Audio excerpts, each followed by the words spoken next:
In the 43rd year of Konoha and the 42nd year of Sunagakure, the atmosphere within the core of the Wind Country, Sunagakure, was particularly tense today. Golden sands relentlessly battered every corner of the village, which, as one of the 5 great nations, placed significant emphasis on tradition. An ancient essence of wind and sand permeated the entire village. However, today, this essence carried an unusual hint of bloodshed and treachery. The disappearance of the 3rd Kazekage weighed heavily on the hearts of every villager, plunging the village into chaos, with arguments and insults emanating from the high-level roundtable meeting room. The once bustling streets fell eerily silent, amplifying the growing tension. Meanwhile, in the ninja academy, a brown-haired girl named Kanna, with a look of exasperation, stuck out her tongue and gazed skyward. The Kazekage's disappearance.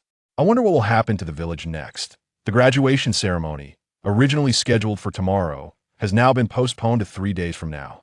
The Ninja Academy in Sunagakure was rather rudimentary compared to that of Konoha, with a short training period of just 1 to 2 years. While Sunagakure also valued elite ninjas, the training for this group of genin primarily focused on basic skills. Many students from renowned ninja clans had undergone systematic training before entering school, resulting in a rather unfriendly teaching model where teachers often skipped over substantial content. Fortunately, Kana had a brilliant classmate who occasionally helped her catch up, preventing her from lagging behind in this cohort. In fact, Kana was quite diligent, standing out among the commoner ninjas. The rise to fame of ninjas like Jiraiya and Orochimaru from humble beginnings over the past decade prompted Sunagakure to recognize the importance of nurturing ordinary citizens. However, due to the dominance of influential clans within the village, the Ninja Academy could not provide sufficient opportunities for commoner ninjas to thrive. As for the allocation of graduation partners and instructors, these were primarily determined by clan affiliations or internal arrangements among the village's upper echelons. Thus, Kanna, being a commoner, was destined to partner with the boy beside her. In truth, the number of genin in this cohort was limited, and with clan distributions already established, Kanna, lacking any background, would naturally team up with the boy in front of her. However, it was said that Sunagakure would assign a particularly formidable genin to mentor. Their duo, a team might be war, on an ordinary desk. The black-haired boy beside Kanna completed his assignments and, after contemplation, voiced his speculation, though his pen continued to move, making notes. Without pausing, clad in a simple white training outfit, the boy had a clean and handsome appearance as sunny young man, though the rigors of study had made him appear somewhat haggard. In terms of basic ninjutsu, the boy's performance was average. He neither excelled nor fell behind significantly. Yet, his theoretical understanding was exceptional, consistently ranking among the top in his studies. Unfortunately, Sunagakure did not place much value on paper achievements for them. A ninja simply needed to be literate and capable of executing mission codes or hand signs. While the boy maintained his composure, Kanna appeared anxious and alarmed. War? Are you serious? Shirashi, after finishing his assignments, the boy named Shirashi naturally took Kanna's materials and began annotating and correcting them, highlighting key points as he explained, have it. There already been rumors that Konoha ninjas ambushed the Kazekage. Really, regardless of whether war would indeed erupt. Many matters were beyond Kanna's control. Thus, Shirashi handed back a stack of papers. You need to remember these mistakes. Your studies must not be affected by such matters. War, though brutal, must be faced when arrives. This era was such that even the strongest Kazekage fell victim to treachery. This is so difficult. After all, it comes from Konoha. The test materials were acquired by Shirashi from the underground market, where he purchased older textbooks that, while not severely guarded, were more detailed than Sunagakure's curriculum. The notes and tips included were insights not found in their local teachings. Shirashi's intention in procuring these secondhand materials was clear. Children from ninja clans had solid foundations, allowing them to learn without meticulous guidance from textbooks. However, Kanna and he could not achieve this due to their backgrounds, leaving gaps in their knowledge. Thus, it was essential for Shirashi to help Kanna grasp these concepts, as one day, such seemingly trivial insights could prove vital for survival on the battlefield. With only 3 days left until graduation, the time for quiet study is diminishing. Yet it is crucial to learn and observe. More. Only by mastering sufficient knowledge can we draw closer to understanding the true essence of this world, Shirashi mused, leaving Kana momentarily stunned as she struggled to comprehend his words. Feeling intellectually overwhelmed, her face flushed slightly. I understand now.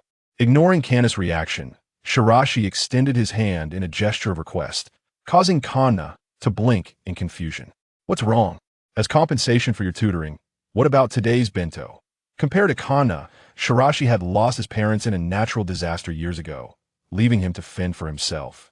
Since becoming classmates with Kana, he had exchanged his tutoring for her bento as his evening meal. The monthly subsidies in Sunagakure were meager, and Shirashi typically relied on the simple lunches provided by the school, economizing in various ways to sustain himself. To him, this was merely a straightforward transaction with Kana, devoid of any ulterior motives. As for Kana's thoughts on the matter, Shirashi understood, but chose not to dwell on them. As he stepped out of the classroom, Shirashi donned a pair of glasses, his previously sharp demeanor fading into a more unassuming appearance. This was how he typically looked at school and in the village. Wearing these peculiar glasses concealed some of Shirashi's less desirable habits, such as his gaze, and made him appear more endearing, often earning him better food from the village shopkeepers. He had long forgotten the origin of these glasses, having unearthed them from his home in childhood. Yet, over the years, each time he wore them, he experienced fleeting memories that did not belong to him, fragmented and disjointed. Moreover, a portion of his chakra seemed to be absorbed by these strange glasses. Hi, Shirashi. Before he could exit the school, several classmates approached to greet him. Although Shirashi hailed from an ordinary background, he was neither loud nor ostentatious, and his diligence and commendable grades had prevented anyone from harboring animosity toward him. The greetings came from the Akita brothers, a small ninja clan primarily focused on weaponry. At present, the brothers were of moderate skill, roughly on par with Shirashi in basic taijutsu. The Akita brothers had intentionally awaited Shirashi at the school gate, indicating they had a request. What troubles you today? We've heard that for the graduation exam in 3 days, they will assign us a terrifying genin instructor. Shirashi listened attentively to the Akita brothers' lamentations. It is evident that they are already aware of who their guiding jonin is, and it is clear that this arrangement has been deliberately orchestrated by their family, which should aid in the development of the two individuals under the guidance of this jonin. Do you wish to change to another jonin? Indeed. Then let us proceed, as I suggest. During their casual conversation, Bai Shi informed the Ida brothers of their next steps. However, at that moment, a portion of the chakra within Bai Shi began to flow towards the peculiar glasses he wore this hour, almost daily. These enigmatic glasses siphoned Bai Shi's chakra energy. Yet today, the absorption did not cease as it usually did. Instead, a colossal AR map perspective manifested over Bai Shi's right eye. Nearly 1,000 card positions were displayed across the entire ninja continent map, each card emblazoned with a question mark. Simultaneously, the chakra energy previously absorbed by the glasses began to transform into an initial skill symbol within Bai Shi's visible progress bar. As these symbols transitioned, the area where Bai Shi stood gradually revealed a distinctive skill. Name: high-speed movement. Indeed, this was an extraordinary ninja tool, or perhaps it had transcended the very definition of a tool. As Bai Shi contemplated his transformation, he found himself concerned that this might be part of a conspiracy. After all, it is rare for something to simply fall from the heavens. According to the words of a figure from his fragmented memories, that elusive old man. In the midst of his reflections, a brief demonstration of the casting time appeared on Bai Shi's glasses, only to vanish moments later, unable to be replayed. In the year 43 of Konoha and the 42nd year of Sunagakure, the atmosphere within the core of the wind country, Sunagakure, was palpably tense. Golden sands swept through every corner of the village. And as a community deeply rooted in tradition among the 5 great nations, each part of the village emanated an ancient essence of wind and sand. However, today, this essence was tainted with an unusual scent of blood and treachery. The disappearance of the 3rd Kazekage weighed heavily on the hearts of the villagers, plunging the entire community into chaos, with arguments and insults spilling out from the high-level roundtable conference room. the once bustling streets grew eerily quiet, amplifying the already tense atmosphere of the village. Meanwhile, in the ninja academy, a brown-haired girl, with a look of exasperation, glanced skyward while sticking out her tongue. The disappearance of Lord Kazekage. I can only wonder what will become of the village. The graduation ceremony, originally scheduled for tomorrow, has now been postponed to 3 days later. The ninja academy in Sunagakure, in stark contrast to that of Konoha, was rather rudimentary. The educational period was brief, lasting only 1 to 2 years.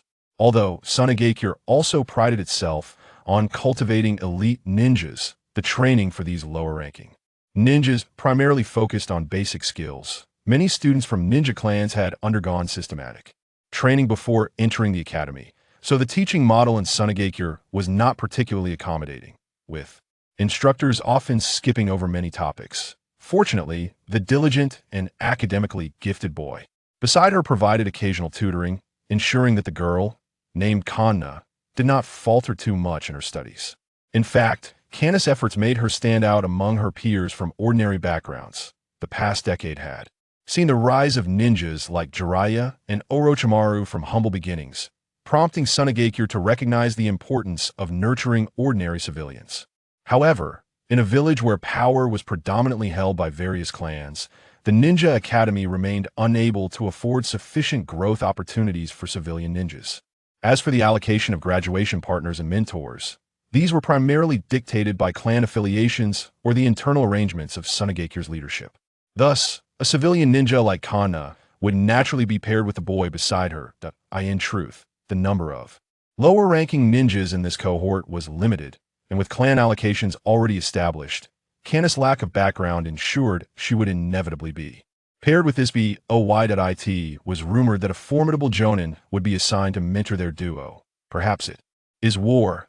The black-haired boy beside Kanna, having completed his assignments, mused thoughtfully, though his pen did not cease its movement. Clad in a simple white training outfit, he possessed a clean and attractive appearance. While not strikingly handsome, he embodied the image of a cheerful young man, albeit with a hint of weariness from his prolonged studies. His foundational ninjutsu skills were average, neither exceptional nor subpar, but his theoretical understanding was commendable, consistently ranking among the top in his class. Unfortunately, Sunagakure placed little value on academic records. As long as a ninja was not illiterate, they were deemed adequate, regardless of their ability to execute mission codes or ninjutsu hand seals. Amidst the boy's composure, Kanna appeared anxious and alarmed. War? Are you serious? Shiraishi. Having finished his assignments, the boy named Shiraishi effortlessly took Kanna's materials from her and began annotating and correcting them, highlighting key points while explaining, haven't rumors already begun circulating about Konoha ninjas ambushing Lord Kazekage? Really, regardless of whether war was imminent, many matters were beyond their control, so Shiraishi handed back the corrected materials.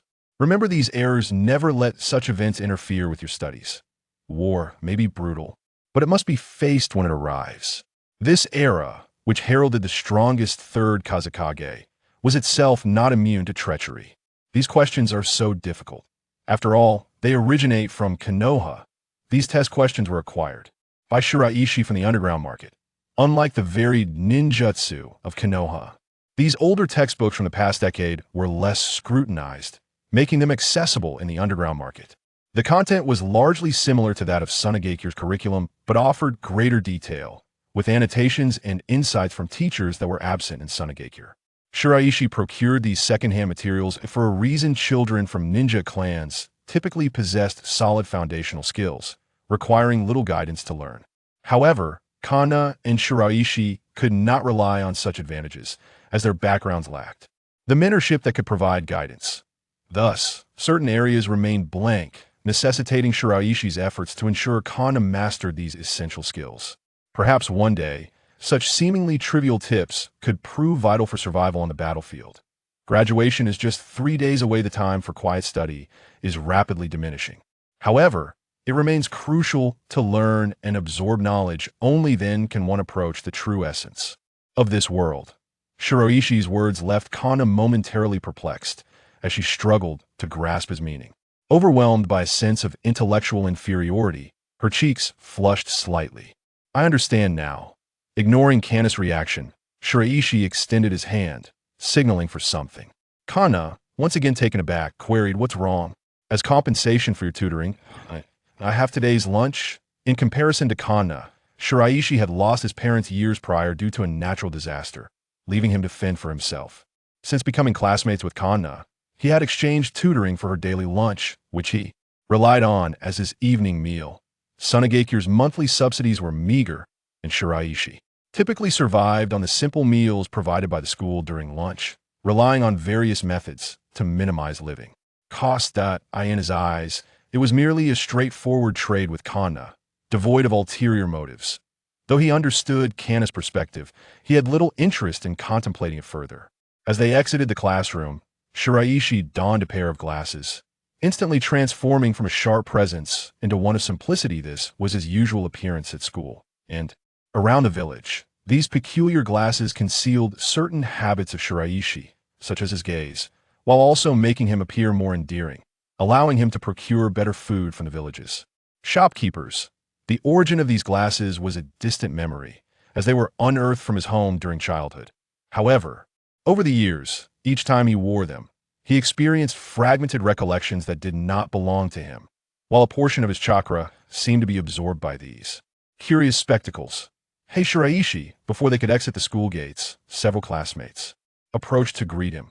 Despite his ordinary background, Shiraishi was not ostentatious and had no enemies, largely due to his diligent nature and outstanding academic performance. The voices belonged to the Akatani brothers, a small ninja clan primarily focused on tool-based combat. Present, their skills were average, with their physical prowess matching Shiraishi's. The Akatani brothers had evidently awaited Shiraishi at the school gate, clearly seeking his assistance. "What troubles you today?" "The graduation exam in 3 days. Rumor has it that a particularly fearsome jonin will be assigned to guide us." Shiraishi listened attentively to the Akatani brothers' grievances. It is evident that they have already discerned who their guiding jonin is, and it is clear that this arrangement has been meticulously orchestrated by their family, likely to aid in the development of both individuals. Under the guidance of this jonin, you wish to switch to another jonin? Indeed. Then let us proceed as I suggest. During their casual conversation, Bai Shi advised the Ida brothers on their next steps. However, at that moment, a portion of the chakra within Bai Shi began to flow into the peculiar pair of glasses he wore. Almost every day at this hour, these enigmatic glasses siphoned Bai Shi's chakra energy. Yet today, the absorption did not halt as it usually did. Instead, a colossal AR map perspective materialized at the position of his right eye. Nearly 1,000 card locations unfurled across the entire ninja continent map, each card emblazoned with a question mark. Concurrently, the chakra energy previously absorbed by the glasses began to manifest within Bai Shi's visible progress bar, transforming into an initial skill symbol. As these symbols transitioned, a unique skill name gradually emerged in the area where Bai Shi was situated. High-speed movement. It is indeed a remarkable piece of ninja tool, or perhaps it has transcended the very definition of a tool. As Bai Shi contemplated this transformation, he found himself beset by concerns. Could this be a conspiracy? After all, does one simply stumble upon, as that individual in his fragmented memories referred to it, the so-called grandfather? Amidst his thoughts, a brief display of casting time appeared on the screen of Bai Shi's glasses, only to be rendered unrepeatable shortly thereafter. Bai Shi bid farewell to the Ida brothers on the street and walked alone along the village's narrow path, his mind consumed with thoughts about the abilities he had just acquired through his glasses. His body had undergone slight modifications, though not earth-shattering. Rather, his chakra pathways had become more unobstructed, enabling him to mobilize his chakra with greater speed. There was still much to explore and understand.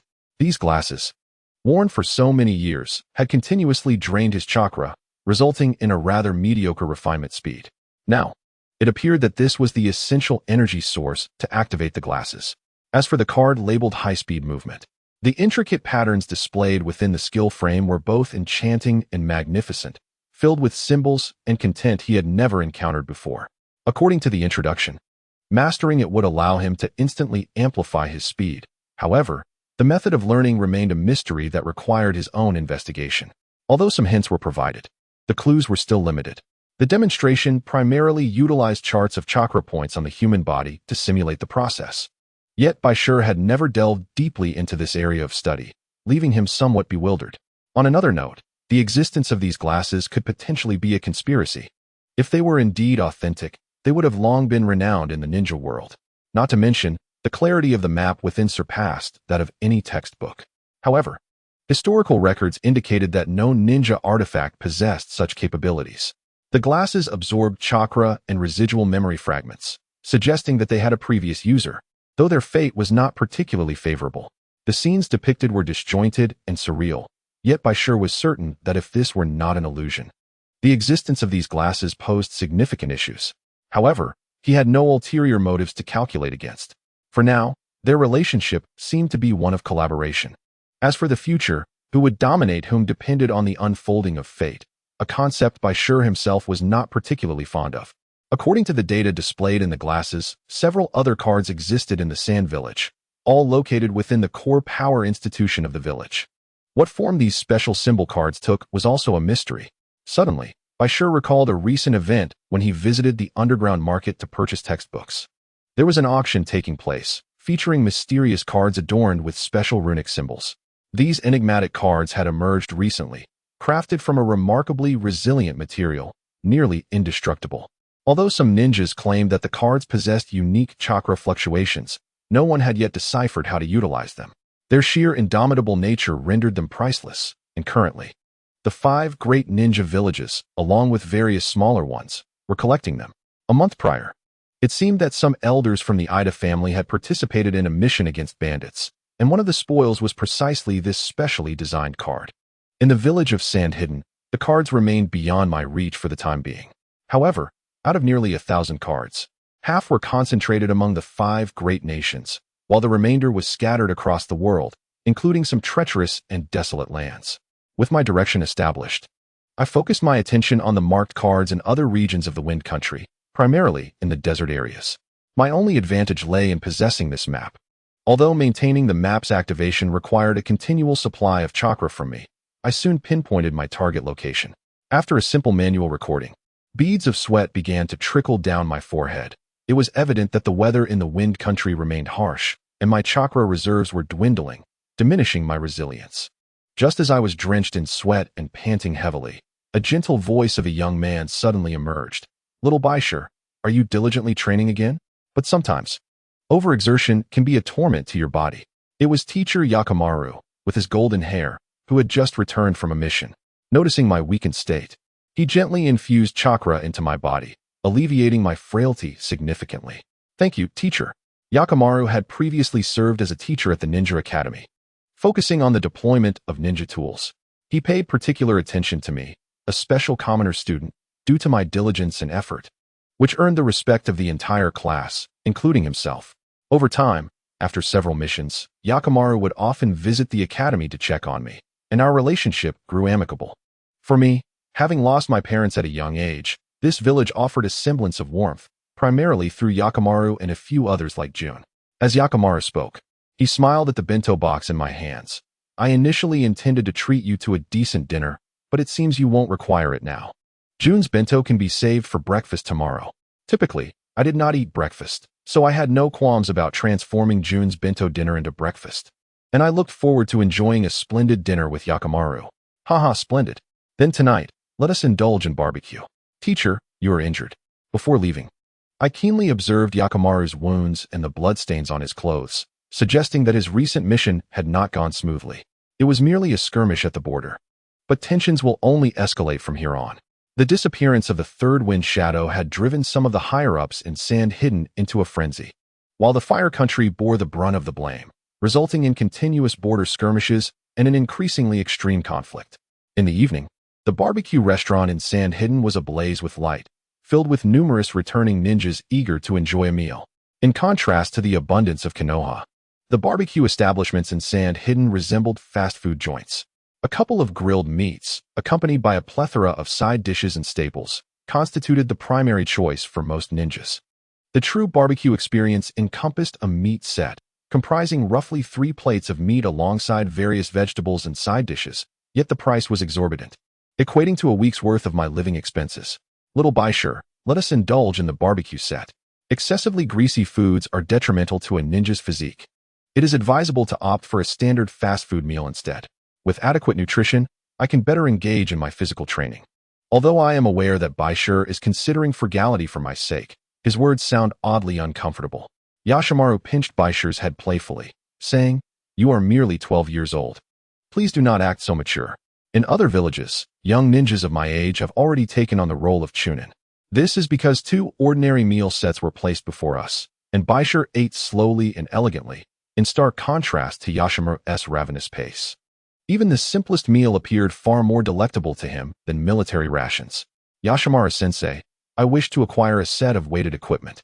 With Yashimaru's presence, Bai Shi, who originally intended to purchase the weight device from the ninja tool shop, directly requested it from him, to which Yashimaru readily agreed. Bai Shi, without hesitation, also planned to gift a set of training equipment for physical techniques, as he too would eventually face the battlefield. Enhancing one's strength is crucial for survival in combat. After the sumptuous meal, Bai Shi quietly returned to his modest lodging, watching as Yashimaru walked away. Over the years, due to the limited population of Sunagakure, Bai Shi had not been deprived in terms of accommodation. The backyard of his lodging featured a small training area where he typically practiced his physical techniques. Strapped with the weighted equipment provided by Yashimaru, Bai Shi engaged in the most fundamental training exercises. The secret to high-speed movement is not particularly challenging, yet it necessitates a solid foundation in physical techniques to unlock. Consequently, Bai Shi focused on basic movements, during which a special progress bar displayed data indicating daily growth beneath the high-speed movement skill. It can be inferred that once he fully masters this skill, it will transform into a ninjutsu that he has thoroughly grasped, though the grid still connects to numerous unknown areas, suggesting the potential for stronger skills yet to be linked. Regarding physical techniques, Sunagakure does not particularly excel. Most practitioners utilize ninjutsu, with few purely physical ninjas and limited available documentation. In the past, Bai Shi merely used physical techniques as a complement to his ninjutsu, and while he remembered the chakra seals for high-speed movement, his power to mobilize it remained restricted. One's stamina must keep pace, otherwise, true speed enhancement is unattainable. The vast expanse of the Wind Country's desert appears immense, yet the genuinely populous oasis regions are scarce. Traversing the long corridor of the valley, Bai Shi, draped in a hood, walked slowly along the protective passageway of Sunagakure. Historically, this corridor has been pivotal during numerous ninja world wars, allowing the village to evade peril repeatedly. Its defensive nature poses a challenge for attackers.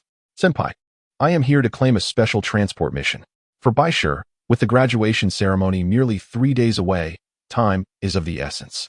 Although it is unlikely he will be dispatched directly to the battlefield, the sense of urgency is unmistakable. Currently, the entire village is engaged in discussions regarding the selection of the 4th Kazekage.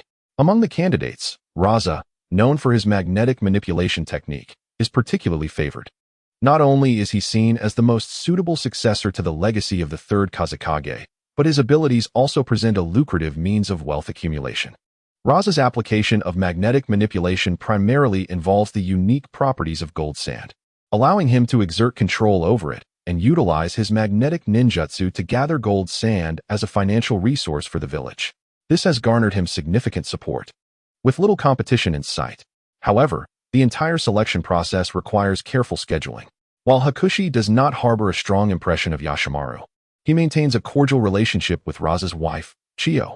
Following each of Yashimaru's missions, he often finds various excuses to invite Hakushi for food and drink, frequently taking him to Chiyo's home. Hakushi's limited encounters with Raza have primarily occurred during these gatherings. As tensions rise, Hakushi opts for a unique means of temporarily leaving the village by undertaking various special D-rank transport missions. These special D-rank tasks are essentially initiatives by Sunagakure to procure sufficient material supplies for the battlefield under the orders of the feudal lord of the Wind Country, and involve collecting resources from various locations throughout the region. Typically, these tasks are assigned to lower-ranking ninjas, but due to a shortage of manpower in Sunagakure, a graduating student like Hakushi is also permitted to assist, albeit with modest compensation. In the past, while at the Ninja Academy, both Hakushi and Jun had undertaken such transport missions under the supervision of their teachers. Today, Hakushi has deliberately chosen a task with relatively low remuneration, yet one that is in close proximity to the locations of 3 cards he aims to collect during the transport of fabric. Upon unrolling the mission scroll, Hakushi adjusted his glasses and proceeded to follow the specified time and location for the task.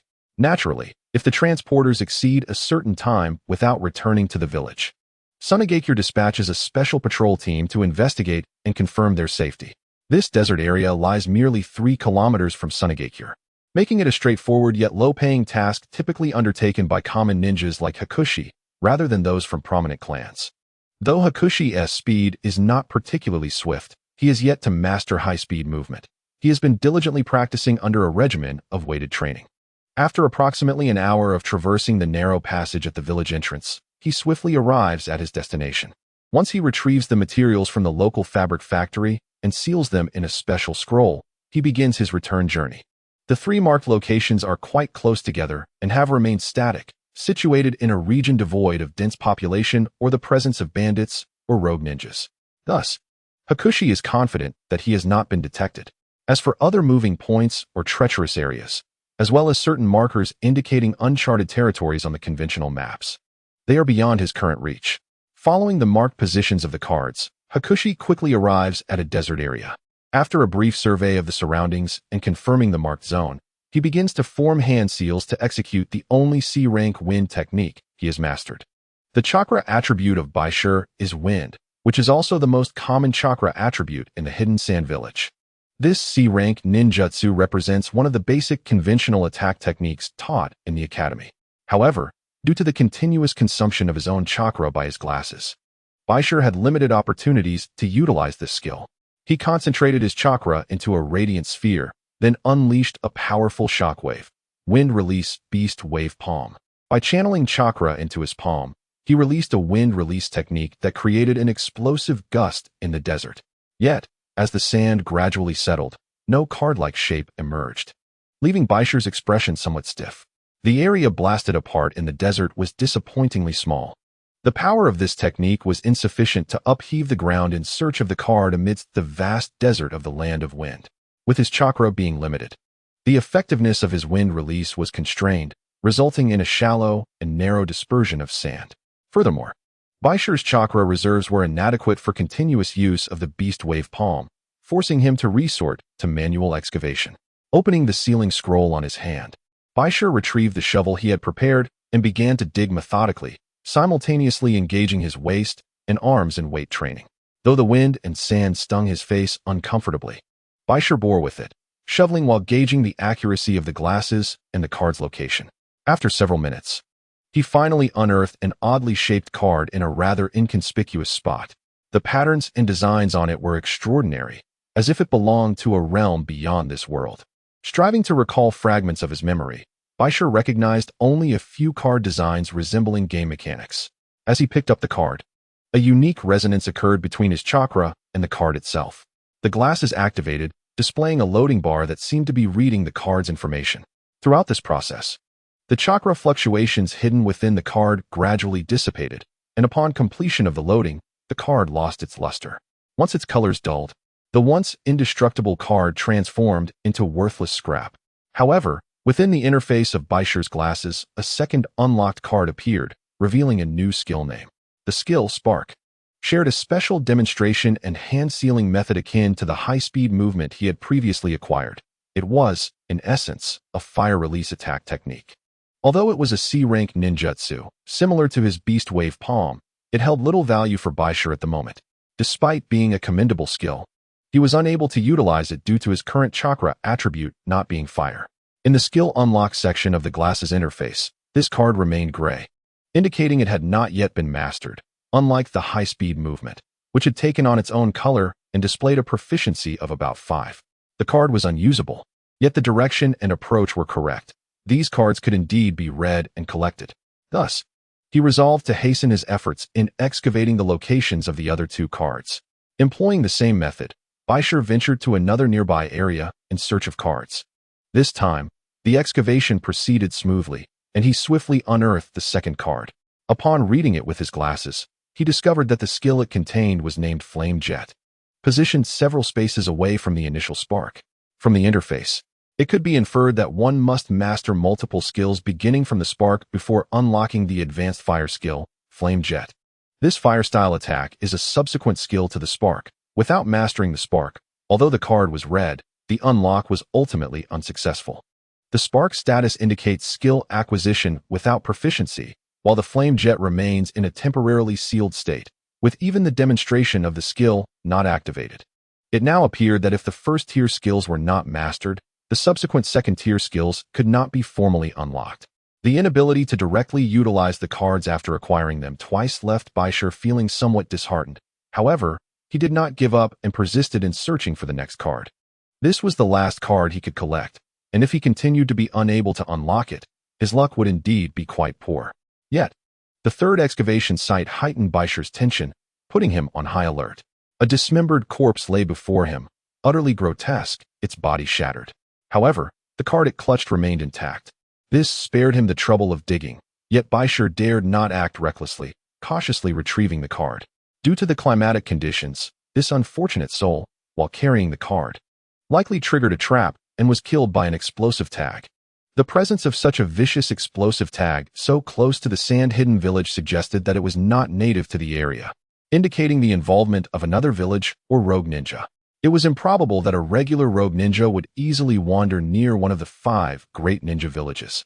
Camouflaged as a traitor, Bai Shi's gaze turned cautious. The presence of trap devices indicated that a base or some secret facility of the sand-hidden village lay nearby. For traps would not be set without reason.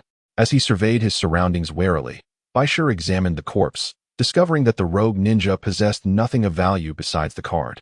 Upon picking up the card and reading it with his glasses for the 3rd time, a particularly special skill manifested in the display. The skill, telekinesis, was transformed into a unique illusion technique through the glasses. Although still called telekinesis, it served as a mental assault, a vital skill for any ninja, designed to disrupt the opponent's mental state, leading to abnormalities in their 5 senses and ensnaring them in a world of illusions. In the Ninja Academy, Bai Shi had learned the fundamental principles of illusion techniques and basic countermeasures, and through his training, he had developed a certain resistance to illusions. Thus, unlike the previous skill, telekinesis was directly activated, allowing Bai Shi to grasp it. The proficiency level stood at approximately 1, and in comparison to ordinary illusion techniques, this ninjutsu of telekinesis could facilitate a limited range of minor perception, capable of simple illusionary interference against those with weak mental fortitude. Perceptual abilities are an essential auxiliary means for a ninja, particularly in the impending era of warfare. As Whitestone approaches the precipice of graduation, acquiring a fundamental telekinetic skill endows him with a modicum of perceptive capability. This final card serves as a remedy for the recent embarrassment of being unable to utilize the previous 2 cards. Furthermore, Whitestone discerned that upon unlocking his telekinesis, a vast expanse of blank, unknown territory loomed behind him. Upon completing the unlocking process, he acutely sensed a disturbance in the chakra. An ominous surge of danger enveloped him. Although his telekinesis was not yet refined, he could perceive the formidable explosive and aggressive nature of the shifting chakra.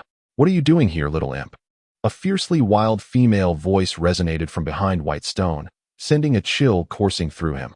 The murderous intent radiating from this female ninja was palpable, and beads of sweat trickled down his forehead as he noticed her conjuring a seething fireball, imbued with terrifying energy. Feeling the intensity of the fireball, Whitestone felt a twinge of anxiety. Yet, he swiftly regained his composure, his mind racing as he formulated a response. "Senior, I am merely engaged in a logistics mission." "Oh, how do you know I am your senior?" The explosive heat emanating from her presence led him to conclude that, aside from the renowned Blaze release user, Yakura, no one else could possess such overwhelming chakra.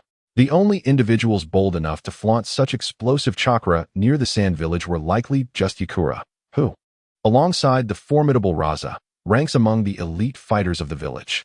Yakura's appearance here was undoubtedly to address the aftermath of the ninjas from neighboring villages who fell victim to explosive tags. The border situation was growing increasingly dire, and similar incidents would undoubtedly proliferate. "You have quite a bit of courage and an impressive reaction. Though you have yet to graduate, you are qualified to undertake such tasks," Yakura remarked with a smile, stepping out from behind Whitestone as the fireball dissipated into thin air. Simultaneously, She noticed the explosive tags he discreetly held and the invisible chakra thread he controlled leading to a distant area filled with shurikens. Mastery of chakra threads is a fundamental course in the Sand Village, especially since puppet techniques are a hallmark of their village.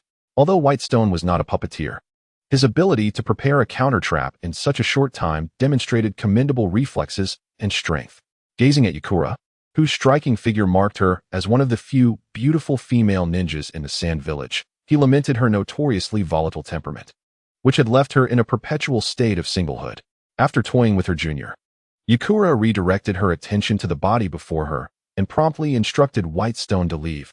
"You should return to the village. I will handle the rest." "Understood." Whitestone replied obediently as he departed. Fortunately, he had arrived early. Otherwise, this card might have been preserved by the Sand Village, like other hidden cards within its confines. Nonetheless, the day yielded promising results, although the spark and flame projection could not be utilized at present. Mastering other chakra elemental transformations in the future would allow him to cultivate fire release techniques. Welcome back, Whitestone. On the return journey to the village, a figure could be faintly discerned in the distance, eagerly awaiting his arrival, with a bento in hand. A number of passers-by and classmates at the school couldn't help but chuckle upon seeing Shirashi and the girl. Her cheeks were flushed with a rosy hue. Having waited for Shirashi for several hours, initially concerned about his safety, especially given the unsettling rumors surrounding the village's outskirts, her anxiety dissipated upon witnessing his safe return. Tonight's dinner promised to be splendid. Yes, I prepared it just as you suggested. Though Shirashi typically held no particular regard for food, he often found himself sharing tips with the girl, who was always enthusiastic about crafting unique bentos daily. It must be said that her culinary skills were quite impressive. She transformed ordinary ingredients into delectable dishes. The aroma wafting from the bento box made Shirashi's stomach rumble instinctively, prompting a playful smile from the girl. "Shall we eat?" As they walked side by side, Shirashi carrying the bento box, they soon arrived at the designated location to conclude their mission. After submitting the transported goods, they returned to Shirashi's home together. Living alone had honed Shirashi's self-sufficiency. His home was impeccably tidy. Under the girl's attentive gaze, he delicately began to savor the bento, the entire process exuding grace. "How did you fare with the assignments I gave you?" he inquired. "I've nearly completed them," she replied. The control of chakra demanded precision, especially since neither possessed an abundance of chakra. Thus, caution was paramount. "I have a special genjutsu I unearthed from a rogue ninja. Why don't you try to see if you can master it?" Given her exceptional prowess in chakra control, Shirashi decided to conduct a test, teaching her the recently acquired method of telekinesis to assess her ability to grasp this unique illusion technique. Unlike typical genjutsu that disorients the senses, this telekinesis-based illusion required a greater degree of control and a formidable mental fortitude. After a period of practice, she was drenched in sweat, unable to continue. Though fatigued, a faint hint of telekinesis began to manifest, confirming Shirashi's hypothesis that the skills unlocked within her glasses could indeed be transformed into ninjutsu for others to practice. Shirashi did not instruct her through recorded methods, but instead conveyed the principles verbally, allowing her to comprehend independently. Their learning exchange extended well into the night. Once she had tidied up and packed the bento box after Shirashi finished, she left with a radiant smile, unaware of the girl's situation beside him. Shirashi remained focused on his rigorous training. He had just begun adapting to weighted physical exercises, with the proficiency of his accelerated movements increasing to a progress rate of 25, while his telekinesis gradually rose to 6. As time passed, the day of the graduation ceremony for this year's ninja school in Sunagakure finally arrived. With the Kazakage currently missing, the ceremony was presided over by the Kazakage's assistant, Rasha. This is a rather clear signal. Traditionally, only the Kazakage or the next Kazakage presides over the graduation ceremony of the Ninja Academy. It appears that Raza's ascension to this role is a foregone conclusion.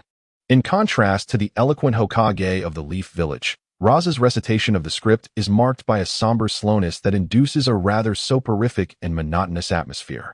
Many of his peers surrounding Bai Shi exhibit signs of drowsiness. As for Raza himself, he remains indifferent to whether the students feel sleepy. After all, it will take over an hour to read the entire script, and he diligently adheres to the prepared text, enunciating each word painstakingly. Regarding the grouping, this year, Sunagakure has been divided into 16 teams. Surprisingly, Bai Shi and Jun are grouped together, along with a special genin who will be assigned to them. Shi? That name rings a bell. The Ida brothers leaned in to glance at the list of Bai Shi's group, scratching their heads and admitting their ignorance about this Shi. However, Bai Shi has a faint recollection. It seems he has been absent from school for over 2 years, hardly participating in classes at all. Yes, he remembered now, the notorious truant. It is entirely reasonable for someone who has been absent for 2 years to be overlooked, but since he bears a surname, it likely signifies his descent from a ninja clan. As for being grouped with Bai Shi and Jun, it appears there were simply no other suitable candidates available.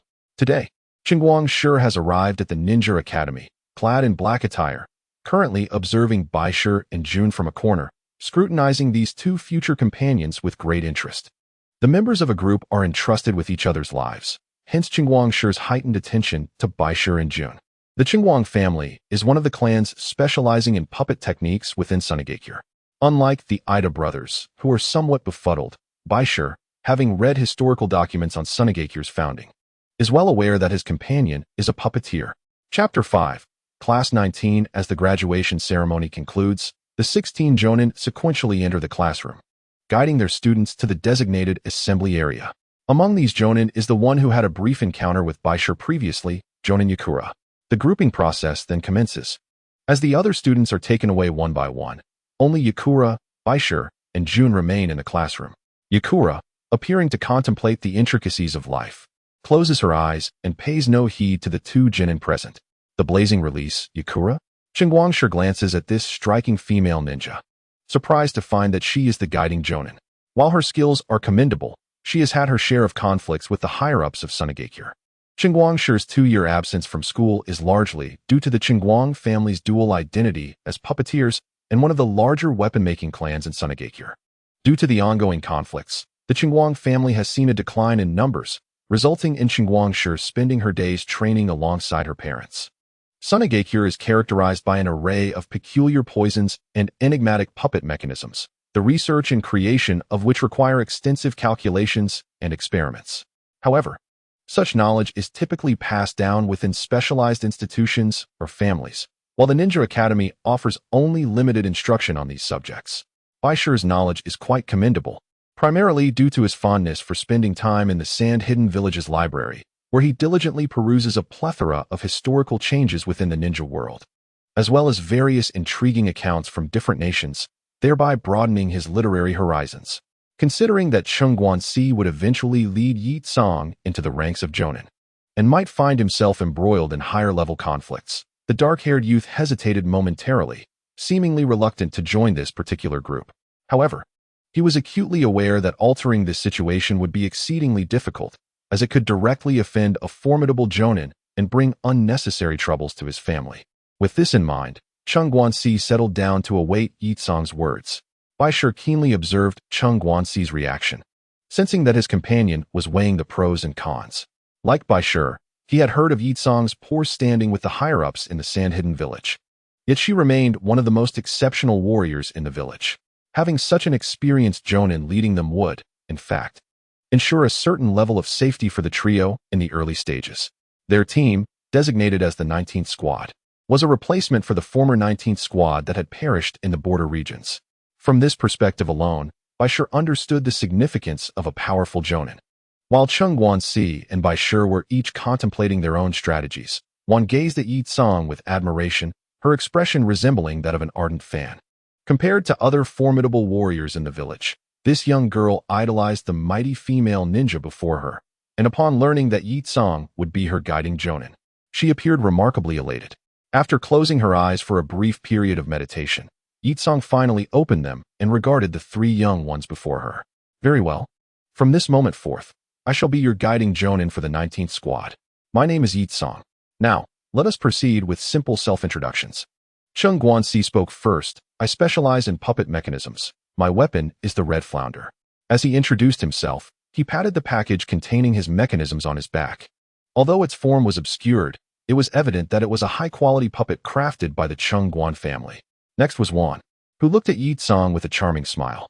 I am Wan, possessing a commendable sense of illusion perception and confidence in my chakra control. Her introduction caught Yi Tsang's attention, The young girl's perceptive abilities suggested she would undoubtedly play a vital role in their team. Finally, the last of the trio, Bai Shi, introduced himself. I primarily focus on taijutsu, and the only ninjutsu I currently possess is the Beast Wave Palm. My blade is this silver knife. He held up the pristine, long knife, an exquisite gift from Yashimaru, obtained after months of hard-earned pay. It was his constant companion. The number of swordsmanship masters in the Sand-Hidden Village is limited, and only a few top figures possess the qualifications to instruct Bai Shi. Thus, his techniques in combat were primarily self-taught, focusing on speed and swift strikes. While the silver knife, as a shinobi tool, could indeed channel a certain amount of chakra energy, Bai Shi had yet to stabilize the wind attribute chakra along the blade. It only erupted at the moment of a strike. With Bai Shi excelling in close combat, Cheng Guanxi mastering remote-controlled puppetry, and Wan specializing in perception, the roles within this small trio were distinctly defined. Yi Tsong nodded in acknowledgement. Yet she felt the necessity to assess their actual combat capabilities. 5 minutes later, gather at the northern training ground. I shall assess your practical abilities. With those words, Yi Tsong vanished before the trio. With only 5 minutes remaining, the three genin exchanged glances, and Bai Shi spoke up. There is no need for 5 minutes. Let us proceed to the gathering point and set traps in advance. Cheng Guanxi, smiling, manipulated several strands of chakra, stating, I share the same sentiment. It appears we will work harmoniously together in the future. The northern training ground of Sunagakure is an expansive arena for training, despite its harsh environment. The three genin formed a rhythmical formation with ease. During their earlier self-introductions, they had clearly delineated their roles, allowing them to organize naturally, unlike typical newcomers. Among them, one activated her sensory-type telepathic illusion to survey their surroundings. Yi Tsong has arrived. Oh, you all got here before me. Yi Tsong made no effort to conceal her presence, appearing boldly before the trio. However, just as she stepped onto the training ground, the ground beneath them suddenly sank. The soft earth was accompanied by a flurry of hidden weapons, and as Yi Tsong swiftly leaned back, Bai Shi swiftly grasped 3 explosive tags that appeared in his hand. Seeing this, Yi Tsong executed a substitution technique, vanishing before their eyes. Unexpectedly, the 3 explosive tags did not detonate. Instead, they served as a diversionary tactic. For Bai Shi, the explosive tags had been a costly investment, and wasting them on a probing attack was ill-advised, so he had concealed the real explosive tags in another location for ambush. The failure of the first round of attack did not surprise the three. If Yi Tsong could be subdued so easily, she would not be worthy of her position as a guiding jonin for their team. Suddenly, a fireball plummeted from the sky, transforming into a surge of intense heat. Cheng Guanxi, witnessing this, swiftly turned, and a red flounder creature erupted from behind him, skillfully launching several poison needles. Though the red flounder was small, it was incredibly agile and cunning, with its needles aimed precisely at Yi Tsong's blind spots. Throughout this process, Wan, as a sensory-type ninja, played a crucial role. Yet, with a resounding bang, Yi Tsong transformed into a fireball, combining her substitution technique with her blazing release, generating an intense heat that instantly repelled the trio. Gently removing her glasses, Bai Shi slowly drew his silver blade, leaning forward into a stance of readiness, awaiting the perfect opportunity to strike.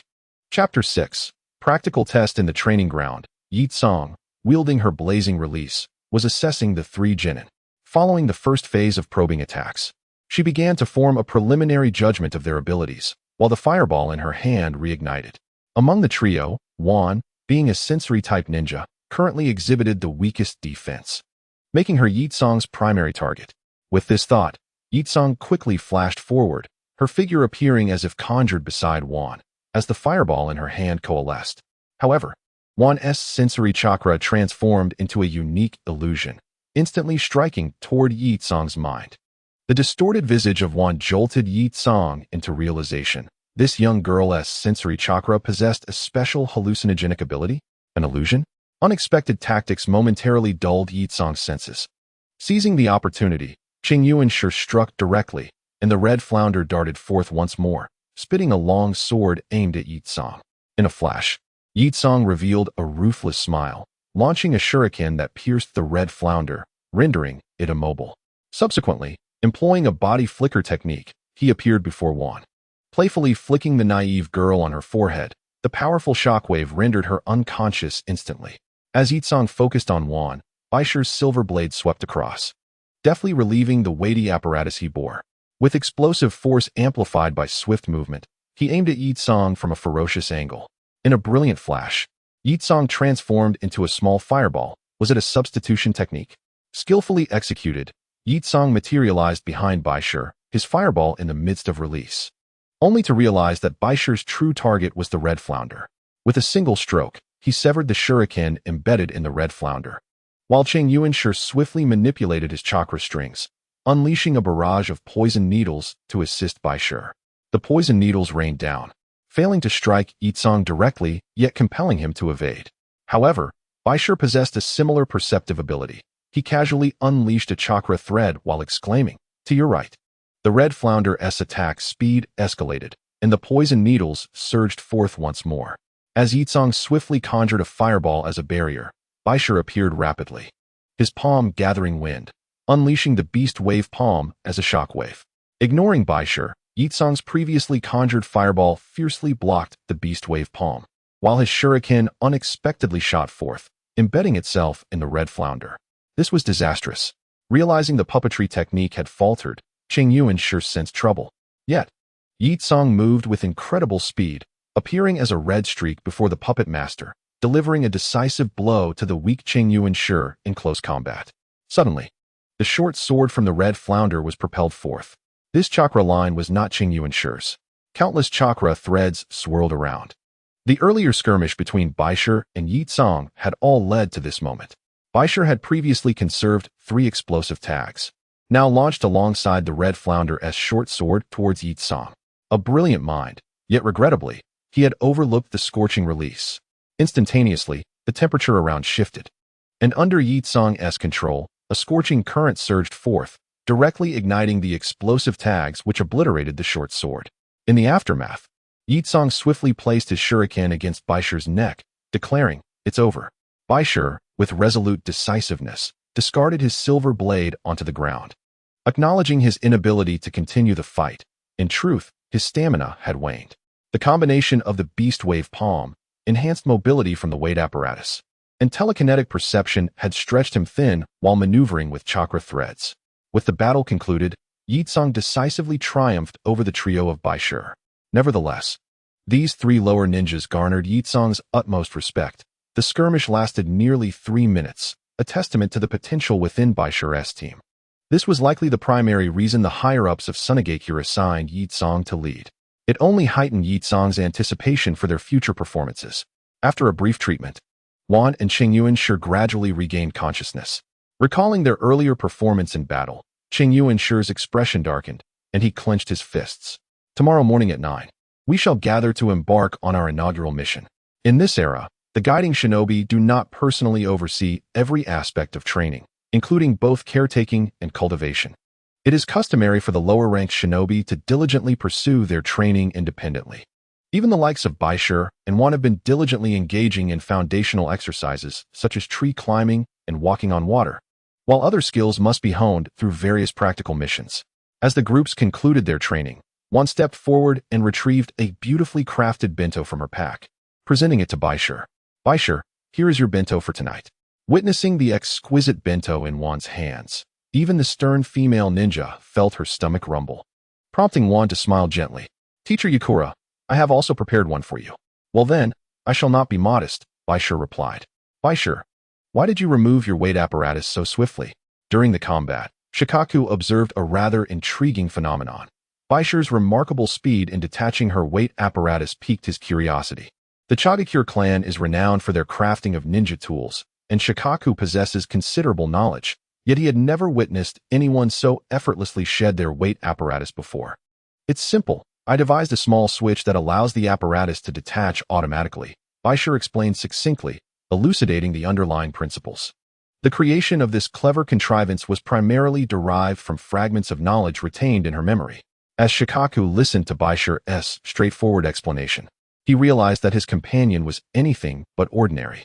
The principles she mentioned involved several formulas and calculation methods, some of which were entirely unprecedented in the ninja world, warranting further verification. As a puppet master ninja, Shikaku is inherently a researcher with a strong aptitude for learning.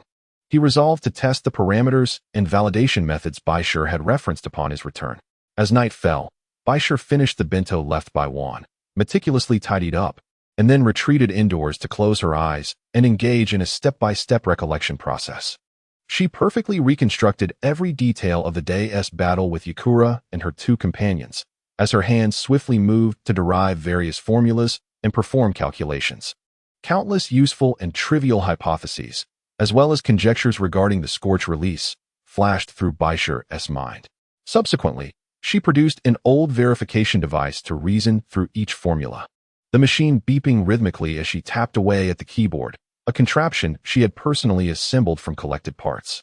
Utilizing this auxiliary calculation, Bai Shi gradually formulated a training regimen for her subsequent high-speed movements. Indeed, while the weight training merely facilitated a basic grasp of high-speed maneuvers, mastery would necessitate alternative methods.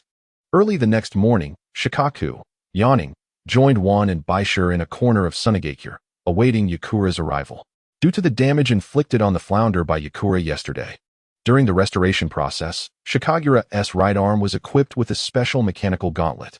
As a member of the ninja clan, the craftsmanship of the Shikagura family's weaponry is exceptionally outstanding, leaving no room for criticism in terms of technique. Bai Shi, what do you suppose our first task is today? The keen-eared Shikagura interjected immediately upon hearing Jun's words. It should be some straightforward D-rank missions. However, I hope they are not too simplistic. Jun felt a sense of exasperation. She had intended to engage in light conversation with Bai Shi, but Shikagura's interruption left her at a loss for how to continue the dialogue. Unaware of Jun's reaction, Bai Shi nodded, yes. It seems we will be undertaking some D-rank tasks. Just as the three young ninjas fell into an awkward silence, Yakura let out a laugh. Having been amused by Jun's response, her mental perception did not detect anything amiss. Yakura appeared adept at concealing her chakra fluctuations. Ah, sensei. It must be said that Jun and Yakura had an immediate rapport. From the moment Yakura met Jun, she exhibited a particular concern for the young girl. And witnessing Jun interact with her companions brought Yakura immense joy. Now, allow me to explain the mission we will be executing today. As this marked the first assignment for Team 19, Yakura, despite her lack of experience in leading a team, chose a task that would be beneficial for the growth of the three youngsters. It was a rather ordinary D-rank mission, located at the Sunagakure Special Medical Research Institute, where they would assist medical ninjas with simple support tasks.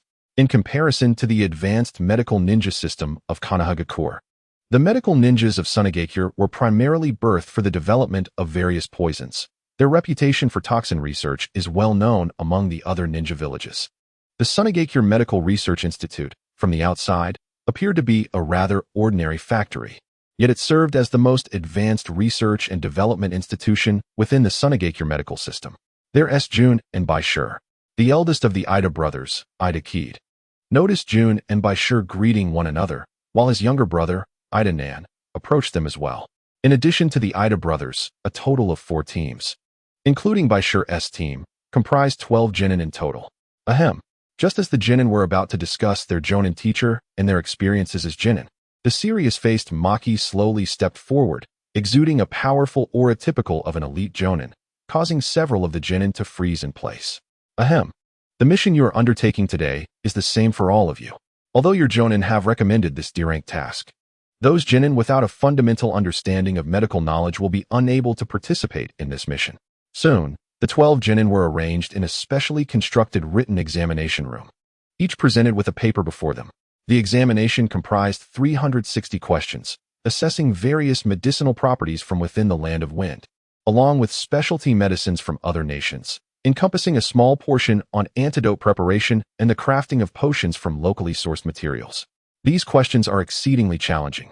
The Ninja Academy has never previously instructed on such matters.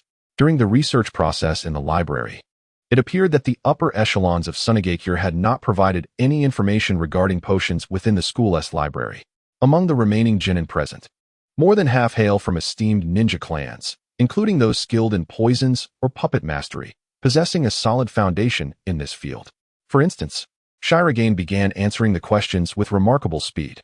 All the candidates' responses were keenly observed by Maki, who recognized that this D-class mission was essentially a unique trial for this group of genin, as a new conflict looms on the horizon. The primary responsibility of these genin will be in logistics. The 4 classes consisted of genin with relatively superior chakra control, regardless of the outcome of the trial. Maki intended to provide comprehensive training to them, aiming for them to be of assistance as swiftly as possible. However, this examination posed significant disadvantages for the 2 civilian genin, as their foundational knowledge was severely lacking. As Maki turned to glance in Shiro's direction, he unexpectedly noticed that Shiro was also writing at an impressive pace. On the oiled paper, the handwritten questions were presented neatly. Although Shiro was unfamiliar with most of the properties of the medicinal materials, he utilized his unique mental perception to silently observe the movements of the Ida brothers and a few other less capable genin while they wrote, deducing the content of their answers. After cross-referencing several test papers, Shiro promptly recorded the information he had just grasped onto his own exam paper, completing the test with ease.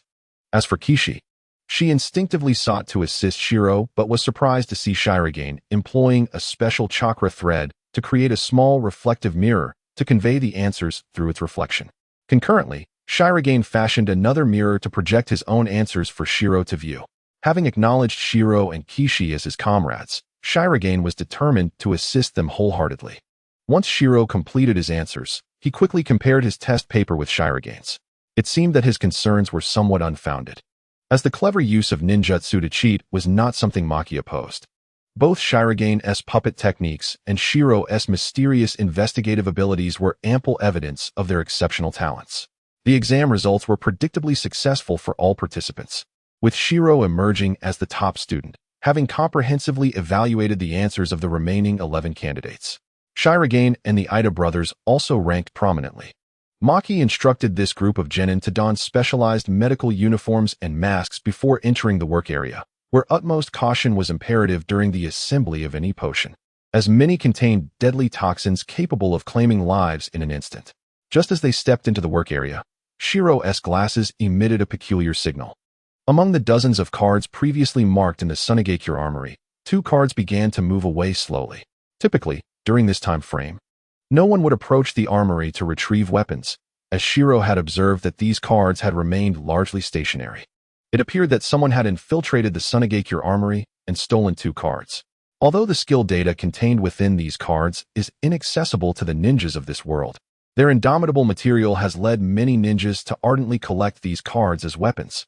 The trajectories marked by 2 cards did not stray from the sand-hidden village. Rather, they ascended vertically towards the entrance of the Potion Research Institute. The massive doors creaked open, revealing dozens of staff clad in white uniforms before the gathered onlookers. A flicker of intrigue glinted in Bai Shi's eyes. The cards remained within the sand-hidden village, and they were right here. Among this cohort of recently returned staff, there surely lurked an individual who had pilfered the 2 cards from the arsenal. Externally, Bai Shi maintained an air of composure, diligently memorizing an array of potion names and subjects while discreetly scrutinizing these individuals. Although they were part of the Research Institute, their identities were not dissimilar to his own. They were all former graduates from previous years, now engaged in various tasks here. Kitajima-senpai, have a sip of water, Bai Shi offered respectfully. Handing a cup to an unsuspecting lower-ranked ninja, Kitajima, he gulped down the water, exclaiming, "Ah, this is refreshing. I never anticipated you would graduate so swiftly, Bai Shi-kun. Indeed. Though I did not foresee that my first mission would commence here. Haha, this mission is quite favorable. We've encountered all sorts of tasks before, even assisting in the search for lost pets." Kitajima relished in conversation, often regaling younger students with tales of his experiences during their time at the academy. Thus, Bai Shi had chosen him, hoping to extract useful clues from his discourse. "Were you also engaged in the pet-finding mission?" "No, we were at the arsenal, learning about various ninja tools and their combat applications, preparing ourselves to avoid uncertainties that could lead to loss of life on the battlefield." At this juncture, Kitajima's tone turned melancholic. Over a year since graduation, while war had yet to erupt, many of his classmates had perished at the borders, some under mysterious circumstances, oblivious to how they had met their demise. Seizing the moment while Kitajima was preoccupied, Bai Shi subtly infused a thread of gentle telekinesis and chakra into his mind. As a lower-ranked ninja with mediocre achievements from the previous cohort, it was exceedingly simple for Bai Shi to employ telekinesis to manipulate him. The development of telekinesis was significantly smoother than high-speed movement. While Kitajima pondered the matters concerning the arsenal, Bai Shi briefly accessed fragments of his memories. "Senpai, I have 2 more bottles of water for you. Take them," he said. "Haha, thank you." After a moment, having gleaned invaluable memory fragments, Bai Shi withdrew his telepathic intrusion and returned to his designated area, continuing his studies and observations of various potions and their properties. "Chiyuki, don't overexert yourself. Make sure to rest well."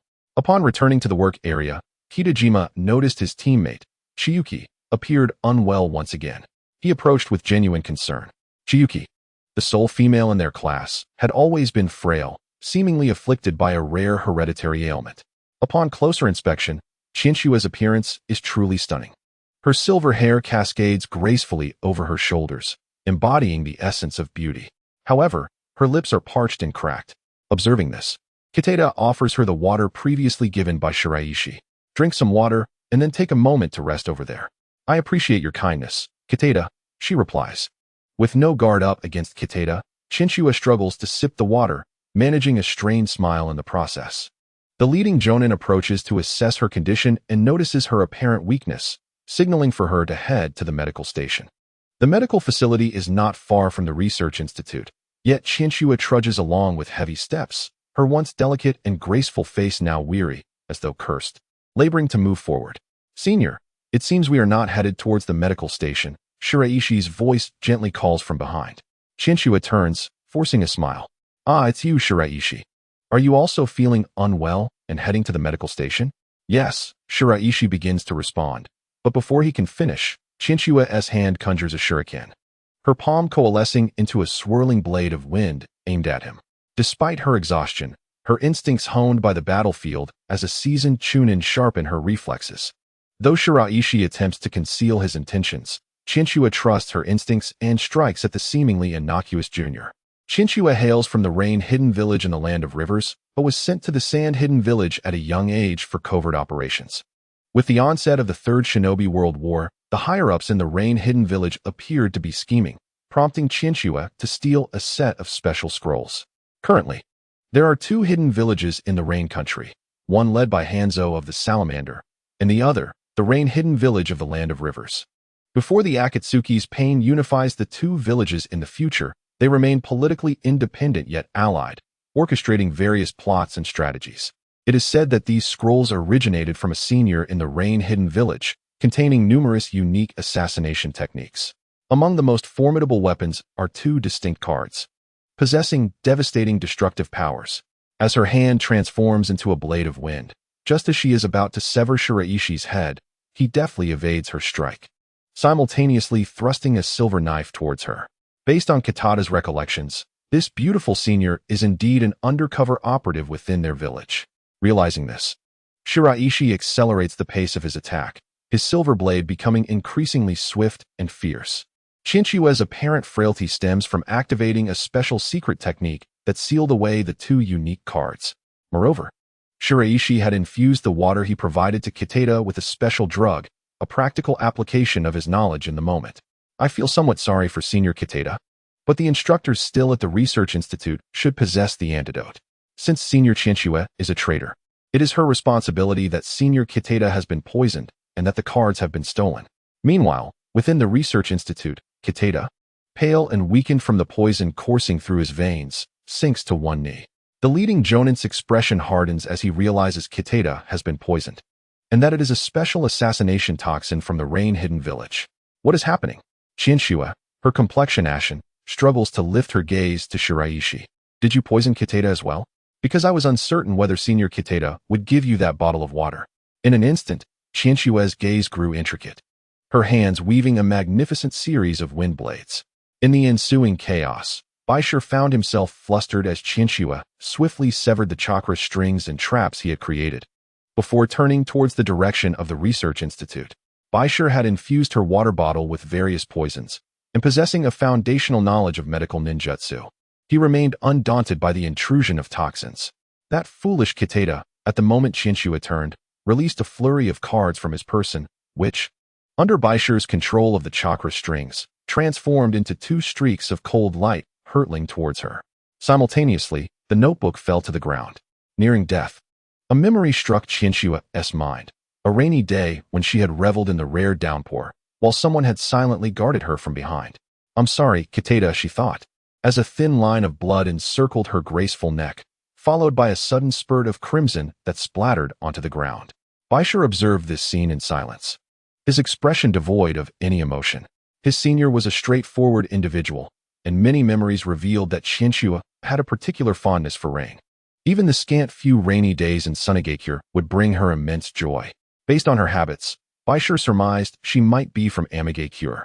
Although Kirigakure had its suspicions, targeting Sunagakure at this juncture was unwise. Rather, Amigakure stood as the most likely suspect among the three great nations. Despite both bottles being poisoned, the type and origin of the toxins were entirely dissimilar.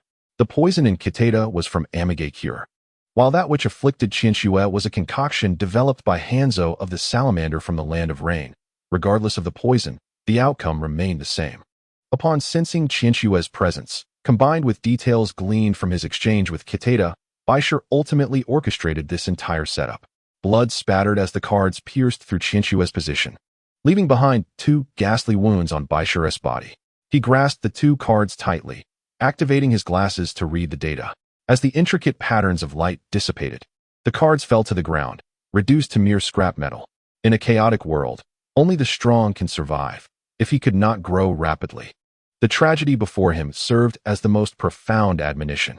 Within the fragments of memory Bai Shi acquired, visions of this world's future emerged, an urgent impulse driving the unfolding events. Soon, other ninjas from the village, alerted by the sounds of battle, arrived to find Bai Shi pale, pointing at Qinshua's lifeless body, declaring she was an undercover agent from another village. The investigation by Sunagakure confirmed that this kunoichi was indeed a spy from Amigakure, who had stolen weapons from the armory and poisoned her comrades, only to be unmasked and ultimately slain by Bai Shi during her escape. Logically, the sequence of events made sense.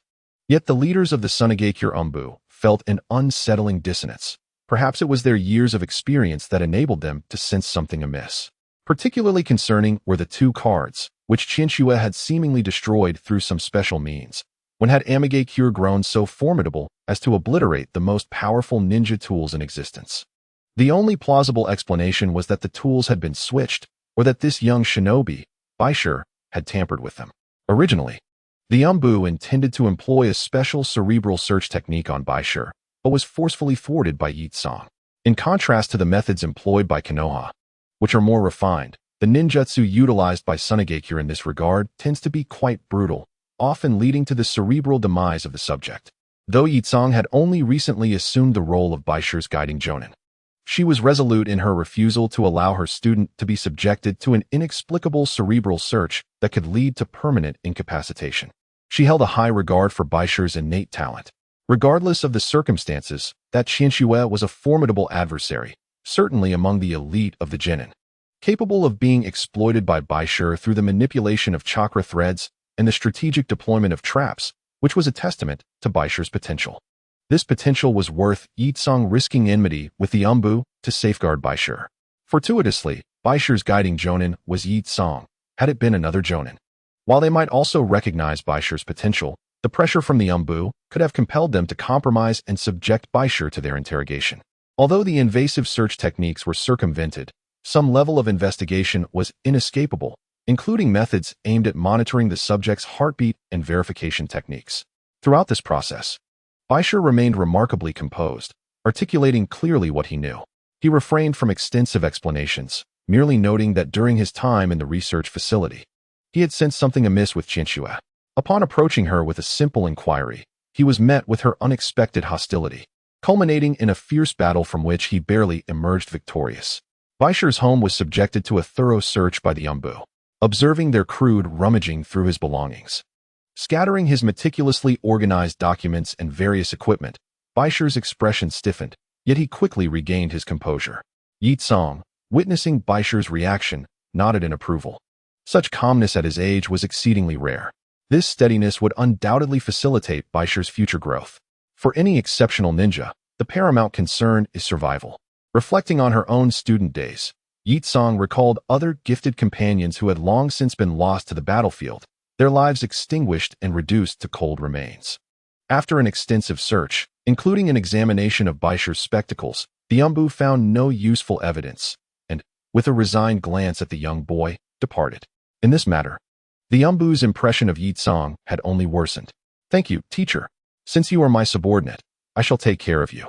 Your injuries have yet to heal. Rest for 3 days before reporting back," Yi Tsang stated. At that moment, Wan, resembling a timid kitten, nestled in a corner, observing the conversation between Bai Shi and Yi Tsang. Her lunchbox clutched tightly in her hands. "Very well, I shall not disturb you any further." Spotting Wan in the distance, Yi Tsang felt a twinge of exasperation. The young girl's intentions were all too apparent, preoccupied with thoughts of how to get closer to Bai Shi. However, Yi Tsang vehemently opposed Wan's current state. Engaging in juvenile romantic games would only squander both her talent and potential. The best companionship for them, as classmates, was to mutually strengthen and grow in skill together, rather than her currently behaving like a caretaker perpetually hovering over Bai Shi. At the medical station, upon learning of Qian Xue's betrayal, the poisoning inflicted upon himself, and ultimately the news of her demise, Kitada found himself in a state of profound despondency, utterly bereft of his former vigor. Although Kitada had long suspected that Qian Xue was an undercover agent from another village, he had steadfastly refused to believe that the cherished Qian Xue could embody such treachery. He had endeavored to banish this thought from his mind, but the arrival of such dreadful tidings struck him with devastating force. Bai Shi had previously visited Kitada at the medical station. However, the light had long since faded from his senior's eyes. Bai Shi's expressions of remorse were met with a bitter smile, as he felt no grounds to reproach his junior. Had their roles been reversed, he too would have been compelled to eliminate Qian Xue, such is the fate of a ninja. A ninja is merely a tool to fulfill missions. Qian Xue had her own reasons, just as Kitada had his. "I am not a worthy ninja." Kitada's silhouette was both striking and heart-wrenching, yet this emotional turmoil was swiftly tempered. Bai Shi understood that he could harbor no pity, nor could he allow their sentiments to sway him. In a state of disarray, Bai Shi fled the medical station, never to visit Kitada again. This marked their final encounter. 10 days later, at the border, Kitada heroically perished in battle against Konoha ninjas near the Kikyo mountain, detonating himself with explosive tags and taking 2 chunin with him. The Qian Xue incident had led Bai Shi to undertake considerable risk to acquire 2 cards. Upon unlocking the skills, Bai Shi was certain that this venture was worthwhile. Fortune smiled upon him as both cards were immediately usable.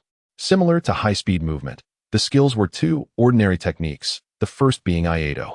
Iaido is a unique drawing technique that, when combined with one's own enhanced speed, allows for swift and lethal strikes against foes.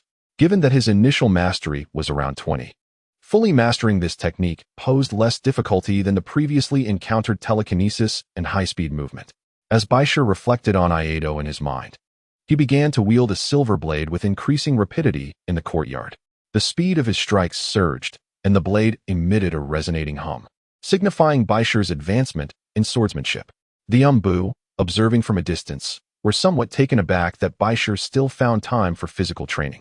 However, the speed, power, and finesse of his sword strikes garnered nods of approval from several Umbu. That little brat may have his flaws, but his swordsmanship is quite commendable. At the genin level, the ninjutsu available to him was limited. Even possessing several potent techniques could lead to unnecessary chakra depletion on the battlefield. Thus, Bai Shi's dedication to physical training was deemed a commendable path to enhancing his prowess in the eyes of the seasoned Umbu.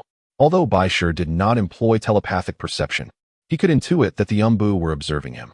Unfazed by this scrutiny, he continued his training with determination. Since he was already under watch, he might as well use it as a means of self-promotion, enhancing the reputation of the civilian prodigy among the genin. With this thought, the silver blade in his hand flashed, transforming into a streak of silver as he swiftly cleaved through the wooden post before him. In contrast to the Ki slash, which is a practice shrouded in secrecy, Bai Shi has acquired a second skill that has left him somewhat perplexed, for its name is rather peculiar, yet it appears promising. The gathering of treasures is an exceptionally unique skill, distinguished not by its offensive capabilities, but rather by its ability to attract metallic substances. Although this technique falls under the category of ordinary methods, it has provided Bai Shi with profound insights. It seems that one can indeed draw on metallic matter.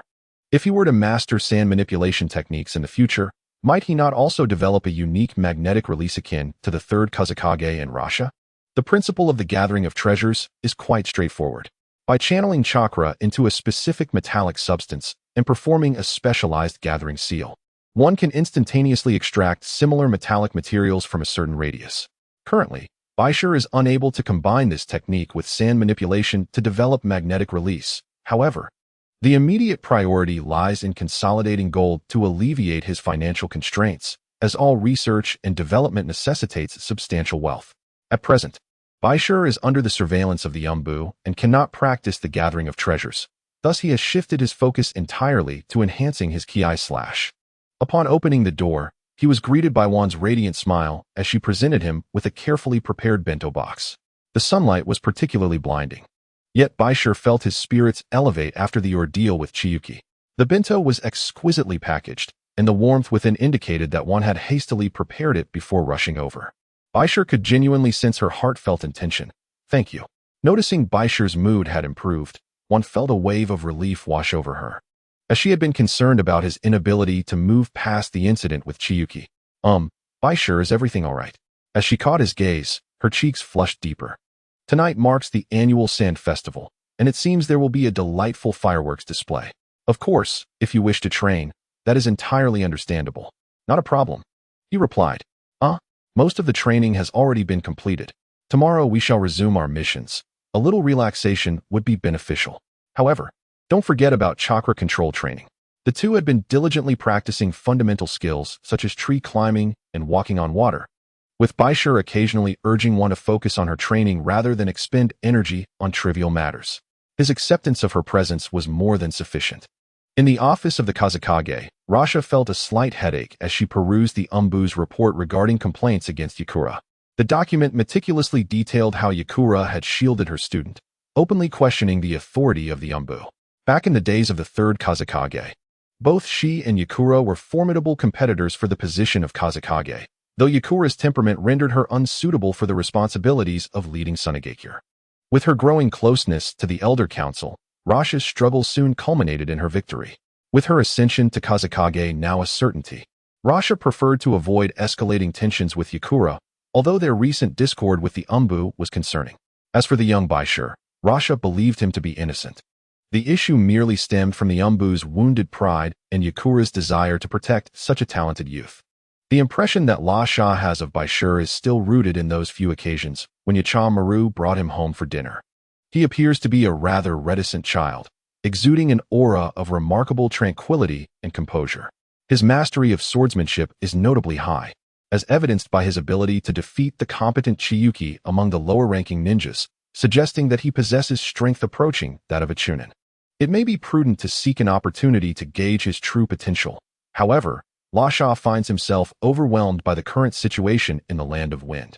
La Sha has yet to formally assume the role of Kazakage, with the ceremony scheduled to take place in a week. Following this, a full-scale war with Sunagakure looms on the horizon. Although La Sha understands that the third Kazakage is not the root cause of the issues with Konoha, the pressing reality is that not only Sunagakure but the entire Land of Wind must redirect its conflicts outward. Otherwise, internal crises will only intensify. The burden of being the leader of a village is not to be taken lightly, especially for the increasingly weakened Sunagakure. As La Sha inherits the title of Kazakage, he must shoulder the corresponding responsibilities. "Chio, what are you pondering now?" The Sand Festival takes place in early July, marking the most significant annual celebration for Sunagakure, a festival established by the first Kazakage. On this day, the village leader, the Kazakage, will ignite ceremonial fireworks, symbolizing the onset of a new year for Sunagakure. Originally, the transition from the 42nd to the 43rd year in Sunagakure coincided with Konoha's calendar, both marking the year 43. This peculiar method of counting years is, in fact, due to Sunagakure's establishment being half a year later than Konoha's. As the forthcoming Kazakage, La Sha presides over this year's Sand Festival. In addition, two of Sunagakure's most esteemed elders, Chio and Hozo, are also in attendance, seemingly representing La Sha's close relationship with the Elder Council. Yakura-sensei, you look stunning today? Yakura does not accompany the official team for the ceremonial activities, but instead walks along the streets adorned in a splendid kimono, holding a folding fan. Having shed her ninja attire, Yakura captivates numerous villagers along the way. For many years, she has been engaged in missions outside the village, and this marks her first public appearance in such attire since growing up. June, you look beautiful too. June's outfit has also been meticulously chosen. She has even applied lipstick and delicate foundation, all to impress the young man beside her. Such careful preparation speaks volumes about June's regard for the occasion, while Bai Shi dons a pristine white ensemble. Without his glasses, coupled with his ninja forehead protector, he appears particularly gallant. Is that Yakura-sensei, along with Bai Shi and June? A voice from afar calls out. Turning to look, they see Qingguangxi, dressed in the family crest, holding a fan adorned with a red flounder, approaching with a jovial smile as he embraces Bai Shi. I thought you were solely focused on training. Aside from training, I have another passion. Reading, Bai Shi replies, leaving Qingguangxi momentarily speechless. He then proudly lifts his fan and remarks, I wonder who copied during the last exam. Care to retake it? At that moment, Yakura's expression turns stern as she swiftly pinches the ears of the two boys. Can you two keep it down? The new Kazekage is speaking. Class 19, gather together. Meanwhile, the humble Rosa, on the sacrificial stage, gestured for the two elders to ignite the torches. Although Hiroso intended to step forward, he was halted by Chiyo, who remarked, You are the wind shadow. It is fitting that you light this fire. Rosa's earlier display of modesty was merely a test of the elders' intentions, while Chiyo, being astute, willingly designated Rosa as the igniter, reinforcing the elders' supportive stance and encouraging him to act boldly. For example, in the case of the Konoha War, regardless of the outcome, Sunagakure must engage in an external conflict to release pent-up emotions and manage post-war arrangements, such as demilitarization and budget reductions. After presiding over the Sand Festival, under the watchful eyes of the entire village, Rosa received the Wind Shadow hat and insignia from the representatives of Chiyo and Hiroso, thereby announcing his ascension to the position of the fourth Wind Shadow after 43 years in Sunagakure.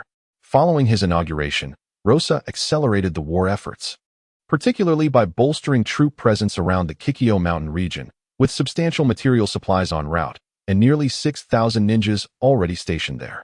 Konoha, unwilling to be outdone, equally fortified its defenses, enhancing military preparations on both sides of Kikyo Mountain.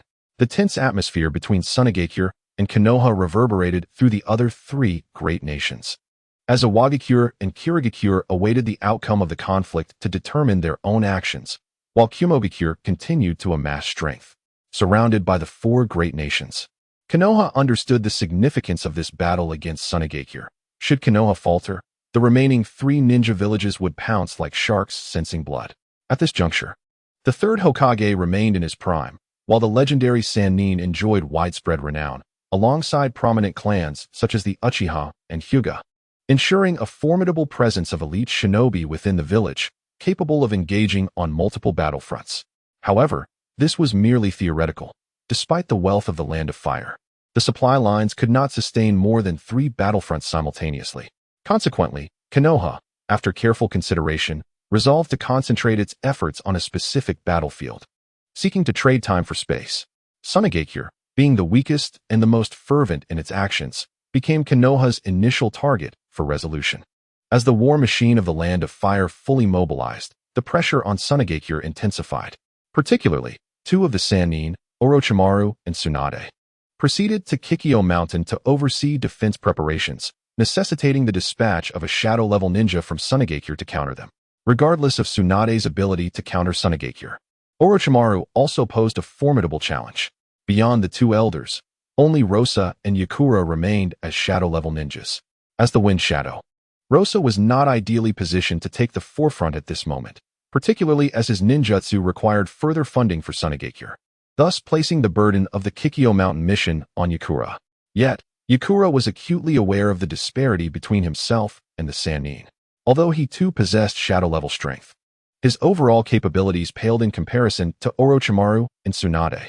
Therefore, his primary objective was to restrain the Sannin at Kikyo Mountain. The persistent absence of high-level combat power remained a chronic affliction for Sunagakure. According to reports from the front lines, Tsunade has yet to make an appearance in the vicinity of Mount Kikyo. Although Orochimaru has arrived at the mountain, his aggressive combat style appears subdued this time, leaving Sunagakure perplexed regarding his true intentions.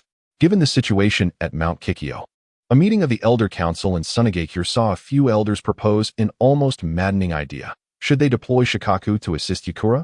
Currently, Shikaku remains sealed, and there is no Jinchuriki available. Even if a temporary Jinchuriki were found, it would likely lead to a disadvantageous 1-on-3 scenario. Presently, Shikaku is sealed within the shrine of Sunagakure, and past lessons from the second Kazekage have made the village cautious about utilizing Jinchuriki. However, in times of necessity, I shall personally join forces with Yakura. As the situation gradually deteriorates, after several days of observation, the ANBU of Sunagakure has lifted the surveillance on Byakushi, who has successfully returned to Team 19. Alongside Jonin Shirogane in June, they continue their medical training under Yakura's leadership, focusing on essential first aid techniques to ensure survival on the battlefield. Due to Byakushi's prior injuries, Team 19's progress has been slower compared to other teams, but his aptitude for learning is remarkable. In the few days since his return, he has diligently reviewed and absorbed the material he had previously missed. Today marks the final day for the earlier teams, including the Akita brothers, who have successfully completed their assessments and fulfilled their D-rank missions. The core knowledge acquired during this period includes foundational chakra control techniques, proper usage of various medicinal agents, and identification of wild herbs. After reviewing the notes from Shirogane and June, Byakushi begins to study independently. It's all right, Byakushi, take your time with your review. We will wait for you. June expresses concern. Byakushi shakes his head, replying, taking too long will affect the assessment results. It is unacceptable for one person to hold back the entire team. Determined not to be a hindrance, Byakushi sits down to study intensively, and after this period of preparation, he heads towards the area for potion distribution and the herb factory to observe and record meticulously. After completing his final observations and studies, Byakushi requests to take the assessment, surprising Maki slightly. This exam must be completed independently. Given the life and death stakes, Maki does not wish for Byakushi to resort to the same underhanded tactics as before, delivering a stern warning. This could be troublesome, Maki-sensei. Since Byakushi insists on taking the assessment, Maki does not intervene. The examination consists of identifying a multitude of potions, selecting materials for the simplest basic ointment, and answering theoretical questions on basic healing knowledge. Throughout the process, both Maki and Yakura watch Byakushi's actions closely. Unlike the previous assessment filled with fidgeting, Byakushi now approaches the questions with utmost seriousness. As he completes the final set of questions, the entire assessment finally concludes. With a score of 723, before Bai Shi, the highest score achieved by any lower-ranked ninja completing the assessment was merely 715. In the history of lower-ranked ninja examinations, only 2 individuals surpassed Bai Shi's score, one of whom is the idol of all puppet masters, the legendary Akasuna no Sasori, who achieved a remarkable 730 points. Upon witnessing this assessment result, Qingguangxi felt an overwhelming sense of defeat. Bai Shi, who typically exuded an air of modesty, revealed a penchant for ostentation at critical moments. His understated demeanor, paradoxically, rendered him remarkably conspicuous, and many were left dazzled by his astonishing score. Among Bai Shi's contemporaries, including the Ida brothers, his classmates only regarded him as formidable. However, those who had graduated in previous years found him somewhat irksome, especially in light of his prior act of killing Chinchua. This bespectacled individual was increasingly viewed with disdain. The majority of lower-ranked ninjas present hovered around scores of approximately 600. After a few days of absence, Bai Shi returned, making quite the commotion. Feeling the weight of unfriendly gazes upon him, Bai Shi remained unfazed, calmly positioning himself behind Qingguangxi at Class 19, allowing him to absorb the scrutiny of their peers. Why do I feel as though I am the one being observed? Bai Shi mused, picking up a book to read, his gaze unwavering as he remarked, "You are an important ally of mine. Please endure this for a while." Upon hearing these words, Qingguangxi suddenly felt the immense weight of responsibility upon him, glaring back at the disapproving crowd like a fighting cock. His provocative stance only served to aggravate the older students further, as the members of Class 19, much like their teacher, Yakura, were equally disliked. Meanwhile, Bai Shi's attention was entirely captivated by a different matter. Within his glasses system, a notification of 100 proficiency in Iaido appeared, followed by 3 divergent pathways, connecting to 3 distinct skill cards, each showcasing different abilities and their respective locations. Upon reaching 100 proficiency, the next tier of branching skills automatically unlocked, indicating the areas where the cards could be found. Bai Shi's learning capacity was on the rise, primarily due to the enhancement of his mental acuity, resulting in increased vitality. As he absorbed extensive knowledge, his telekinetic prowess similarly advanced. Compared to his 40 proficiency in high-speed movement and 35 in the gathering treasure technique, his telekinetic proficiency had surged to 85, while Iato had finally reached an impressive 100 through relentless training. This led to the manifestation of 3 interconnected skills associated with Iato within his glasses system. In his mind, Bai Shi silently contemplated the names of these 3 techniques: Whirlwind Blade, Sword Dance, and Cleave. The Cleave skill, positioned directly in line with Iato, represented the most orthodox path of enhancement. However, regrettably, this card was located within the land of soup and was marked as being in motion, indicating that it had already been acquired by another.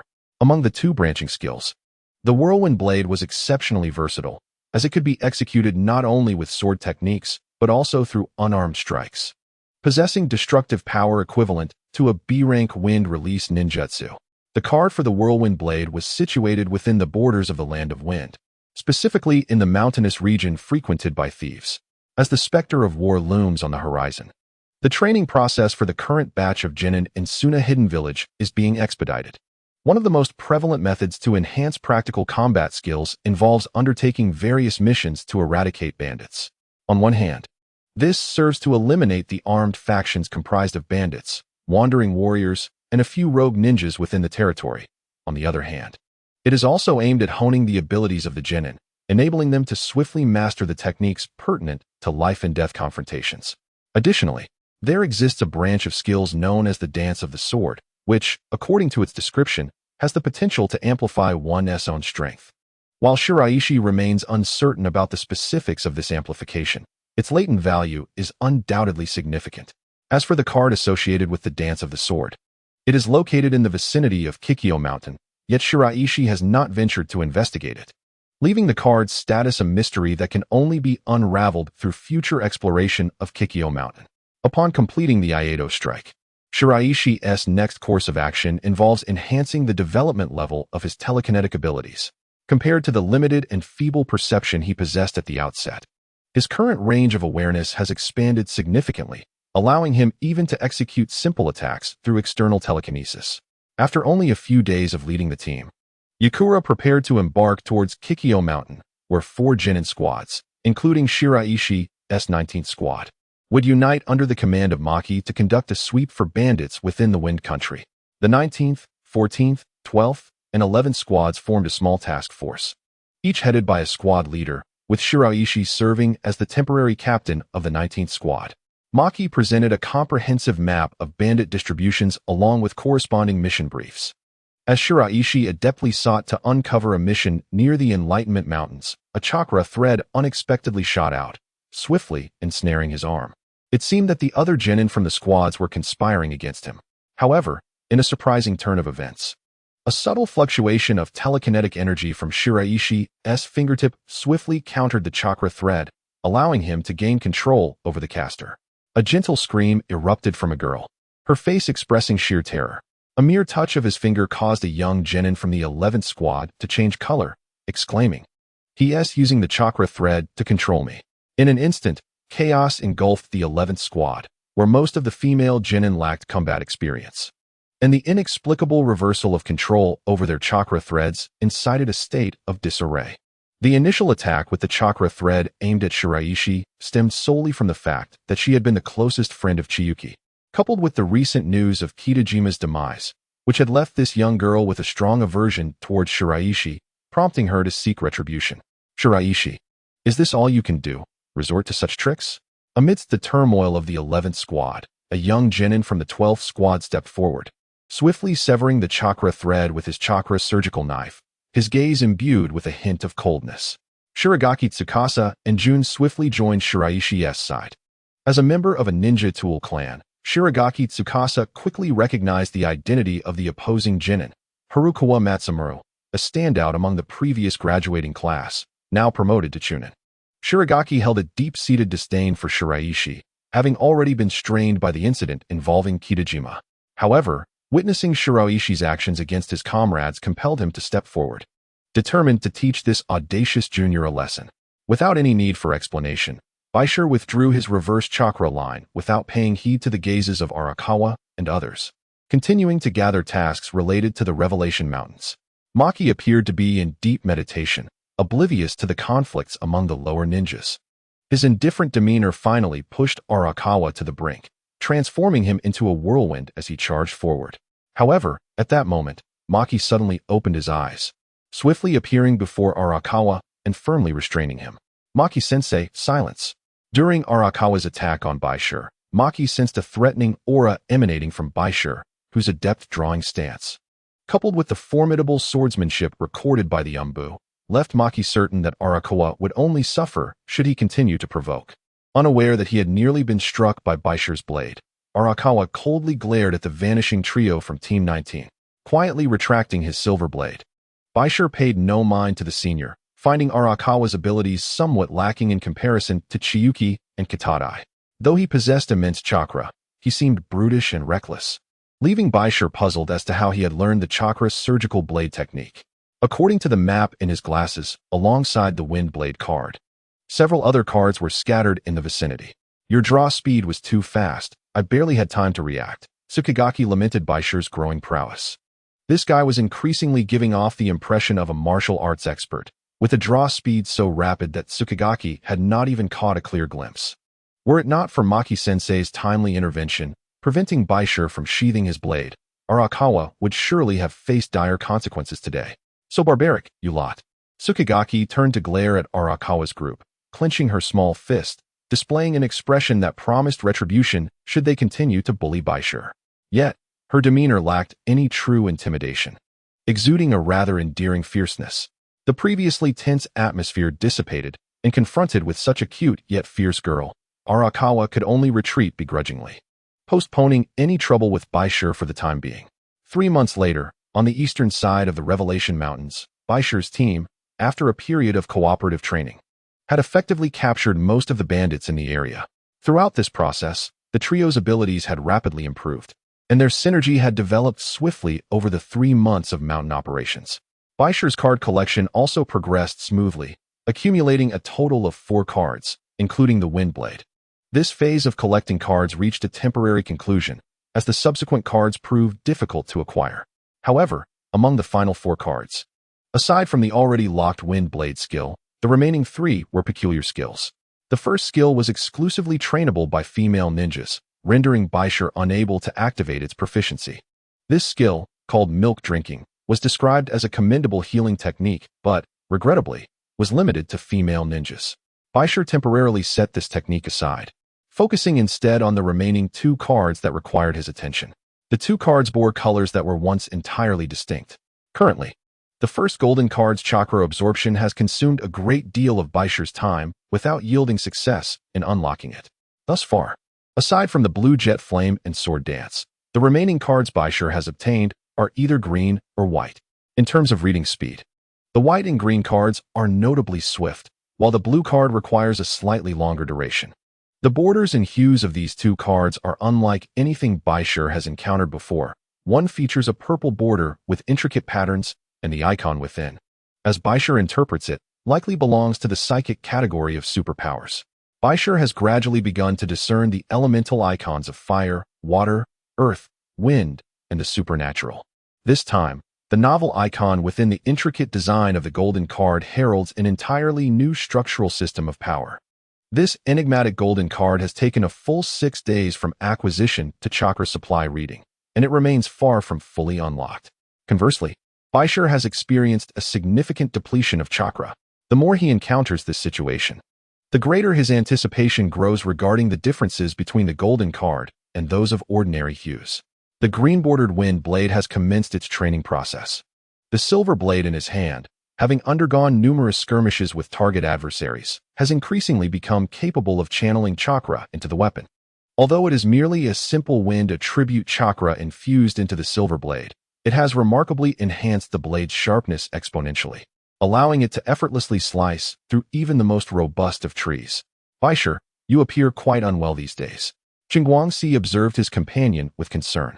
Throughout this period, Bai Shi's complexion had been pale, seemingly a result of excessive chakra depletion from his recent frequent battles against those thieves. Yet, was it not curious that his chakra was so scant? Previously, most of his combat relied on physical techniques with minimal chakra usage, so how could he be so fatigued? The tasks around the Chishire Mountain region are essentially complete. Upon the arrival of the 19th Squad at the assembly point, many lower-ranking ninjas engaged in the raiding of thieves also gradually made their appearance, including 3 squads that were assigned to the same area as the 19th Squad. Maki, as the leader, primarily managed the various domestic thieves and rogue ninjas, while Yakura was responsible for the external operations at the Kikyo Mountain. Currently, the number of ninjas deployed from Sunagakure has risen to 10,000, with over 6,000 of various types stationed at Kikyo Mountain. Additionally, there are more than 1,000 elite Umbu operatives lurking abroad, leaving over 2,000 lower-ranking ninjas. Some of these lower-ranking ninjas are quite aged, with some being in their 30s and 40s. Although their strength is rather ordinary, as the Great War approaches, this cohort of veteran lower-ranking ninjas is expected to join the front lines, as domestic tasks rely heavily on a few upper ninjas and this group of lower-ranking ninjas who graduated within the past 3 to 4 years. Bai Shi and Xingguangxi noted that the 3 squads from Arakawa now exhibited a markedly different demeanor compared to their last encounter, with a faint hint of bloodlust lingering about them, suggesting they had recently engaged in battle. As the 19th Squad entered the hall designated for task handover, it naturally captured the attention of the surrounding lower-ranking ninjas, resulting in a palpable intensification of the atmosphere, with several individuals casting formidable gazes towards Bai Shi. The other lower ninjas were indeed quite curious about the conflict between Team 19 and the other 3 teams. However, due to the current regulations in the village, both sides managed to exercise restraint. Under the cold gaze of the onlookers, Bai Shi and Shirogane approached nonchalantly to hand over the mission to Maki. Although Jun was somewhat vigilant, there was no panic or fear to be found. The mission to eliminate bandits was generally rated as C or D level over the past 3 months. Their efficiency had been commendable, and it was time to undertake more challenging tasks. Maki assigned this batch of lower ninjas to deal with relatively easier bandit strongholds. After 3 months of training, some of the ninjas who had been focused on development showed significant improvement in their abilities, prompting Sunagakure to elevate the difficulty of the missions, allowing these lower ninjas to engage in more formidable battles. During wartime, various ninja villages tend to accelerate the training of lower ninjas, resulting in a quicker promotion rate. The prospect of increased mission difficulty excited the lower ninjas, as the comprehensive mobilization over the past 3 months had largely eradicated banditry across the nation. The bandits they would encounter were mostly ordinary individuals, and even their leaders possessed only rudimentary chakra techniques. The second phase of the mission involved a collaborative effort among the various teams previously assigned by Maki. Team 19 formed the 15th Squad alongside Teams 14, 12, and 11, primarily tasked with combating the bandit forces in the Quicksand Valley. The bandits in Quicksand Valley were a formidable faction composed of rogue ninjas, including 3 leaders who were former chunin of Sunagakure, along with several hundred members forming a bandit army, making them one of the larger bandit groups in the southern region of the Wind Country. This area, situated in a desolate desert, was frequented by merchants from various nations, but it was also a hideout for these rogue ninjas. Sunagakure had recently received accurate intelligence confirming that these rogue ninjas were temporarily concealed in their base within Quicksand Valley, leading to the issuance of this mission. Bai Shi, you will be responsible for leading the 15th Squad. Upon hearing that Bai Shi was appointed as captain, Akikawa's expression changed. He could hardly believe that Maki-sensei would choose this young boy for such a role. Just as Akikawa was about to step forward, he was met with Maki's stern gaze, causing sweat to bead on his forehead. Bai Shi's swordsmanship had become increasingly sharp, prompting Maki and the higher-ups of Sunagakure to recognize the developmental potential of this commoner ninja. This mission for the 15th Squad would serve as a significant test for Bai Shi. Upon receiving the mission, Bai Shi meticulously noted the geography and positioning of Quicksand Valley, preparing for the task ahead. At that moment, however, the reading bar in his glasses finally completed its scan. The golden patterned card vanished, transforming into a piece of scrap metal while within the glasses system. A golden card gradually unveiled its mysterious veil. To his astonishment, this card was located at the initial position. The prior telekinetic movements had all resembled a white card, yet now the golden card was positioned here. The classification is of the celestial attribute, with an initial proficiency locked at 70, rendering further training impossible until a certain mastery of natural energy is achieved. Currently, only 30 proficiency points are allocated for Bai Shi's cultivation. To be precise, this is not merely a technique. Rather, it resembles an innate ability imbued with the essence of blood. Even this initial 30 points of capability has left Bai Shi astounded. This exemplifies the potency of the golden card.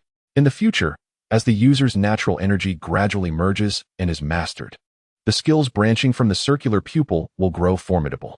The evolution of these skills will culminate in 3 distinct endpoints. In the demonstration, a terrifying radiance of destruction coalesces in the hands of the presenter, obliterating everything in its vicinity, leaving behind a desolate wasteland as the user steps forth, initiating the revival of all life. The earth seems to bend to his will, and at this moment, the sky abruptly fractures, with a colossal beam of energy descending. Yet, amidst this chaos, the light emanating from the user's circular pupil transforms into a golden titan, shattering the opponent's assault with a single punch. The video abruptly concludes, capturing a formidable power that even the typically composed Bai Shi cannot help but gaze upon with yearning. The skills demonstrated mentioned 3 distinct techniques, which are likely the pinnacle abilities of the circular pupil, a radiant light that obliterates all, a formidable control over vitality, and the robust defense of a giant. The value of this golden card is immense, justifying the countless days Bai Shi devoted to deciphering it. While Bai Shi utilized the functionalities of his glasses to unlock and read the golden card, the task hall had completed all assigned missions. Upon opening the map of the Sandflow Valley, he discovered that this area did not harbor any cards. Although this mission was not particularly arduous, the individuals from Akagawa may not easily acquiesce. Bai Shi, unperturbed by the concerns regarding the city wall officer, directed his attention to the puppets in the officer's possession. You should first repair the 2 red flounder puppets. They have sustained considerable wear. The number of puppets in the city wall officer's possession had already been adjusted. Instead of the initial single red flounder, there were now 2, unimaginatively named Red Flounder No. 1 and Red Flounder No. 2. Senior Maki, given the discord between Class 19 and the other batch of lower ninjas, is it wise to have them combined in this mission? Many upper ninjas were aware of the friction between Bai Shi and this particular group, prompting them to question the wisdom of assigning such an B-level task to a team with internal strife. Though Maki appeared to be a rather aloof individual, he responded with considerable patience regarding the concerns of his colleagues. Lord Wine Shadow merely wishes to ascertain whether Bai Shi has the capacity to navigate this minor challenge. As a trusted confidant of Raza, Maki was fully aware of the Wind Shadow's intentions, having observed Bai Shi's exemplary conduct during the task in the Chi Mountain Range. Thus, he fervently championed Bai Shi in front of Raza, leading to this team assessment. Maki, one of the strongest within Sunagakure, second only to Yakura and Raza, possessed a keen insight. Over time, he had discerned a unique potential within Bai Shi, a distinct potential unlike any other genius, from the frail figure of Bai Shi. Maki seemingly glimpsed an alternative future for Orochimaru. During Bai Shi's mission in the Enlightenment Mountains, he submitted a report on the concept of telekinesis to the higher-ups of Sunagakure, succinctly detailing this novel form of illusionary technique. However, the leadership of Sunagakure did not accord this ninjutsu the significance it merited, primarily due to the extremely limited sensory capabilities of telekinesis, which rendered it inferior to more powerful illusionary methods. The report presented innovative concepts regarding the application of telekinesis, and given the current world's divergence from traditional illusions, no one questioned Bai Shi's origins. In the absence of a skill upgrade system, the prospects of telekinesis were not regarded favorably by anyone. Nevertheless, Bai Shi's intent was merely to ensure the future emergence of advanced skills associated with telekinesis, avoiding undue suspicion. Maki had also observed telekinesis as an illusionary technique. Although its power was rather mundane, it was commendable for Bai Shi, a commoner ninja, to create such a simple ninjutsu. This is an era of explosive creativity in ninjutsu, with an increasing variety of classifications and developments. Among them, the second Hokage, the third Hokage, and the legendary Sannin Orochimaru stand out as exceptional innovators. On the other hand, Sunagakure, aside from the second Kazekage's minor advancements entailed beast control, had shifted its focus entirely to mechanisms and puppetry. Following the disappearance of Sasori, even the puppetry techniques began to stagnate. Maki felt a profound sense of crisis. Just as he vehemently opposed any conflict between Raza and Yakura, advocating for the Kazekage to strengthen ties with the Elder Council, Maki hoped for unity within Sunagakure, as it was the only way to stand a chance against Sunagakure. Bai Shi's diligent studies and his eerily calm demeanor imparted a strong impression on Maki. It was clear that ninjas like Bai Shi were the talents Sunagakure required for the future. In the future, during the village's weakest moments, Maki would demonstrate his astute judgment by advocating for Gaara's appointment as the 5th Kazekage, which further heightened Maki's attention towards Bai Shi, even surpassing the guidance provided by the Jonin Yakura. Raza was somewhat skeptical of Maki's assessment, yet this did not hinder the 4th Kazekage's faction from offering Bai Shi an opportunity. Concerning the recent mission in the Sand River Valley, Bai Shi deliberated extensively before deciding to approach Arakawa for a private resolution, considering him the leader among the 9. You intend to negotiate with Arakawa alone? Indeed. Bai Shi, delicately savoring his rolled bento, exhibited his usual elegance, consuming it at a leisurely pace, while Jogaki devoured his own rolled bento with abandon, expressing concern over Bai Shi's intention to negotiate with Arakawa. You're just going to analyze things for him? Analyze? What could you possibly explain to that brute? Although Jogaki was eager to inquire about Bai Shi's true intentions, their time spent together had revealed Bai Shi's character. He was neither impulsive nor lacking in strong convictions. Thus, he refrained from pressing further. Bai Shi invited himself for a private meeting, and Arakawa, indifferent, resolved to confront the young man who had previously eluded him. Without a moment's hesitation, he decided to go alone. The rendezvous was set atop a peak overlooking the sand-hidden village canyon. Today, Bai Shi donned a simple white outfit, adorned with a forehead protector, his delicate features exuding an air of aloofness as he gazed down at the entire village below. His proficiency in telekinesis had reached an impressive 90, and he anticipated unlocking subsequent skill cards soon. Meanwhile, considering the progress with the previous golden card, Bai Shi resolved to postpone the unlocking of the purple card until the conclusion of the Shifting Sands Valley mission. What is it that you summoned me for? Arakawa inquired, his swagger tempered by a newfound caution compared to 3 months prior. He approached steadily, leaving no openings, his gaze fixed on Bai Shi. Raising a finger, Bai Shi softly uttered, 1 second. What? In 1 second, you will understand. Bai Shi's words ignited a sense of humiliation in Arakawa, who quickly assumed a defensive stance, his focus unwavering on Bai Shi. Are you underestimating me? No, merely illustrating the disparity between us, dissuading any foolish maneuvers you might contemplate. Bai Shi's remarks darkened Arakawa's expression, prompting him to swiftly unleash a kunai, only to witness Bai Shi's pupils shimmer with an unusual light as the ground beneath him quaked, propelling him forward in an instant. How swift! Arakawa struggled to discern Bai Shi's movements. The latter's rapidity rendered him nearly invisible. Realizing direct confrontation was futile, Arakawa performed hand seals to employ the substitution technique. However, during the exchange with the wooden block, Bai Shi's silver blade remained steadfast, slicing through the air with a whirlwind of force, leaving a crimson mark upon Arakawa's neck. Standing there, despite employing the substitution technique, Arakawa found himself ensnared by Bai Shi's silver blade, which rested lightly against his throat. The entire encounter unfolded in less than a second. Mastering high-speed movement and the whirlwind blade technique, Bai Shi significantly enhanced his speed and striking power, utilizing his keen observation to subdue the obstinate Arakawa within the blink of an eye. With death looming ever closer, beads of sweat trickled down Arakawa's forehead. Yet he had no intention of pleading for mercy, nor did he feel compelled to invoke familial threats against Bai Shi. The two remained locked in a tense standoff. Sensing Arakawa's reluctance to engage, or perhaps his uncertainty in what to say, Bai Shi lowered his silver blade. Regarding the Shifting Sands Valley mission, I hope you can assist me in coordinating the situation of the 4 teams. As he spoke, Bai Shi gently retracted his silver blade, which gleamed in the blazing sun, momentarily captivating Arakawa's attention. How did he achieve such speed with his physical techniques? In exchange, I offer you a C-rank fire release technique. Arakawa's chakra affinity was fire. Yet due to his family's secret techniques predominantly revolving around wind release, he had long struggled with the scarcity of suitable fire ninjutsu, burdened by the limitations imposed by his own chakra nature. Upon hearing that Bai Shi possessed a C-rank fire release technique, Arakawa immediately perked up. What do you require in exchange? Family secret techniques are not negotiable, and I do not possess any particularly special ninjutsu. It pertains to a pass for the Sunagakure Grand Library.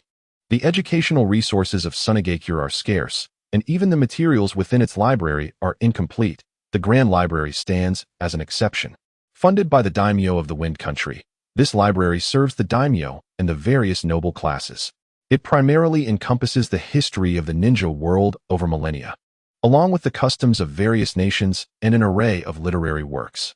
Arakawa's maternal lineage hails from a noble family within the Wind Country, granting them partial authority over the issuance of library passes. Thus, the essence of Bai Shi's trade was the qualification to enter this library. Compared to the exchange of ninjutsu, a mere library pass seemed trivial. Soon, Arakawa utilized familial connections to procure a reading pass for Bai Shi, who then delivered the C-rank fire release technique, Spark, to Arakawa. Bai Shi had not personally trained in Spark, and thus, his understanding of its theoretical foundation and hand seals remained rudimentary. Fortunately, upon practicing it, Arakawa successfully executed several small bursts of flames. This unexpected acquisition of fire release delighted Arakawa and significantly altered his perception of Bai Shi, transforming his initial hostility into collaboration as he assisted Bai Shi in coordinating all 4 team members. Bai Shi, you truly are impressive. You managed to handle that guy. After the formation of the 15th squad, the 12 ninjas embarked on their journey. During this time, Jogaki Tsukasa found himself puzzled by Arakawa's recent change in demeanor, sensing an unusual closeness between the two, which hinted at an undisclosed exchange. In response to Bai Shi's indifference, Tsukasa hooked onto him. Hey, tell me, did you bribe him with something valuable? A secret, was Bai Shi's succinct reply, which nearly drove Tsukasa to madness. Yet, at an unknown moment, Bai Shi skillfully slipped out of Tsukasa's grasp and quickly distanced himself from the individual. The journey to the Shifting Sands Valley would require a day. But before confronting the rogue ninjas, Bai Shi prepared a simple topographical map, repeatedly measuring and considering several small flags. Within the squad, only June possessed sensory abilities, and it must be said that her talent in this regard is quite remarkable. After 3 months of training, her range of perception had increased several-fold compared to her initial capabilities. The geographical features of Shifting Sands Valley render it easily defensible, yet difficult to assault, as a vast gorge is traversed by a stream, surrounded by treacherous quicksand marshes. Hence, the true passages are limited to just 2. 3 rogue ninjas of Chunin rank were identified, and Sunagakure had compiled data on their chakra attributes, mastered ninjutsu, taijutsu, and various distinctive characteristics. Armed with this intelligence, Bai Shi was tasked with formulating a detailed extermination strategy. The records indicated that 1 rogue specialized in taijutsu, another in wind release, and the third in earth release, presenting a rather simplistic array of abilities, thus challenging Bai Shi's strategic planning skills. Chokin, along with 3 other lower ninjas, formed a support team. Among the remaining 8, including Shiraishi, Arakawa and 2 lower ninjas were stationed at the rear of the Sandflow Valley, while Shiraishi led 4 lower ninjas in a frontal assault. Within the valley, 3 leaders knelt in anticipation of a distinguished visitor's arrival. A messenger clad in earthy-toned attire commenced the sealing work on scrolls, storing a portion of puppet devices and components in the process. In his grasp was the head of a Chunin from Sunagakure, clearly indicating his role was to ensure the successful completion of Team Shiraishi's mission in the valley and to provide potential support if needed. However, upon his premature arrival, he was unexpectedly slain by this mysterious powerhouse, his head carelessly discarded upon the ground. Witnessing this scene, the 3 rogue ninjas trembled in fear. Although they had once been formidable Chunin from Sunagakure, their strength paled in comparison to this messenger and the formidable figure behind him. That figure was none other than Sasori of the Red Sand. The Sandflow Valley, in fact, served as one of Sasori's concealed bases within the territory of Sunagakure. After the assassination of the 3rd Kazekage, Sasori himself had sustained severe injuries, his body ravaged by magnetic corrosion. Consequently, during his concealment, he commanded his subordinates to gather the necessary resources from various bases. With the Ninja World War on the horizon, Sunagakure had begun to purge the rogue ninja and thief factions within its domain. Despite the valley's remote location, vigilance was required regarding movements from Sunagakure, as it housed vital experimental specimens for Lord Sasori. Having eliminated a Chunin, he thought little of it. After all, the Wind Country was rife with Sunagakure ninjas conducting widespread purges, and encountering a solitary Sunagakure ninja was merely a matter of chance. Rest assured, we shall not disappoint Lord Sasori. On the outskirts of the Sand Flow Valley, Sunagakure ninjas arrived on the scene. Among them, Kyuin appeared visibly tense. Channeling her psychic energy for heightened perception, beads of sweat trickling down her brow, betraying a hint of anxiety. Relax, try to extend your psychic perception, Shiraishi instructed. Upon hearing his words, Kyuin quickly loosened her tension, channeling her chakra and mental energy into the process, rapidly expanding her perception to encompass the entire Sand Flow Valley. At the rear, the group, led by Arakawa, remained stationed at the entrance of the valley's narrow path, each equipped with a small mechanism for short-range communication. With preliminary preparations completed, Shiraishi gently placed a hand on Kyuin's shoulder, and as their psychic energies intertwined, they swiftly expanded their detection range. The psychic connection between Kyuin and Shiraishi was seamless. In fact, due to the enhancement of Kyuin's psychic abilities, Shiraishi's proficiency increased by 3, reaching a remarkable 99. As Shiraishi and Kyuin's psychic energies merged, 4 chakra responses emerged within the Sand Flow Valley, one of which exhibited a particularly pronounced fluctuation, far surpassing the others. In the secret research base of the Sand Flow Valley, Sasori's messenger, the violet-hued hawk, quickly sensed something amiss, and while retracting his chakra, he swiftly unleashed a wave of energy outward. During the tumultuous clash of air currents, the general location of the sand-hidden ninja was swiftly ascertained. With a mere glance, the Violet Hound signaled to 2 of the rogue ninjas, who promptly led their team towards the position of Arakawa. A perilous surge of chakra was detected, with 2 distinct energies advancing towards Arakawa, indicating a retreat was imminent. However, before Bai Shi could fully articulate his thoughts, the 2 rogue ninjas approached the rear passage with their thieving cohort. Observing this, Arakawa swiftly entered a state of preparedness, having recently attained the rank of Chunin. He resolutely opted for combat in the face of encirclement. As kunai were exchanged between the 2 factions, Arakawa unleashed a formidable burst of fire, attempting to vanquish his foes with the newly acquired fire techniques. Yet, the taijutsu rogue shattered the flame with a single punch. Little brat, do you greet your foes with fireworks? The fire jutsu merely affirmed to the 2 rogue ninjas that this young Chunin lacked practical experience, prompting one of them to fixate on the other 2 individuals nearby. The fire burst was classified as C-rank ninjutsu, primarily due to the significant chakra consumption it entailed. To be precise, most of the skill cards mastered by Bai Shi demanded an immense amount of chakra, albeit the power of the flames could be enhanced with further cultivation. You 2, retreat and signal for assistance. I will support Arakawa. Unable to gauge the strength of their adversaries, Bai Shi chose to abandon the mission, but as the leader, he could not forsake his comrades ensnared in this perilous situation. He resolutely decided to venture forth alone to offer aid. From the messages relayed by the 2 rogue ninjas, the Violet Hound comprehended the identity of this group of sand-hidden ninjas. It appears the Sand Village is indeed eager to hone their newly minted youngsters.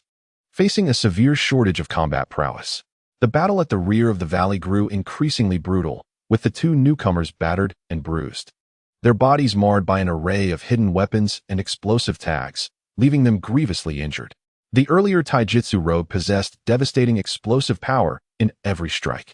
Although Arakawa's own capabilities were commendable, the repeated bursts of fire had depleted his chakra reserves significantly, leaving him increasingly fatigued. As a fellow Chunin, Arakawa was technically superior in various aspects to his opponent. However, the glaring deficiency in real-life combat experience placed him at a disadvantage. I cannot falter here. He fervently endeavored to regain his composure, while his opponent sneered, transforming their hand into a lethal strike that came crashing down. Arakawa prepared to unleash another fire burst, only to discover he lacked the chakra to perform the technique. Die! With a thunderous crash, a silver blade appeared out of nowhere, intercepting the fatal taijutsu technique aimed at Arakawa. Bai Shi, wielding the silver blade and clad in his customary white attire, exuded an air of effortless grace as the wind rustled through his garments. The silver blade danced, instantly morphing into a series of razor-sharp wind blades, startling the taijutsu rogue, who swiftly retreated several paces to evade the oncoming gusts. Why does this blade unleash wind blades without any incantation? Can this young one perform jutsu without seals? Ignoring his opponent's astonishment, Bai Shi tightened his grip on the silver blade, his pupils gradually shifting in hue. Activate circular pupils. As the ocular technique was activated, the power of thought within Bai Shi surged once more, merging seamlessly throughout his body, enabling him to sense every movement of his adversary. Indeed, the conjecture was not mistaken. The round pupils significantly enhanced his psychic prowess, propelling Bai Shi's proficiency from 99 towards the coveted state of 100. However, rather than fixating on proficiency, Bai Shi's entire attention was riveted on his opponent, where the silver blade in his grasp began to emanate a unique wave of wind blades. Fire release, dust flame. At that moment, while one rogue ninja remained motionless, the other commenced hand seals, summoning a torrent of scorching sand and dust towards Bai Shi and his companions. Although it was merely a D-rank ninjutsu, its practicality was undeniable. Arakawa and his allies immediately discerned the difficulty in breathing. You all proceed to the rendezvous point. I shall hold off the rear. Arakawa, devoid of any pretense, placed his trust in Bai Shi's capabilities forged through their brief time together, thus retreating with his two companions. The strategy concerning the quicksand valley was straightforward. Fire release holds a formidable advantage over wind release, and since the adversary wielded wind-based blade techniques, it was the fire-affiliated rogue ninja who would initiate the attack. Unexpectedly, Bai Shi found himself at the epicenter of the intense, heated dust, gripping the silver blade firmly. His body remained still, yet his pupils remained locked onto his foe. The quicksand valley and its surrounding desert were rich in various heavy metals. Under the intense heat of the opponent's dust flame, the sand infused with these unique metallic substances would undoubtedly become highly formidable. With a gentle twist of the silver blade, Bai Shi, empowered by his enhanced psychic control through the ocular technique, activated the treasure-gathering technique. The scorching sand began to vibrate violently, causing the adversary casting the technique to feel an unsettling shift. The molten sand previously coalescing around Bai Shi started to writhe with agitation. This was a technique beyond their comprehension. With a delicate flourish of the silver blade, the heated sand erupted outward in all directions. While the martial arts rogue attempted to close in on Bai Shi, the other rogue prepared to unleash another technique to counter the searing dust. An unforeseen event transpired.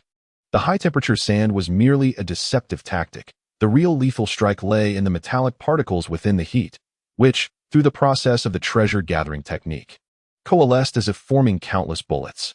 In an instant, as the whirlwind of blades spread, these metallic projectiles were unleashed in a frenzy. Bang! The martial arts rogue, barely approaching Bai Shi, was met with a barrage of bullets that pierced his face, rendering it a grotesque mess. Not only he, but the other rogue and dozens of thieves behind him fell victim to the relentless assault of ricocheting metal, leaving them riddled with wounds. The confined nature of the battleground, akin to a closed environment, combined with Bai Shi's unconventional attack, caught the two rogue ninjas off guard, leading to their demise. In this skirmish at the Quicksand Valley, Bai Shi displayed remarkable ingenuity, exploiting the rogue's unfamiliarity with his techniques to gain the upper hand. Gritting his teeth against the gruesome sight of the aftermath, Bai Shi examined the bodies of the fallen rogues. To his dismay, he found virtually nothing of value, not a single ninjutsu scroll, nor even a decent explosive tag. Indeed, they were poorer than he. However, upon reflection, it is hardly surprising that life in such a harsh geographical environment would not yield prosperity. As Bai Shi gazed upon the desolate area, he formed a series of hand seals, unrolling a scroll to invoke a certain array, while the flames engulfed the scene. The corpses of the ninjas would leave behind a plethora of information, be it from the brain or other sources. Bai Shi had left an abundance of information in this battle, particularly with the use of his treasure-gathering technique, which bore a striking resemblance to magnetic release. To avoid future complications from the Dark Department's investigation, Bai Shi resolved to obliterate the evidence. The Sunagakure village was currently in an exceedingly sensitive period. The emergence of techniques akin to magnetic release would undoubtedly provoke a significant uproar. Thus, Bai Shi decisively managed the situation. However, the moment he stepped beyond the confines of the Liashahai Valley, a figure obstructed his path. As a genin, your performance has been commendable. Dispatching these two weaklings was effortless. Without any superfluous words, Bai Shi drew his silver blade in a swift motion, the sharp sound slicing through the air as he aimed directly at this figure. The identity of his opponent was likely connected to the formidable chakra he had sensed earlier. and the aura emanating from this individual sent Bai Shi into a state of heightened alert, compelling him to retreat step by step. This powerful ninja, known as Zao, evoked an unsettling impression, reminiscent of a predator toying with its prey as he approached. Nevertheless, I am quite curious about how you managed to kill them. Zao's chakra threads, resembling steel wires, rapidly entwined, transforming into lethal lines. Although these were chakra threads, they bore additional attributes. As Bai Shi's gaze flickered, he deftly maneuvered his silver blade, spinning rapidly as a flurry of wind blades erupted forth. As the wind blades materialized, Zao exhibited a look of surprise, launching his chakra threads with remarkable precision to disperse the wind's force. Bai Shi discerned the shift in the wind's direction, realizing that his opponent utilized it to track him. This puppeteer must possess a certain level of sensory ability. Maintaining his focus on the evolving circumstances, Bai Shi retreated step by step. At one moment, as he landed, the chakra threads expanded into a web-like formation. Zao's chakra threads exuded a terrifying explosive capability, triggering a series of detonations upon contact with Bai Shi. In an instant, Bai Shi executed a substitution technique to shift his position. However, those chakra threads seemed to possess a sense of awareness, relentlessly pursuing him. Just as they were about to strike, Bai Shi unleashed his telekinetic force, attempting for the first time to attach it to himself, resulting in a subtle levitation that allowed him to gracefully ride the winds. Floating with the wind? This little brat possesses quite a repertoire of techniques. Could he be a descendant of that family's secret lineage? Yet, this particular art is something I have never witnessed before. As a sensory-type ninja, Zao was confident that after dispatching Bai Shi, he could easily deal with the remaining Sunagakure ninjas. Considering the impending arrival of the Sunagakure's main forces, Zao instructed his final subordinate to gather materials and equipment from the base, preparing for a transfer to another location. In a bid to seize the moment, the Purple Hound resolved to personally eliminate the imp. The chakra threads crackled with dynamic energy, attempting to constrict the White Stone's cranium with the ferocity of steel cables. Beneath his feet, the telekinetic force anchored itself to the ground, and the White Stone unexpectedly realized that his proficiency in telekinesis was on the verge of a breakthrough, nearing the coveted 9999 threshold, allowing him to gradually master the rhythm of the confrontation. Instead of retreating, the White Stone advanced, grasping with one hand to reconstitute the metallic particles that had scattered on the ground. With remarkable speed, these particles were propelled forward, only to be met by the Purple Hound, who deftly shattered the metallic assault with a flourish of chakra threads. Although he successfully thwarted this attack, the Purple Hound, gazing at the myriad of craters left in the ground, found himself momentarily distracted. Magnet release? Who are you in relation to the third Kazekage?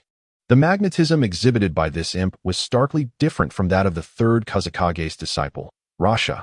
It was a complete control over metallic sand, unbound by the need for special sand to facilitate the magnetic transformation. As part of Sasori's scheme, the Purple Hound was unaware of the ultimate fate that befell the third Kazekage, yet he was acutely aware that his master, Sasori, was undoubtedly tied to this incident. The emergence of another magnetically adept youth could yield significant rewards. Seizing the moment of the Purple Hound's distraction, the White Stone executed a swift Iato cut with his silver blade, slicing through the chakra wire traps surrounding him before making a hasty retreat from the canyon. Not daring to look back, the opponent's prowess was evidently among the most distinguished within the Chunin ranks, bordering on that of a jonin. Aware of his own limitations, the White Stone shed his burdens and activated his swift escape, moving with remarkable velocity. This imp could not be allowed to escape. A youth wielding magnet release would undoubtedly be a prized acquisition for Lord Sasori. Meanwhile, as the White Stone sped through the desert terrain, his gaze was filled with fierce determination. Upon hearing the name of the magnet release called by the Purple Hound, he realized he had underestimated the situation. For that single utterance would bring him immense trouble. The earlier efforts to erase evidence had been nearly futile. Thus, he had to devise a way to eliminate this formidable adversary, who clearly possessed considerable strength among Chunin. In terms of chakra control and perception techniques, he was not well versed in close combat, and the wind was precisely the core of his sensory abilities. The White Stone's mind raced, conjuring a uniquely colored chakra thread in his hand. As his fingers manipulated the thread, he silently calculated how to vanquish the Purple Hound. His telekinetic power needed to surpass 100 to achieve the complete externalization of his mental energy for simple evasive maneuvers. In addition to his conventional weaponry, the White Stone possessed a purple card that had yet to be activated, symbolizing a fearsome trait still intact in the ninja world, its indomitable might. Under the influence of the White Stone's chakra threads, the purple card etched a stunning arc of light in the air. He needed to lure the puppet master deeper into more remote territories. The stage of their pursuit transformed into the expansive desert. And as the White Stone prepared for the ensuing battle, the puppet master, the Purple Hound, unfurled a scroll, summoning his exclusive puppets to join in the chase. On the opposite side of the Quicksand Valley, as Arakawa and his companions returned to their encampment, Tsukigami and others were anxiously darting about. Previously, Shiraishi had ventured alone to provide support, a perilous endeavor in itself. Now, with the situation in the Quicksand Valley uncertain, the entire team was left adrift. Upon seeing Arakawa and his group return without Shiraishi, Tsukigami's expression darkened. "Where is that guy Shiraishi? He was supposed to hold the rear. You let him do that alone." Arakawa refrained from elaborating, but another subordinate nearby scoffed. "It was his decision to send us to that location. It is only fitting that he covers our retreat, as he must take responsibility for his misjudgment." This remark caused Tsukigami's countenance to shift dramatically, plunging him into a state of frenzied rage. The previously silent Arakawa then turned and struck his companion, sending him sprawling to the ground. "Enough. Do not utter such words again." Following this, Arakawa offered an apology, and Tsukigami, not pursuing the matter further, shifted his gaze to the somewhat weakened Jun. "We need to prepare to assist Shiraishi. Jun, can you still hold on?" Jun, having expended excessive chakra earlier, was in an extremely fatigued state. However, his concern for Shiraishi outweighed his own condition, prompting him to rise unsteadily, enveloped in a wave of psychic energy, and once more activate his perception abilities. After confirming the direction indicated by Jun, Tsukigami gestured with his hands, summoning two red flounders that seemed to swim animatedly at his sides. Before venturing to the Quicksand Valley, Shiraishi and Tsukigami had traversed a desert area where they had set numerous traps, including various poisons and explosive tags, creating a lethal array. According to Shiraishi, should any unforeseen circumstances arise, this would serve as a contingency. Indeed, his foresight proved accurate. Swiftly fleeing the Quicksand Valley, Shiraishi did not proceed directly to the rendezvous point, but opted for an alternative escape route. Given the uncertain situation involving Jun and Tsukigami, Shiraishi aimed to eliminate the puppeteer, directing himself toward the trap-laden zone. He needed to hasten his plans. For now, he was not required on the battlefield. Should a full-scale ninja war erupt in the future, his unique abilities would inevitably draw attention. Thus, Shiraishi had to contemplate the enhancement of his public persona. Simply being a prodigious scholar ninja would not suffice. He aspired to be the most distinguished research-oriented ninja of Sunagakure, mastering core techniques. As for the recently encountered ninja, his strength and tactics were commendable, yet his primary method appeared to revolve around controlling chakra threads, lacking in versatility. However, the explosive capabilities embedded within his chakra threads posed a significant challenge. The Purple Hound moved with remarkable speed, a sensory-type ninja reliant on shifting winds for perception. As he manipulated his chakra threads, he transformed into a shadow darting towards Shiraishi's position. Moments later, a humanoid puppet materialized before Shiraishi, wielding a long sword that struck upward with blinding speed. Empowered by rapid movement, Shiraishi pushed off with his left foot, as swift as an arrow, his silver blade trailing behind him, lunging fiercely towards the puppet. Suddenly, a colossal axe emerged behind the puppet, crashing towards the silver blade. At that moment, Bai Shi's entire trajectory shifted dramatically. He deftly sliced upward along the sides of the axe, the clash of metal igniting sparks. The puppet leaped back, and as Bai Shi spun his silver blade, he unleashed the treasure-gathering technique, which condensed the metal and simultaneously shot forth, shattering the protective exterior. In this process, Bai Shi's silver blade pierced the core of the puppet. Compared to other ninja villages, the ninjas of Sunagakure were quite adept at handling the puppet techniques of their own village. Moreover, with his teammate, Tsukikage, hailing from a family of ninja tool experts, they could accurately discern the puppet's weaknesses. The metal assaults constructed by the treasure-gathering technique were also the puppet's nemesis, for these metals infused with Bai Shi's chakra not only penetrated the puppet, but also dismantled all the arrays and control mechanisms within, instantly severing the connection between the Purple Hawk and the puppet.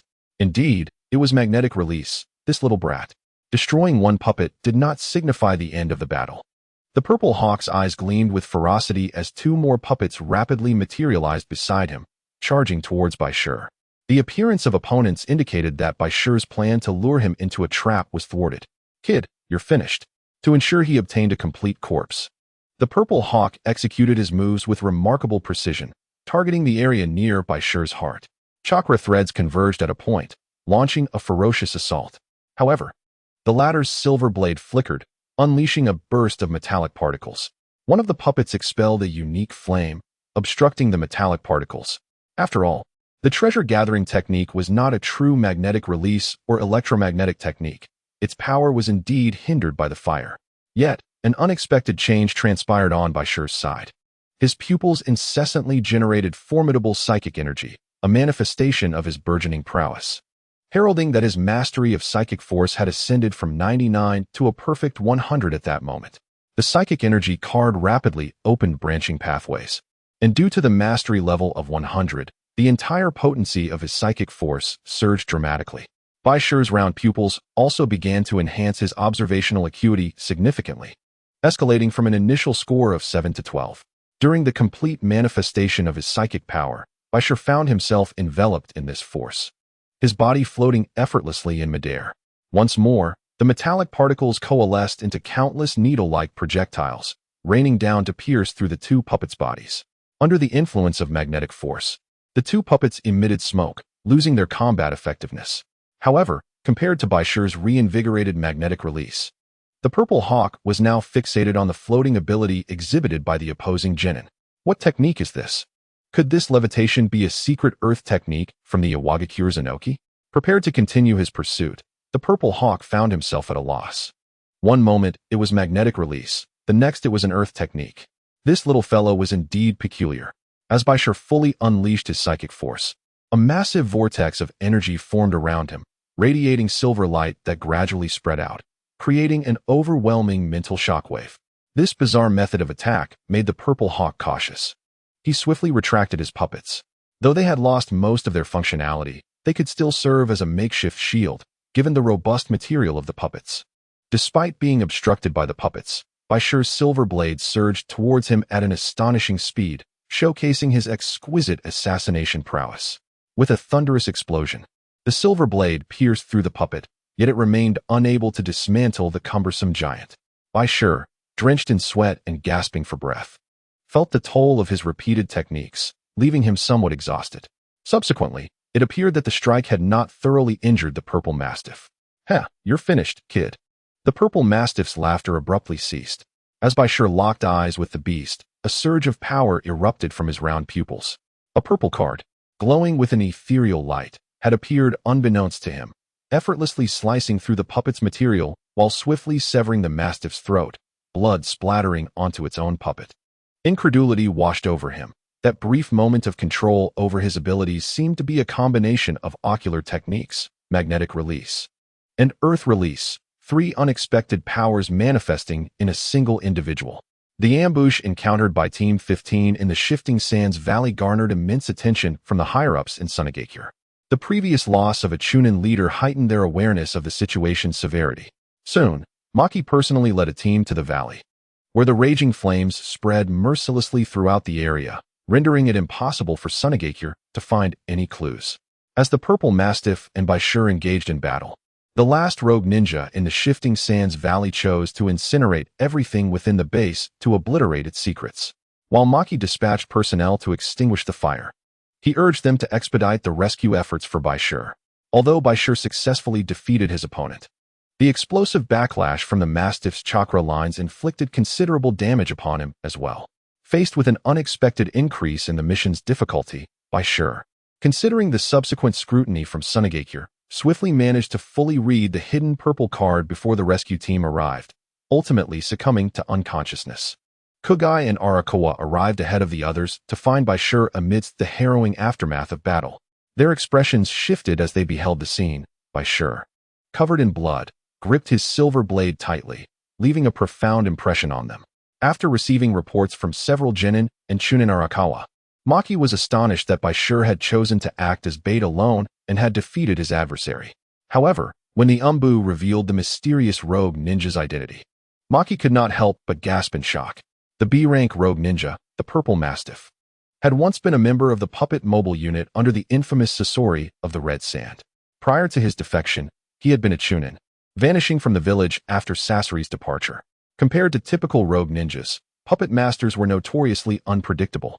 The revelation that Bai Shi had slain the Purple Mastiff in a one-on-one confrontation was nearly a paradigm shift for the Sunagakure shinobi, leading them to suspect that Bai Shi was not as he appeared.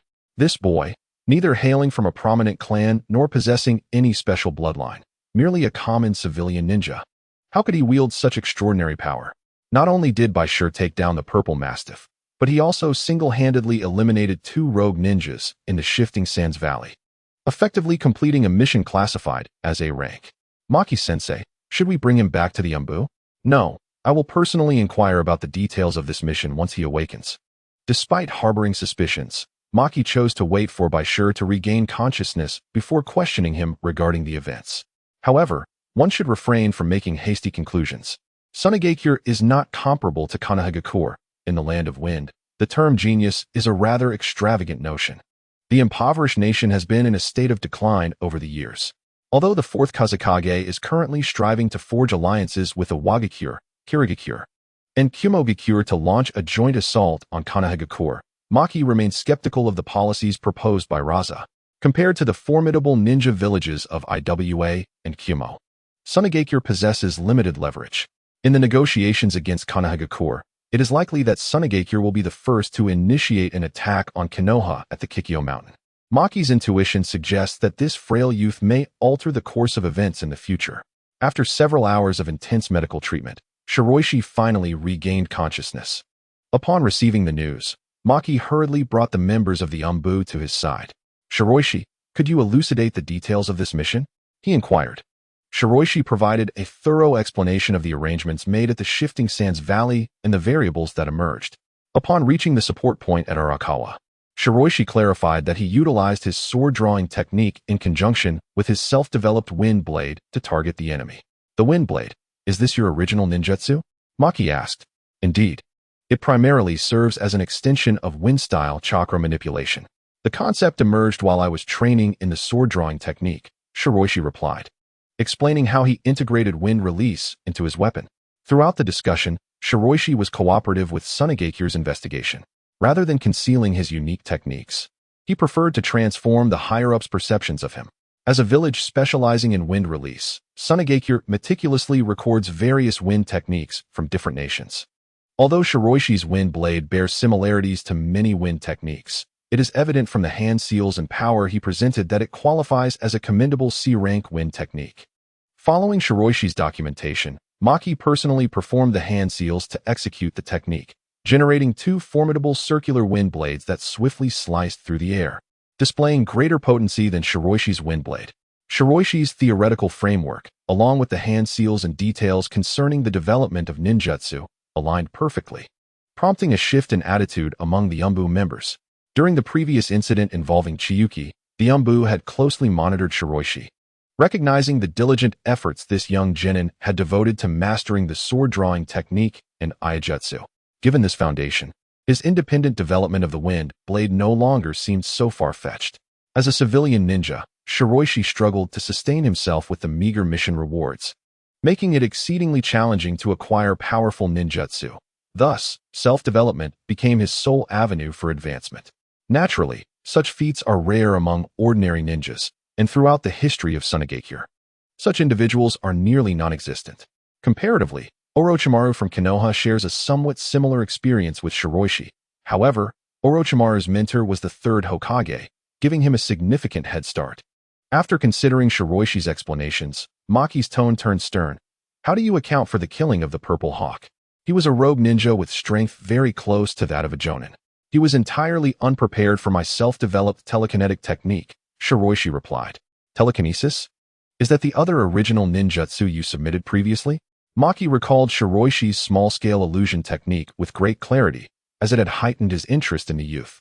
Due to the substantial manifestation of external telekinesis being more potent than ordinary illusions, its reverse application on oneself allows me to enter a unique state of levitation. As I spoke, I released my telekinetic energy, and in an instant, countless blue lights enveloped me, causing my body to gradually ascend.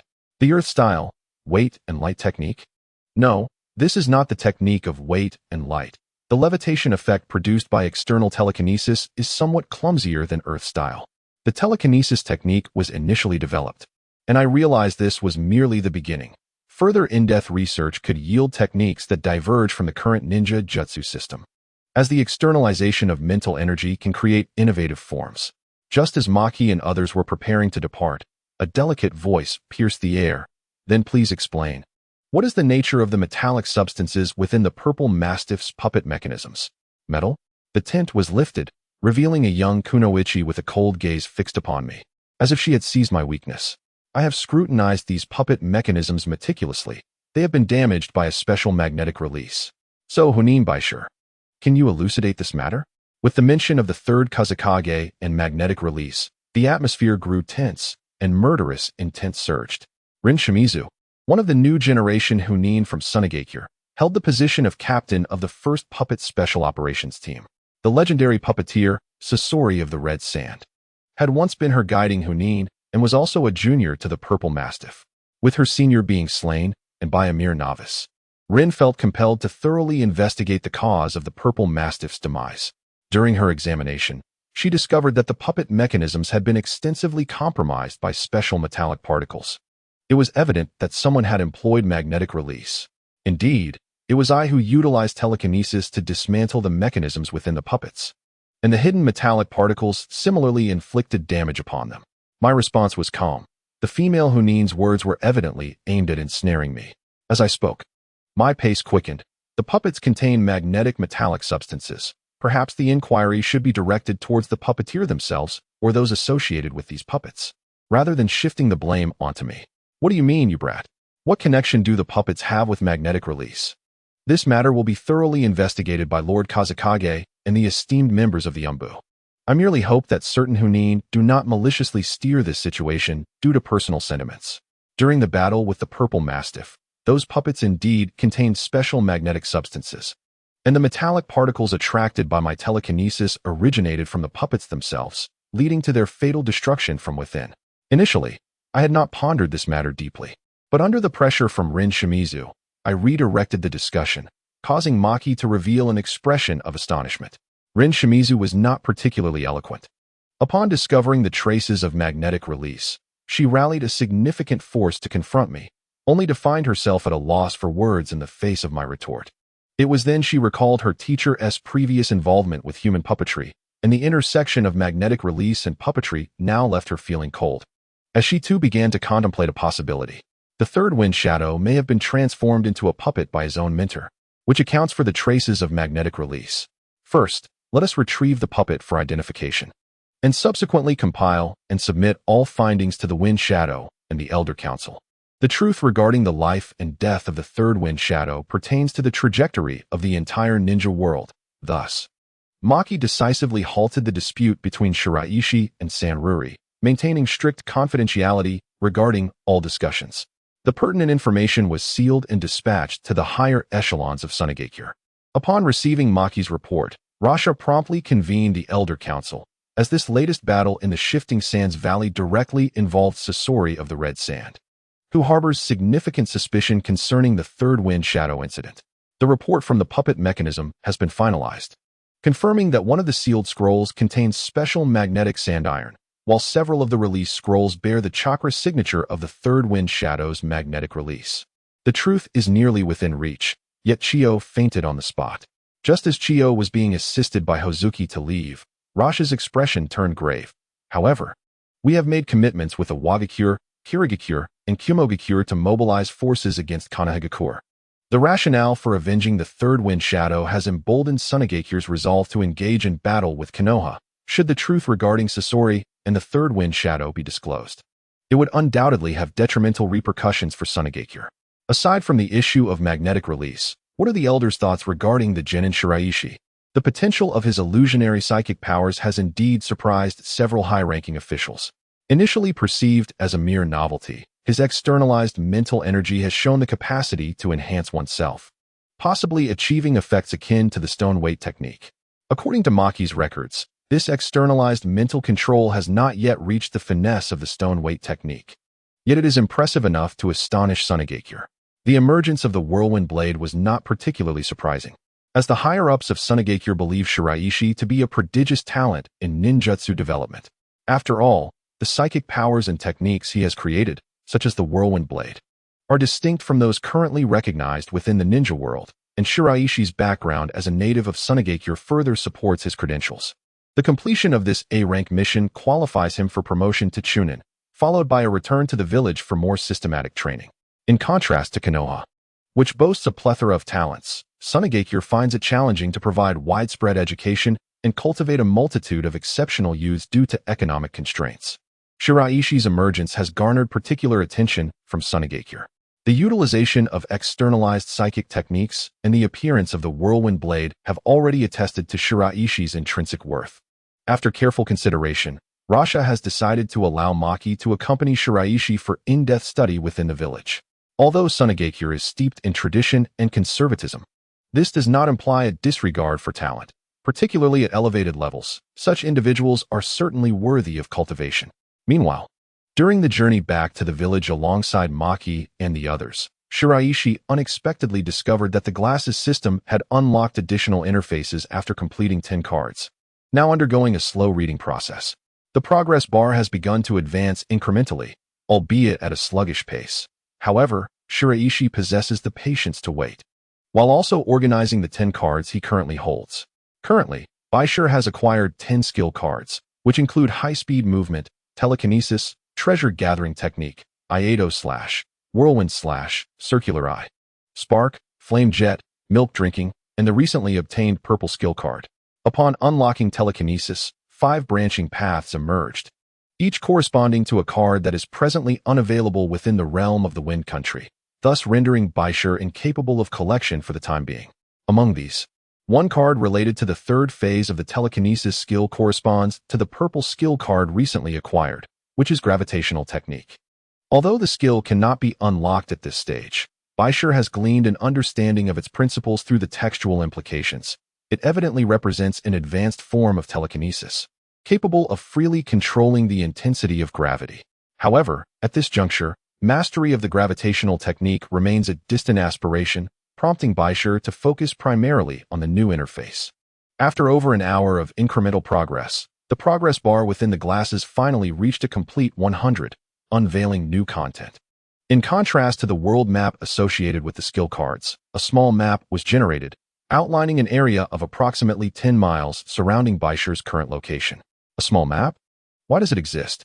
Is it to enhance reconnaissance capabilities? Yet why is the system still in the process of data retrieval and analysis? The rotating pointer persisted in its motion, and after another half hour of refreshing, it ultimately displayed the entirety of the small map's interface. Suddenly, hundreds of white moving dots appeared, all in motion, and as they moved, corresponding numerical values and quality indicators gradually materialized, all in white, devoid of other colors. Upon observing the information and data displayed on the card, Bai Shi swiftly comprehended the purpose of this new interface. Unlocking just one position with 10 skill cards is indeed quite stringent. The data represented on the extensive map indicates the biological markers of various creatures within a certain distance, presumably denoting the wildlife in the vicinity, primarily comprising hawks, wolves, wild boars, and other animals. However, why do they appear within the glasses system? And what compels the generation of data? According to the system, upon collecting every 10 skill cards, a new special card slot will be available in the interface, which encompasses fundamental data, potential growth, and attribute indicators. This data panel elucidates the basic metrics for these creatures, essentially reflecting the potential of this group of wildlife. Spirit beasts, serving as combat tools for ninjas, can be summoned at any time upon signing a contract with them. Spirit beasts can be broadly utilized in various scenarios, including direct combat, intelligence transmission, exploration, and combat assistance. Generally, spirit beasts are classified into lower-tier and higher-tier categories. Among them, Wild spirit beasts are those captured or modified within the ninja world, summoned to assist in battles when needed. Such spirit beasts typically possess a temporary nature. They lack cognitive abilities and the capacity for speech.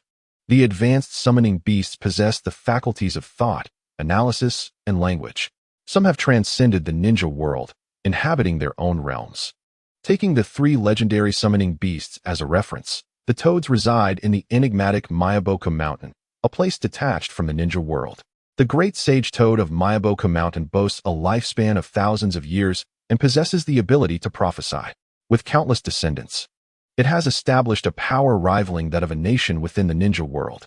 The summoning beast card area necessitates the formation of a contract with a creature from the ninja realm, followed by a special summoning technique. This card transforms into a white stone, serving as the initial panel for nurturing the summoning beast.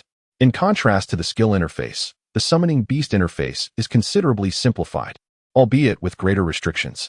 Interestingly, even a contract with an ordinary animal will transform it into a special ninja hawk, randomly bestowing a skill growth system.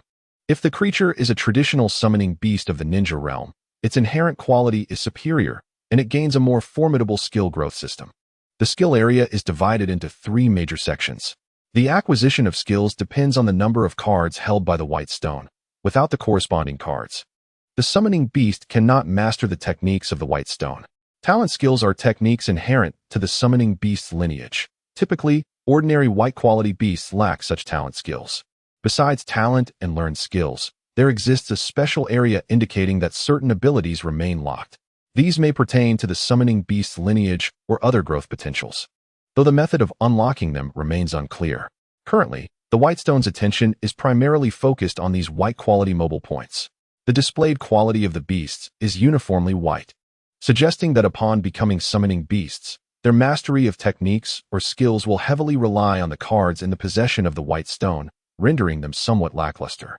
In contrast, the advanced summoning beast clans not only possess innate talents but also benefit from the skill enhancement provided by the white stone, yielding greater developmental potential. Having gained a preliminary understanding of the summoning beast interface, the white stone temporarily withdrew from this area, as it currently lacks the means to summon a summoning beast, making this function unnecessary for now. Maki's demeanor clearly favored his own interests, while the elder's attitudes were ambiguous. After all, Sasori of the Red Sand was Chiyo's most cherished grandson, and with evidence pointing to Sasori's involvement in the death of the 3rd Kazekage, the elder's reactions were unpredictable. White Stone, I believe in you. Upon arriving at the village, after the other teams had returned, the previously silent Shikaku stepped forward, patting White Stone on the shoulder with an encouraging smile. Shikaku unconditionally supports and trusts White Stone and the entire Team 19. Meanwhile, Kanna gazed at White Stone with concern. As a fellow civilian ninja, she was apprehensive about the dominance of the powerful clans within the village hierarchy. Noticing the girl's unease and tension, White Stone offered a radiant smile for the first time, stepping forward to reassure Kanna. Don't worry, Lord Kazekage will never misjudge anyone. White Stone's comfort and smile momentarily calmed them, and Kanna nodded. I'll go prepare dinner. I'll be waiting for your return. Maki and Shiraishi awaited news in the corridor outside the Kazekage's office, while the higher-ups of Sunagakure engaged in discussions. This was primarily due to Chiyo and Hirozai stabilizing their emotions, leading to another meeting with Rosesa. So, Kazekage, does this decision imply that you believe my grandson is the assassin of the 3rd Kazekage? Chiyo's tone was far from pleasant, her eyes wide with indignation, clearly still unsettled. She had initially expected the Kazekage to shift the blame entirely onto the young boy, but it now appeared that the Kazekage's stance had shifted. In contrast to his sister's impatience, Hirozai, the village's foremost strategist, meticulously reviewed the minutes of the recent meeting, distracted by concern. Both Chiyo and Hirozai had overlooked the latter part regarding Shiraishi's psychic abilities and the development and principles of the wind blade technique. Faced with Chiyo's inquiry, Rosesa felt overwhelmed. He did not wish to offend the Elder Council at this moment, especially someone as influential as Chiyo. Thus, he turned his gaze toward Hirozai, hoping he would speak up.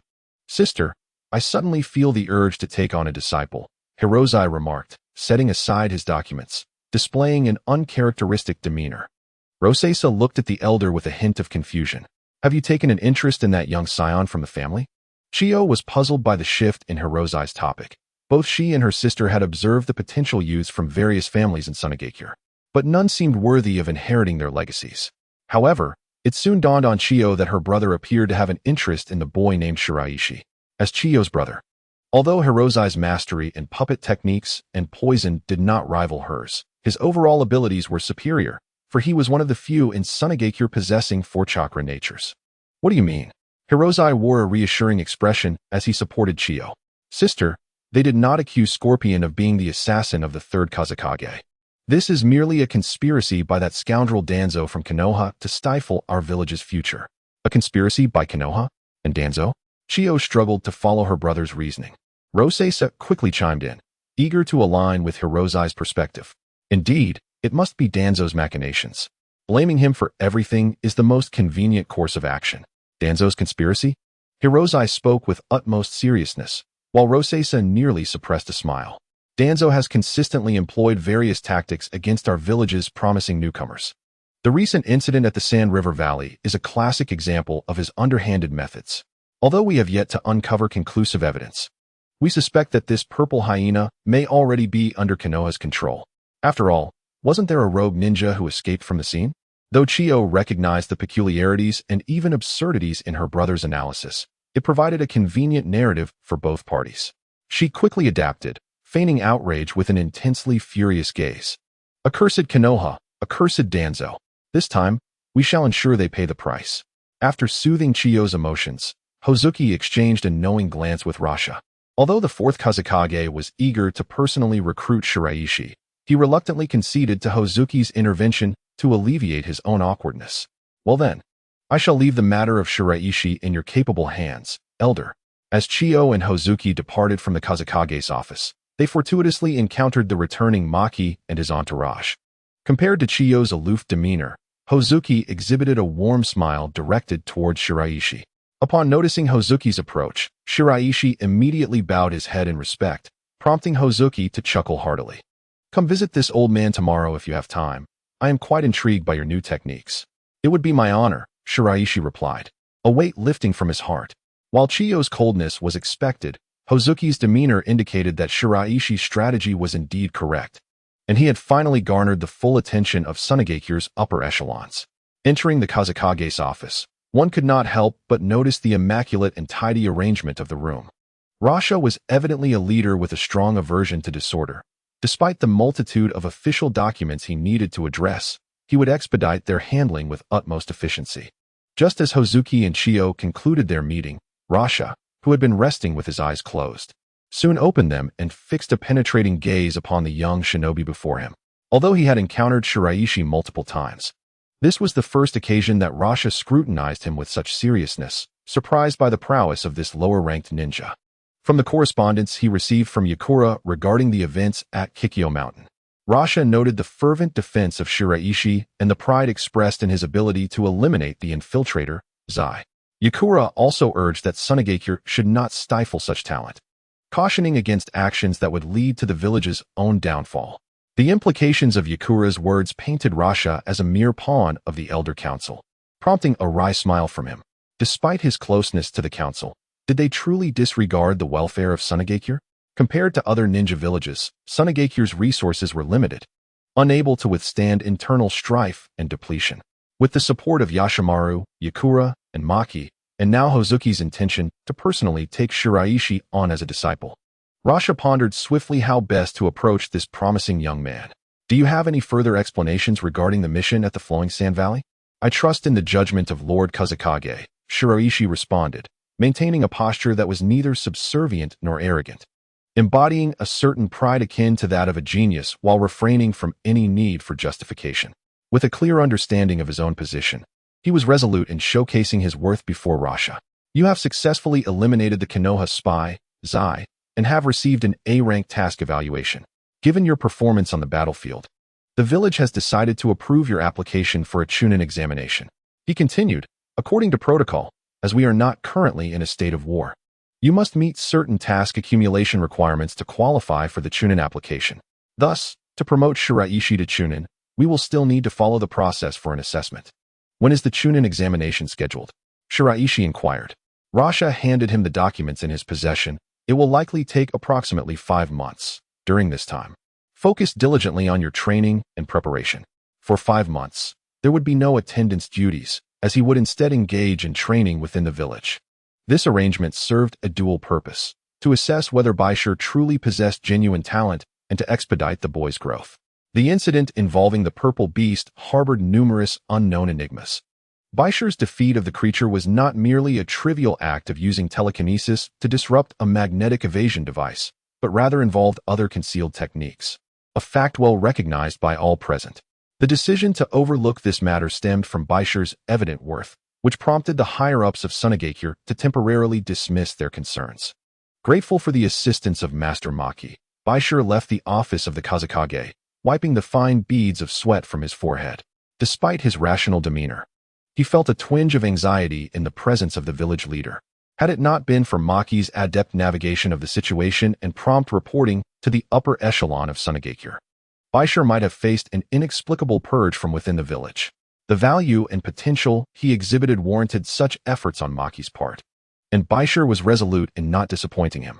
Only by continuously enhancing his own worth could he compel the village's leaders to take him more seriously, thereby ensuring his survival amidst the chaos of the ninja world.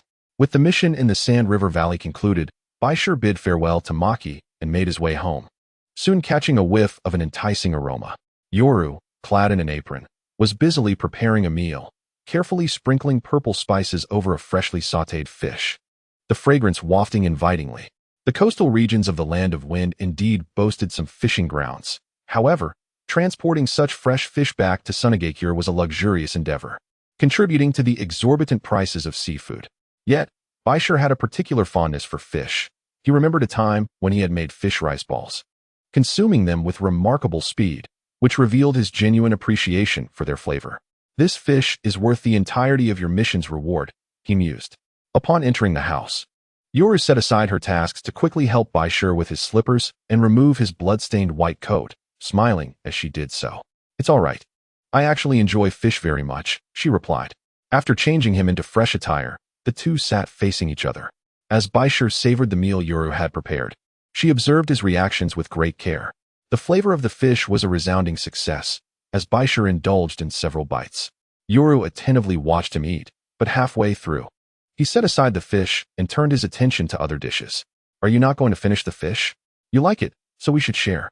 Simple exchanges filled the air of Bai Shi's humble abode. For Yoru, Bai Shi's safe return and the enjoyment of her cooking brought her immeasurable joy. The following morning, as Bai Shi awakened and gazed into the mirror, he fell into a moment of silence, striving to stabilize his thoughts.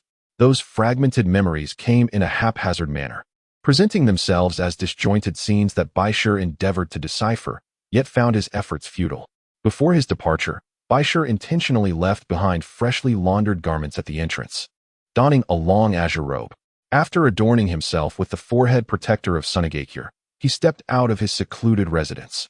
The sunlight in Sunagakure was particularly blinding today, and as Bai Shi traversed the streets, he noticed many familiar faces from the village greeting him with warm smiles. During the recent mission in the Shifting Sands Valley, Bai Shi's performance had been nothing short of spectacular.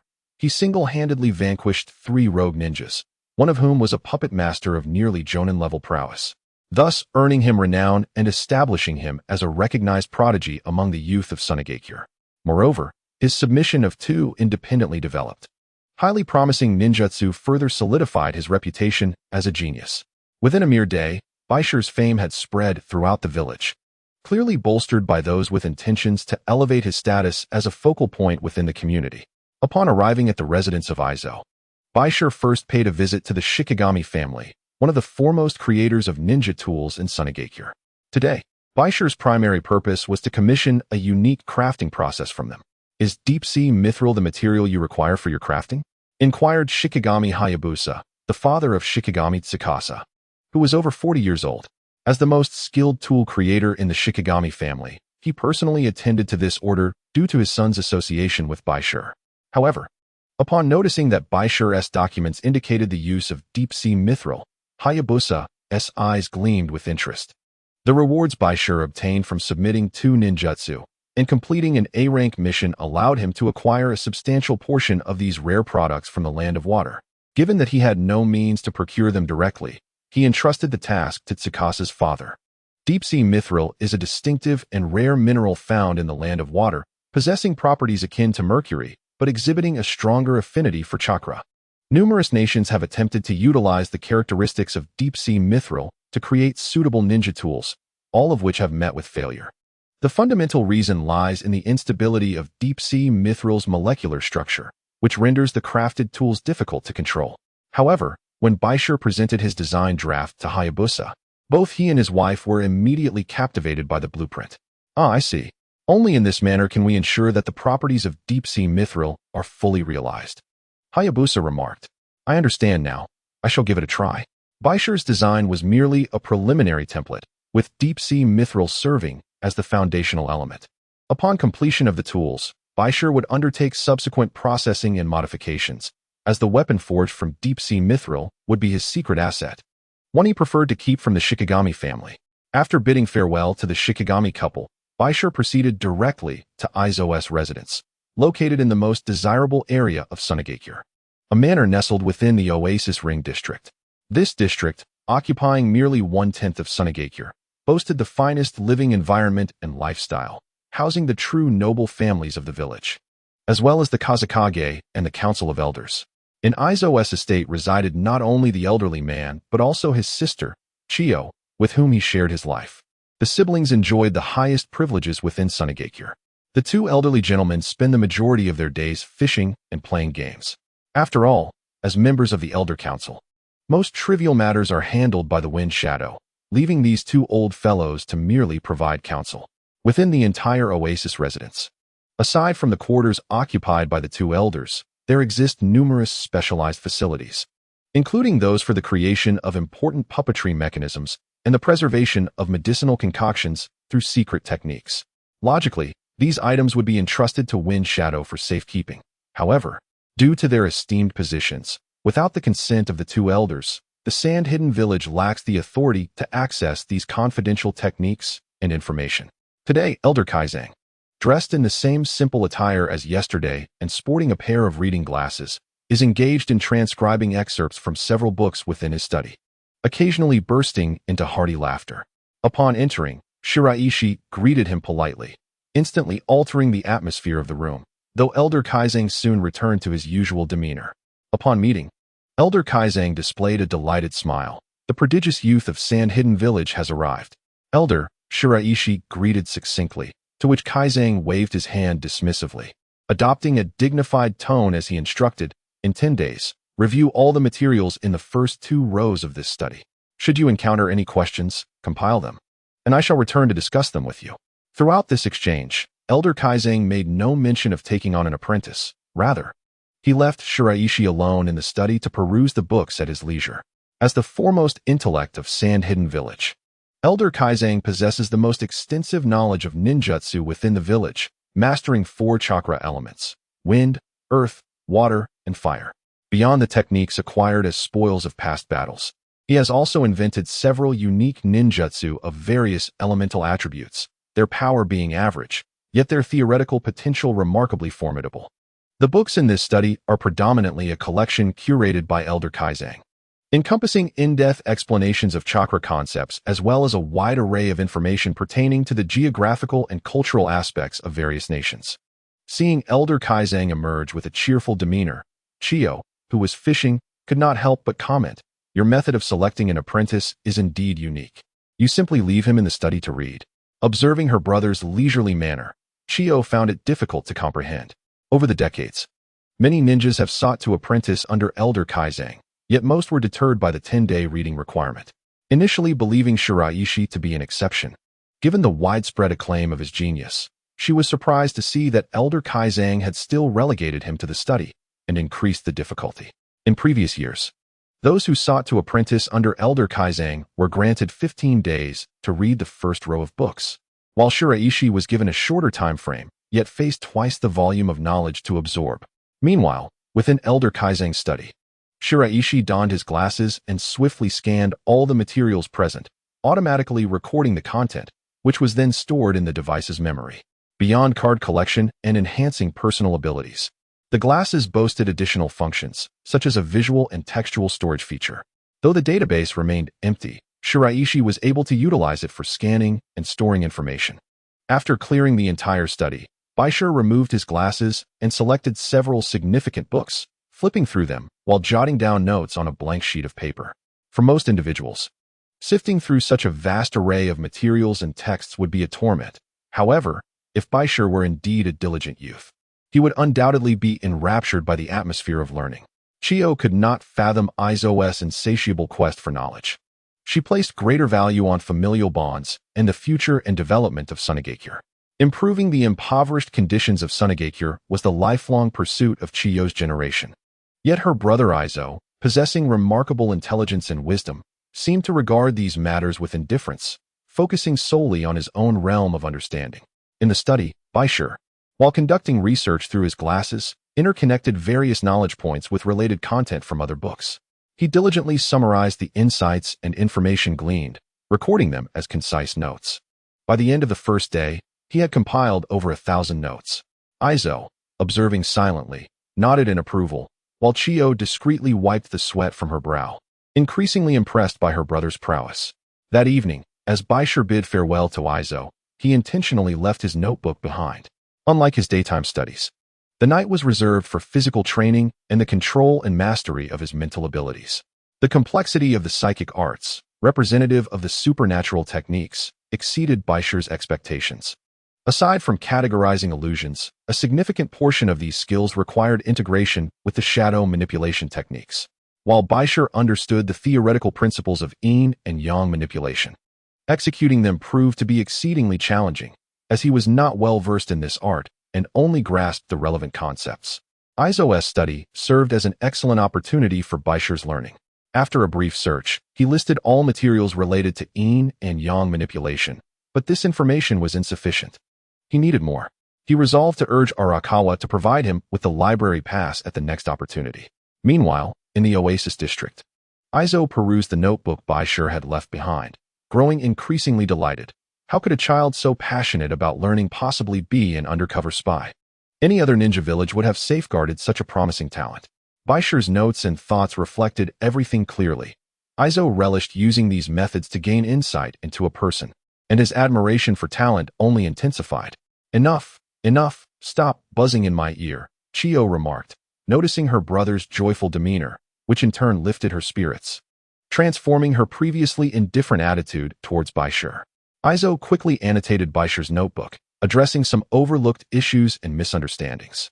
On the second and third days, as they exchanged insights through the notebook, Aizo began to sense something amiss. It was peculiar that this child seemed to possess a fragmented understanding of the ninjutsu system. Previously, Elder Halo expressed his astonishment at the child's boundless imagination. For instance, the notion of manipulating gravity during the processes of contraction and elevation of mental energy. Unlike the typical antiquarians, Halo did not dismiss Bai Shi's ideas. Rather, he often provided encouragement alongside his remarks. However, as their exchanges grew more frequent over the past few days, Halo found himself increasingly concerned that Bai Shi might devote excessive attention to this elusive and unconventional system of ninjutsu. It seemed as though Bai Shi aspired to forge an entirely new paradigm of power. The existing ninjutsu system within the contemporary ninja world has evolved over countless ages, and Bai Shi's attempt to carve a unique path appeared impractical. After all, he was not the sage of 6 paths, nor a deity. During the day, Halo annotated his notes, and by night, he compiled and summarized his feedback. Despite their significant differences in age and experience, this did not hinder their mutual learning and communication. Halo's repeated admonitions and notes failed to sway Bai Shi, and in certain respects, he found himself gradually convinced by Bai Shi's arguments. As their tangled discourse continued, on the evening of the 4th day, Bai Shi encountered a most unexpected visitor. "Teacher Yakura, what brings you back?" Standing at his doorstep was Yakura, who seemed to have just returned from Kikyo Mountain, arriving without a moment's rest. "I heard about the events in the Shifting Sands Valley, so I rushed back to check on you. However, I already know that you are safe. The genius of Sunagakure, especially one favored by Elder Halo, has done remarkably well." Yakura's mood shifted from initial anxiety to a sense of calm, indicating that her previous worries had been unwarranted. She breathed a sigh of relief and felt a swell of pride for Bai Shi's accomplishments. This child, unskilled in concealing and safeguarding himself, radiated brilliance, which could easily invite peril. Yakura was acutely aware of the darkness lurking within the upper echelons of Sunagakure, which is why she was reluctant to become entangled in the village's internal power struggles. Yet, upon reflection, Bai Shi's burgeoning reputation as a prodigy also served as a form of protection for him. I told you he is unharmed. In the shadows, the fourth Kazekage, Rozuna, gazed at his former classmate, Kariura, with a mixture of exasperation as her temperament remained as fiery as ever, seemingly oblivious to the larger picture. It was crucial to note that Yakura's unauthorized departure from Kikyo Mountain back to the village had incited Rozuna's considerable wrath. Although she returned out of concern for her student, it only deepened Rozuna's disdain for Yakura. Currently, Kariura had been pregnant for some time, expecting her and Rozuna's first child. With names for both a boy and a girl already prepared. You're with child, please refrain from wandering about. Return home at once. Yakura felt a twinge of helplessness towards Kariura, as she had been a close friend since their school days, and despite her own assertive nature, she found it challenging to exert authority over her. Thank you, teacher. After bidding farewell to Kariura, Bai Shi turned to his teacher with a gesture of gratitude, to which Yakura waved her hand dismissively. As your mentor and subordinate, it is my duty to look after you. I have not seen Kumo in quite some time, so I must take my leave. As Yakura's retreating figure faded from view, Bai Shi felt a warmth in his heart, further solidifying his resolve to grow stronger. Stone, do you truly intend to utilize this? The following day, within the workshop of the Shirogane family, Shirogane Tsukasa cast a rather intimidating gaze upon Shiraishi. This explosive concoction, once injected into Shiraishi's arm, could lead to dire consequences, potentially resulting in cellular necrosis throughout the entire limb. Rest assured, I have calculated the risks thoroughly. I would never jest with my own arm.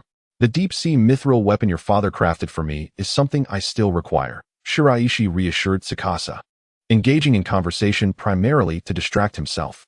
As the serum coursed into his arm, an excruciating wave of explosive pain surged through his entire being. Are you all right, Shiraishi? Tsukasa inquired anxiously. Fear not.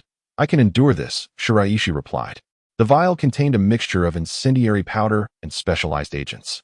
The former primarily used on the battlefield to obliterate corpses or as a component for explosive talismans, harboring exceedingly destructive substances. Shiraishi opted to infuse his arm with this volatile energy, aiming to conduct an experimental transformation of chakra attributes. Gradually, the cells within his arm began to deteriorate, and an intense burning sensation enveloped him, causing beads of cold sweat to break out across his body. As he abruptly swung his arm, he unleashed a terrifying surge of high-temperature energy. Tsukasa's apprehension deepened. This is too frightening. It must stop. No, I cannot concede. Even in failure, I must persist. The searing energy relentlessly assailed the cells of Shiraishi's arm, all in pursuit of a faint hope to develop a second chakra attribute. The number of chakra attributes one possesses, whether innate or acquired, remains a subject of debate. However, if one fails to unearth additional attributes past a certain age, it signifies a limit to their potential. Shiraishi did not believe that his capabilities were confined solely to the wind attribute. In terms of chakra transformation, he resolved to undertake a bold experiment, one of which involved forcibly augmenting his arm's compatibility with fire attribute chakra using this incendiary powder. As Shiraishi, with his arm enveloped, entered the oasis ring, he spotted Granichio fishing. Compared to her initial aloofness, her demeanor had significantly improved. Is your hand injured? She inquired. I sustained an injury during training, Shiraishi replied. Chio paid little heed to his condition and allowed him to continue his studies in the library of Aizo. This marked the 10th day of Shiraishi's agreement with Aizo. The previous night, Aizo had remained up late addressing Shiraishi's inquiries. The discussions, which had begun with pure admiration, now began to exhibit signs of contention. Over these 10 days, they had compiled over 1,000 key points of knowledge along with corresponding notes, a thick stack of paper reflecting Shiraishi's arduous study and Aizo's relentless instruction. However, in certain matters, Shiraishi's thought patterns proved stubborn, even causing Aizo to stamp his foot in frustration. The transformation of chakra attributes had become the focal point of their impasse. Last night, their dialogue revolved around the issue of chakra transformation, specifically regarding how external substances could stimulate cells to unlock new chakra attributes. Izo was vehemently opposed to this notion, warning that the energy from foreign substances could potentially consume Shiraishi's body and his exceptional intellect. According to the understanding of Hakushi, the environment and climate of a nation largely determined the chakra attributes of its ninjas, with the exception of the prosperous Hidden Leaf village. The attributes of ninjas from other villages are intrinsically linked to the geographical positions of their respective nations.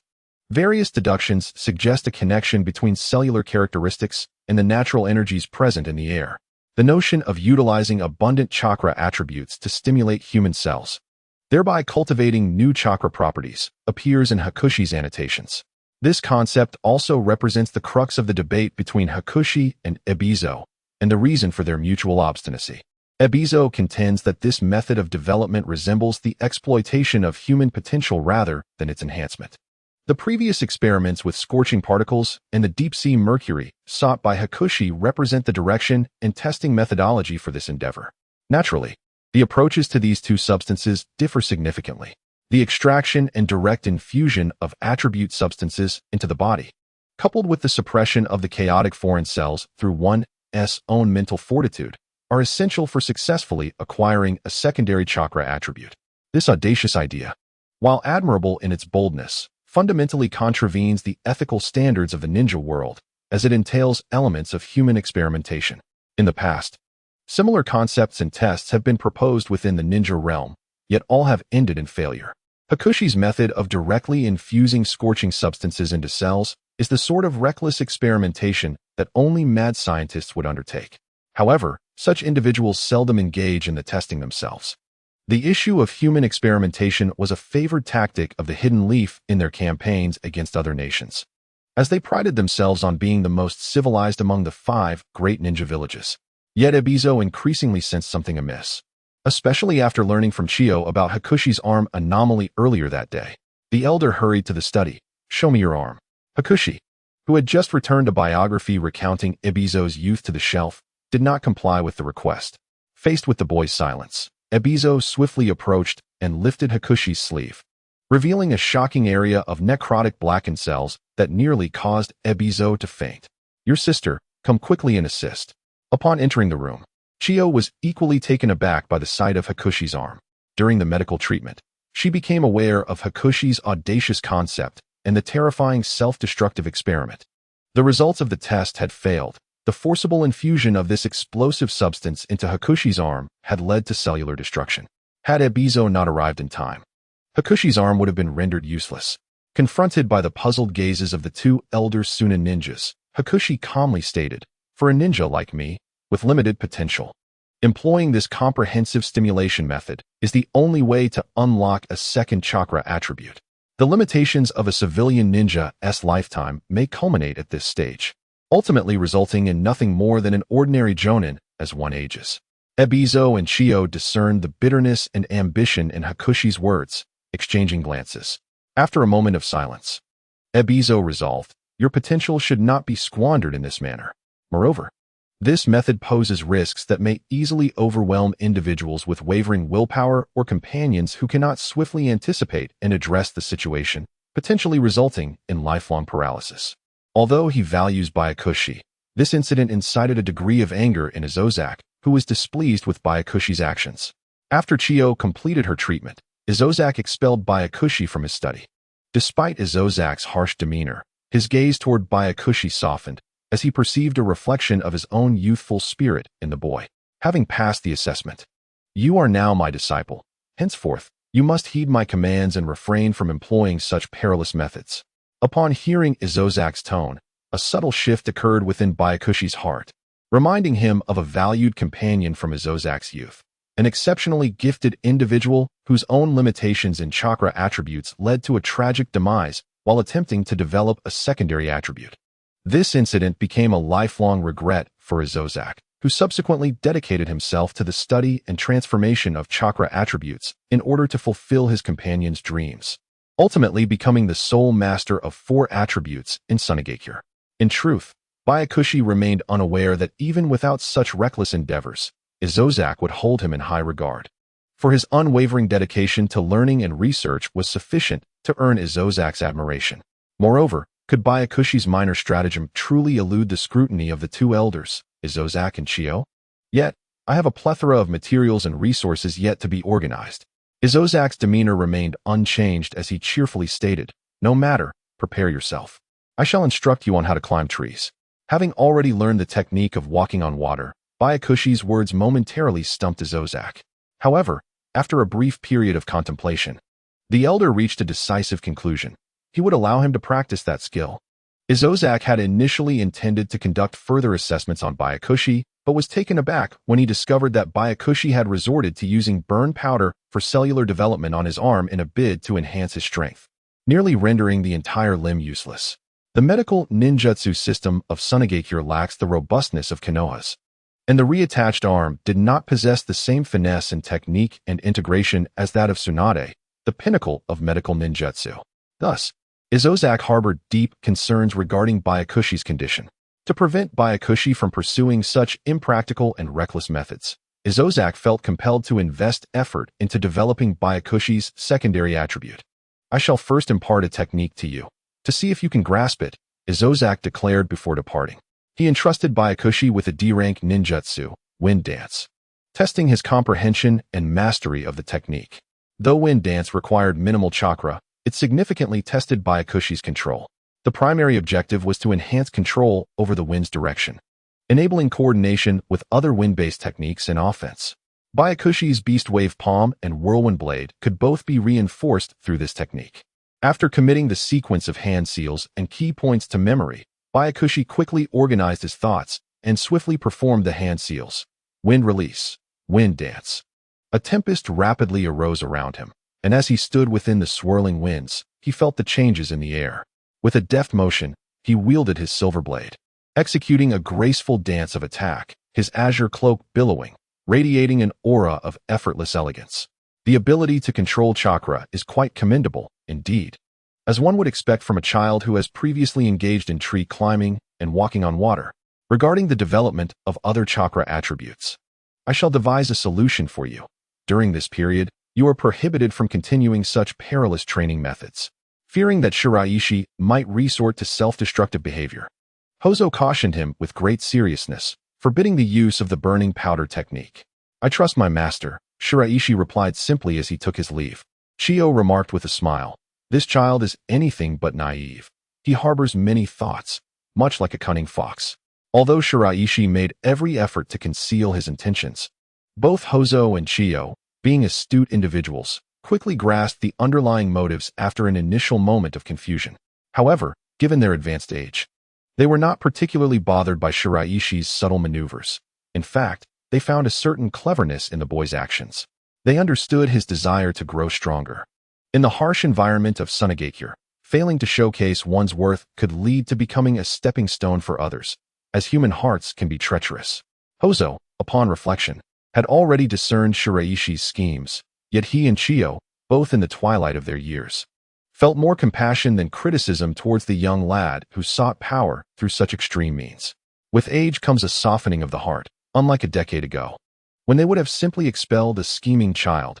Now they pondered the reasons behind his persistence in such methods. The more they contemplated, the more they felt sympathy for him, and as long as he did not stray from the path of Sunagakure and upheld his principles, the two elders were inclined to lend him a helping hand. If he were to undergo such specialized training, it would have to be outside the village. Chiyo expressed concern for Hozo's health. "Are you sure you can manage?" "Do not worry. Within the land of wind, aside from your precious grandson, there is truly no threat to me," he reassured her. Upon mentioning Sasori of the Red Sand, Chiyo's expression darkened. "You must tell me. The incident involving the third Hokage was indeed orchestrated by Danzo, was it not?" Seeing her brother insist that Danzo was the mastermind, Chiyo felt a sense of helplessness and playfully kicked Hozo from behind. "You are quite the old fox yourself." After parting ways with Hozo, Shiraishi did not return home directly. Instead, he proceeded straight to the residence of the Arakawa family. As one of the prominent clans in Sunagakure, the Arakawa family resided in the Oasis region, boasting a remarkably advantageous location. In contrast to the more modest Hozo and Chiyo, the entrance to the Arakawa estate was grandiose, guarded by several patrolling clan ninjas. dressed casually. Shiraishi faced disapproval from the Arakawa's protective ninjas regarding his attire for the visit. Commoners are indeed commoners. They possess no sense of decorum, they murmured. It was said that he did not even bear a surname. How would he present himself upon entering? In this world, ordinary commoners lack surnames, and to acquire one, they must receive it from the feudal lord of the Land of Wind. However, powerful clans with bloodline abilities have historically possessed their own crests and surnames, rendering them exempt from such formalities. Although Arakawa Maru yearned to escort Shiraishi through the main entrance, family regulations dictated that commoners must use the rear side entrance, confining them to a rather limited area. Unable to defy the family's stipulations, Arakawa awkwardly led Shiraishi in through the side entrance. Within the lounge, several family servants were taking respite, prompting Arakawa and Shiraishi to seek refuge in a secluded corner. "I apologize, but my father cannot grant you a pass," he explained, believing this technique to be merely a D-ranked fire technique. Previously, Shiraishi had presented Arakawa with a C-ranked fire technique, which, in his father's eyes, held no true value and was thus dismissed, leading to a direct rejection of the transaction. Arakawa's father insisted that Arakawa retain a copy of the fire technique and return the original scroll to Shiraishi. To prevent Shiraishi from feeling disgruntled, Arakawa discreetly took a sum equivalent to a B-ranked mission reward to offer as compensation for the failed exchange. Its worth was classified as C-ranked due to its potential for further development, and in truth, it was a technique of my own invention. Shiraishi patiently endeavored to elucidate why this fire technique warranted a C-rank classification, yet Arakawa had already lost interest. He comprehended little of these concepts and believed Shiraishi merely wished to cling to the transaction. "You are indeed quite shameless. Claiming to have created a technique and elevating it from D to C rank, such prowess. In reality, this technique is simply a mimicry of the Uchiha clan's fire techniques."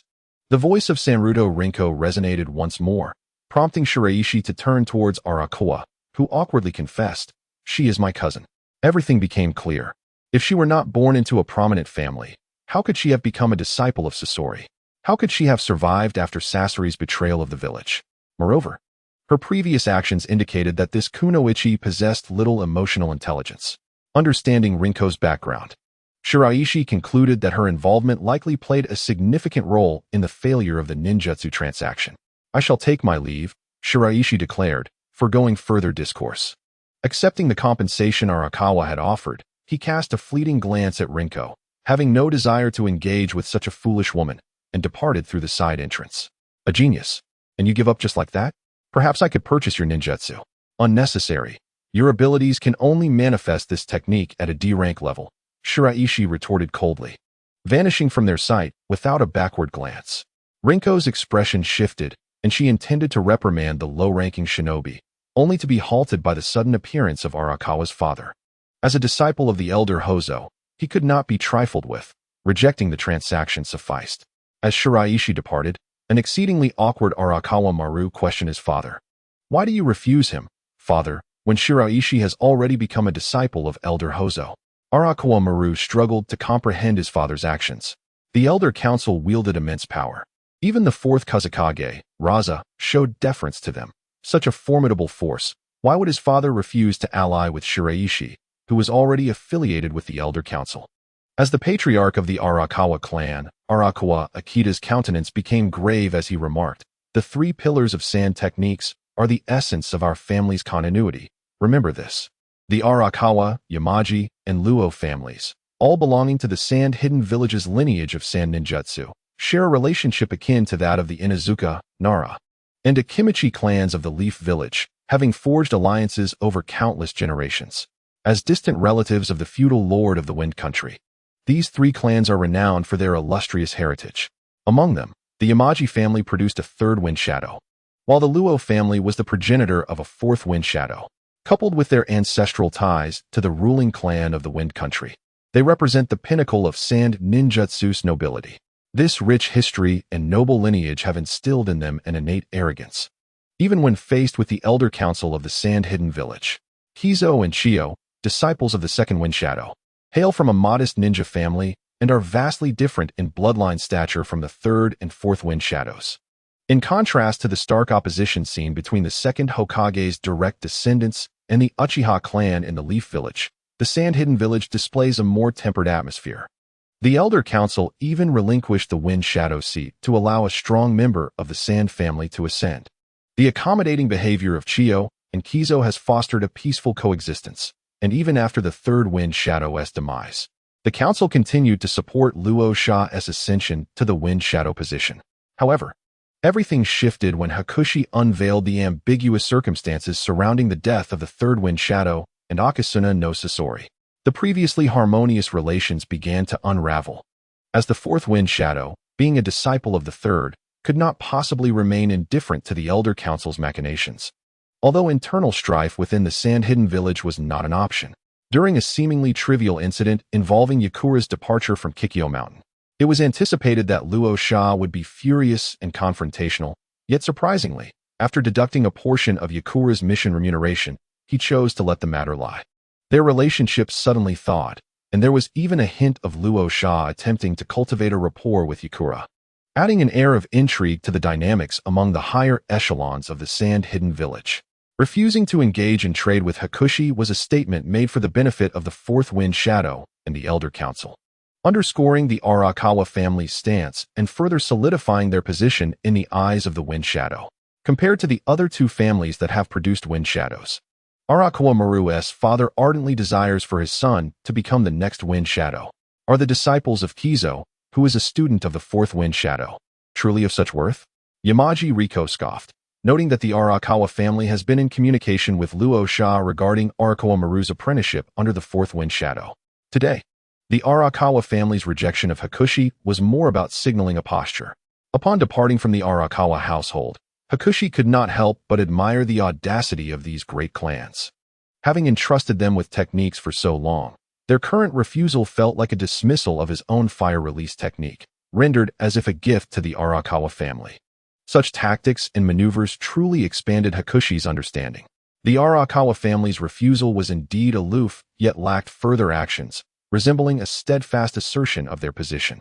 Unfamiliar with the intricate structure of the Sand-Hidden Village's leadership, Hakushi had initially planned to gather more books for scanning before leaving with Kizo, but now had to abandon that intention.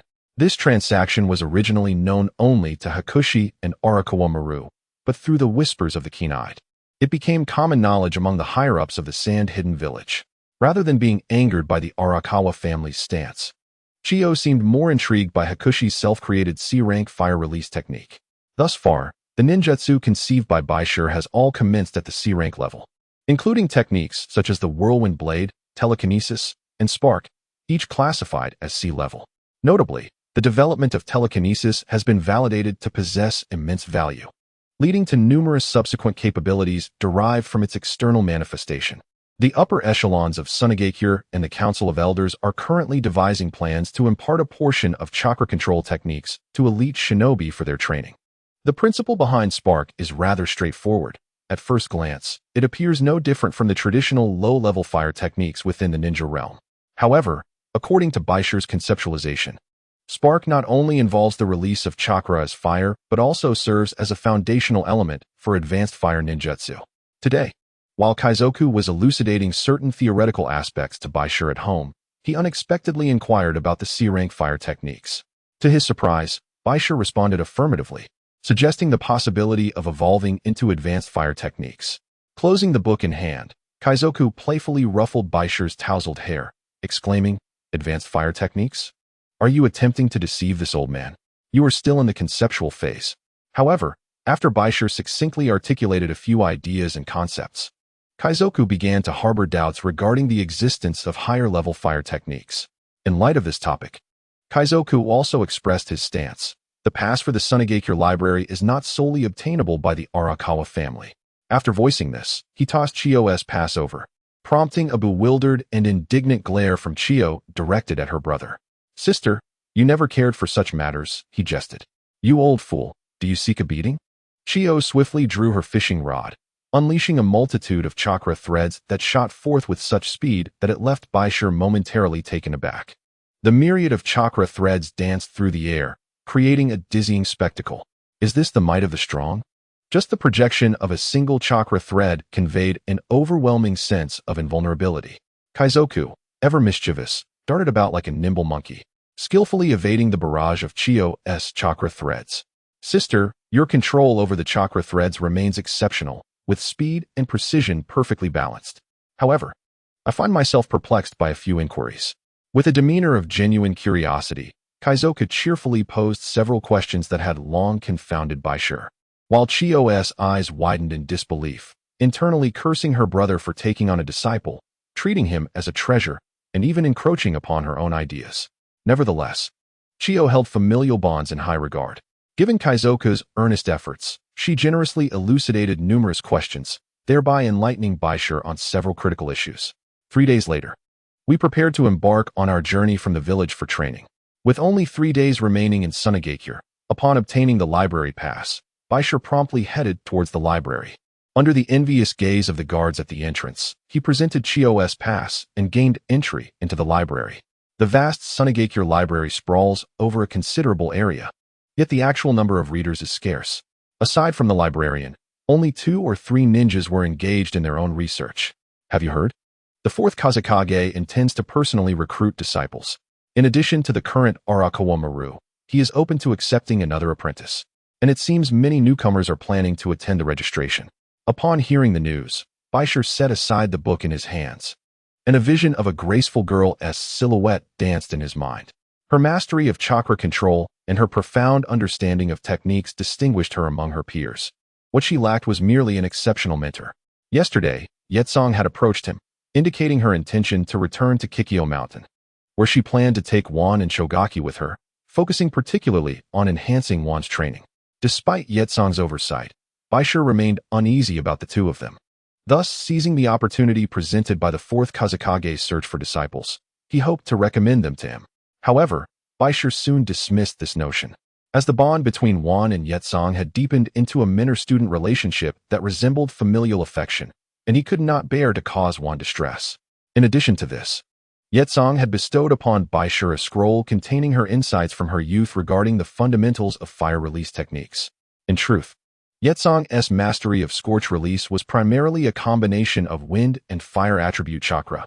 Thus, she possessed unique perspectives on fire release. This scroll was invaluable, as its contents were not something to be found in an ordinary library or archive. Yetsong's decision to give this scroll to Bai Shi stemmed from her awareness of his dealings with the Arakawa family, though she was quite upset. The most she could offer him was this scroll. As Bai Shi felt the warmth of the scroll, he quickly abandoned the thought of separating Wan from Yetsong and resumed his meticulous work of scanning the materials within the library. It must be noted that the storage capacity of these glasses was remarkably vast. After a whole day of scanning, they had only utilized about 1% of the total storage space. Gently searching for a keyword, a plethora of information and related content appeared in the projected display, far surpassing the laborious task of manually flipping through books. Politely returning his pass, the librarian observed Bai Shi with curiosity. Having noticed that this child had merely gazed at the titles of every book along the shelves without actually perusing any, meandering for an entire afternoon. Is there a particular book you are seeking? I can assist you with the search. Not at the moment. Thank you for your concern. At the Chogaki family's ninja tool workshop, Chogaki's father was still engaged in the arduous task of modifying the deep-sea mithril.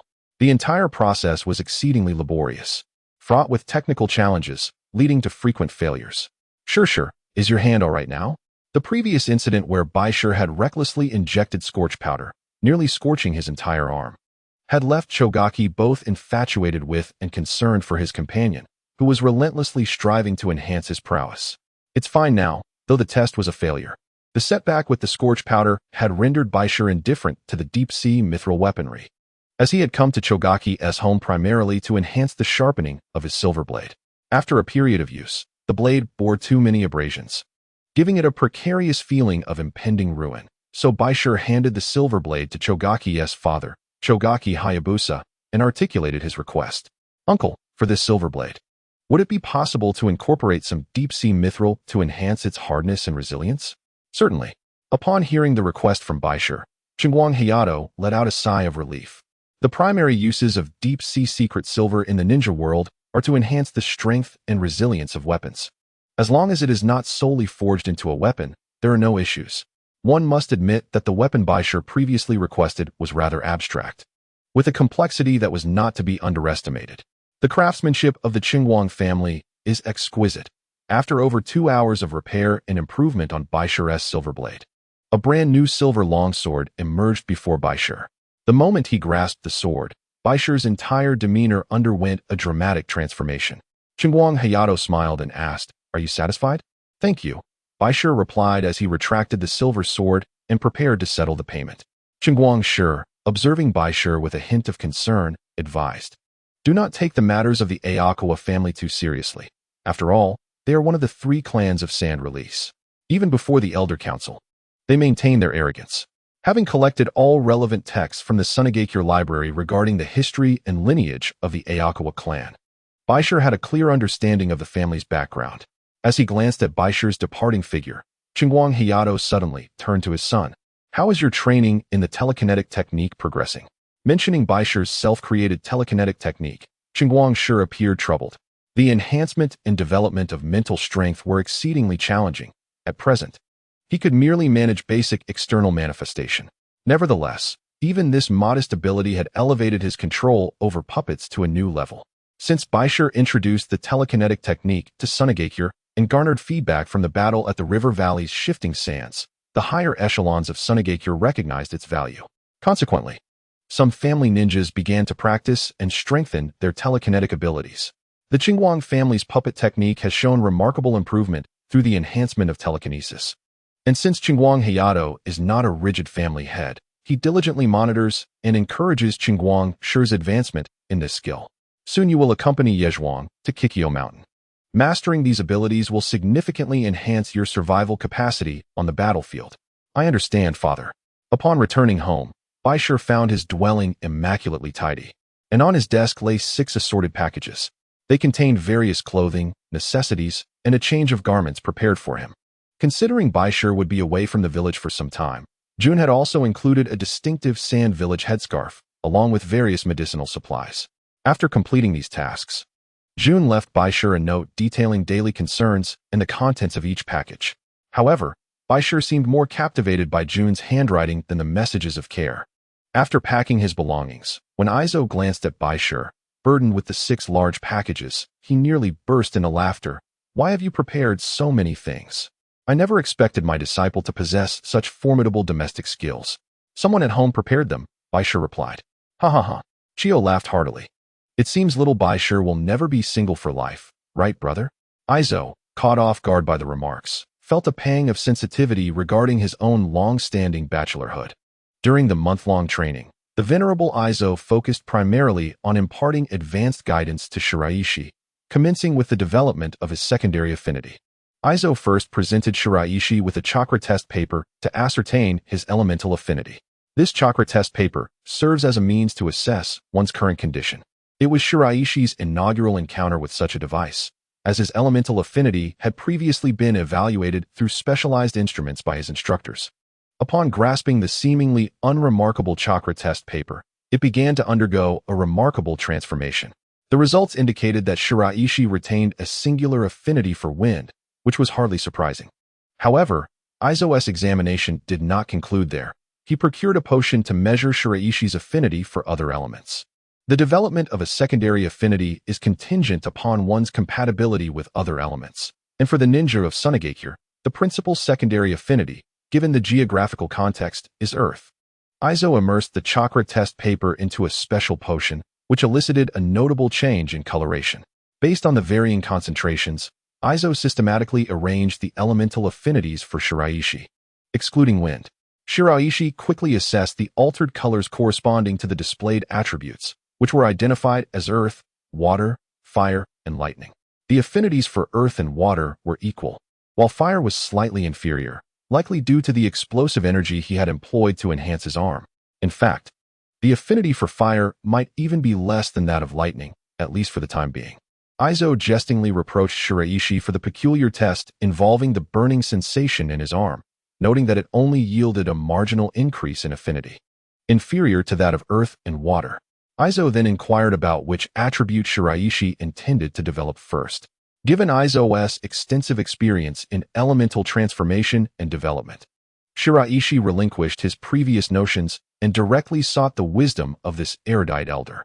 When he questioned why not consider developing both attributes simultaneously, Aizo's counter-question prompted Shiraishi to reflect, leading him to grasp the underlying perspective. Aizo subsequently announced that the two would proceed to their training location, the Shifting Sands Valley. The Shifting Sands Valley, where Shiraishi had achieved fame through battle, was the very site where he had successfully vanquished 3 rogue ninjas, one of whom was a subordinate of the renowned Sasori of the Red Sand. As one of the most notorious and treacherous locales in the Land of Wind, the valley is characterized by perilous quicksand flanking its sides, perpetually accompanied by treacherous quagmires. Those who unwittingly step into these areas are often consumed. The interior of the valley is similarly rife with foul-smelling marshes, where ordinary creatures cannot survive. The rogue ninjas he had previously exterminated were active only in the latter section of the valley, as the foreboding stench and treacherous quicksand in the initial segment represent a nightmare for most ninjas. The choice of the Shifting Sands Valley was informed by its overall environmental conditions, or so it seemed. Aizo smiled mischievously, revealing a playful glint in his eye. Developing both affinities simultaneously is, in fact, more effective, a common misconception held by many. Provided there is sufficient affinity, simultaneous development poses no issues. As Aizo elucidated this point, the two embarked on their journey to the Shifting Sands Valley. Throughout the journey, Bai Shi struggled to keep pace with Senin, burdened as he was, yet the expedition was far from mundane. Senin had embarked on imparting a variety of fundamental lessons, from the nuances of different nations' climates to the esoteric techniques and bloodline traits passed down through the prominent clans of the ninja world. When discussing Konoha and the Land of Fire, a hint of envy and resignation tinged Senin's voice. The Wind Country felt an immense pressure in proximity to such a colossal entity. Konoha, situated at a crucial crossroads, serves as a vital link between the north and south, and its unique geographical position has allowed it to amass a wealth of talent and resources, solidifying its status as the most formidable military power among the 5 great nations. Presently, during the reign of the 3rd Hokage, Konoha has reached its zenith, with the vigorous 3rd Hokage, Hiruzen Sarutobi, steering the village alongside the clandestine machinations of Danzo, thereby crafting a resplendent era for Konoha, while simultaneously casting a shadow over other ninja villages. The events surrounding the 3rd Hokage have hindered any possibility of an alliance with Konoha, while Iwagakure and Kirigakure have stationed substantial forces along our borders. To safeguard Sunagakure, it has become imperative to launch an offensive against Konoha as a means of securing their cooperation. Unlike Konoha, which faces adversaries on all sides with relative ease, Sunagakure is burdened by the strain of fighting on 2 fronts, as both Kirigakure and Iwagakure surpass it in strength. Hence, Sunagakure is left with no choice but to engage Konoha. Bai Shi found it difficult to comprehend the rationale of Sunagakure's higher-ups regarding the impending conflict with Konoha, and upon hearing Senin mention it, he could no longer restrain himself. The odds of defeating Konoha seem rather slim, do they not? The disparity in strength between the mightiest of the 5 great ninja villages and the relatively weak Sunagakure was stark, particularly as Sunagakure had instigated the conflict at the Kikyo Mountain. Senin refrained from directly addressing Bai Shi's inquiry, instead gazing into the distant sky. With the decisive battle at Kikyo Mountain approaching, we likely have 1 to 2 years remaining. Konoha grants us time, and we, in turn, afford them the same. In that moment, Bai Shi swiftly grasped the true intentions of Sunagakure's leadership. Despite the tense atmosphere surrounding the impending war with Konoha, both sides had thus far maintained a restrained stance, with Orochimaru absent and Tsunade solely focused on medical aid. On Sunagakure's side, Yakura had briefly returned to the village to attend to personal matters, and there had been no discernible actions from Konoha since. Both parties appeared poised for an imminent life-and-death confrontation, yet were, in reality, deliberately extending the timeline before the outbreak of the 3rd Great Ninja War.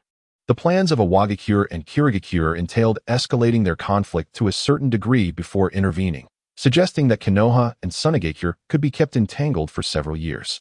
From the outset, both Konoha and Sunagakure had primarily targeted their adversaries in Kirigakure and Iwagakure, with the Elder Council and the 2nd Kazekage sharing a unified perspective on this matter. The subsequent incidents involving the 3rd Kazekage fostered a faction within Sunagakure that harbored animosity toward Konoha, ultimately leading to a peculiar state of war with Konoha at Kikyo Mountain. Navigating the intricacies of the ninja world necessitates a comprehensive judgment.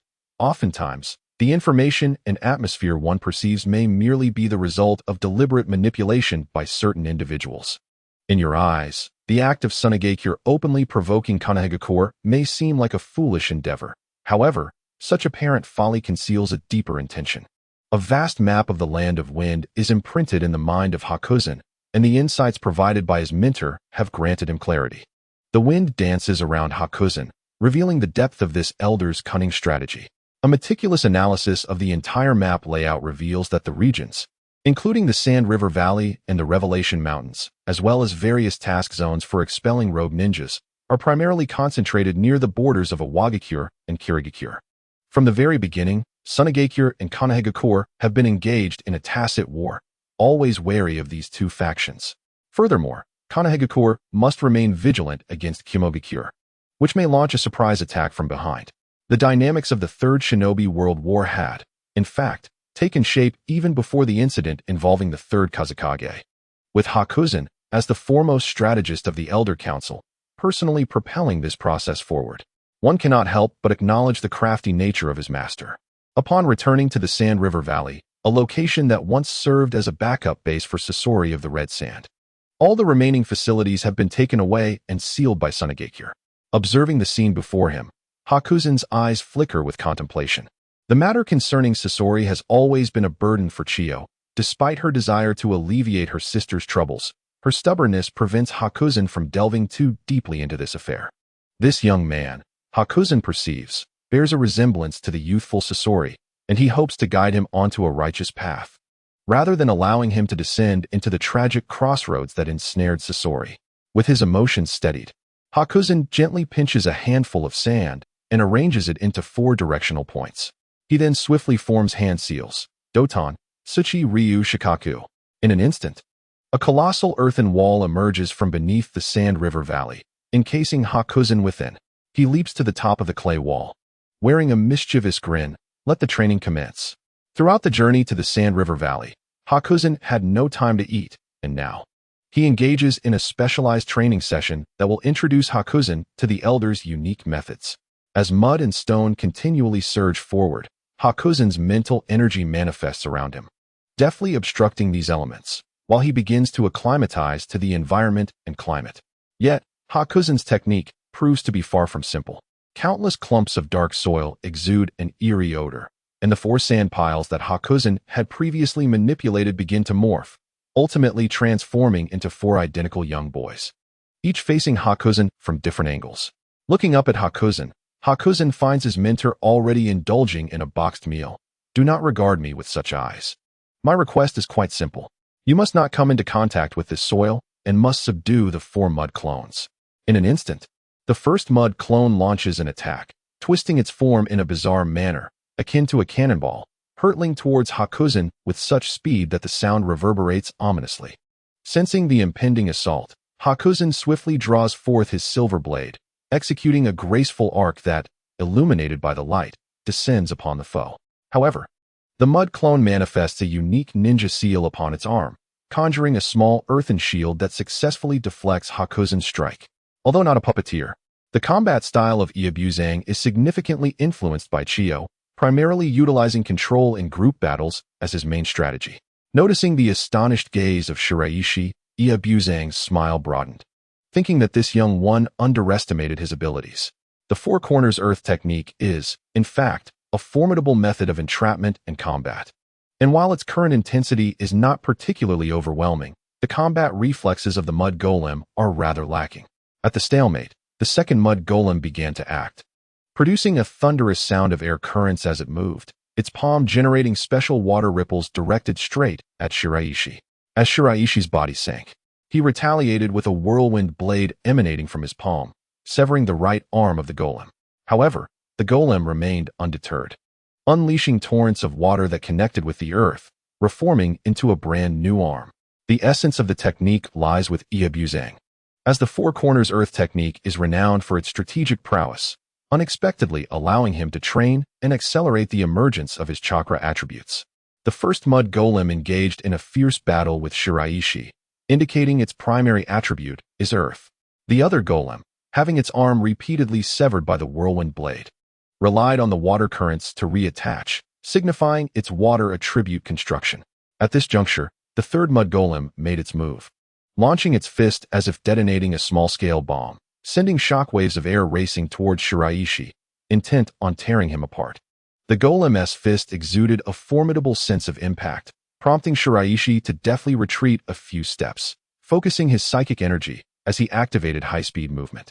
With fire in hand, Shiraishi danced with his weapon, his blade technique growing increasingly sharp.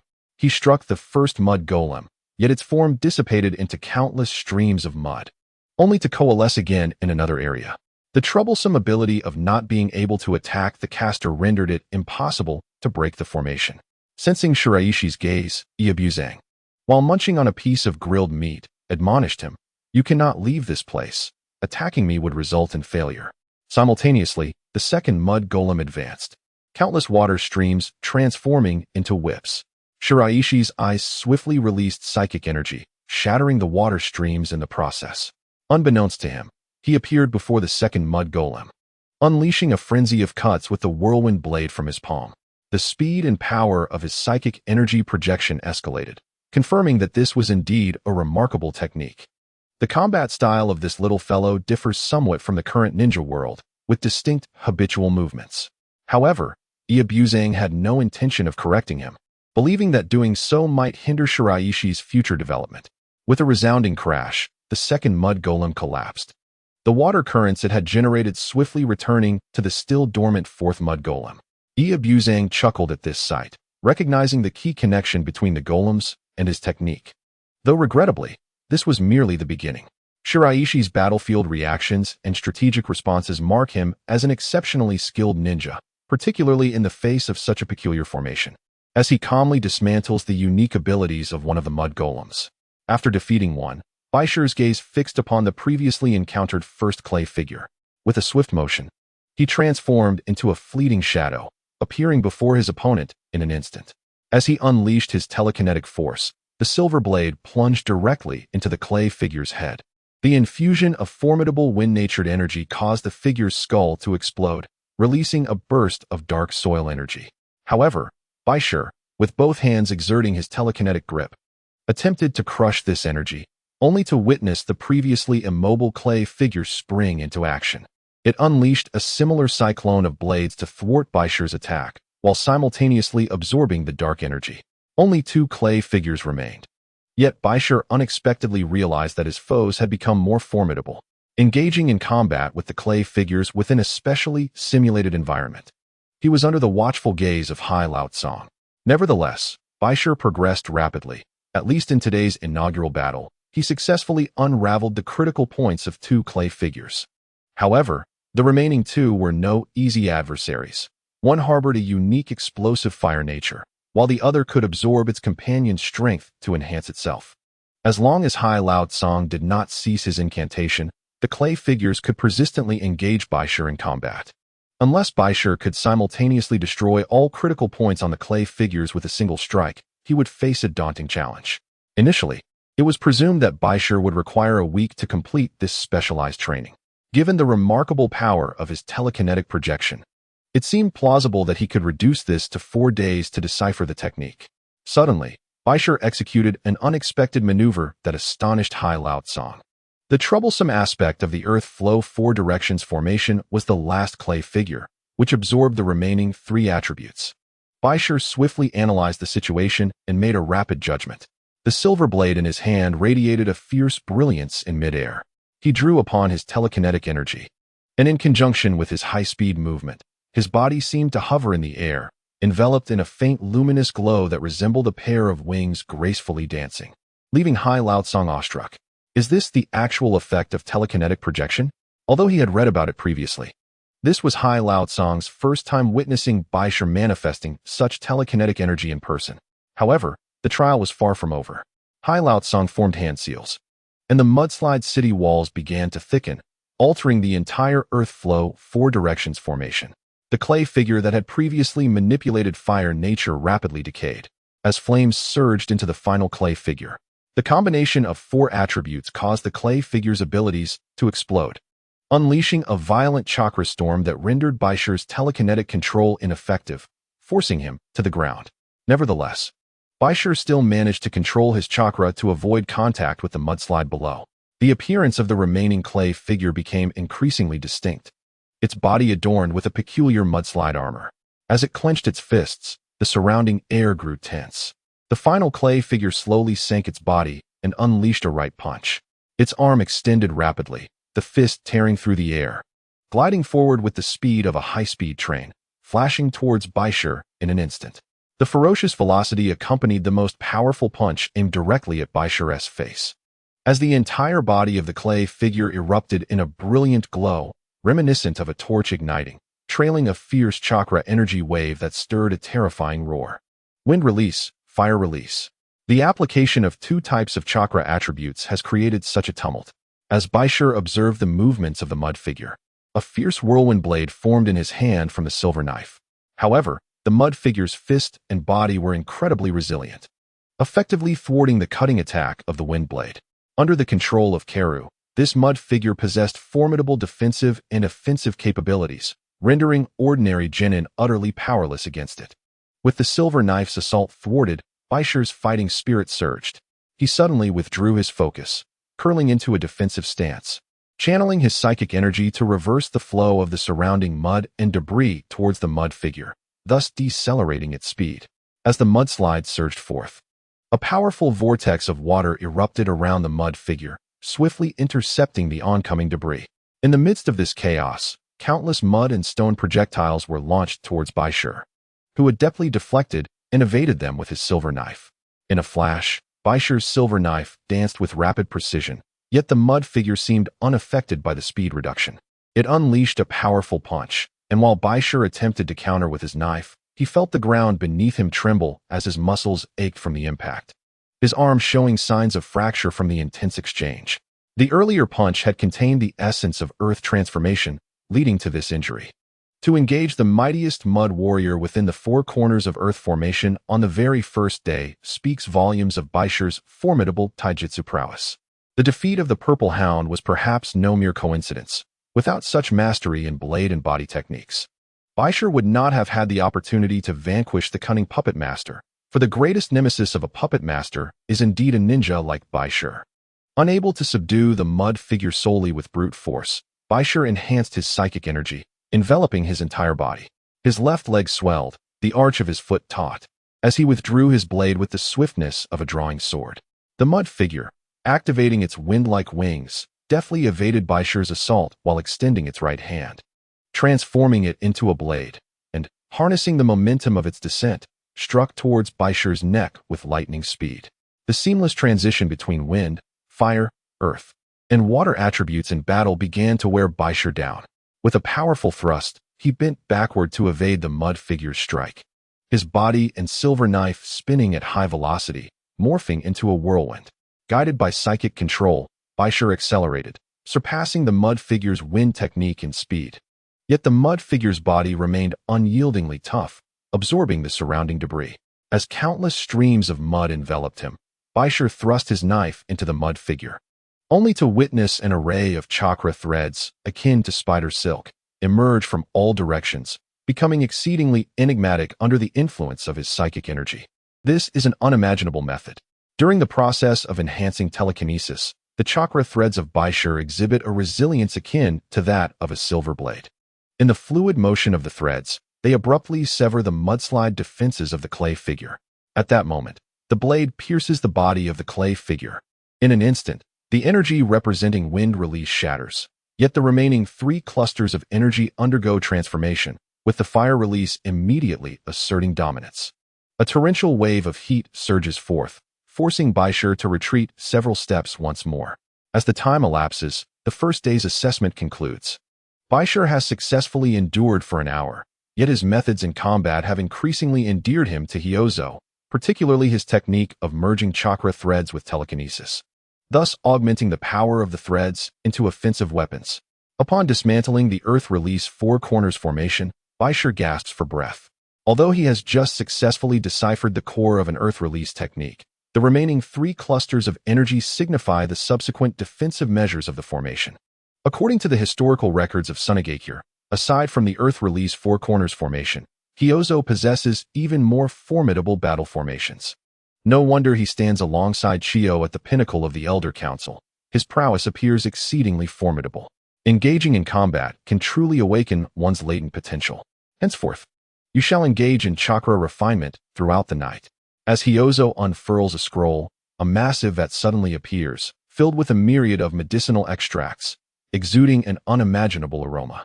Bai Shi, undeterred by modesty, disrobes, prompting Hyozo to remark in astonishment, "Your skeletal and muscular structure is quite impressive. That girl would be delighted." Upon mentioning the scroll, Bai Shi comprehends Hyozo's unspoken message. He places great importance on physical maintenance. At times when natural physiological desires arise, one must exercise restraint to bolster one's mental resilience. Does this child not fear becoming emotionally detached in the future?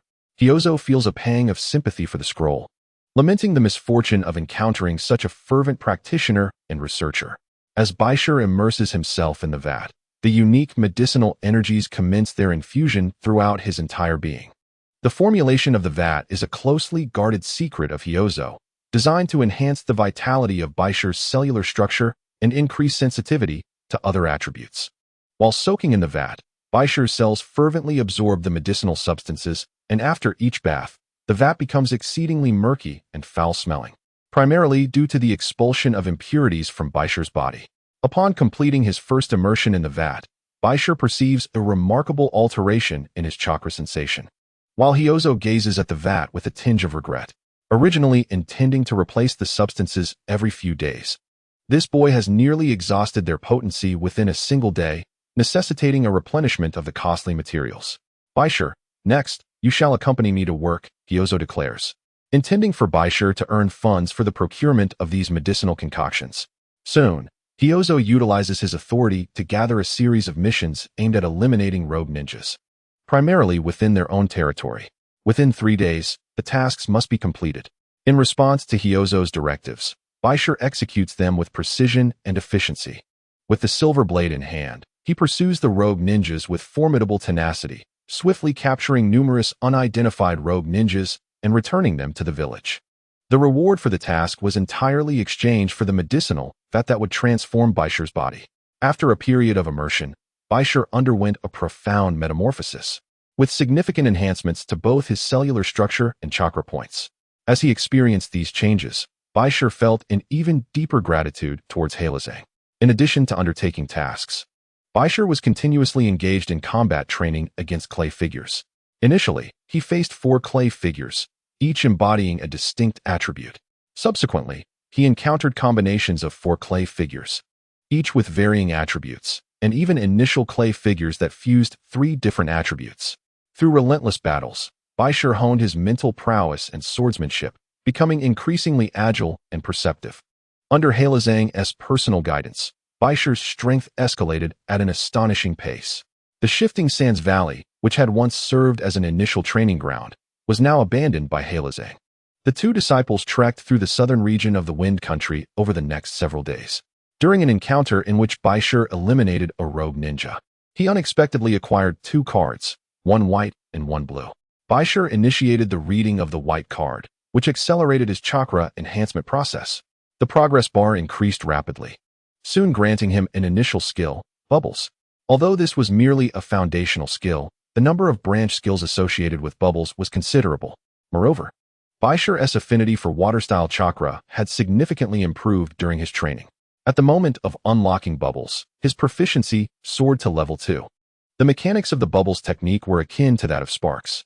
After a night of studying the hand seals and chakra manipulation sequence, Bai Shi unleashed a torrent of bubbles towards the distant desert, resulting in a powerful explosion that abruptly awakened Heilazang. Did you develop this water technique on your own? Heilazang, now fully alert, observed as Bai Shi meticulously documented the essence and execution of this water technique on a scroll. For a brief moment, Heilazang felt a sense of disbelief. He had accompanied Bai Shi throughout the process, and the boy had previously possessed no foundational knowledge of water techniques. How could he execute a water-style jutsu so effortlessly? Upon receiving Bai Shi's consent, Heilazang perused the contents of the scroll detailing the bubble technique. he discovered that it bore similarities to conventional water bubble techniques. Yet Bai Shi insisted on categorizing it as a C-rank jutsu. The bubbles water technique was also regarded as a common offensive method in the Mist Village. However, Heilazang quickly identified a critical issue. It appeared that the required chakra expenditure was contained within a remarkably small range. The geographical conditions of the Wind Country caused water-style ninjas to expend chakra at double the usual rate. In contrast, Bai Shi's bubbles technique maintained a controllable chakra expenditure, which was impressive. In Heilazang's understanding, historically, only the second Hokage of Sunagakure had achieved such a feat. Now, before him stood another such prodigious youth. Wait a moment. His self-created fire technique seems to share a similar trait. Although the skill system from the alternate world had undergone localization, superficially resembling the ninjutsu system, there remained numerous distinctions in the details. For instance, in terms of chakra mobilization, the alternate world skill system demonstrated a more efficient consumption of chakra. In adverse environmental conditions, the ordinary water release technique, which typically requires a certain amount of chakra, may demand several times more in a peculiar setting, consequently affecting its potency. The consumption of chakra for the bubble technique utilized by Bai Shi has significantly diminished. Within the ninja realm, apart from traditional family secret arts or master-apprentice legacies, it is quite rare for individuals to exchange techniques directly. As Bai Shi's mentor, Aizo must also secure his disciples' consent before acquiring this technique. Bai Shi, however, harbors no objections to this matter. On the contrary, he requires Aizo's assistance to solidify his reputation as a genius ninja researcher. At this juncture, Aizo swiftly and silently formed hand seals, fire release, spark technique. With a thunderous explosion, sparks erupted, igniting the surrounding area. While the power was still constrained by the terrain, the chakra consumption was notably less than that of a typical fire release technique. Perhaps for a genin or chunin, the chakra expenditure of a single spark might seem prohibitively inefficient. However, for a ninja of Aizo's caliber, the value of this technique becomes immensely significant.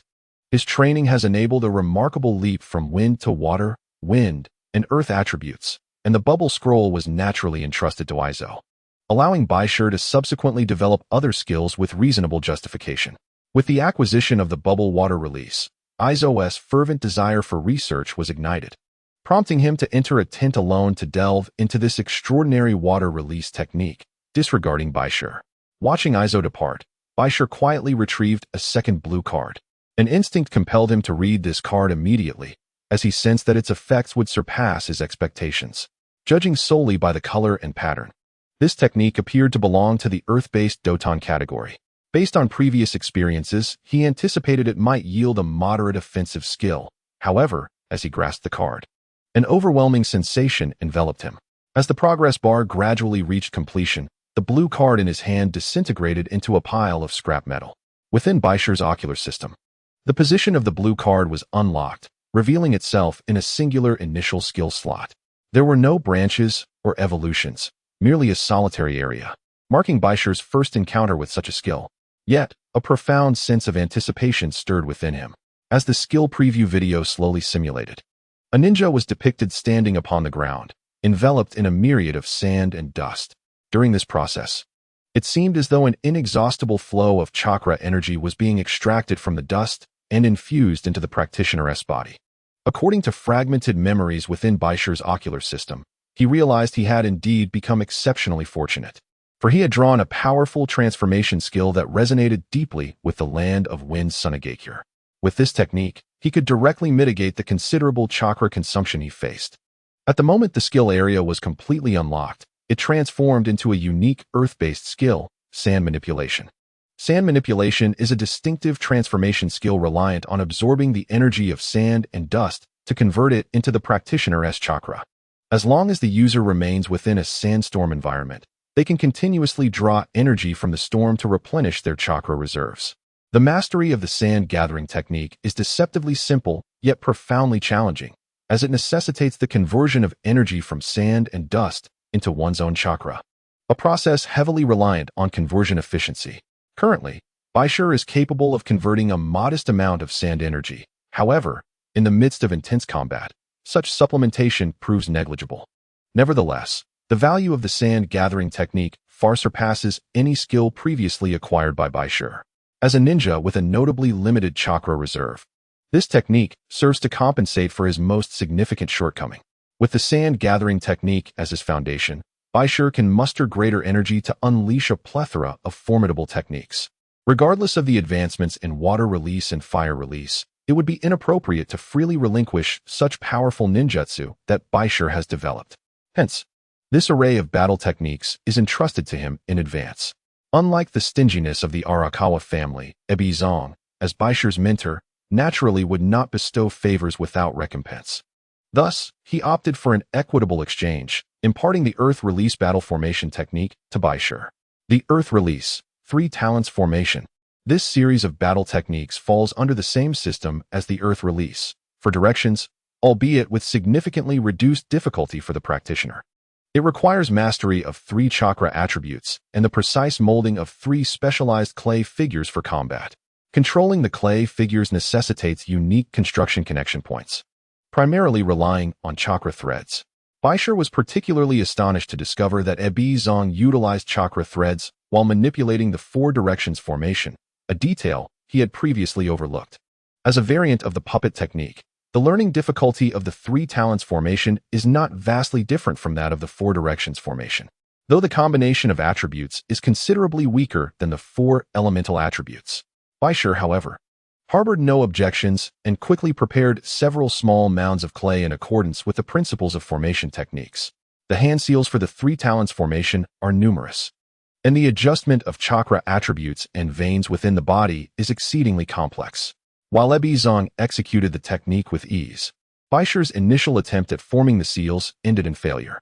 During the second attempt, only 1 clay figure managed to rise sluggishly, but any attempt to control it with chakra threads resulted in its immediate disintegration.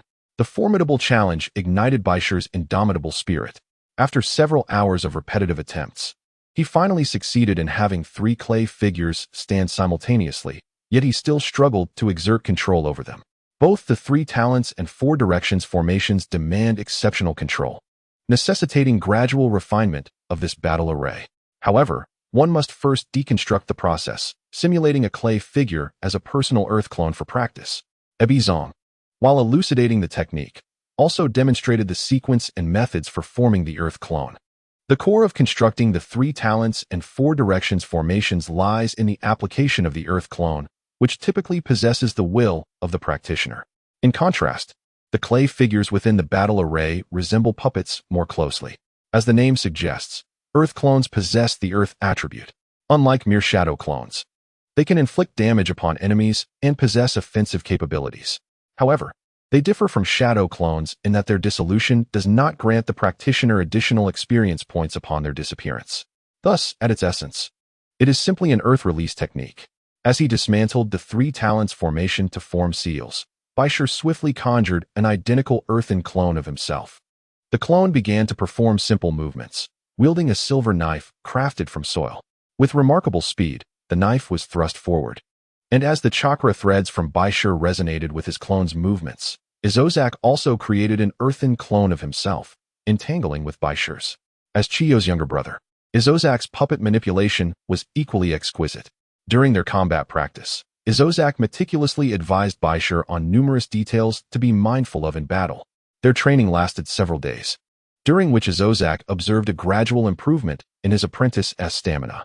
Now, after creating an earthen clone, Bai Shi's endurance in combat grew stronger by the day. A faint swirl of sand encircled Bai Shi's feet, continuously converting sand energy to replenish the chakra he had expended. Although the quantity was modest, it significantly enhanced Bai Shi's resilience. This was the art of sand manipulation, a technique of unparalleled value, enabling Bai Shi to make remarkable advancements in his abilities. While practicing this technique in a simulated battle, a sudden roar of a massive wolf pack erupted. Izozak's brow furrowed. It's the desert blood wolves, and there are quite a few, with several alpha wolves among them. The desert blood wolves, a peculiar mutated beast species from the Wind Country, possessed chakra-infused attack capabilities and were a nightmare for many merchant caravans. Despite the Wind Country's attempts to eradicate this pack, the results had been minimal. The leading wolves ascended a sandy ridge, baring their bloody jaws and fixating their predatory gaze upon Bai Shi and Izozak below. Sensing the malevolence from the pack, Izozak's expression hardened. His earthen clone suddenly materialized, unleashing a powerful wave of energy with a single hand. The explosive radiance resonated across the ground, and Bai Shi's glasses rapidly initiated a scan. Compared to ordinary creatures, the quality of the desert blood wolves was significantly higher. The regular members bore green quality, while the alpha wolves displayed blue quality. Master, how likely is it to tame a desert blood wolf as a summoning beast? Bai Shi inquired. The temperament of the desert blood wolves was notoriously fierce, making them challenging for most ninjas to control. However, they possessed acute sensory and tracking abilities akin to those of ninja dogs, making them promising candidates for transformation after capture. Izozak, well versed in the habits of the desert blood wolves, began to devise strategies for Bai Shi, who expressed a desire to capture one as a summoning beast. You can catch them all and seal them within the scroll. Generally, unless it's a high-level summoning beast that requires a contract due to its social nature. Capturing and transforming wild creatures like this wolf pack does not necessitate a contract.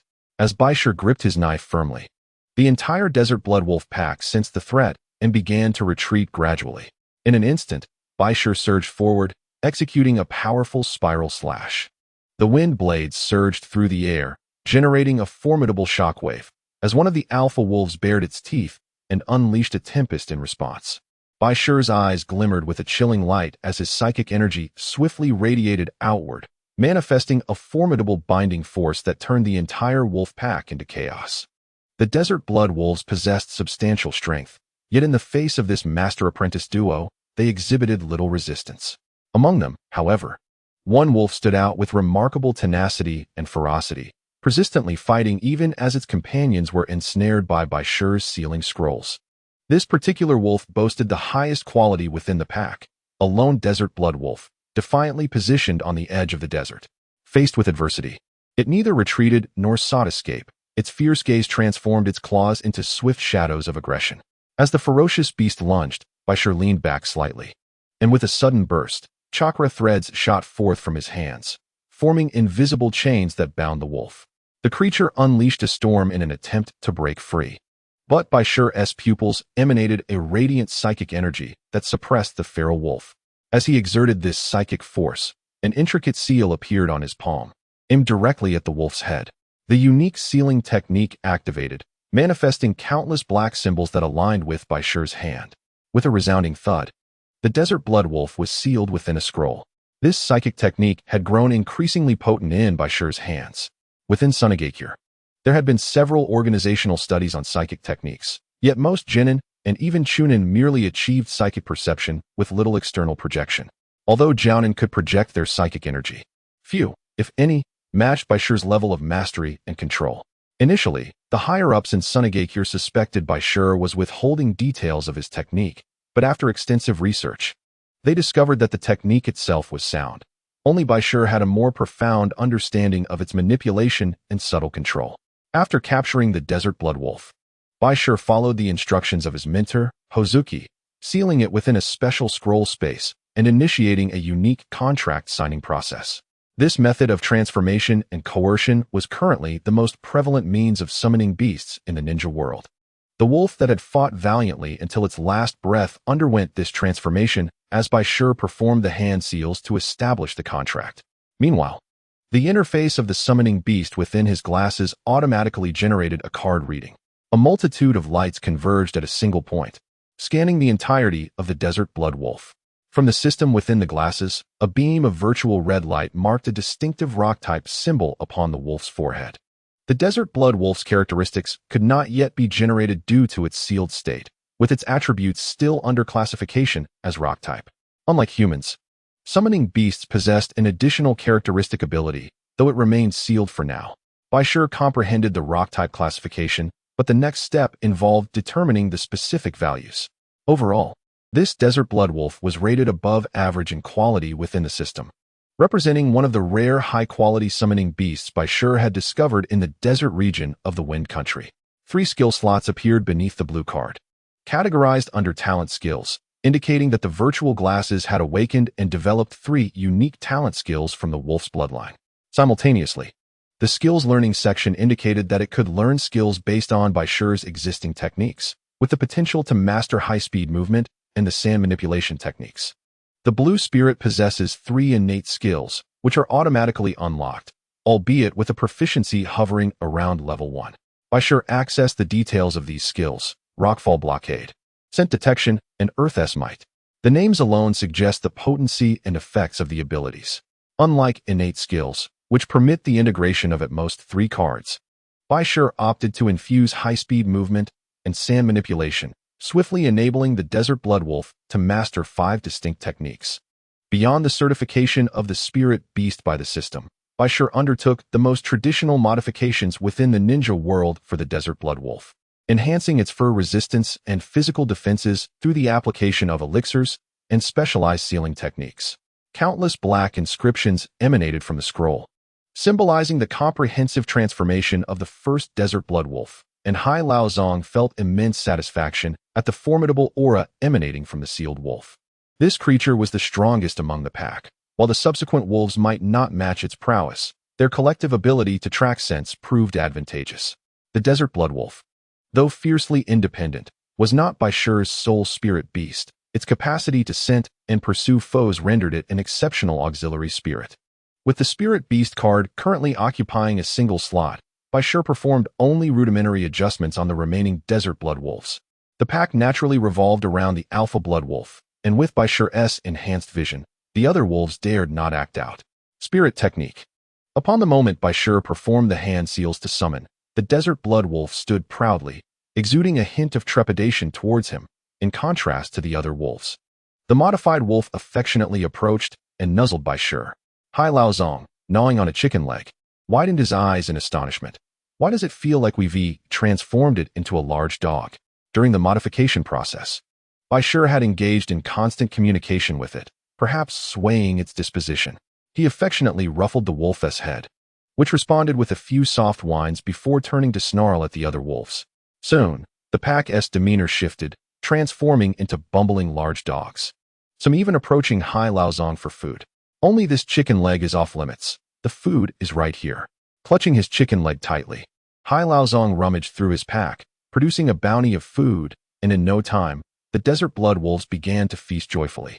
Their earlier aggression toward humans had primarily stemmed from hunger, and in such a desolate environment, they were indeed famished. Have you mastered the Earth Flow Triad Formation?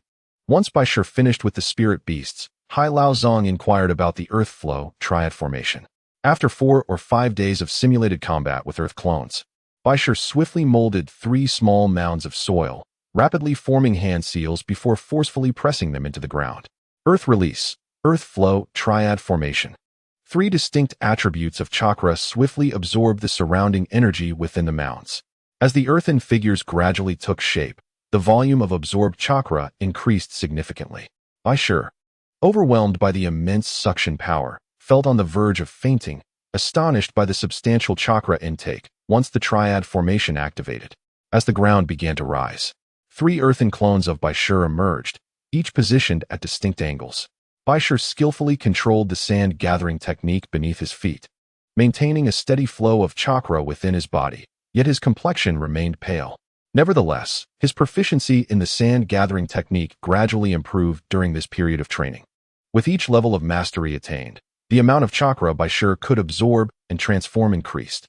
He was able to summon the complete triad formation directly, continuing to maintain control, showcasing his remarkable chakra management skills, as he remarkably did not have all his chakra drained by the triad formation at once. Unfamiliar with the existence of the sand-gathering technique, Hai Lao Zong was utterly astounded by Bai Shi's talent. This child consistently brought him unexpected surprises. A true genius among geniuses, leaving him with little to impart other than some techniques and conceptual principles. As the master and disciple continued their training, the dynamics of the war between Sunagakure and Sunagakure seemed to be undergoing a subtle transformation. Within the stationed area of Konoha around the perimeter of Mount Kikyo, Orochimaru had deployed numerous summoning arrays in preparation for a direct military strike on the mountain. It was evident that Konoha had altered its strategy concerning Sunagakure. At the front lines of Mount Kikyo, Yitsong was engaged in discussions with a group of elite jonin regarding Konoha's current situation. A colossal strategic layout map of Mount Kikyo displayed movements from Konoha, indicating that the forthcoming circumstances would not be tranquil. During this time, Konoha had increased the number of medical teams and mobile units, with the advance party expanding significantly, comprising many elite jonin leading the efforts. Our manpower is insufficient to monitor all these developments, one jonin remarked anxiously, noting that the situation at Mount Kikyo seemed poised for upheaval. Konoha's restlessness had placed Sunagakure in a passive position, with Yi-Tsang, as the top combatant defending Sunagakure, bearing the responsibility of organizing the entire defensive line at Mount Kikyo. However, Konoha's continuous reinforcement of forces left Yi-Tsang feeling powerless. He decided to relay all information back to the village for the Kazekage's judgment. Currently, Mount Kikyo was under Sunagakure's control, and upon the third Kazekage's mishap, the entire village mobilized swiftly to establish a presence at the border of Mount Kikyo. This geographical advantage could make it more challenging for Konoha to supply resources effectively. Although Konoha had engaged in several skirmishes with Sunagakure previously, these had been minor conflicts. Now, with Konoha stationed in the outer regions, Orochimaru had shifted from a defensive stance to an aggressive one, bolstered by the arrival of elite forces, making the trajectory of the conflict increasingly clear. Yuan and Chung Chang had accompanied Yi-Tsang during this period, undertaking multiple missions, including encounters with Konoha ninjas. One such encounter was with Tsunade. Although she was a medical ninja, her formidable strength and explosive power rendered her an anomaly among her peers. Aware of his disadvantage, Yi-Tsang chose to withdraw. Similarly, the formation of puppet troops and pharmacists made Tsunade wary of Sunagakure's tactics, preventing her from pursuing too aggressively. It was evident that Konoha was preparing for war against Mount Kikyo. After 6 months of preparation, Konoha's overall readiness was nearly complete, prompting Sunagakure's higher-ups to convene an emergency discussion overnight. Lo Sha and the Elder Council engaged in extensive communication and battlefield observation, pondering the vast strategic map. After a moment of contemplation, Lo Sha found himself unable to discern Konoha's intentions and objectives. As the foremost of the 5 great shinobi villages, every action taken by Konoha reverberates throughout the entire shinobi world. Thus, it is not only the Sand Village that is concerned. Even the Rock, Cloud, and Mist villages are speculating whether Konoha is preparing for a full-scale invasion of the Sand. Konoha has intensified pressure along their borders, a stark contrast to initial assessments. Conversely, neither the Rock nor the Mist have made significant movements. Perhaps Konoha intends to seize us outright? Chiyo turned to Raza, inquiring, "What is the response of our allies?" Mentioning the other shinobi villages, Raza sighed. The Mist and Rock have merely indicated that they will monitor Konoha's actions. The information compiled before Raza only compounded the pressure on the 4th Kazekage. If this continues, it will truly become a one-sided assault on the Sand by Konoha, especially since they are led by Orochimaru. Raza has personally experienced the madness of this man in their previous encounters. Currently, Aizo and his disciple are nearby Kikyo Mountain. They should be dispatched to provide support.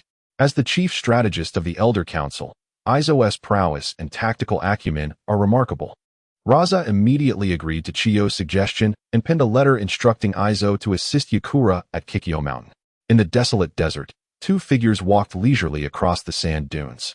Suddenly, a hawk swooped down from the sky, delivering a message to the 2. The 3rd Hokage has aged. Upon receiving the news, Aizo gazed into the distant sky, feeling a surge of nostalgia. This titan, who had stirred the winds of the shinobi world, now, like himself, began to succumb to the passage of time. Following Aizo's line of thought, Shiraishi made his own deductions. There are 2 possibilities. Either the militant faction has suppressed Sarutobi Hiruzen, or the 3rd Hokage is preparing to select a successor, which has prompted Orochimaru's unusual movements. Regardless, both scenarios signify that the 3rd Hokage has grown old and can no longer control the situation.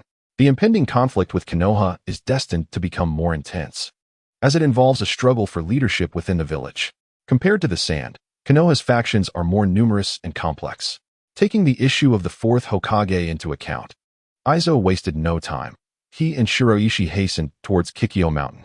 "Let us compare our speed," Aizo remarked, as a unique chakra fluctuation manifested beneath his feet, propelling him at remarkable speed across the desert, showing no signs of fatigue. Observing this, Shiraishi's white cloak billowed as he swiftly followed suit. As they raced towards Kikyo Mountain, a glimmer of anticipation flashed in Shiraishi's eyes. Orochimaru, one of the legendary Sannin of Konoha, had long been renowned throughout the shinobi world. Having only encountered fragments of his biography, Shiraishi was keenly eager to meet such an extraordinary figure. Simultaneously, Yakura found himself embroiled in significant trouble. Dozens of massive serpents surged forth, enveloping Kikyo Mountain with an overwhelming presence, while countless smaller venomous snakes swarmed out, forming a formidable array of toxic serpents. Orochimaru, his long black hair cascading, stood atop a high platform, having completed the summoning jutsu, and gazed eerily at the sand village across Kikyo Mountain. Observing the movements from Sunagakure, Orochimaru's eyes glinted with an eerie light. As the mastermind behind the unfolding events, he possessed a keen understanding of the situation at Kikyo Mountain. The tedious standoff was finally nearing its conclusion. A terrifying tide of venomous serpents surged forth. And compared to the era of the Second Shinobi World War, Orochimaru had reached a pinnacle of power and age, capable of conjuring such an overwhelming wave of serpents, which relentlessly forced Sunagakure into retreat. Damn it! Yakura leaped down, conjuring a colossal fireball that erupted upon the ground, the violent energy obliterating a section of the serpent tide. Yet, an even greater number of serpents converged upon him. The relentless tide of serpents, with flames raging across the sky, nearly stained everything crimson. Yakura formed seals with both hands, unleashing his unique blazing technique that swept across the ground, thick smoke billowing around him as Orochimaru remained unwavering on the opposite side.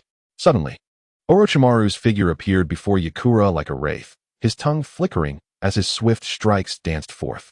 In the face of an adversary of Orochimaru's caliber, Yakura concentrated his chakra to amplify the power of his blazing technique, igniting the flames that enveloped his entire being.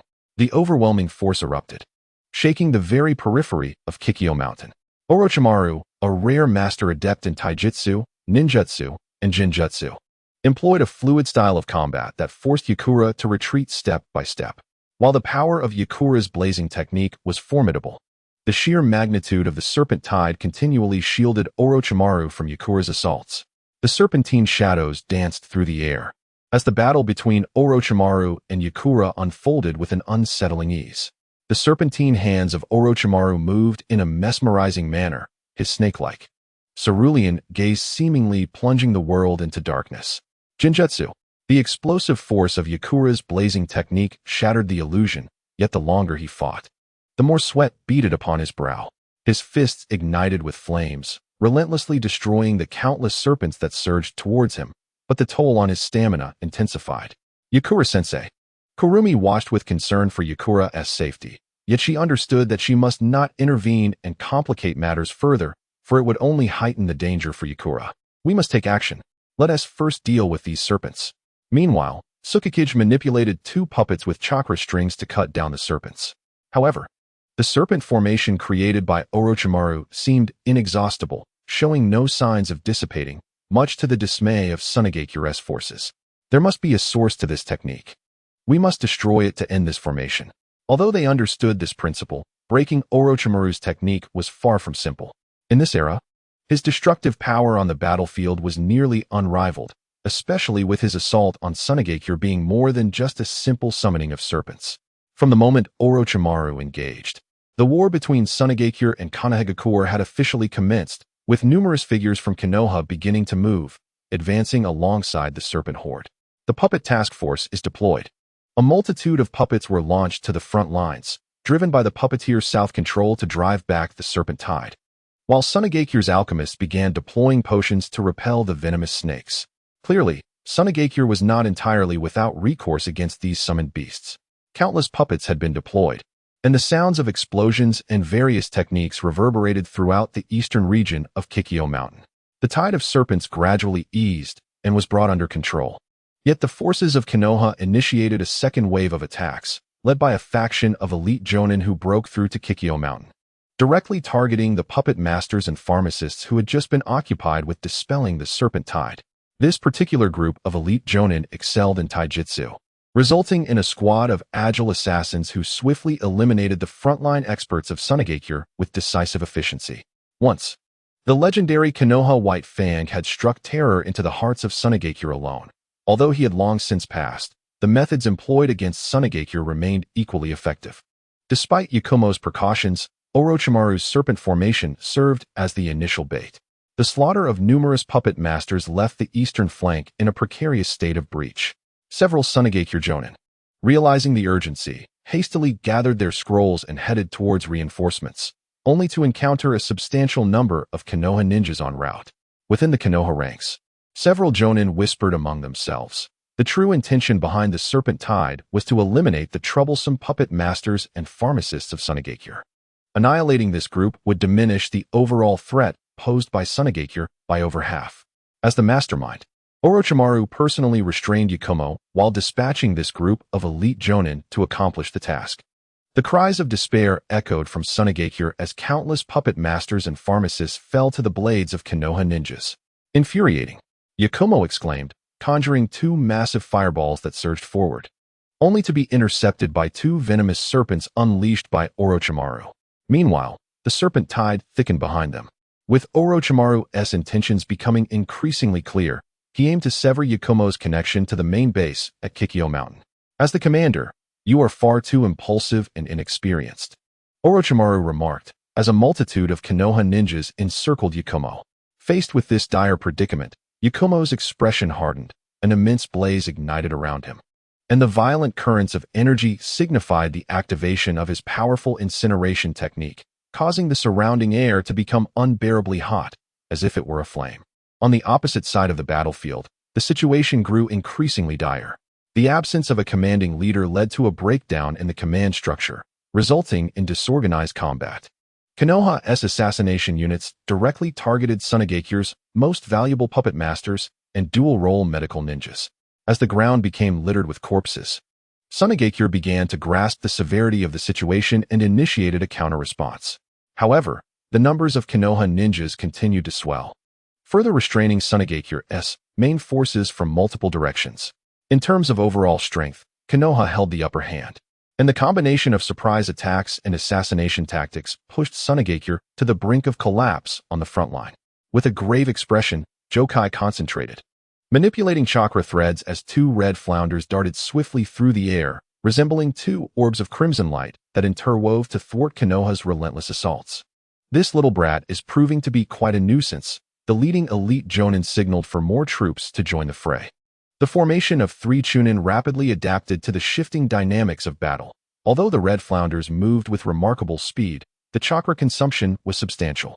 Meanwhile, a scroll was unfurled by a guardian positioned beside Jokai, unleashing a potent barrage of incineration fireballs that consumed the Konoha ninjas before them. After enduring this period of trials, one has developed a distinct combat style on the battlefield. Die, little demon. Unexpectedly, the Konoha ninja utilized a substitution technique to evade a critical strike, simultaneously brandishing a shuriken aimed at one. In response, one also employed the substitution technique to dodge, and during a graceful backflip, countless silken cloths were projected forth, transforming into a sealing array. As the seals activated, an explosive sound erupted. The Konoha ninja seized the moment of Wan's spell-casting vulnerability and lunged towards him with blinding speed, a kunai gleaming ominously in his grasp, intent on taking his life. In an instant, the haunting howl of a wolf echoed through the air, as a bluish-white whirlwind of blades spiraled through, intercepting the lethal assault and shattering the kunai in the Konoha ninja's hand. What? An unforeseen twist accompanied the fading cries of the desert blood wolf, revealing a figure and a wolf entering the battlefield. A youth clad in the garb of Sunagakure evoked an astonishing sense of awe among both factions on the battlefield of Kikyo Mountain. Upon grasping the silver blade, Bai Shi's aura shifted dramatically. The silver blade began to whirl rapidly, generating a fierce storm of cutting winds, with countless whirlwind blades sweeping ruthlessly towards the Konoha ninja, whose expression changed as he decisively attempted to evade. Yet, the whirlwind blades pursued relentlessly, akin to sharks drawn to the scent of blood. Utilizing the sand-gathering technique to absorb a substantial amount of chakra, Bai Shi observed as the Konoha ninja narrowly escaped the reach of the whirlwind blades. With a circular motion of his eyes, he silently activated his technique. In an instant, Bai Shi leaped into the air, his figure swirling amidst an endless torrent of sand, obscuring the area while his eyes glinted with the ferocity of a wolf, fixating on his adversary. With the silver blade poised, he executed a deadly draw, combining the Iato strike with the whirlwind blades, unleashing a powerful gust that slashed forth. blood painted the ground as the targeted Konoha ninja had his right arm severed, while the special jonin who intervened bore the scars inflicted by Bai Shi's whirlwind blades. For a moment, silence enveloped the area where Bai Shi stood, as both factions turned their attention to the youth. The emergence of the silver blade rendered both the Konoha and Sunagakure forces in a state of quietude. Soon, the Konoha side realized that the white-clad youth had vanished from his previous position. Alarmed, they discovered the blade had appeared behind the disarmed Chunin, who turned to throw a kunai at a challenging angle. However, Bai Shi swiftly formed hand seals, releasing a torrent of bubbles that erupted in succession, as he rapidly molded 3 small clay figures on the ground. Earth release, 3-way barrier. The hand seals initiated, and a colossal barrier of quicksand rose from all directions, encasing the entire team of Konoha jonin within. The weariness etched on Wan and Shiragan's faces was palpable, yet the sight of Bai Shi brought them joy. Despite the overwhelming gaze of his comrades stirring something within him, Bai Shi maintained his composure in the face of the Konoha ninja. As a special jonin leading this squad, his expertise lay primarily in taijutsu, limiting his options against such tactical formations. The only feasible approach now was to break through the earthen encirclement and eliminate the silver-bladed youth. His companion, having lost an arm and bleeding profusely, was swiftly succumbing to the absence of medical ninjas on site, his life force ebbing away. Upon contemplating this, the special jonin revealed a glint of ferocity in his gaze, his form striking like a phantom. With remarkable swiftness, he thrust a kunai, piercing through the first mud golem conjured by Shirace, and amidst the ensuing explosion, a shuriken severed the link between Shirace and the golem. Truly, the ninjas of Konoha exhibited a level of on-the-spot reflexes and combat style far superior to that of Sunagakure. However, Shirace remained indifferent to these observations, as the initiation of the battle formation was merely a means to stall Konoha's advance. Keijon-esque, you are to retreat in succession. Aside from Shirace, the entirety of Sunagakure's forces on Mount Kikyo began a strategic withdrawal, consolidating their defenses. Just as this special jonin eliminated the last of the mud golems, the desert blood wolf's eyes glimmered with a blood-red hue, and it unleashed its innate ability, the Earth's might. The entire earthen formation trembled violently. The fractured ground signified the transformation of the earthen formation into a torrent of mud and stone that engulfed Konoha's forces, leaving them unprepared. Subsequently, Shirace placed a hand upon the ground, instantly solidifying the earth in an attempt to entomb Konoha's side alive. Damn it, you little brat. With a thunderous roar, several Konoha ninjas broke through the surface of the mudslide, emerging covered in dirt. Shirace's team had long since vanished, and the earlier Chunin had perished due to the delayed rescue.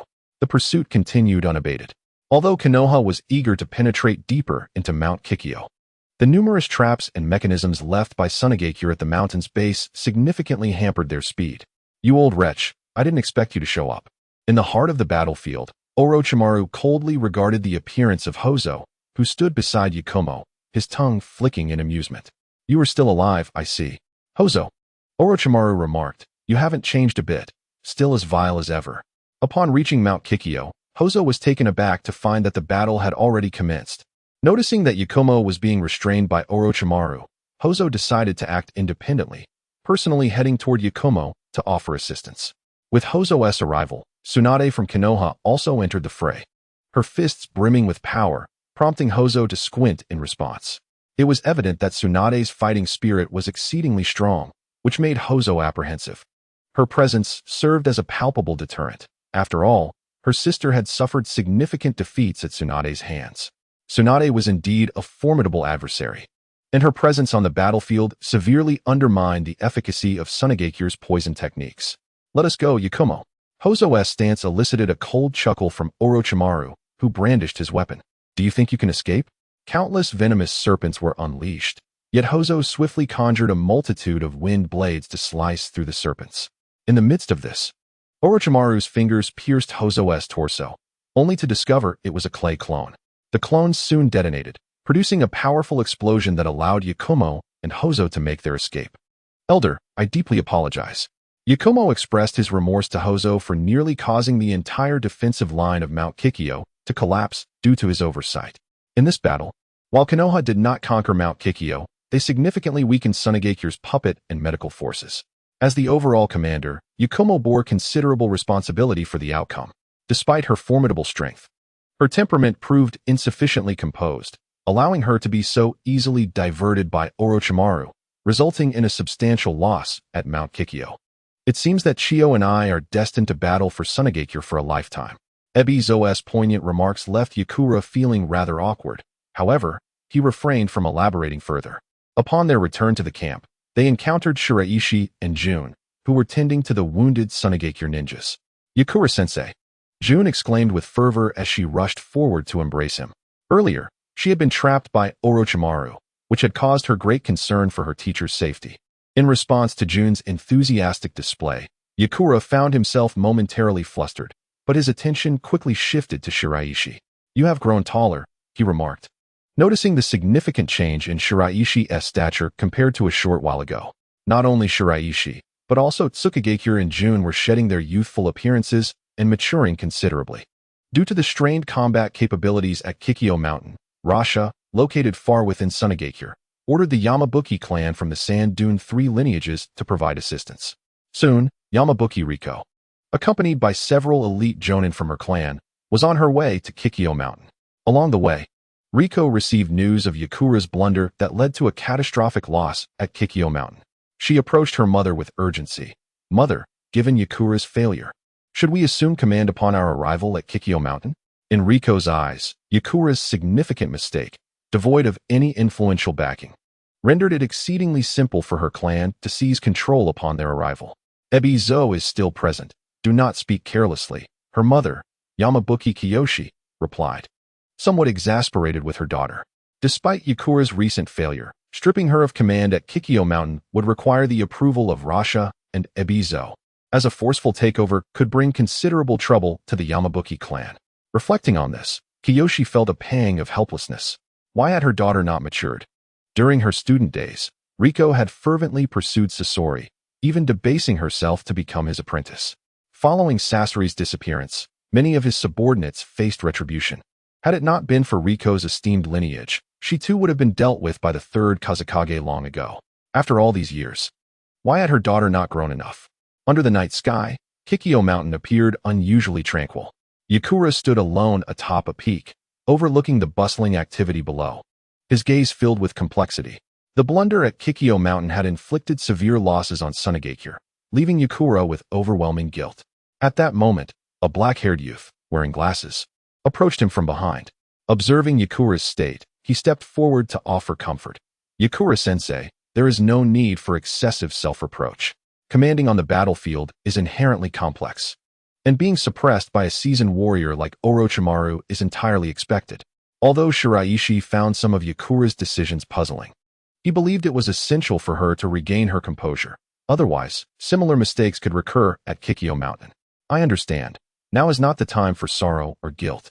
As if buoyed by Shiraishi's comforting presence, Yakura managed to collect himself. Turning towards the youth, he playfully removed his glasses and, with both hands, gently pinched his cheeks, rubbing them affectionately. "You have matured too quickly. Just look at how adorable Jun is." Bai Shi was taken aback by Yi Tsang's unexpected response. After a moment of confusion, he donned his glasses and observed Yi Tsang returning to her usual demeanor. He quickly put on his spectacles, reflecting that while she was quite adorable, she also exhibited remarkable resilience.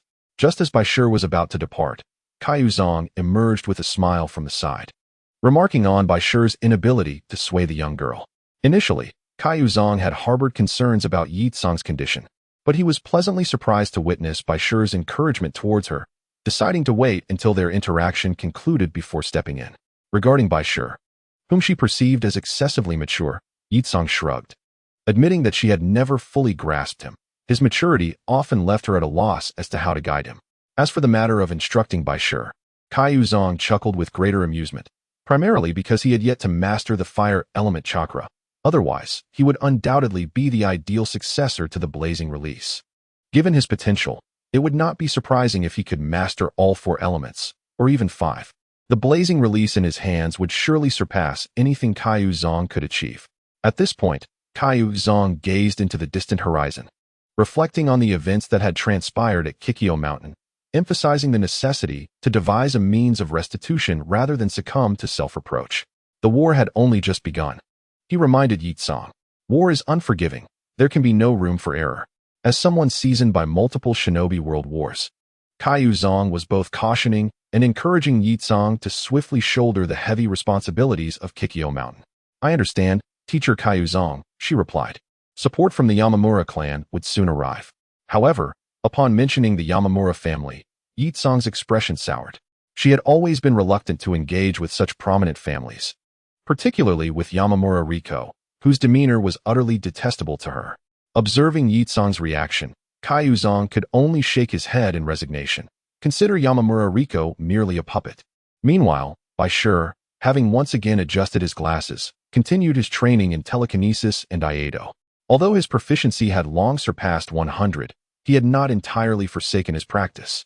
Surrounding him was a tempest of telekinetic energy, allowing him to float cautiously while executing his Iaido strikes, blending them with numerous swirling blade attacks that carved through the forest with formidable force. In times of peace, Kikyo Mountain had occasionally served as a venue for the joint Chunin exams between Sunagakure and Sunagakure, and despite its aging facilities, it remained functional for training. Having honed his water release bubble technique during this period, his proficiency had rapidly improved, allowing for swifter deployment of bubbles. Though their power was not formidable, they could effectively conceal other tactics as a means of assault. After the daily regimen of intense training, Bai Shi briefly activated the card exploration feature within his glasses to gain a rudimentary understanding of the card distribution around Kikyo Mountain. With the supply lines at Kikyo Mountain strained and Zong unable to escort him back to Sunagakure for the time being, Bai Shi began to search for the locations of the cards. A comprehensive topographic map of the expansive area surrounding Kikyo Mountain materialized before him, with card coordinates illuminating their respective placements. According to the distribution map, there were 6 cards located in the direction of Sunagakure, each positioned at distinct locations, likely serving as weaponry for some ninjas, intended for deployment in the battlefield. As a weapon popular within the ninja world, this indestructible card has become a prized possession for many clans. However, this time Sunagakure did not indicate any cards in the Kikyo Mountain area, reflecting the disparity between Sunagakure and Konoha. Yet, it wasn't long before Shiraishi discovered 2 cards with icons swiftly approaching the Kikyo Mountain vicinity. He recalled that the Yamuro clan was to provide support tonight, suggesting these 2 cards belonged to the supporting forces, likely from the Yamuro clan, part of the sand release lineage. Shiraishi had an indelible impression of Yamuro Riko, a fervent admirer of the red sand scorpion, so profound that he could never fathom how a woman of her intellect managed to survive. Even the dim-witted side characters in novels had higher intelligence than her. It could only be said that reality is indeed more bizarre, allowing for the existence of such women. Within the Konoha camp, Tsunade wore a grim expression. The operation at Kikyo Mountain was not sanctioned by the village, but was rather a clandestine initiative by Orochimaru, though it could not be deemed entirely unauthorized, as the special Jonin squad that arrived for support indicated the complexity of the situation. "Orochimaru, what are your intentions this time?" The assault on Sunagakure had reached a point where even the 3rd Hokage was unaware of the details. Yet the continuous influx of assassination teams from within the country suggested that Orochimaru had evidently garnered support from a certain faction. This was the true source of Tsunade's ire. Under the cover of night, Orochimaru gazed at the partially revealed features of Tsunade, exuding an air of peculiar intrigue. "Tsunade, if you are interested, you could venture to the borders of Awagakure or Kirigakure, rather than remain at Kikyo Mountain." In that moment, Tsunade felt an overwhelming urge to strike Orochimaru. His insinuation was unmistakable. If she harbored any interest in the position of the 4th Hokage, she could establish her military feats at those other borders. Aware of the tumultuous currents surrounding the 4th Hokage's affairs, Tsunade understood that were it not for the tense situation in the village, she would have left this place. Yet, she did not anticipate Orochimaru's attempt to corner her. "I have no interest in such matters, but you must consider the old man's perspective." Upon mentioning the 3rd Hokage, Sarutobi Hiruzen, Orochimaru displayed evident impatience. "How long must we wait for him to make a decision? 3 months or 3 years? Is this your method of holding the village hostage?" Orochimaru dismissed Tsunade's rebuke with nonchalance. "To fully seize Kikyo Mountain, 1 month is ample time. Would you care to place a bet, Tsunade?" Raising an eyebrow, Tsunade was fully aware of Orochimaru's cunning, yet she agreed. "Very well. I shall see if you can conquer Kikyo Mountain within a month." By the time the Yamuro clan arrived at Kikyo Mountain, it was already midnight. Although Yezakura held a certain disdain for Yamuro Riko, the Yamuro clan was indeed a necessary reinforcement for Kikyo Mountain. Yezakura, alongside Hoi, attended the welcoming ceremony. In contrast to the ostentatious Arakawa clan, Yamuro Kiyoshi, over 50 years of age, donned a combat outfit that radiated an aura of solemnity and lethal intent. Even Yamuro Riko, who often reveled in mischief, felt an overwhelming trepidation in the presence of her mother in such a state. It was no wonder that this family had produced a figure as formidable as the third Kazekage. Even from a distance, Shiraishi sensed the formidable presence of the Yamuro clan. Drawing his attention, the art of sand manipulation, while not particularly rare in Sunagakure, has evolved significantly, particularly with the integration of other elemental properties into the technique, ultimately leading to various forms of magnetic manipulation. Currently, the primary families in Sunagakure are centered around this triad of techniques. Due to the inherent earth chakra nature and the necessity for rapid sand control to create clones in earth-style formations, Hakushi has engaged in basic training of sand manipulation under the guidance of Ayabuzo. The combination of sand manipulation and the treasure-gathering technique theoretically has the potential to evolve into magnetic manipulation. However, Hakushi has encountered considerable challenges in practical application, as both the finesse required for sand control and the mastery of magnetic manipulation demand exceptional skill from the practitioner. Despite both the Yamabuki family and the Rho family opting for different metallic materials, the treasure-gathering technique, while capable of consolidating metals, also tends to amalgamate excessive impurities, making the development of pure magnetic manipulation exceedingly difficult. Nevertheless, during his training in sand manipulation, Hakushi unexpectedly discovered that his proficiency in the sand-gathering technique was accelerating, which took him by surprise. Although the skills within the eyeglass system have been transformed into entirely new techniques, they are not entirely disconnected from the diverse array of techniques present in the contemporary ninja world. The sand-gathering technique can indeed be perceived as a fresh direction for sand manipulation, thanks to the chakra conversion associated with the sand-gathering technique. Hakushi can now effortlessly perform multiple techniques without experiencing the fatigue he once did. After a brief exchange of pleasantries, Yakura, following Ayabuzo's arrangements, stationed the Yamabuki family along the western front for independent defense preparations. "Thank you very much for your swift support, Yamabuki-senpai. Everything is for Sunagakure." Yamabuki Kishi's expression was grave, and the elite jonin behind him emanated an aura of determination to conquer all for Sunagakure. As the group departed, leaving only Ayabuzo and Hakushi, the elder finally spoke with a hint of gravity. "What are your thoughts on the impending war? Simply comparing strengths, victory seems elusive, after all. Aside from the disparity in power, Sunagakure's internal affairs may have already been deciphered by Sunagakure." The rapid breach of the Kikyo Mountain defense line was not solely due to Orochimaru's meticulous planning, but was also related to the infiltration of Sunagakure's inner workings by Sunagakure. Although Sunagakure does have its own undercover agents within Konoha, their impact in this battle has been minimal. While Hakushi is uncertain of the exact number of Konoha's infiltrators, the current situation indicates that their influence within Sunagakure is substantial, likely extending beyond a mere couple of spies. The mention of these matters causes Ayabuzo some distress. "What solutions do you propose? We could fabricate some false intelligence, such as claiming we possess powerful ninjutsu capable of completely shielding us from Konoha's perception system." During this period, Hakushi has been consolidating an increasing number of fragmented memories, gaining diverse insights and invigorating his thought process. A ninjutsu that can obscure Konoha's perception system?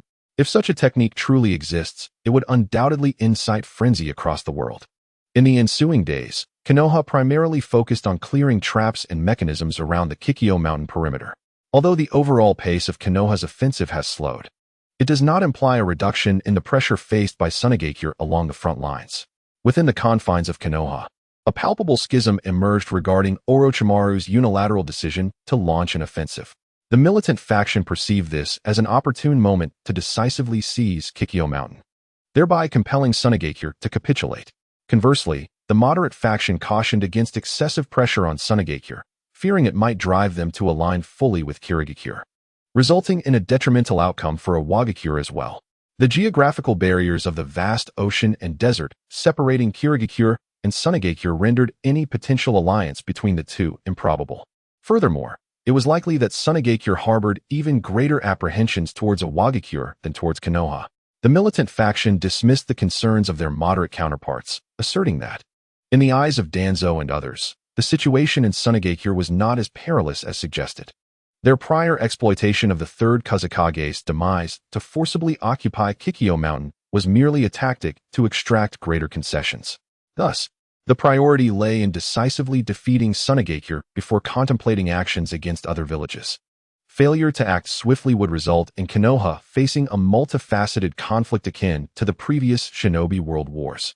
The third Hokage remained silent throughout the meeting, acutely aware of Orochimaru and the militant faction's intentions. However, until Jiraiya provided him with a definitive response, he could do little more than observe. Orochimaru asserted that he possessed a means to capture Kikyo Mountain within a month. The third Hokage's remark rendered the meeting hushed, as the militant faction members prepared to speak. The legendary Sannin casually suggested waiting for Orochimaru's outcome. If Kikyo Mountain remained unconquered after a month, discussions regarding Sunagakure's fate would continue. The militant faction found themselves at a loss for words, internally cursing Orochimaru for imposing such a time constraint. Meanwhile, within the Sunagakure stronghold, a special operations meeting convened. Attended by members including Kajizo, the leader of the Yamabuki clan, and Yozo. During this assembly, Kajizo proposed a preemptive strike against Konoha. The sand manipulation techniques of the Yamabuki clan could effectively generate large-scale sandstorms, creating a favorable battlefield for Sunagakure to retaliate against Konoha. Kajizo's proposal took Yamabuki and Yozo by surprise. Even with advantageous terrain, Konoha's overall strength still surpassed that of Sunagakure. The true target of the surprise attack, however, was Konoha's sensory unit. Konoha possessed the most formidable sensory capabilities among the 5 great shinobi villages, allowing for superior communication and information relay during conflicts. Yet, Kajizo planned to directly confront the sensory unit. He revealed plans to exchange a unique ninjutsu from Kirigakure, capable of masking Konoha's sensory system, thus facilitating assassination endeavors. The notion of a jutsu that could obscure sensory capabilities, acquired from Kirigakure, left several high-ranking shinobi in bewilderment. With a serious demeanor, Kajizo clarified that Sunagakure and Kirigakure had formed an alliance to jointly conduct offensive and defensive operations against Konoha, with Kirigakure providing them with their latest developed sensory masking technique. As the situation at Kikyo Mountain became increasingly urgent, personnel were rearranged across various factions. Except for the Yamabuki clan, which operated independently, the remaining units were restructured into smaller squads. During this allocation process, Bai Shi was promoted to a chunin and assigned to lead a team. Among the materials, there was a photograph of a woman dressed in a qipao that was quite startling to Bai Shi. The sub-teams that would spearhead the ambush on Konoha were thoughtfully arranged by Sunagakure, with strong chakra control and exceptional taijutsu skills being the primary considerations. As the captain of the 4th Mobile Squad, Bai Shi discovered that his team members were predominantly newly promoted chunin, much like himself. Despite many hailing from commoner backgrounds or small clan ninjas, their abilities were commendable. The members selected by Aizo were meticulously chosen with Bai Shi in mind. Although one individual was particularly eye-catching. Gathering at a desolate training ground, 5 individuals, including Bai Shi, assembled. As the convener, Bai Shi took in his future primary collaborators from this period on Kikyo Mountain. First were 2 unremarkable female chunin named Saki and Haruka. Though Bai Shi found them less adorable than Kiku, the faint scent of blood emanating from them hinted at their lethal pasts. Both specialized in taijutsu assassination and were similarly adept at utilizing ninja tools with wind chakra attributes. The third member was a robust 15-year-old male chunin named Fukuyama, who possessed earth and wind chakra attributes. He hailed from a modest family in Sunagakure, with a family secret technique that involved a unique hardened earth style. Although this combat style was somewhat clumsier and less mobile than that of Iwagakure, it remained an indispensable force within the team. The final member, while of a similar age to Bai Shi, was the charismatic and alluring Beidou, a commoner ninja with wind chakra attributes, excelling in taijutsu with a flexibility rivaling that of women. Clad in a black qipao, Beidou appeared delicate and ethereal, yet his gaze exuded a regal aura, filled with affection when directed at Bai Shi. According to the team data, Beidou was the second strongest in taijutsu after Bai Shi, having carved out his own reputation on the battlefield of Sunagakure through sheer determination. This is a special chakra supplement pill I have developed, which will effectively replenish your chakra, Bai Shi stated as he distributed the pills to his subordinates.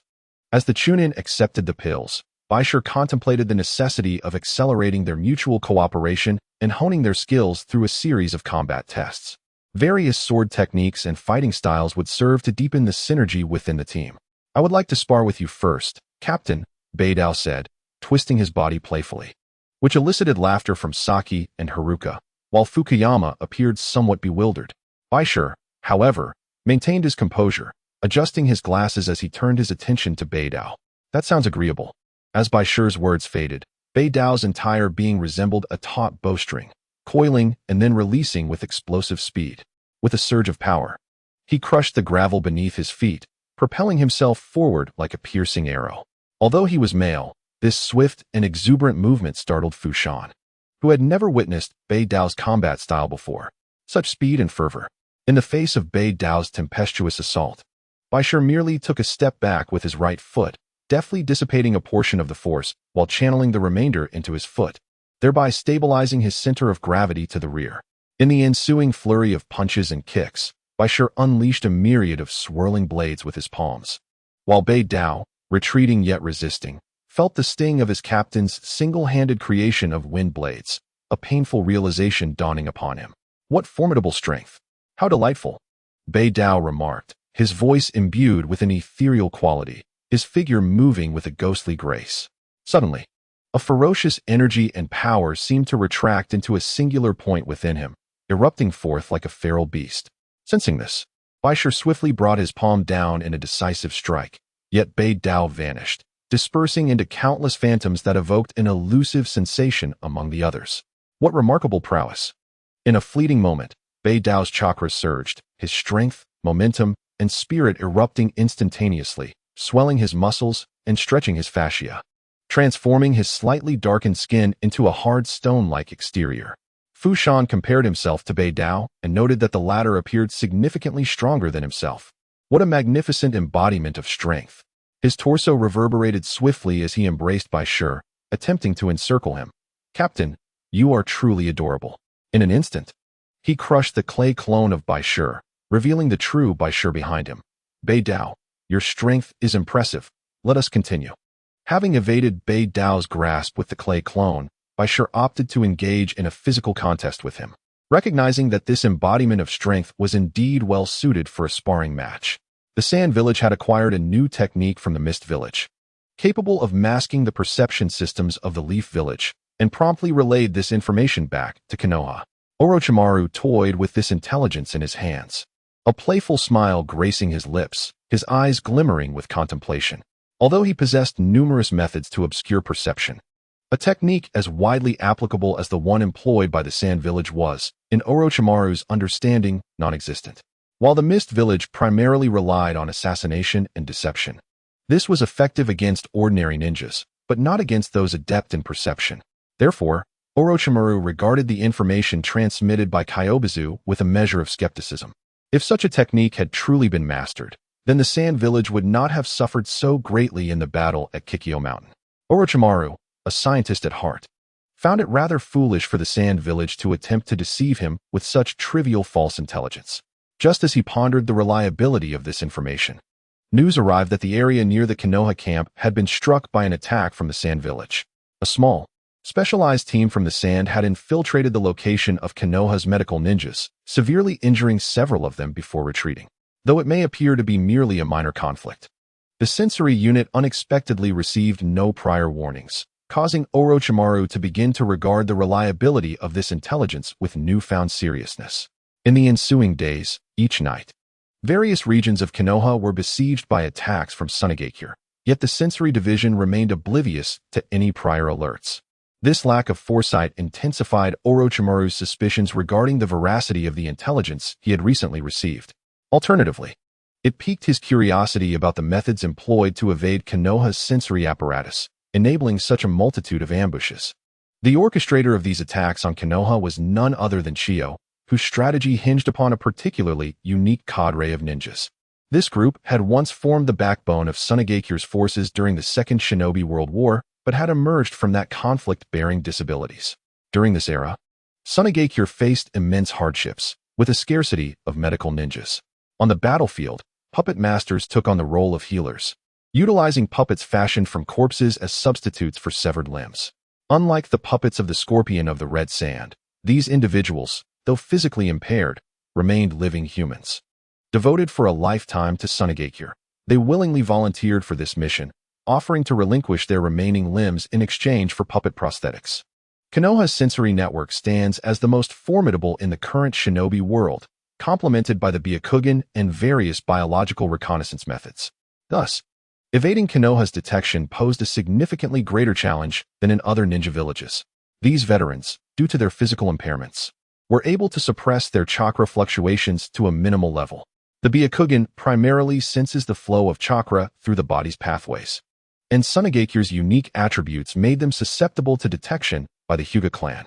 Ninjas with severed limbs relied entirely on puppetry for their physical connectivity, which significantly reduced their likelihood of detection. Coupled with special medications concocted by Chiyo, they could lower their chakra frequency in a remarkably short time. These fully armed puppet prosthetics contained various toxic fumes and explosive tags. Despite this, the members of this puppet battalion were resolute, prepared to sacrifice everything for the sake of Sunagakure. To avert mission failure, the puppets were laden with numerous explosive tags. Should any ninja be discovered during an ambush, they could detonate these tags, obliterating their surroundings and concealing any evidence from Konoha. War is brutal, yet these exceptional ninjas undertook a critically strategic role for Sunagakure, launching a series of assaults on Konoha's encampments that effectively muddled Orochimaru's judgment. Orochimaru is a remarkably astute individual, consistently favoring data and factual analysis. Ironically, the seemingly simplistic and crude tactics employed by Sunagakure lulled him into a false sense of security, leading him to believe in the existence of methods to obscure sensory detection. In truth, the lofty Konoha would never anticipate that Sunagakure would resort to such inhumane tactics in their eyes, especially considering that any attacker discovered would instantaneously detonate their explosive tags, reducing their surroundings to rubble. After filling the lives of over 100 special ninjas, the Leaf Village finally acknowledged the existence of Sand Village's sensory blocking techniques. Soon, the Leaf's local authorities began to communicate with the Mist Village, hoping to cease their support for the Sand, including the special shielding techniques. Ebizong wept, having witnessed the tragic deaths of numerous Sand comrades during this mission, yet feeling utterly powerless to alter the course of events. The frail Sand Village, in its struggle for survival in the ninja world, was compelled to resort to extraordinary measures. The plan executed smoothly, with the Shiraishi squad's specialized training ongoing, as they prepared to become the mainstay of the future Sand battlefield. The coordination within the squad was paramount, as these teammates were entrusted with each other's backs. Katashima, resembling a fierce warrior, bore a striking resemblance to Shiraishi's former senior, yet their temperaments were worlds apart, creating a contrast that left Shiraishi somewhat disoriented. Haruhana and Saki, being classmates, exhibited remarkable synergy, primarily focusing on the projection of kunai. Their launching speed surpassed even Shiraishi's capabilities. As for Fukuyama, a ninja relying on Earth Release's hardening techniques for defense, Shiraishi needed him to enhance his speed and reaction time. Otherwise, he would merely serve as a target on the battlefield. Thus, during simulated combat, Shiraishi emphasized training Fukuyama. In the training grounds, Shiraishi, moving at high speed, surrounded Fukuyama with countless afterimages from all directions. Witnessing his captain's terrifying velocity left Fukuyama momentarily dizzy. Fukuyama, you must accelerate your reflexes. Reliance solely on defense will lead to your downfall against faster opponents. Although Fukuyama possessed wind and earth chakra attributes, he primarily depended on earth release, which, if overly relied upon in the face of lightning release opponents, could lead to devastating breaches in defense. Wind release could serve as a valuable counter. Given that wind overcomes lightning, yet Fukuyama struggled to effectively employ even the simplest wind techniques in battle. While Shiraishi continued to train Fukuyama, the perceptive Katashima seemed to notice the arrival of Keijin. Captain, Keijin is here. During wartime, with limited provisions and materials, Keijin was unable to prepare elaborate bentos for Shiraishi. Nevertheless, she persisted in delivering simple meals daily, eventually including Shiraishi's 4 teammates. Kajin and Shirogane Tsukasa, grouped within a support team, engaged in healing, sealing, and various comprehensive support roles, which were relatively safer. Yet, Shiraishi occasionally worried about Kage's well-being, prompting him to encourage her to enhance her telekinetic training to bolster her defensive capabilities. Katashima, ever carefree, referred to Kagevin as Kane-chan. Initially intimidated by the oddly dressed boy in a cheapao, Kajin grew increasingly familiar with him over time, eventually evolving into close friends. "Here's today's food," Kagevin announced, revealing a box of steamed buns. As she opened the box, a wave of warm steam wafted out, causing Katashima to salivate as he quickly snatched one and exclaimed, "Kane-chan, this is delicious." Pleased by the recognition of her culinary efforts, Kajin beamed with joy, responding, "If you like it, feel free to have more." The filling and dough of the buns were crafted with great care, so witnessing others appreciate them brought her immense joy. North Island had an appetite even more voracious than the robust Fushan, devouring the buns without a hint of concern for his current appearance. In contrast, Bai Shi maintained his usual genteel demeanor, savoring each bite of the bun while engrossed in a book. Bai Shi's dedication to learning left one somewhat exasperated. She approached him and offered a second helping of buns, saying, "During mealtime, it would be best to refrain from reading." Accepting one's offering, Bai Shi smiled awkwardly, "Apologies. I was utterly absorbed in this biography of Uchiha Madara. Our team leader is indeed a bibliophile, devouring any book in sight. By the way, I have a few remarkable books here that I think you should consider.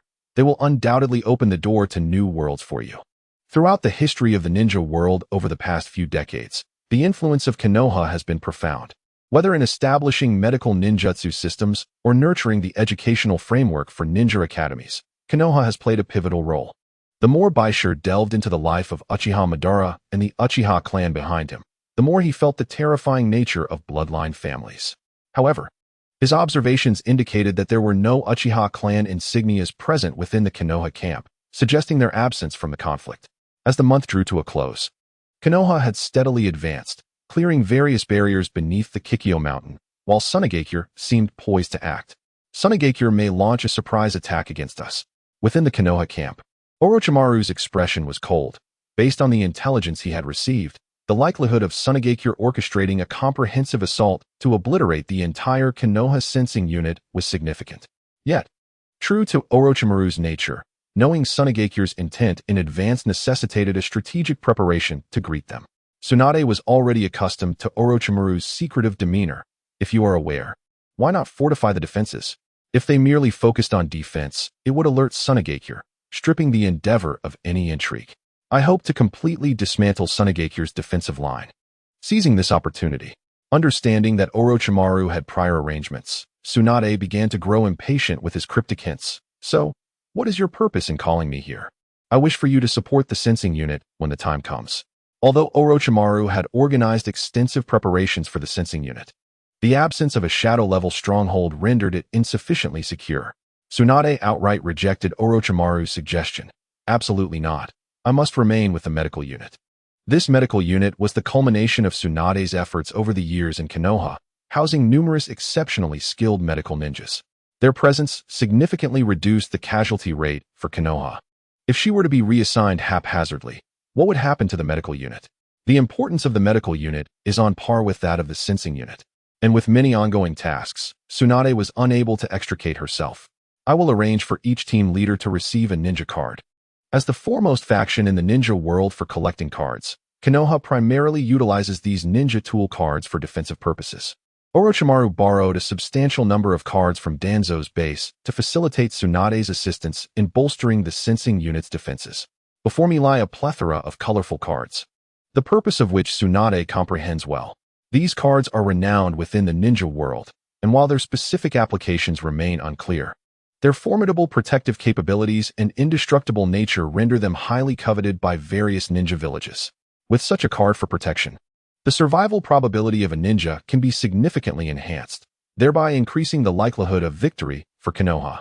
In his quest to conquer Kikyo Mountain, Orochimaru has allocated these cards entirely to his medical team, clearly indicating that he plans to undertake significant actions in that area soon. Upon witnessing Orochimaru produce such a multitude of cards, Tsunade hesitated momentarily before finally consenting to this matter. As Sunagakure and Konoha prepared for their impending clash, Shiraishi engaged in his own experimentation atop a peak of Kikyo Mountain.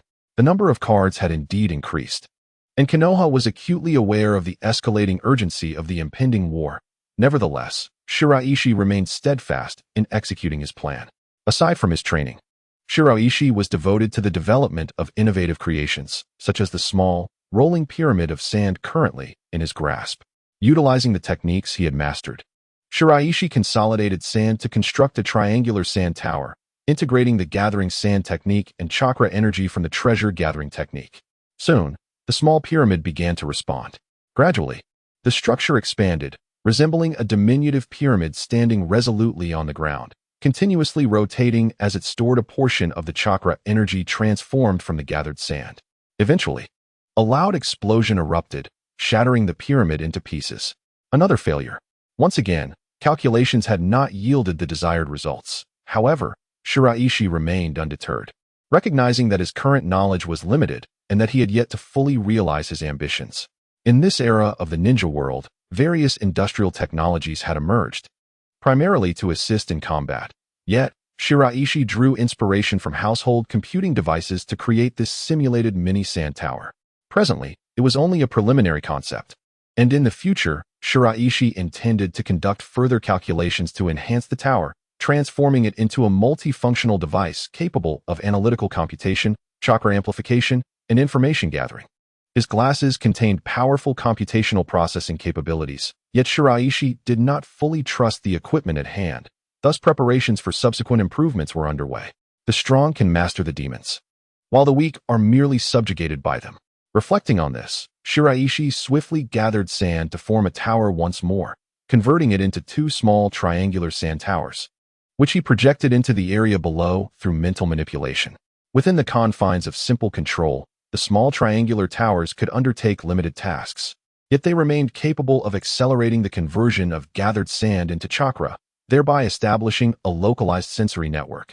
As the sensory network was laid down, Shiraishi sensed someone approaching and gradually dissipated into the swirling sands. Where did that little brat go? Kemizuru Riko arrived at Shiraishi's training ground, intending to investigate what the boy was meddling with, yet found nothing of significance. Amidst the swirling dust, Riko's expression soured.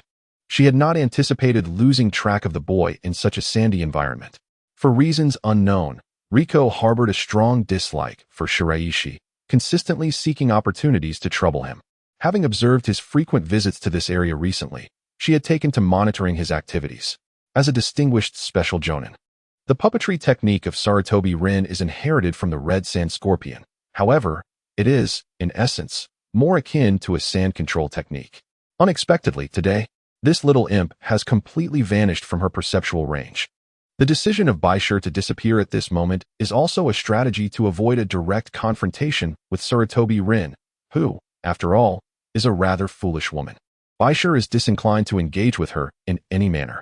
Upon returning to the camp, Bai Shi coincidentally finds Kyozai poring over scrolls. As the impending assault from Sunagakure is on the verge of commencing, Kyozai is making final preparations. Upon seeing Bai Shi, Kyozai cannot help but feel a sense of admiration. This young lad possesses an abundance of clever ideas. The calculations against Konoha are primarily orchestrated by this young trickster behind the scenes, with Kyozai executing the plans. In Konoha, aside from the sensory unit, there exists a formidable medical system.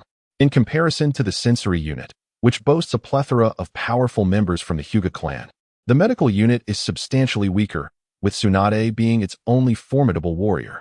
Given the circumstances, Orochimaru has likely confirmed that Sunagakure's target is the sensory unit, as they possess methods to obscure sensory perception, thus prioritizing their assault on that group.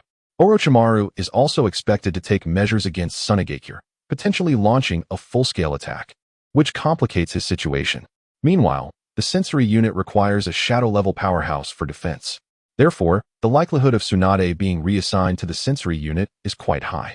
Although Kyozai is uncertain of Bai Shi's confidence in this reasoning, the analysis indeed suggests a significant probability that Tsunade will not remain in the medical unit. In reality, Sunagakure's operation against Konoha aims not at the sensory unit, but rather at the esteemed medical unit of Konoha. With all preparations in place, The offensive from Sunagakure is set to commence in early January of the 44th year of Konoha. The Sarutobi clan dispatches multiple elite jonin, while simultaneously activating their sand control techniques, unleashing a tempest of sand that engulfs the outer regions of Kikyo Mountain. A massive torrent of desert sand surges forth, momentarily trapping the Konoha camp within a sandy environment. Sunagakure takes the initiative, and the higher-ups of Konoha swiftly command various factions to adjust their battle preparations. As they prepare to deploy numerous countermeasures, an array of shurikens rains down from above. Orochimaru, with a sly grin, remarks on Kaiozai's audacity, noting that Sunagakure dares to launch an attack in such a precarious state. Konoha is acutely aware of Sunagakure's capabilities. While the current offensive appears grandiose, how long can it be sustained? If they can withstand Sunagakure's onslaught, Konoha will swiftly retaliate, demonstrating the disparity in strength between both sides.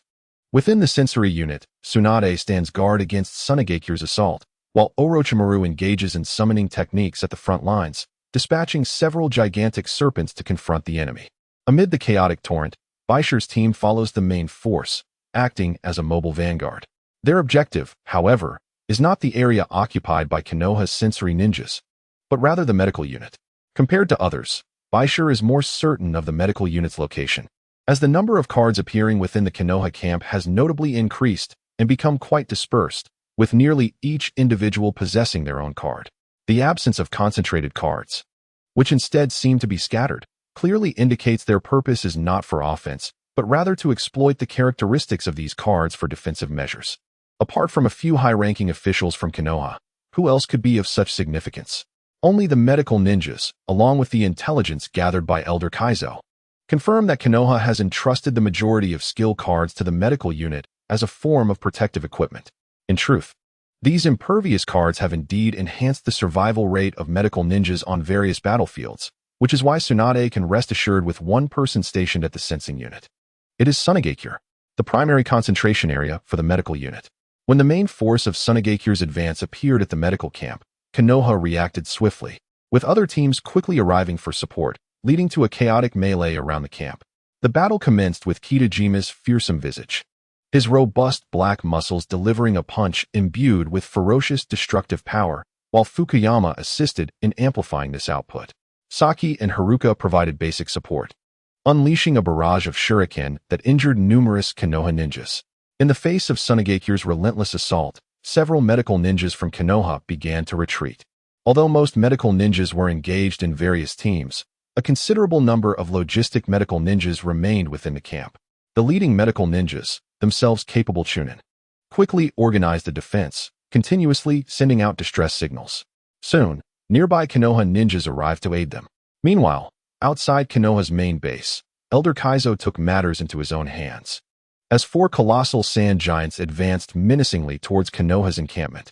In response, Orochimaru summoned a giant serpent to engage in combat. Countless puppets descended from the skies, deployed within Konoha's camp. Generally, for Sunagakure, puppets are an invaluable military resource. Such a reckless deployment for battle signifies Sunagakure's determination. You truly spare no expense, old man. Orochimaru's figure moved like a specter, resembling a venomous snake coiling around, yet Kaizo remained resolute, channeling his chakra as the sand giants simultaneously swung their fists downward. At that moment, a massive orb of sunlight descended from the heavens, representing the blazing assault of Yizo, charging towards Konoha's main camp with unparalleled ferocity. The flames instantly engulfed the area. Amidst the inferno, Yizo harnessed immense, searing energy with both hands, relentlessly tearing through Konoha's defenses. However, a formidable Hyuga clan warrior soon emerged on Konoha's side, engaging Yizo in a fierce struggle to contain him. Although this jonin from the Hyuga clan may not match Yizo in strength, his Byakugan abilities and years of combat experience temporarily hindered Yizo's full potential. This is Konoha, a place teeming with numerous clans and formidable warriors. After Yizo was momentarily restrained, Sunagakure's offensive momentum began to wane. Yet the mobile squad led by Shiraishi had already infiltrated the camp, sowing immense chaos within Konoha. High-ranking members of the Yamazaki clan, including Tachibana, were diligently employing sand control techniques to create advantageous terrain for Sunagakure. As shuriken, kunai, and various weapons clashed in a cacophony of battle, Shiraishi darted with an almost ghostly speed towards one of the Konoha ninjas commanding the battlefield. The white card's reading was complete. Upon perceiving the emergence of Hakushi, the Konoha ninja swiftly pivoted, preparing to launch a shuriken.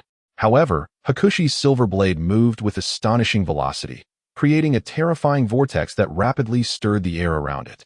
Compared to other types of ninja, medical ninjas possess slightly inferior combat capabilities, albeit Tsunade is a notable exception. Generally, medical ninjas on the battlefield are relegated to logistical roles, with their self-preservation skills being rather limited. As Hakushi's silver blade surged towards him, the Konoha ninja gritted his teeth, attempting to utilize the properties of his cards to block the impending strike. Concurrently, he formed hand seals in preparation for a counterattack. But before he could react, a resounding explosion echoed as the blade pierced his heart, swiftly bringing the conflict to an abrupt conclusion. In an instant, the card disintegrated into ruins, and Hakushi's merciless blade brutally penetrated the heart of this medical ninja. In a state of shock, the Konoha medical ninja could hardly fathom why his card had failed him, and his mind was too overwhelmed to process the situation.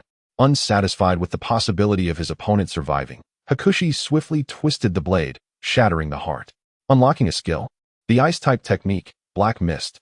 The reading system within his glasses revealed that the pale card adorned with azure patterns was the ice transformation skill, Black Mist. According to the system's unlocking requirements, mastery of both wind and water chakra attributes was essential. Unlike the ice release in the ninja world, which necessitates the combination of two chakra types to create a bloodline limit, the conditions for unlocking this ice technique merely required Hakushi to possess both attributes simultaneously.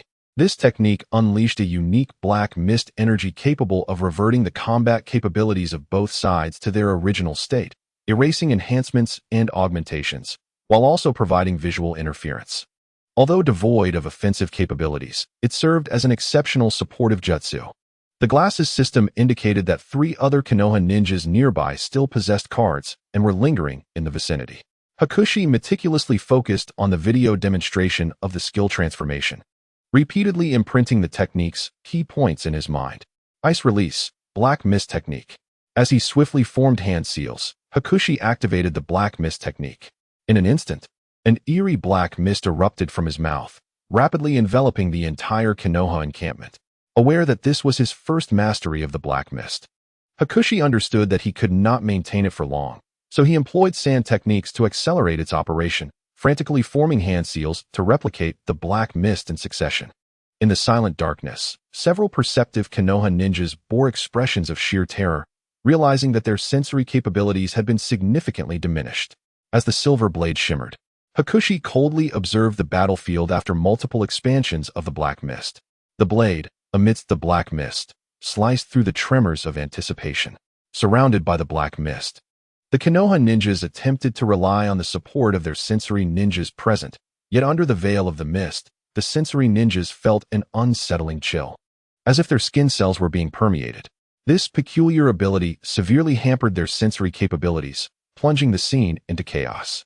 The Sunagakure forces were also thrown into disarray, and swiftly, Hakushi discreetly contacted Katashima through chakra threads, indicating that this was a new technique he had unleashed. A true leader, indeed, with but a single technique. He could orchestrate such a grand spectacle. It was confirmed that this was after Bai Shi's technique had been executed. Beidou and the entire Sunagakure team continued their assault. Although the black mist obscured their vision, it did not signify a cessation of battle. Soon, the sounds of clashing weapons and fierce skirmishes emerged from within the darkness. This technique bore resemblance to the mist technique, yet the chakra nature appeared somewhat unique, with a temperature lower than that of typical mist. In the distance, Orochimaru observed the area enveloped in black fog, leading him to a misconception that this offensive was akin to that of the mist village rather than Sunagakure, eliciting a glimmer of interest in his eyes. Could it be that this was the technique that obscured perception? If so, it would imply a true alliance between the mist and sand villages. Ebizong did not respond to Orochimaru's inquiry. 2 of the towering sand giants behind him had been destroyed, leaving 2 more to continue their relentless assault. The 2 engaged in a continuous exchange of ninjutsu, probing each other's depths. Were these immense black mists the result of some new technique devised by Bai Shi? The eerie black fog spread widely, prompting the Konoha forces to swiftly adopt a back-to-back formation in response, rather than fleeing in disarray. Bai Shi was not surprised. After all, they were the strongest ninja village, exhibiting exceptional qualities across the board. Seizing this moment, Bai Shi activated the card locator on his glasses. Soon, he identified 3 remaining cards in the vicinity, 2 green and 1 white. The green cards had a reading efficiency that required approximately 5 seconds, in contrast to the white and blue cards. With this in mind, Bai Shi proceeded toward the location of the white card, shrouded in black mist. A medical chunin and his 2 companions stood vigilant, the young and newly appointed medical ninja feeling an acute tension as he monitored the surrounding changes. Suddenly, a chilling wolf howl resonated through the black fog, appearing both eerie and terrifying. As the lower-ranked ninjas huddled closer together, a whirlwind erupted, and as they responded, the howls grew more frantic. Almost simultaneously, a multitude of wolf howls emerged from the mist, as Bai Shi summoned a pack of desert blood wolves to launch an assault on the Konoha ninjas in the area. Amidst the fierce melee, the young medical ninja's companion was suddenly seized by one of the blood wolves, which clamped down on his throat. The speed of Bai Shi's blood wolves was astonishing. In an instant, one had bitten a chunk of flesh from the neck before retreating. Faced with his gravely injured companion, the medical ninja hesitated not for a moment, promptly casting a healing technique on the girl of similar age. "Hold on, Xiaomei. Don't worry about me." Bai Shi observed the movements of the Konoha side with a cold gaze amidst the black mist. The blood wolf's bite was deliberately not lethal, ensuring that the medical ninja would exert all efforts to save his companion. As the cards came within reading range, Bai Shi silently activated the reading mode on his glasses, aiming his silver blade at the back of the youth. The knife was poised at the boy's nape when the young man's voice broke through. "Xiaomei, you'll be fine soon. I still want to enjoy the bento you made." Sweat dripped steadily from his forehead. Despite the immense strain, the medical ninja felt no regret for his actions. Resolutely tending to the girl, Bai Shi seemed momentarily stirred by that single utterance. "I am distinct from you." At the moment the maiden was healed, the silver blade of Bai Shi pierced the forehead of the medical ninja, illuminating the cold silver sheen of mixed red and white blood beneath its radiant gleam. Within the pale and dazed consciousness of the girl, her entire forehead was penetrated, the center of her brow sliced open, and her expression was frozen in that instant. After the blade had pierced this medical ninja, who appeared to be of a similar age to Bai Shi, the blade seamlessly plunged into the maiden's chest. In the skill unlocking system, a white card framed in blue swiftly materialized, revealing a skill attribute of the water element. The flying water shuriken, akin to the initial water-based skills, was described as a shuriken forged from the power of water, capable of delivering a preemptive strike through consecutive attacks. Was this a forcibly locked skill?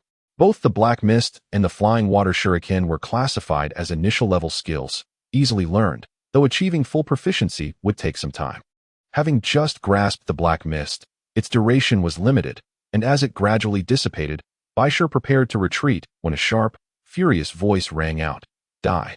The frenzied fist suddenly shattered the surrounding black mist, leaving Bai Shi's silver blade exposed in the vicinity of the Leaf Village camp. It must be said that Bai Shi's method of killing was astonishing, claiming 2 lives with 1 strike. And the evident determination of the medical ninja boy to save his companion was a sight that would deeply impact Tsunade. This strike successfully caused a slight change in the expression of Tsunade, one of the legendary Sannin of Konoha, particularly at the sight of the blood on the white silver blade, which unsettled her somewhat. Nonetheless, the aura emanating from her remained formidable.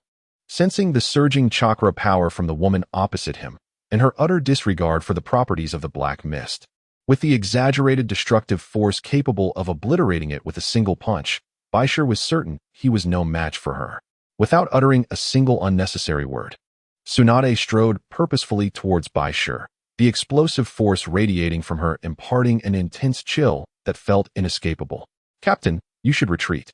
Fiamma and Kitajima acted in unison, positioning themselves swiftly before Tsunade, their bodies swelling with bone and muscle as they attempted to utilize Earth-style techniques to withstand her blow.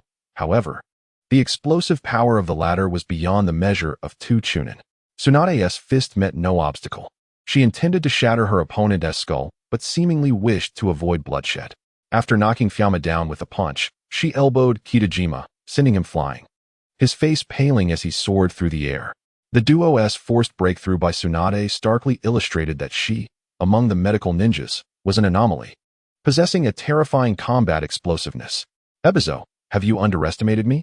During the battle, Orochimaru revealed a mischievous grin. Even if the sensory suppression technique is genuine, do you think I cannot discern your intentions? What? Summoning technique. With a cold shout from Orochimaru, countless sealing formations and summoning arrays suddenly emerged on the heights of Kikyo Mountain. Unknown to anyone, Orochimaru had arranged summoning formations within the sand village, resulting in a multitude of venomous snakes appearing behind the sand. Your main forces are all within the Konoha camp, and now Kikyo Mountain lies in a state of desolation. Although I remain uncertain whether your true objective is the sensory unit or the medical team, it matters not. Orochimaru sneered at Kaizo, as a massive wave of serpents surged forth from Kikyo Mountain, tearing at the rear lines of Sunagakure, while Shiraishi simultaneously found himself in grave peril, being relentlessly pursued by Tsunade. On the other hand, one of the legendary Sannin, Tsunade, unleashed her pent-up fury, which was entirely directed at Shiraishi.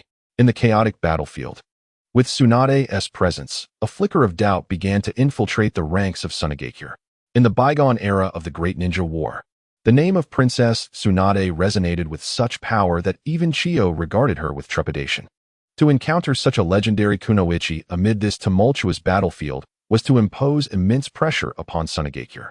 Tsunade's fists, unrelenting in their speed, drove towards Shiraishi. He swiftly twisted his body, executing a deft maneuver under the influence of telekinetic control, yet Tsunade's onslaught was ferocious, and she retaliated with a punch that erupted like an explosion. The violent force of her blow generated a chaotic shockwave that seemed unreal, as Shiraishi sensed the imminent threat of a future that might never come to pass. Not merely the destructive power of her fist, but the palpable intent to kill emanating from Tsunade created an oppressive atmosphere that rendered Shiraishi breathless. Is this the pressure generated when the Sannin unleashed their full might? He pondered, as he regulated the fluctuations of his chakra, sealing his meridians, his skin prickling with fear and anxiety. Yet these feelings coalesced into a fierce battle spirit. The indistinguishable aura of lethal intent enveloped Tsunade, orchestrating a scene of sheer awe. He resolutely refused to retreat. With a swift motion, he plunged a silver blade into his palm, blood spraying forth, which caused Tsunade's expression to shift in surprise, her punch losing some of its potency. Enduring the brunt of Tsunade's strike, Shiraishi felt several ribs fracture, a dull internal injury rendering him nearly incapable of standing. Nonetheless, Shiraishi did not concede defeat. Utilizing his sand techniques alongside rapid movement, he desperately sought to distance himself from Tsunade, all the while releasing billowing clouds of black smoke. Yet, one wave of smoke was insufficient. He soon forced out a second, a third, and even a fourth wave, ultimately invoking 6 iterations of the black mist to barely cloak the surrounding area, granting Sunagakure a vital opportunity to retreat. The commanding leaders swiftly issued the order to withdraw, and Shiraishi simultaneously urged Saki and Haruka to escort the severely injured Fukuyama and Kitade to safety. "Captain," he gritted through clenched teeth, "Tsunade's target is me. You must leave at once." Tsunade's presence indicated that Kaizo's plan had gone awry, and the situation for Sunagakure had become perilous. Just as Shiraishi had surmised, countless summoning circles erupted across Kikyo Mountain, and the previous operations against the medical unit had not proceeded as smoothly as anticipated. While Konoha had suffered some losses, the impact was minimal. Conversely, Sunagakure had concentrated its main forces at the front, resulting in a vulnerable rear. A multitude of venomous serpents and various ambushing ninjas have emerged upon Kikyo Mountain, launching a suppressive offensive against the rear of Sunagakure.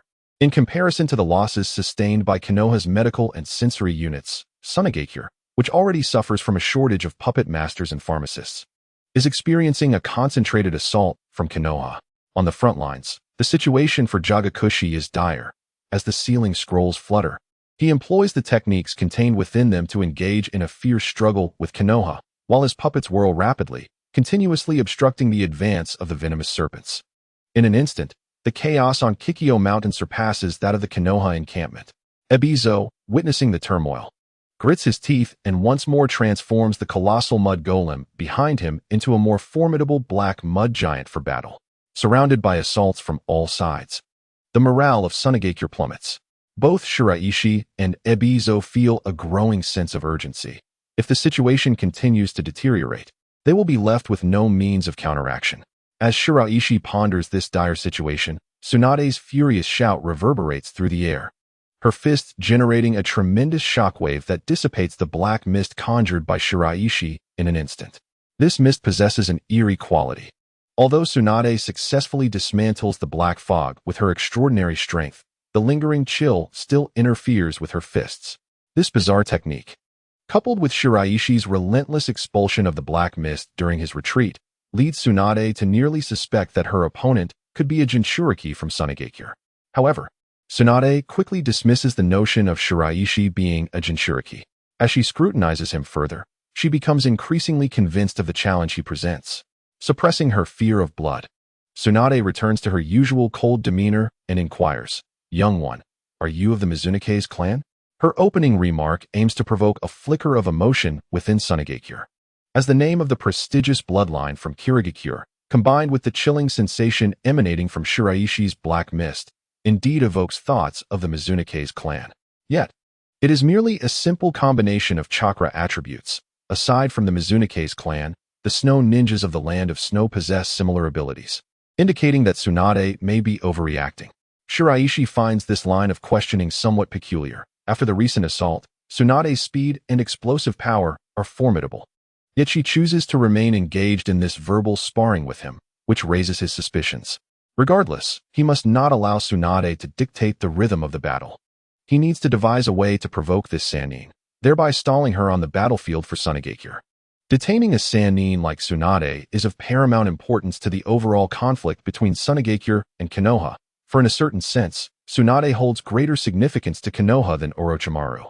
Recalling the playful banter and jokes shared with Kitada, Shiraishi ultimately resolves to speak in a calm, unhurried manner, declaring, "Apart from this technique, I have also developed a jutsu that significantly enhances female medical ninjas, particularly you, Tsunade-senpai." This statement successfully captures Tsunade's attention, with even Saki and Haruka turning their gazes towards Shiraishi. An enhancement for female medical ninjas? Could it potentially double their chakra control? Despite Tsunade's efforts to suppress her condition due to her fear of blood, she cannot help but be intrigued by the subject Shiraishi has introduced. A vague sense of unease lingered in the air as Tsunade's tone dripped with sarcasm. "It seems you have developed quite a repertoire of techniques, little brat. In certain states, the female body secretes a white or slightly yellowish liquid, opaque and rich in nutrients." Unfazed by Tsunade's increasingly menacing gaze, Shiraishi continued, "This technique can transform those substances into life energy. Once executed, it allows teammates on the battlefield to imbibe a refreshing restorative fluid, enhancing their vitality. Thus, I have dubbed it drinking milk, particularly suited for you, Tsunade-senpai, elevating your identity as a medical ninja to a more sacred status." With an air of calm, Shiraishi concluded, completely disregarding the spectators from both sides of the battlefield. His words nearly pushed Tsunade into a state of uncontrollable rage. "I will kill you." To add context, this version of Tsunade was entirely different from her later, more imposing self. In essence, Shiraishi's words struck a deep chord. Due to her identity as a medical ninja, Tsunade commanded respect from ninjas of various nations, all referring to her as Lady Tsunade. To be humiliated in such a manner by Shiraishi was utterly infuriating. It's astonishing how our captain dares to tease even the legendary Sannin of Konoha. Truly impressive. North Island, who had been in a state of unconsciousness, suddenly opened his eyes wide, revealing a mischievous grin. "Captain, I am now your devoted fan." Not only North Island, but many other contemporaneous ninjas stifled their laughter, perceiving Shiraishi's jest as mere playful banter towards Tsunade. However, they were cautious not to laugh out loud, fearing the wrath of the formidable Sannin. After all, Tsunade seemed to be in a state akin to a frenzied beast. As Tsunade charged forward, Shiraishi enveloped himself in a faint aura of telekinetic energy, simultaneously releasing a black mist once more. Tsunade effortlessly dispelled the black fog, while Shiraishi, utilizing his high-speed movement and telekinetic prowess, took off running. His speed reminiscent of a deer fleeing a predator, with Tsunade, like an injured beast, fixated on him. This woman is truly terrifying. The debilitating side effects of the black mist were effortlessly shattered by her mere punches. Soon, The chaotic battlefield between Sunagakure and Konoha became a spectacle of Shiraishi's flight from Tsunade. His evasive route suggested an attempt to draw her away from the fray. Is running all you can do? You are a Sannin of Konoha, and I do not consider myself your equal. But Tsunade-senpai, have you truly no intention of utilizing your secret techniques for a trade? Shiraishi spoke, remaining ever vigilant, while Tsunade's speed surged once more, reflecting her frenzied state. Orochimaru, who was also observing this scene, wore a grim expression. Tsunade's role in this battle against Sunagakure was crucial, as he urgently required a similarly powerful ally to hold the line, granting him time to execute forbidden techniques. Yet, watching his teammate chase a young boy around was exceedingly vexing for Orochimaru. With a swift motion, he summoned countless venomous snakes, launching them with ferocity towards Shiraishi's vicinity. Realizing the imminent danger approaching from behind, Shiraishi found himself trapped, as Orochimaru's onslaught was lethal, threatening his very existence. You shall not escape. Your opponent is me. As the fireball from Yakura and the mud figure from Ebirochu launched simultaneously, they attempted to shield Shiraishi from Orochimaru's lethal strike. However, Orochimaru erupted into laughter, remarking, "It seems you hold that little brat, relentlessly pursued by Tsunade, in high regard." The presence of these two formidable figures from Sunagakure, eager to protect the child, only revealed that the ominous black mist being expelled was indeed Orochimaru's creation. In a moment of wicked delight, he commanded, "Eliminate him." "Yes, Lord Orochimaru." Two chilling voices echoed in unison. Behind Orochimaru, several figures materialized, racing towards Shiraishi and Tsunade. Orochimaru mused to himself that these two elite from Konoha's root were more than capable of dealing with a mere genin, still in the ranks of a chunin. The battle strength of Sunagakure was perilously stretched. Had it not been for Shiraishi drawing Tsunade away, the village would have faced utter defeat. He had not anticipated that Orochimaru had yet more hidden subordinates ready to act. Yakura remained engaged in a fierce struggle with a powerful member of the Hyuga clan, while several minor ninja families from Konoha initiated their specialized battle formations, collaborating with the Hyuga to provide assistance. The chase on the battlefield continued, with Shiraishi's black mist causing disruptions, coupled with his rapid movements and Tsunade's fear of blood, creating a stalemate. Although Tsunade attempted several times to close the distance, the sporadic, gruesome scenes surrounding her impeded her focus. Despite her unwavering speed, her momentum began to wane, leading Shiraishi to a bold conclusion. Could it be that Tsunade harbored an intense fear of death and bloodshed? Such an absurd notion seemed implausible. Who would believe that the renowned Tsunade, one of the legendary Sannin of Konoha, would cower in the face of blood and mortality? Noticing Tsunade's faltering state, they retreated from the battlefield, eventually reaching a desolate wilderness. Here, Tsunade quickened her pace, relieved to find fewer gruesome sights, allowing her to gradually regain her composure. "Little brat, your chakra is nearly depleted."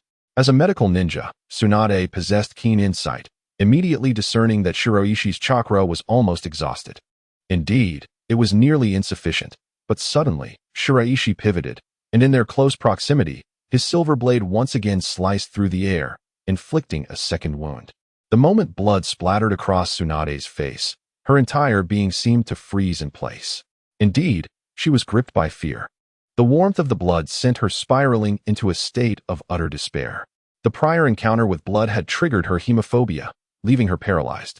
Seizing the opportunity presented by Tsunade's distraction, Shiraishi swiftly activated the system within his glasses, unexpectedly discovering that this esteemed member of the Sannin bore no cards. Suddenly, a menacing shadow darted past, accompanied by a fierce wind blade descending with great speed. Instinctively, Shiraishi grasped his blade and turned to counter. As his silver knife met the force of the attack, another ninja from behind launched a barrage of shuriken.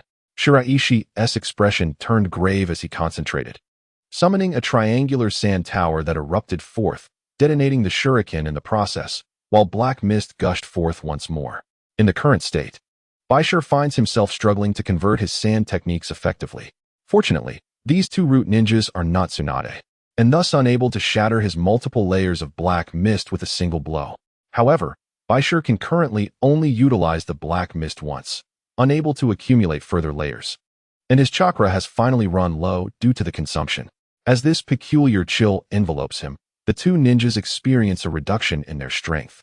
the biting cold continuously affecting their chakra flow. Recognizing the threat posed by the black mist, one of the wind ninjas swiftly forms hand seals. Wind release. Great breakthrough. A powerful storm sweeps across the ground, dispersing the black haze, but Bai Shi has already vanished from their sight. First, I must escort Lady Tsunade back. As Bai Shi retreats from the battlefield, the calamity at Genin Mountain persists. Although Orochimaru's summoning array has been neutralized, the exhausted Suna ninjas are now faced with a full-scale assault from Konoha. However, Konoha is not without its troubles. The resistance from Suna is fierce. And with Lady Tsunade's absence and the depletion of the medical unit, Konoha suffers losses. In truth, the medical ninjas capable of obtaining cards are exceptionally skilled, and the loss of even one can have significant repercussions. During Bai Shi's team's assault, aside from Bai Shi's elimination of 2 adversaries, numerous medical unit members have also suffered casualties. As the battle progresses, beads of sweat drip down Izozai's forehead as he continues to assess and analyze the situation.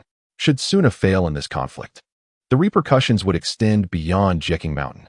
Konoha's martial faction would inevitably escalate the war's outcome, and the terms of any ceasefire would become increasingly stringent, necessitating a strategy to compel Konoha to withdraw. Yet, without Tsunade's support, Orochimaru remains vulnerable. Defeating him now could still turn the tide of battle. Joining Izozai in his thoughts is Yamaki Kitchen, the leader of the Yamaki clan, who, controlling a massive wave of sand, swiftly converges with Izozai to prepare for a united front against Orochimaru. Noticing the intentions of the Suna ninjas, Orochimaru smirks, unafraid of the two old fools, seeking death. In the vast expanse of Genin Mountain, Konoha and Suna are locked in a relentless struggle, crafting a confrontation that would be etched into the annals of the Third Shinobi World War. In the heart of the battlefield, Izozai and Orochimaru engage in a fierce and brutal clash, both powerful figures bearing numerous wounds. As Orochimaru unleashes his serpentine attacks, Izozai quickly forms hand seals for a Doton technique to block, but Orochimaru swiftly dismantles the earth defense, launching the Kusanagi sword toward Izozai. Are you anxious, Izozai? Orochimaru's maniacal laughter echoes as Izozai's chakra threads morph into intangible weapons, entwining with the sharp Kusanagi. Yamaki Kitchen employs her sand techniques, only to be intercepted by a giant serpent summoned by Orochimaru. While Izozai and Yamaki Kitchen hold Orochimaru at bay, Yakura is besieged by a coalition of various Konoha clans. The leader of the Hyuga clan is particularly formidable, utilizing gentle fist techniques with specialized defensive measures to restrain Yakura's offense. Both Yakura and Izozai are immobilized, while Bai Shi, in a desperate chase with Tsunade, suffers multiple fractures and struggles to rise to his feet. Captain, a frail voice emerged from Kitata, who raised his gaze to witness the successful retreat of the Sunagakure mobile team as they regrouped with Bai Shi. In addition to Bai Shi's squad, there were approximately 7 other teams comprising over 30 chunin, predominantly utilizing swift taijutsu as their combat method. Were we to retreat to Kikyo Mountain to assist in the defense? The local area had suffered an aerial assault from Sunagakure, resulting in a temporary loss of contact with headquarters. Although several captains were chunin like Bai Shi, the recent spectacle of Bai Shi daring to provoke Tsunade and surviving had greatly impressed them, leading them to regard his opinion with considerable weight. No, we shall directly assault the sensory unit. The unexpected response left these Sunagakure ninjas somewhat astonished. At this juncture of the war, Bai Shi truly intended to launch a surprise attack on the sensory division. He was indeed bold enough to mock Tsunade in such a manner. Swiftly, Bai Shi produced a special medication crafted by Ebizo, capable of momentarily compressing chakra frequencies, allowing him to rely solely on his physical prowess to approach the potential area of the sensory unit while minimizing the likelihood of detection. As the battle intensified, the location of the sensory unit would be subject to change at any moment. Thus, the captains of Sunagakure harbored concerns about the possibility of launching an attack only to find themselves encircled. How do you know the location of the sensory unit? Bai Shi replied, I left marks on several Sunagakure umbu who were pursuing me, allowing me to ascertain the concentration point of their sensory unit.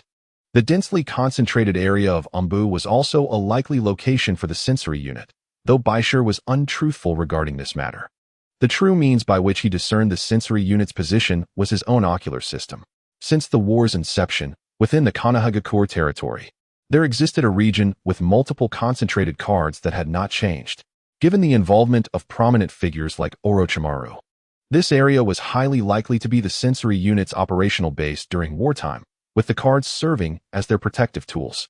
As Sunagakure found itself in a pincer movement from Sunagakure, the sensory unit operated within a concealed command room at the rear, collating and processing various information while also stationing a contingent of elite Umbu nearby to thwart any potential assaults from Sunagakure. In truth, Bai Shi approached this offensive with immense resolve. For even if Tsunade were to be reassigned, the remaining forces from Sunagakure might well surpass his own in strength. The elite Umbu could very well include numerous Jonin-level individuals. However, it mattered little. If no action were taken, his comrades on Kikyo Mountain would be in grave peril, despite having declared himself different from others. Why did he feel such empathy at this moment? Bai Shi tightened his grip on the silver blade, his expression somber. "Captain, rest assured, they will survive," Katada reassured, as he wrapped a multitude of explosive tags around himself like bandages. Many other Chunin around him prepared similarly for an assault on the Sunagakure sensory unit, fully aware that this would not be a simple assassination. Wait, why is the scent of blood so intense? The aroma of blood wafting from ahead was far more pungent than anywhere else on the battlefield, causing a shift in the expressions of Bai Shi and the others. With a resounding thud, a corpse collapsed before them, its contorted visage and terror-stricken gaze revealing the horrors the deceased had encountered. As members of the Konoha Anbu, they found themselves amidst an unsettling scene. Along the path, the bodies of Konoha ninjas were increasingly visible, each exhibiting various grotesque methods of assassination that left Shiraishi and his companions horrified. Had other assailants truly attacked Konoha? Was such a thing conceivable? Especially employing such stealthy and lethal tactics? This was Konoha, a formidable presence among the 5 great shinobi villages. How could anyone dare to ambush the sensory unit of Konoha during its conflict with Sunagakure in such a silent manner?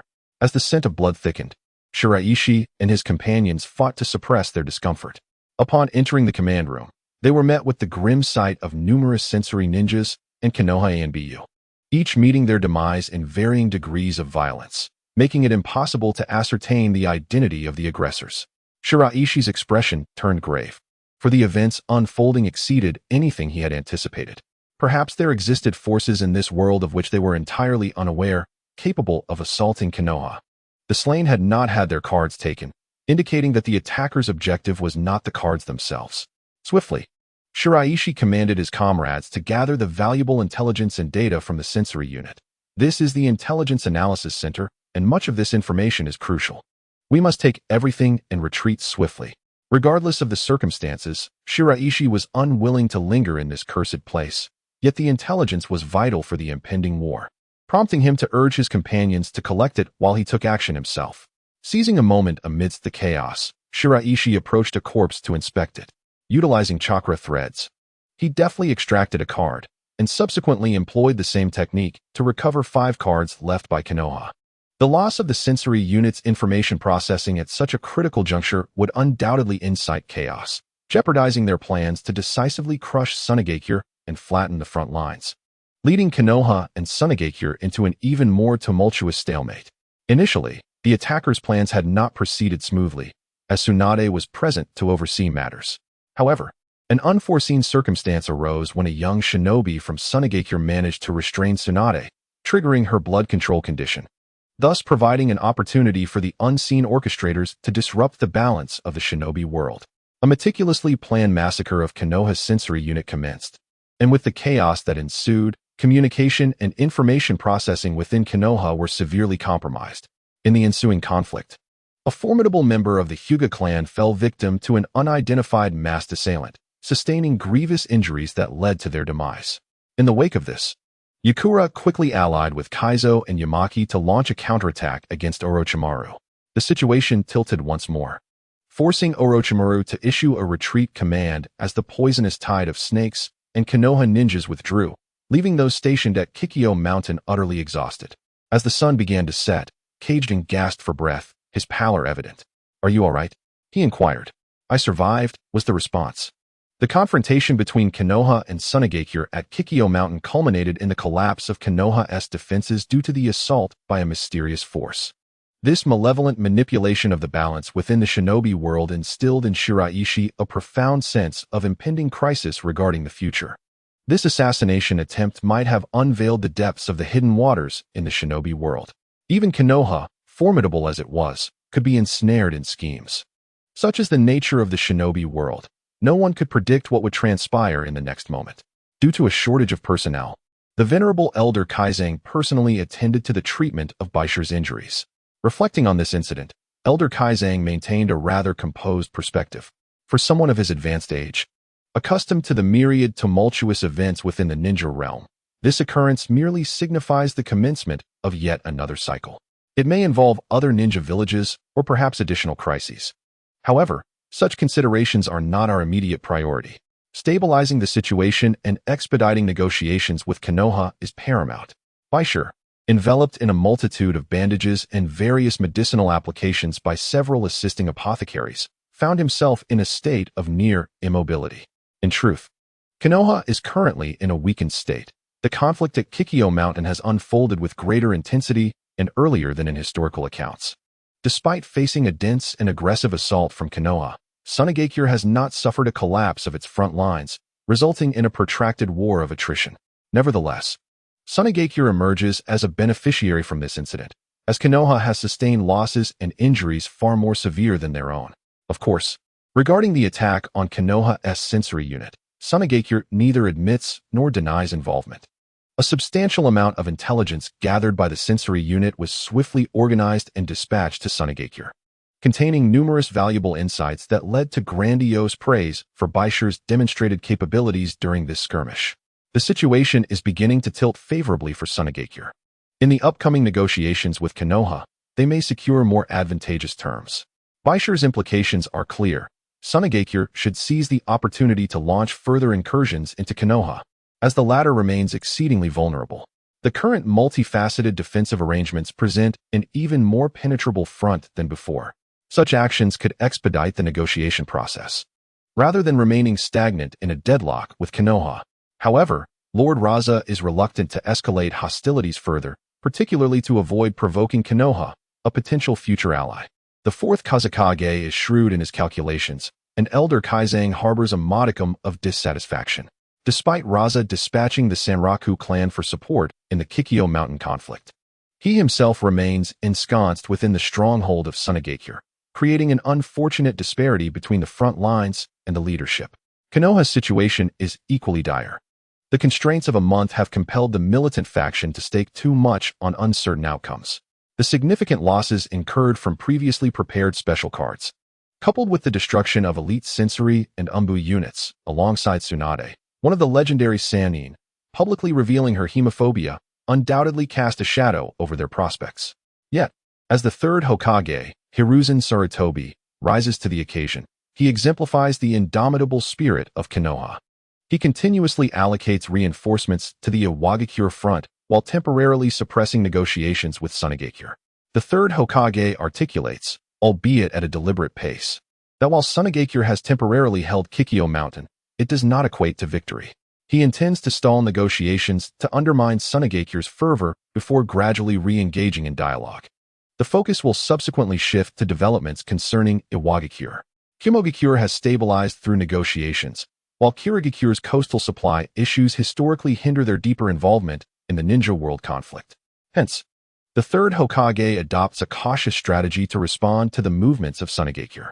As the foremost shinobi village of the present age, Konohagakure is undoubtedly teeming with talent. With resources mobilized across various domains, it seems to declare its capability to initiate a second or even third front. The recent return of Jiraiya, the last of the legendary Sannin, further underscores Konoha's resolute stance. How will Orochimaru and Tsunade manage this situation? The mere mention of Orochimaru darkens the expression of the third Hokage, had it not been for his reckless behavior. The predicament at Kikyo Mountain and Sunagakure would not have been so dire. Now, even Tsunade and the sensory unit are embroiled in this mess, leaving his disciple quite a source of concern. With a sigh of resignation, the third Hokage rubbed his temples. Let Orochimaru continue to monitor Sunagakure, and Tsunade should be recalled to the village for rest. With Tsunade's hemophobia now public knowledge, Konoha is deeply apprehensive about potential repercussions from other shinobi villages, prompting the urgent recall of the Senju princess. What about the situation in Kirigakure? The information regarding the black mist technique utilized by Shiraishi has now been presented to the third Hokage, confirming that Kirigakure has gained mastery over this new jutsu. Konoha has dispatched a communication to Kirigakure, demanding an explanation. Moreover, the Umbu has been instructed to intensify their surveillance and investigation of this newcomer from Sunagakure. The third Hokage held a card in his hand, now nearly rendered useless, and remarked quietly. The card's original owner was discovered among the fallen ninja of several medical teams, likely dispatched by Orochimaru as a protective measure. While it seems implausible for Shiraishi and his Sunagakure squad to have destroyed the sensory unit and numerous elite Umbu, Konoha nonetheless feels compelled to conduct a thorough investigation. The card's current state has heightened their vigilance. Within Sunagakure's resting camp, Kaizo picked up a fresh assessment regarding Shiraishi's evaluations and suddenly inquired, "Is the black mist you employed on the battlefield a jutsu of your own creation?" It is an experimental technique derived from the combination of two chakra natures, possessing an ice attribute, though not entirely complete. Shiraishi briefly elucidated the principle, and Kaizo nodded in response. "It is commendable that you wish to continue your research. Do not concern yourself with idle gossip." Though the emergence of the black mist technique has thrust Shiraishi into the limelight, Tsunade's mention of the Mizunayuki clan's bloodline has sparked some unfavorable discourse about him. Fortunately, Kaizo has chosen to place his trust in his disciple. After all, Shiraishi's development of water and earth chakra natures stemmed from his own endeavors with a medicinal concoction. Could he truly be so blind as to overlook Shiraishi's inherent ice attribute? It is evident that this is Tsunade's stratagem, aimed at sowing discord between Sunagakure and Shiraishi, and it is likely that others will fall for it as well. The stance of Kaizo, a leading figure within the Elder Council, ensures that this rumor holds little sway over Shiraishi. Shiraishi is also relieved to have made Sunagakure recognize his capabilities and potential. It is indeed a prudent approach, for otherwise, possessing such abilities in an environment like Sunagakure would render survival exceedingly challenging. Compared to previous encounters, Kaizo has not demanded Shiraishi to relinquish or exchange this technique. Instead, he has shown greater respect for Shiraishi's choices. This subtle shift in attitude signifies a change in Kaizo's perspective and reflects the Elder Council's current protective stance towards him. "Master, I wish to take a look at the scroll." With a faint smile, Haibazu remarked to Bai Shi, "Go ahead. After all, you cannot remain still." Wrapped in bandages, Bai Shi struggled to stand and made his way towards the area where one was located. Since the conclusion of the battle, he had yet to meet her in person. Although he was well aware that she was unharmed this time, for reasons unknown, Bai Shi felt an inexplicable urge to confirm her safety face-to-face. Within the glasses system, the information for 5 cards had been completely unlocked, alongside the black mist and the water shuriken. This time, Bai Shi had acquired a total of 7 cards. The first card he unlocked among the 5 was of a deep purple hue, framed in violet, marking it as a card of purple grade. This card represented the highest quality he had mastered, aside from the golden circular pupil card. The process of reading this card consumed nearly an entire day for Bai Shi. Compared to the time required for the golden card, the unlocking of this purple card was significantly expedited, likely due to Bai Shi's enhanced chakra capacity. This suggested that in future endeavors to unlock golden cards, he would not require as much time as he did the first time. The attribute corresponding to the card was a rather unfamiliar concept, the ghost category. Could it be that the skill system within the glasses also encompassed techniques and means related to the soul? However, considering the existence of a psychic category aimed at enhancing mental strength, the inclusion of a ghost category tied to the soul seemed entirely reasonable. As a novel classification, the ghost category resembled the psychic category, both falling under the broader framework of Yin release. Many skills within this category necessitated an understanding of Yin release for their unlocking. In contrast to the psychic category, which is divided equally between standard illusions and the mandatory prerequisites of Yin release, the ghost category appeared to be far more stringent. Aside from a handful of techniques, most required mastery of Yin release.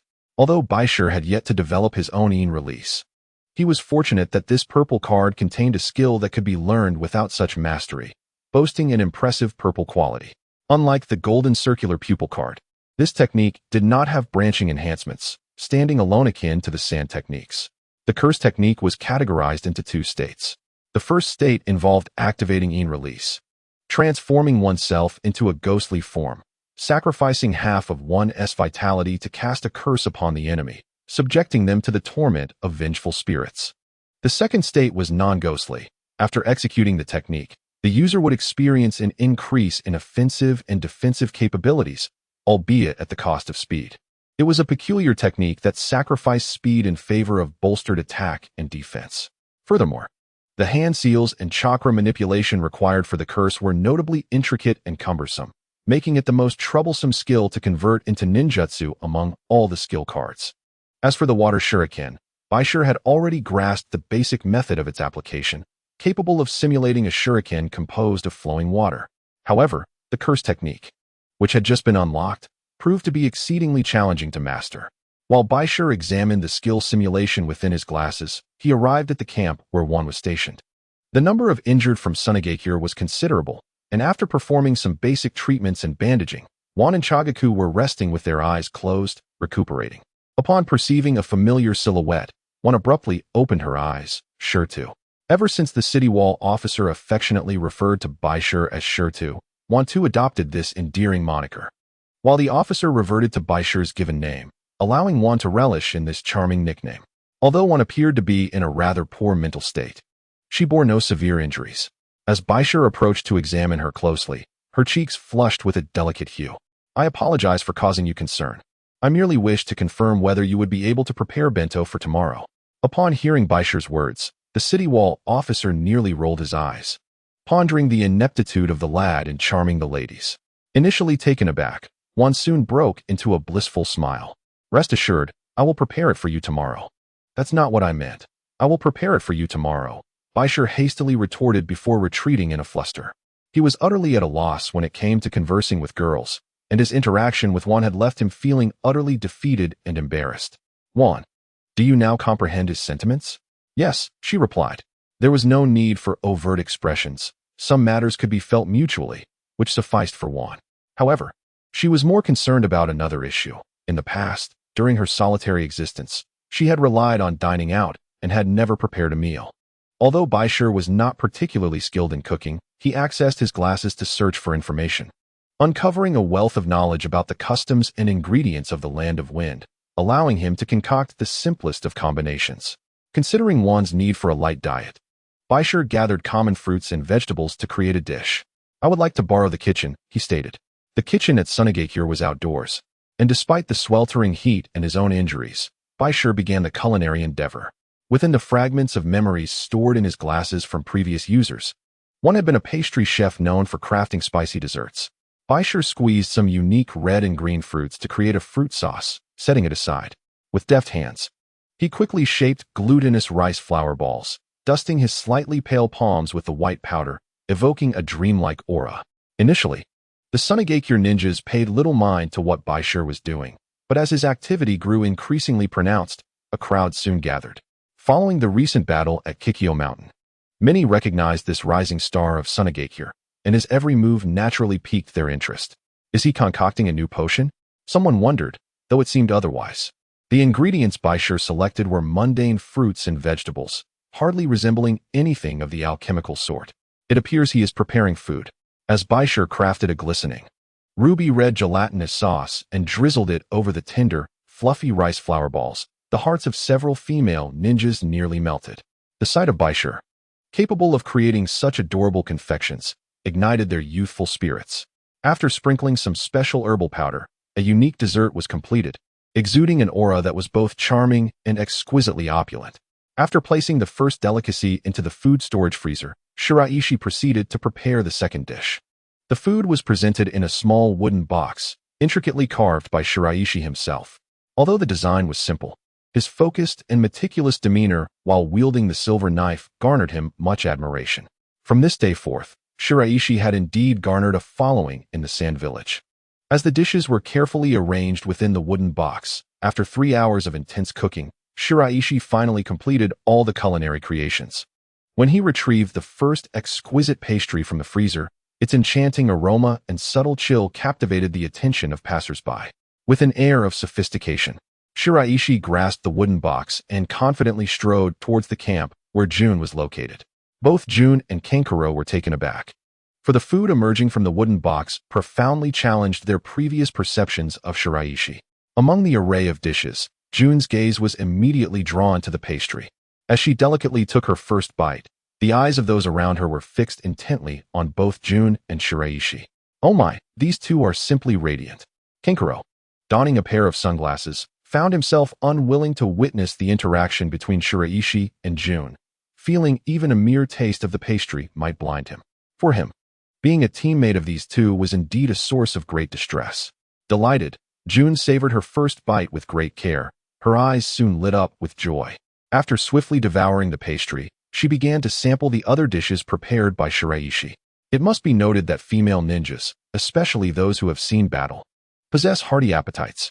Shiraishi's portions were, in fact, 3 times that of an ordinary person, yet Jun managed to consume nearly all of it. Realizing she had eaten too much, Jun covered her mouth and said, "You are so impressive. How will I ever prepare bento for you in the future? I need to dedicate much of my time to studying. Perhaps I could organize some notes for you to learn from?" Shiraishi's suggestion was sincere, yet Jun's cheeks flushed as she nodded in agreement. "Oh, has everything been finished?" At that moment, Aizu emerged from the camp, observing the scene before him with wide eyes.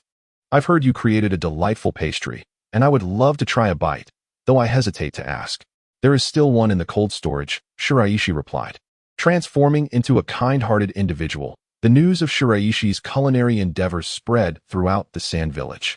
Such gossip was warmly welcomed, offering a touch of romance amidst the harshness of war, a welcome relief from the tense atmosphere prevailing in the village. The second pastry, which Shiraishi had just reserved, was sampled by Aizu and Yakumo. Compared to Yakumo, the older Aizu seemed to have a particular fondness for desserts. In the following days, the serene moments at Kikyo Mountain were rare. Shiraishi, while recuperating from his injuries, primarily devoted his time to cooking for Jun naturally during this process. Yakumo and Aizu frequently visited to sample Shiraishi's various confections. However, during the solitude of night, Bai Shi persisted in his rigorous training, which primarily encompassed the art of the flying shuriken and the peculiar dark mist technique. Enveloped by a swirling mass of eerie black fog, Bai Shi executed the flying shuriken with remarkable swiftness. During these sessions, he unexpectedly discovered that his round pupils, in conjunction with the flying shuriken, significantly enhanced both his accuracy and projection speed, enabling him to achieve nearly instantaneous launches with formidable force. Compared to other techniques, Bai Shi placed greater emphasis on the utilization of curse techniques. However, his proficiency remained stubbornly confined within the realm of 0.05, rendering him nearly incapable of successful execution. This bizarre predicament was unprecedented for him. After painstakingly completing the 15 hand seals, Bai Shi once again summoned his chakra. Yet, an overwhelming wave of dark, negative emotions surged into his being, almost overwhelming his cells with its oppressive force, causing blood to trickle from the corners of his mouth. He had endured countless failures. Each attempt to wield the curse techniques subjected him to a baptism of potent negative energy, instilling a heavy sense of pressure that rendered him nearly immobile. Perhaps the sluggishness associated with curse techniques stemmed from the oppressive weight of these negative emotions, shackling his entire body and severely impeding both speed and movement. Within the vast hall of Konoha, the third Hokage regarded the mangled card before him, now little more than scrap metal, marred by a gaping hole. The ongoing investigations in Konoha had reached an impasse, as all leads proved fruitless, whether concerning the mysterious assailant of the sensory unit or the card's lost indestructible properties. The force that had attacked the sensory unit must also possess the key to shattering the card. Regardless, based on the current circumstances, Konoha found it hard to believe that a mere teenager could wield such formidable secret techniques capable of destroying the card. It was evident that this was merely a tactic employed by that group. "Yajan, what precisely are you hesitating about?" Observing the third Hokage lost in contemplation, Danzo inquired with a hint of dissatisfaction, questioning what warranted such indecision. "Danzo, do you recall the death of our teacher? During the first Great Ninja War, after the passing of the first Hokage, Tobirama, the second Hokage of Konoha, was ambushed during an alliance ceremony with the second Raikage of the Land of Thunder by the treacherous Kin and Jin brothers. While leading his subordinates on a mission, Tobirama was pursued by these brothers. To ensure his comrades could launch a surprise attack on the enemy, Tobirama resolved to act as bait, bestowing the title of third Hokage upon Sarutobi before confronting the enemy alone, ultimately leading to his demise. That period marked the darkest chapter in Konoha's history. Reflecting on that time, the two exchanged a knowing glance, and Danzo quickly grasped the third Hokage's implication. Do you mean that this incident bears similarities to that one? The circumstances surrounding the second Hokage's death were indeed suspicious, although the Kin and Jin brothers were formidable.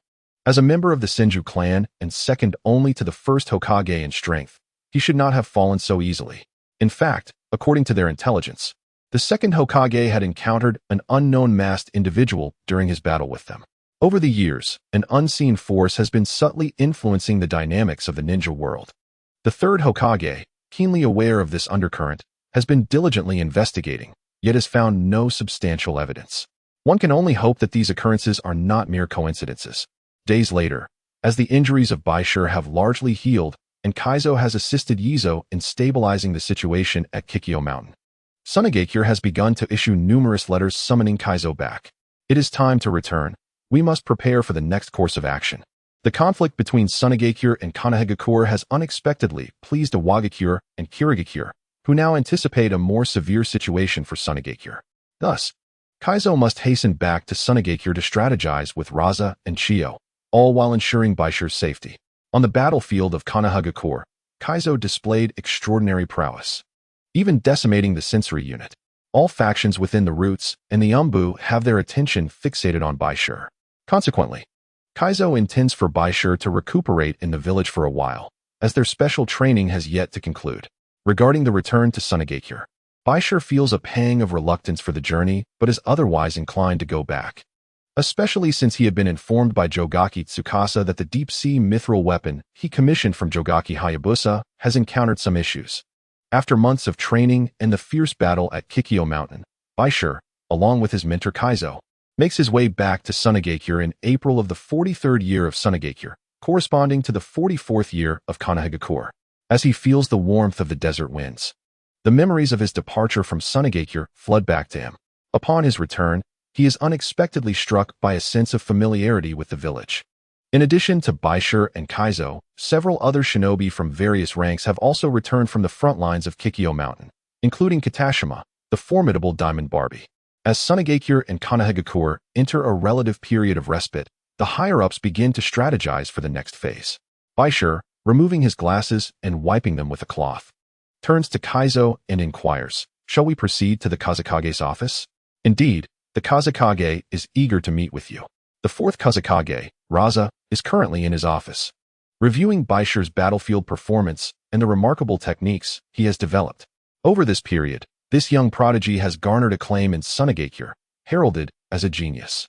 Compared to the cradle of talent that is Sunagakure, how many formidable shinobi has Sunagakure truly produced over the years? Bai Shi's presence is regarded as a treasure by Sunagakure, and with certain factions at play, there are whispers of nurturing him as the hope for a new generation, grooming him as a candidate for the fifth Kazakage. The rumors surrounding the hope of a new generation and the fifth Kazakage have stirred the fourth Kazakage. He is uncertain whether this is the elders maneuvering or the scheming of the prominent clans to sow discord. However, with Bai Shi's emergence and the alleviation of pressure from Sunagakure, the existing internal strife within Sunagakure seems to have been reignited. Alas, if only Maki were a few years younger. Makibi is 3 years senior to Bai Shi. Yet due to his early deployment to the battlefield and certain unique circumstances, he was only recently promoted to Chunin 2 years ago. However, within the subsequent 3 months, he ascended swiftly to the rank of Jonin, showcasing remarkable prowess. His close confidant, Makibi, has become an extraordinary presence in this generation. Nevertheless, most villagers perceive Makibi as a peer among their own ninja, largely due to his youthful appearance that belies his age, giving him the semblance of an elder. On the other hand, Bai Shi, having honed his skills in the battle at Kikyo Mountain, has been tacitly recognized as a leading figure of the new generation.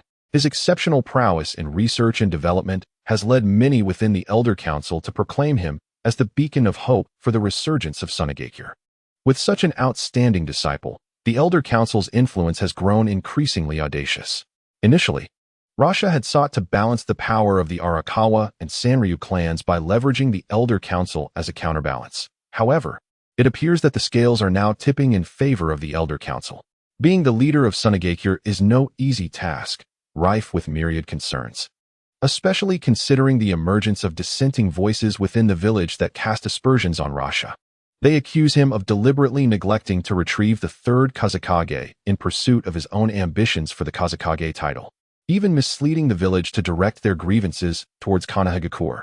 While these rumors are malicious, they render the fourth Kazekage's attempts at clarifying his stance futile. How is Kariura? Upon entering the Kazekage's office with Bai Shi, the question about Rasha's wife, Kariura, was immediate. Recently, during a mission escort, Kariura had been ambushed, resulting in significant injuries and the tragic loss of her first child. The escort mission had not anticipated such conflict, and now, having been secretly sabotaged, Kariura's weakened condition poses a risk for any future attempts at childbirth.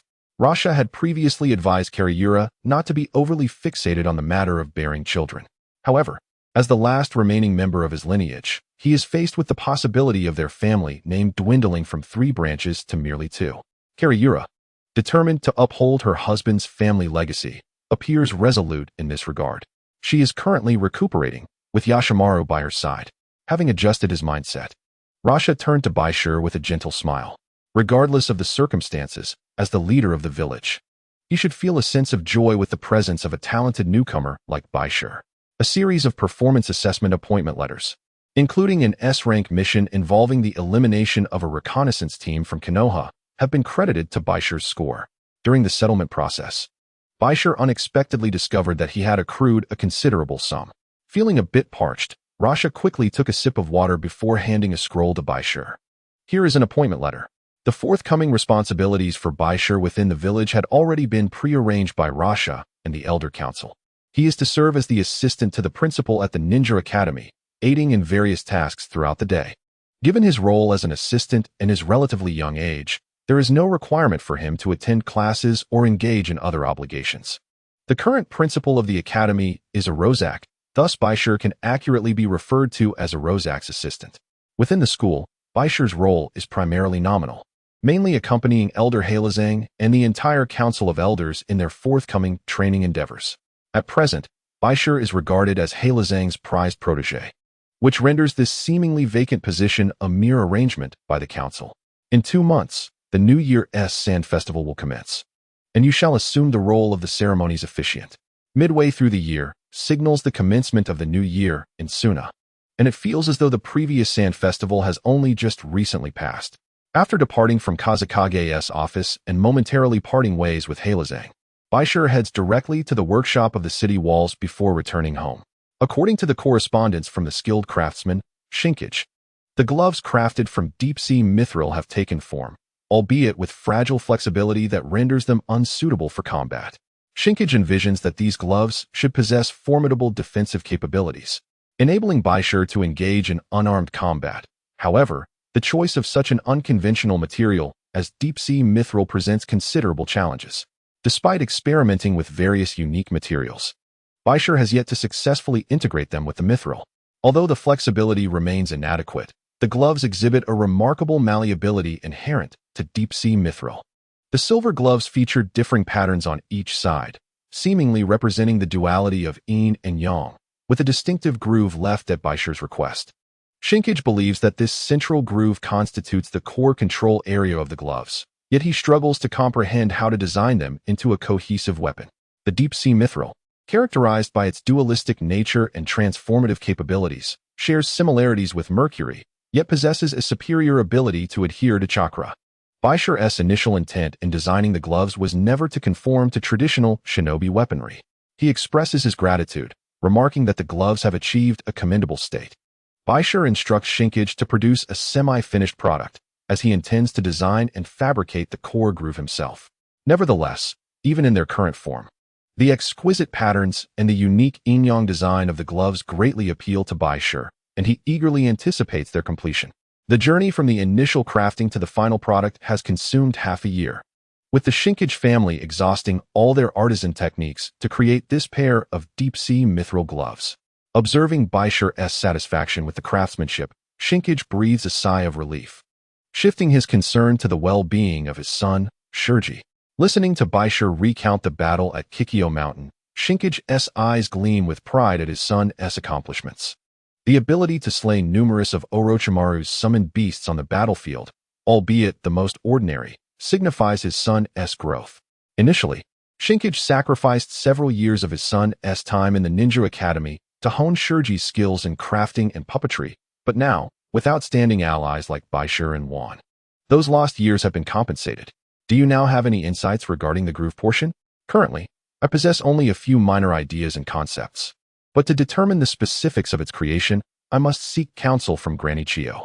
In regard to the creation of the groove section, Bai Shi had no choice but to seek the expertise of Chiyo, the most formidable puppeteer of Sunagakure. After all, in the realm of mechanization, Chiyo's skills far surpassed those of the Chun family, making her one of the few remaining masters of the craft in the contemporary world. Bai Shi's response was not unexpected for Kazekage Hate. Aside from Chiyo, no one else could address the numerous challenges posed by crafting gloves from deep-sea mithril.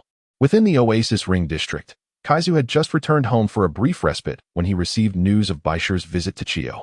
"You rascal, why are you so busy?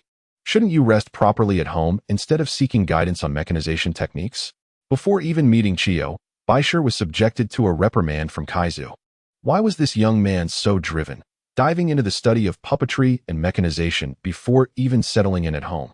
While a broad range of knowledge can be beneficial, one must not allow it to scatter one's focus too widely. Even if you master over 1,000 techniques, in the heat of battle, you may find that only 6 or 7 truly save your life. Kaizu harbored concerns that Bai Shi might stray down a misguided path, fervently developing numerous new techniques, which could ultimately lead to a dilution of his efforts and accomplishments. "I will be mindful of striking a balance," Bai Shi assured. "Haha, he must be here to inquire about deep-sea mithril," Chiyo remarked with a smile. During Bai Shi's absence from the village, Hate had visited several times, seeking assistance with issues related to the gloves. In truth, Chiyo had her own myriad of questions regarding these gloves, as she was uncertain how Bai Shi intended to utilize and position them, rendering her unable to provide Hate with effective advice.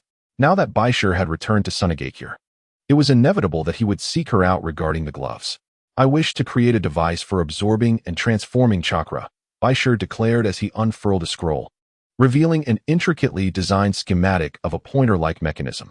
Chiyo and Kaizu studied the design for some time, their expressions betraying a hint of perplexity. "So, you aim to combine the malleability of deep-sea mithril with the characteristics of your telekinetic projection to form this transformative glove?" Chiyo mused, finding Bai Shi's endeavor rather convoluted. With tools and weapons preserved, why not utilize a scroll instead of crafting these gloves for simulating weapon combat? In contrast to Chiyo's confusion, Kaizu pondered more deeply, gradually piecing together Bai Shi's motivation for insisting on the creation of such a weapon.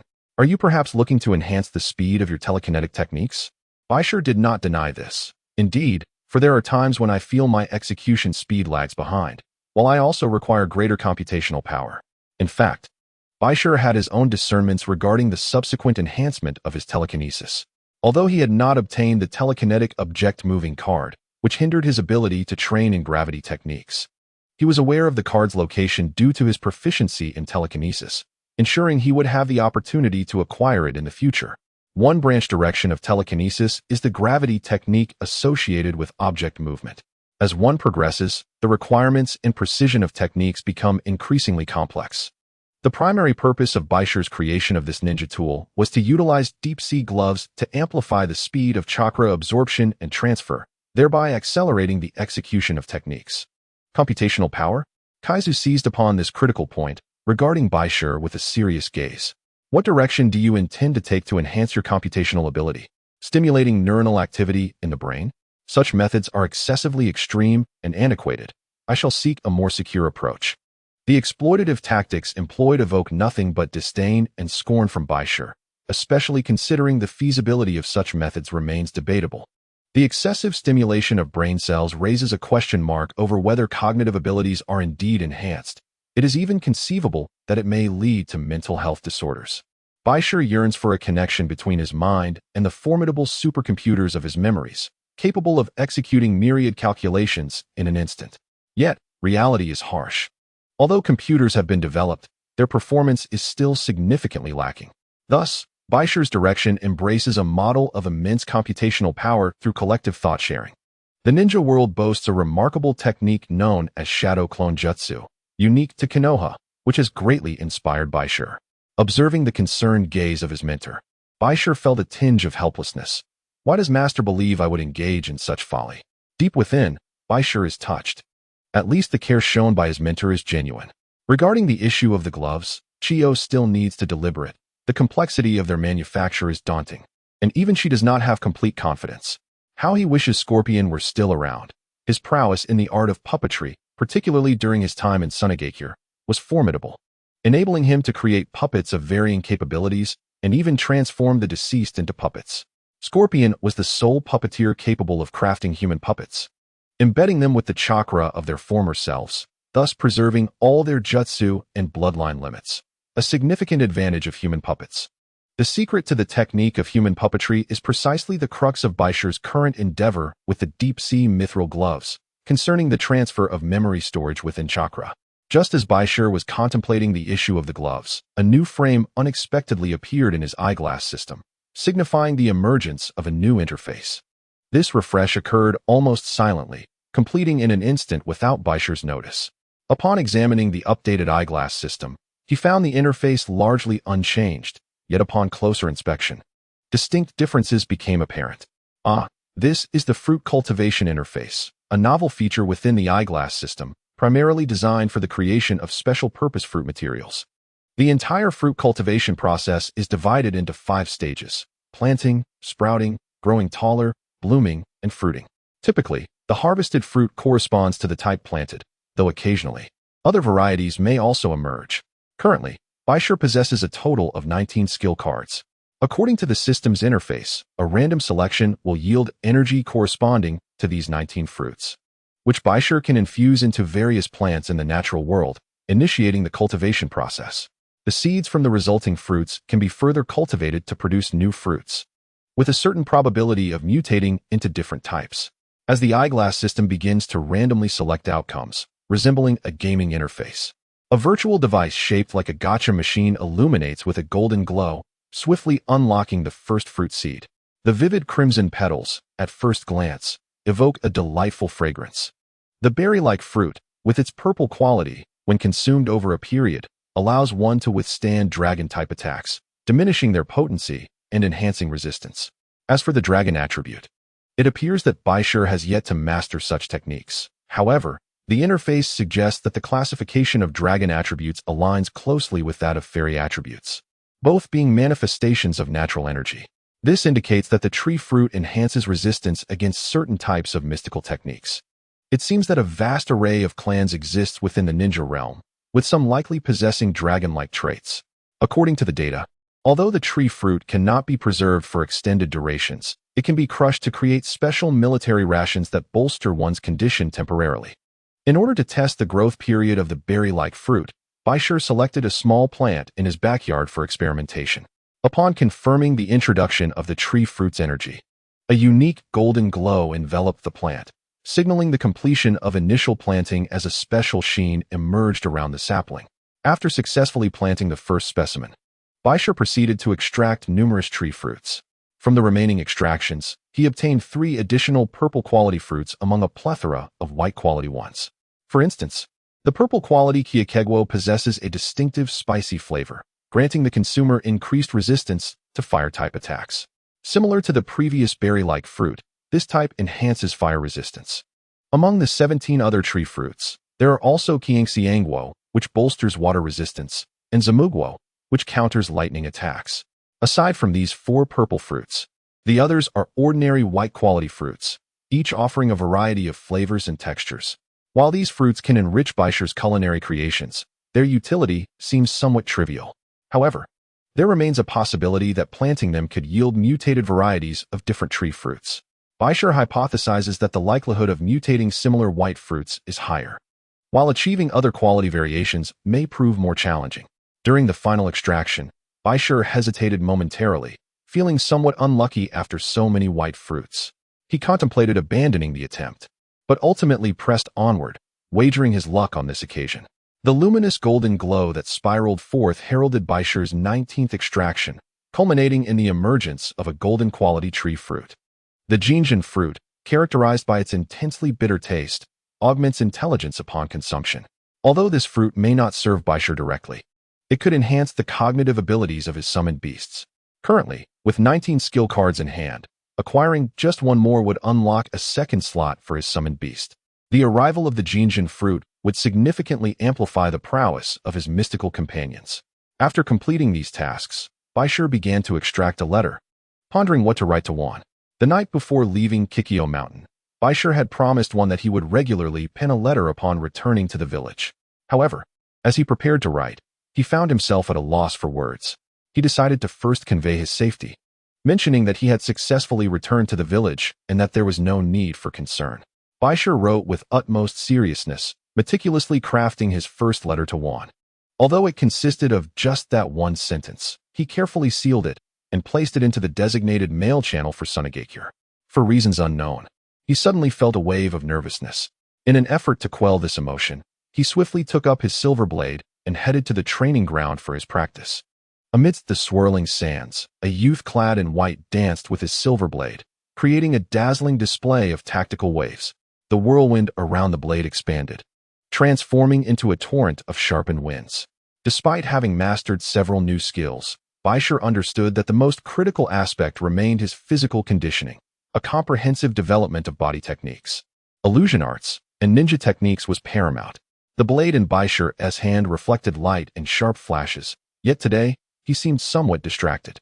Writing to Juan for the first time, expressing his thoughts on paper, instilled a sense of fear and unease within him, as he worried that one might find this simple form of communication unappealing. The more he pondered, the more his cheeks flushed, as if a wave of heat overwhelmed him. The silver blade spun rapidly, and with a combination of chakra and mental energy, it projected forth as he wielded it. Bai Shi's combat style integrated mental energy, chakra threads, and the silver blade, creating a harmonious blend of soft and hard techniques. This method significantly enhanced his ability to maintain a stance during battle, aided by high-speed movement and sand manipulation. As the mental energy surged beneath his feet, Bai Shi lifted off the ground, the silver blade spinning at high velocity, unleashing powerful waves of slashing energy in the training ground. His display captured the attention of many, as Bai Shi's home was situated within the village, and his neighbors were also ninja residents. While resting at home, many needed to train and naturally witnessed Bai Shi's fierce practice. Initially thought to possess only a remarkable talent for technique development, it was now evident that he equally valued foundational body skills. An older ninja, observing Bai Shi's rapid movements, couldn't help but marvel at the young man's growth. At Kikyo Mountain, when Juan received the letter from Bai Shi, her companion, Sunagakure, donned his sunglasses as customary, turning away to avoid looking at the blissful glow emanating from Juan. With the conflict between Konoha and Sunagakure having calmed considerably, Kikyo Mountain had stabilized significantly, and the damaged defenses were gradually being repaired. Both Sunagakure and Juan were experiencing rapid growth. At present, Juan primarily practices the art of telekinesis, complemented by a portion of medical ninjutsu and sealing techniques, which together constitute her main combat prowess. Meanwhile, the two crimson butterfly fish, modified by Chingguang, have been ingeniously combined to form a unique humanoid puppet known as Akahon. Compared to other ninjutsu, every component of a puppet can be repurposed, making it an exceptional asset on the battlefield, especially before the widespread adoption of Tsunade's medical ninjutsu. The fusion of puppetry with the techniques of the Sand Village's poison arts was, indeed, a nightmare for various nations. Both individuals have dabbled in the field of medicinal poisons, albeit with limited expertise. However, Yetsong emphasizes self-preservation over combatability for both of them. In a moment of levity, Chingguang, despite wearing sunglasses, couldn't resist casting a furtive glance at the scroll in Juan's hand. Upon discovering that the letter written by Bai Shi contained merely a single sentence, he couldn't help but express his incredulity. The exchange of letters for mutual reassurance of safety was deemed sufficient. Juan, showing little concern for the content of Bai Shi's message, swiftly picked up a pen. Observing Bai Shi's handwriting, she smiled and began her response. Her reply spanned approximately several thousand words, leaving Chingguang speechless, as he hadn't anticipated Juan's eloquent writing style. The delicate calligraphy within her letter indicated her earnestness in replying. His sunglasses, it seemed, could not shield him from the brilliance of the two. Most of the correspondence revolved around issues related to telekinesis, including the confusions she faced. Although both had initially grasped the fundamentals of telekinesis, many intricate details and techniques remained elusive to Juan. In truth, much of the latter half of her letter was dedicated to various inquiries regarding their training. If her own abilities did not improve, how could she ever hope to stand beside him in the future? Thus, Juan's dedication to her training was commendable.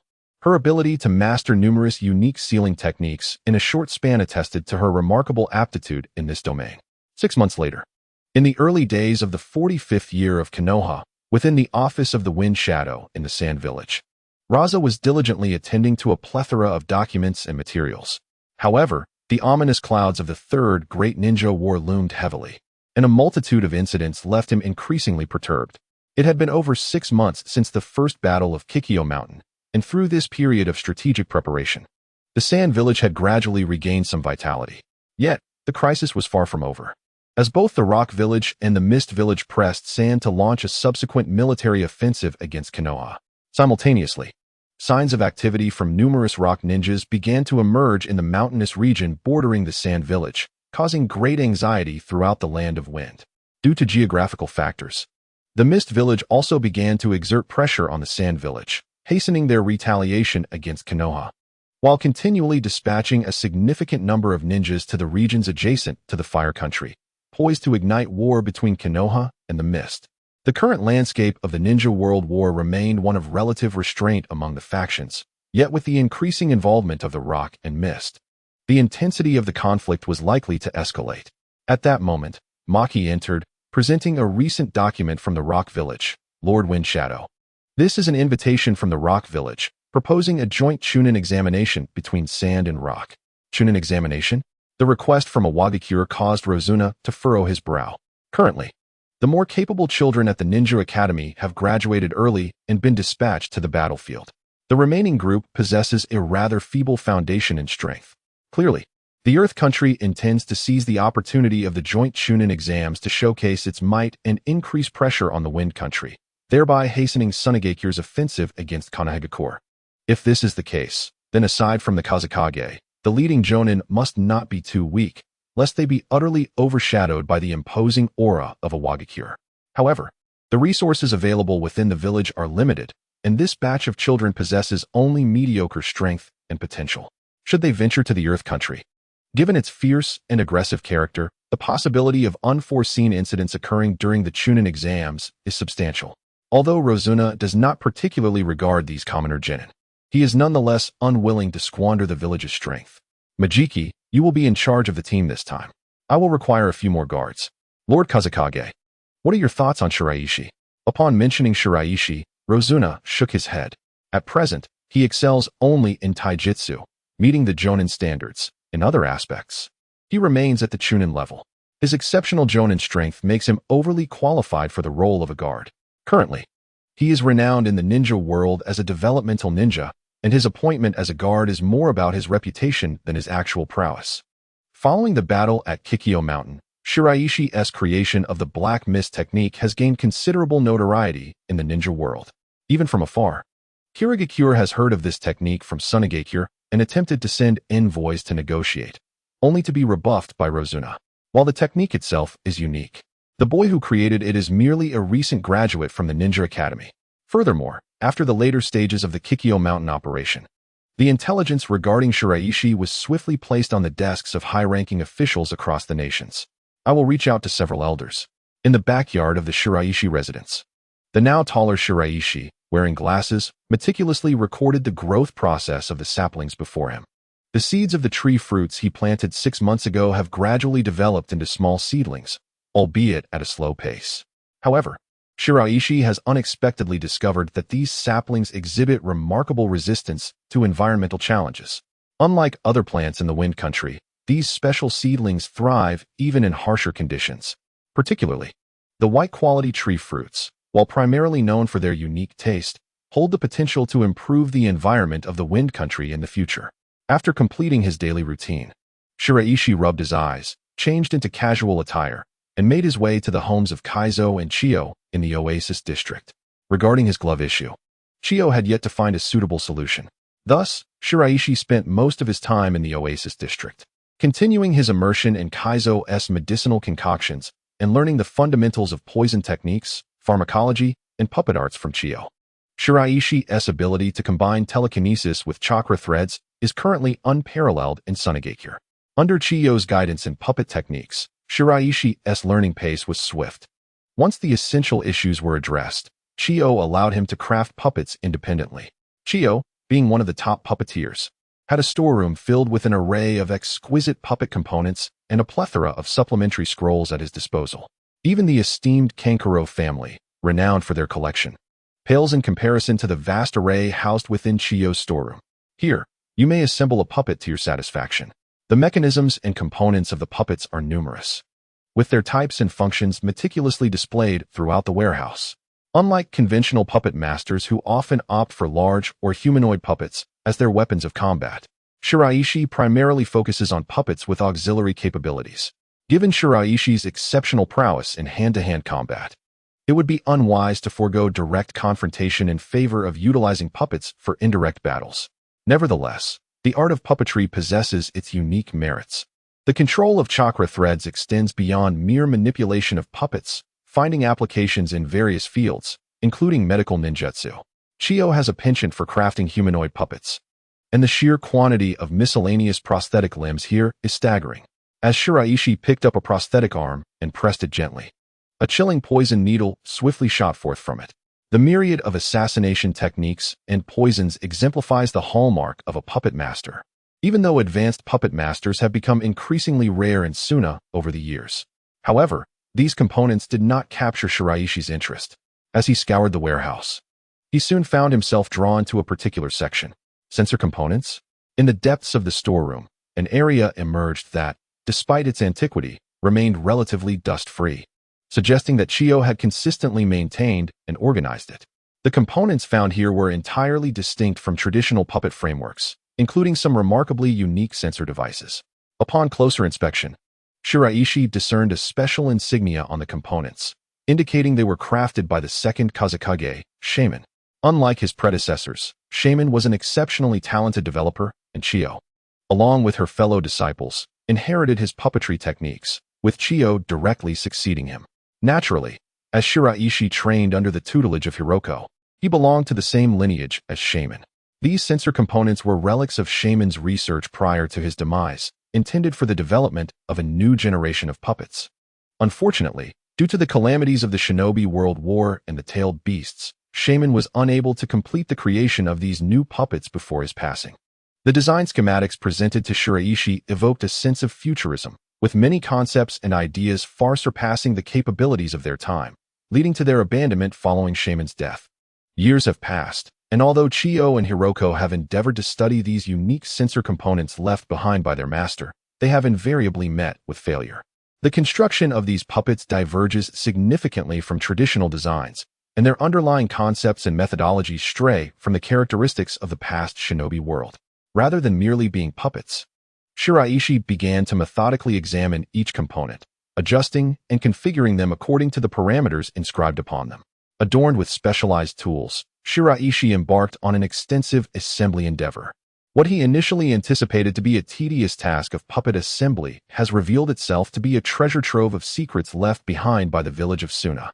Outside the storeroom, Hai Lao Tsang observed the lively activity within. His curiosity piqued regarding the type of puppet Bai Shi would ultimately create. "Sister, what do you suppose he will conjure? You, the old fox, should know better than anyone what this young fox is contemplating." "How could I possibly know?" Chiyo felt somewhat helpless regarding her younger brother. After all, he was her own flesh and blood. Given that Sunagakure currently lacked any exceptional puppet masters, she reluctantly conceded to grant Bai Shi access to the storeroom. "This sister of mine, you two believe he possesses extraordinary talent as a puppet master, though I maintain he is hardly suited for this path at present. I am indeed aware, yet some legacies must endure. Have you forgotten the teachings our mentor imparted to us?" While the two conversed, news arrived from Kazekage Raza regarding the Hidden Rocks collaboration with Sunagakure to host the Chunin exams at the Revelation Mountains. With a request for Bai Shi to serve as a bodyguard for the Kazekage, that old coot Inoki certainly harbored many nefarious schemes. What was Raza's intent this time? With the current tension between Iwagakure and Sunagakure, sending Bai Shi to the enemy's territory seemed like an invitation for assassination by either Sunagakure or Iwagakure. Chiyo held a rather poor impression of Inoki. Their paths had crossed numerous times in past ninja world wars, and Inoki was an exceedingly formidable opponent. Given his selfish nature, he would likely have no qualms about stifling the talents of Sunagakure, even if Iwagakure refrained from direct action. A mere whisper to Sunagakure could incite their umbu and root to infiltrate and take aim at Bai Shi. Thus, Raza's proposal was swiftly dismissed by the two elders without any deliberation. As the third Tsuchikage of Iwagakure, Inoki's prowess was exceptional, particularly in earth-style ninjutsu, and he could employ the unique dust release, a technique that surpassed the limits of bloodline limits. He was also one of the few ninjas capable of flight among the 5 great nations. However, with Bai Shi's recent advancements in telekinesis, such abilities were no longer regarded as particularly extraordinary by Sunagakure. It was precisely for this reason that Chiyo felt such ire towards Raza for suggesting Bai Shi take on a bodyguard role. Nonetheless, refusing the Chunin exams was not an option. To do so would precipitate war. Should Sunagakure outright reject Iwagakure's demands, it would furnish Inoki with a pretext for war. In that event, tens of thousands of Iwagakure forces would surge into the Revelation Mountains, intent on invading Sunagakure's homeland. Among the 5 great ninja villages, Iwagakure boasted the largest reserve of ninja, while Sunagakure, following its struggles alongside Sunagakure at Kikyo Mountain, could only muster around 5,000 troops for deployment at the Revelation Mountains, making resistance against Iwagakure exceedingly difficult. Currently, the number of newly graduated students and those nearing graduation from Sunagakure's Ninja Academy was close to 1,000, with over 300 disciples from various clans already dispatched to Kikyo Mountain for training, leaving the remaining students with a considerably weak foundation. Genin proposed that the Sunagakure should send 30 teams of genin, amounting to over 90 genin, to participate in the Chunin exams, a scheme imbued with malicious intent. Given the nature of the Chunin exams, particularly the joint examinations among the great nations, the likelihood of casualties is significantly heightened. Genin aims to weaken Sunagakure through this very strategy. What recourse do you have? In Chiyo's eyes, Aizo has always harbored devious schemes. Hence, she inquired about her younger brother's plans. I believe that it is imperative for Hakushi to return to his primary duties. Primary duties? Aizo pondered for a moment before responding. The selection for the Chunin exams primarily involves choosing new genin from the Ninja Academy. As the assistant to the headmaster, Hakushi's more pressing responsibility is to assist the Kazekage in identifying exceptional genin. If that is the case, merely attaining the rank of Chunin would be insufficient for Hakushi. Then let us emulate Konoha and elevate him to the status of special jonin. There exists a slight distinction in the ranking system between Sunagakure and Konoha. Sunagakure does not possess the rank of special jonin. Thus, even if one's abilities are nearly equivalent to that of a jonin, direct promotion to the jonin rank is unattainable. Isn't there a 13-year-old who has recently been promoted to jonin in Konoha? Surely, our geniuses in Sunagakure cannot be inferior to that child. I believe he should be elevated to the position of special jonin. In contrast to the concerns raised by Rasha and Chiyo, Aizo was quite proactive in advocating for Hakushi to assume the role of team leader, with over a month remaining before the joint Chunin exams commence. Let him utilize this time to train the genin thoroughly. During the discussion between the two elders, the storage doors gradually creaked open. After an afternoon of intense assembly, Hakushi had finally completed his unique puppet. As he stepped out, both elders were taken aback by disbelief. How could this be possible? As Hakushi emerged from the storage room, his gaze was calm and clear, while the distinctive puppet behind him radiated 6 different hues in the light. The familiar sight momentarily left the two elders in a daze, as the young boy seemed to overlap with the visage of the second Kazekage, Sabaku. In the Kazekage's office, Rasha swiftly received the elder's response. Historically, Sunagakure has never recognized the position of special jonin. This role, a peculiar creation of Konoha, is now being suggested for Hakushi by the elders, which could be seen as a blatant affront to Sunagakure's traditions. The elders proposed that Hakushi train the new genin, a move that mirrors Konoha's educational policies, indicating a preference for Konoha's system. Rasha had initially suggested Hakushi as a guard, essentially testing the elders. He was not expecting their response to favor Hakushi as a guiding instructor for specialized training of these children. Sunagakure's Ninja Academy differs from Konoha's approach. Rather than an inclusive, nurturing system, Sunagakure's methods for training civilian ninjas resemble a hastily assembled boot camp, with true elite education occurring post-graduation. If that is the case, any unfavorable outcomes in the Chunin exams will not fall upon your shoulders, Kazekage. Moreover, Sunagakure is not Konoha, regardless of how these children are trained. They ultimately serve their respective clans. The Chunin exams are akin to a hot potato. Mishandling the situation could trigger a series of repercussions. Maki's words led Rasha into a contemplative state. In truth, he understood that sending Bai Shi to the Chunin exams would inevitably be met with rejection. Rasha harbored no expectations for this particular examination, and it would be preferable for the Elder Council to shoulder the blame for any failures. The results of the joint Chunin exams are pivotal for Sunagakure's reputation. It must uphold the stature of the 5 great ninja villages. Otherwise, it would struggle to sustain the exorbitant costs of the ongoing ninja world war. The feudal lord of the Wind Country has begun to contemplate the reduction of military expenditures and a strategy of elite ninjas, which would lead to a significant portion of Sunagakure's missions being allocated to Sunagakure. With just over a month remaining until the joint Chunin exams between Iwagakure and Sunagakure, Rasha resolved to establish a special jonin position, with Bai Shi becoming the first individual in Sunagakure's history to hold this title. The official appointment of Bai Shi would soon be announced. As for the related affairs of the Chunin exams, they would be entrusted to him, the assistant principal and special jonin.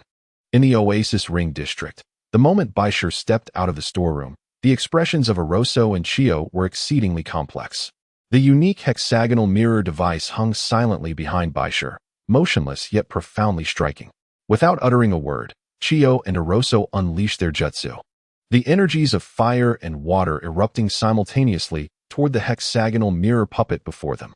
Sensing the chakra energy, the entire mirror reacted instantaneously, with numerous values manifesting as the 6-sided mirror began to spin rapidly, effortlessly neutralizing the assaults from the 2 elders.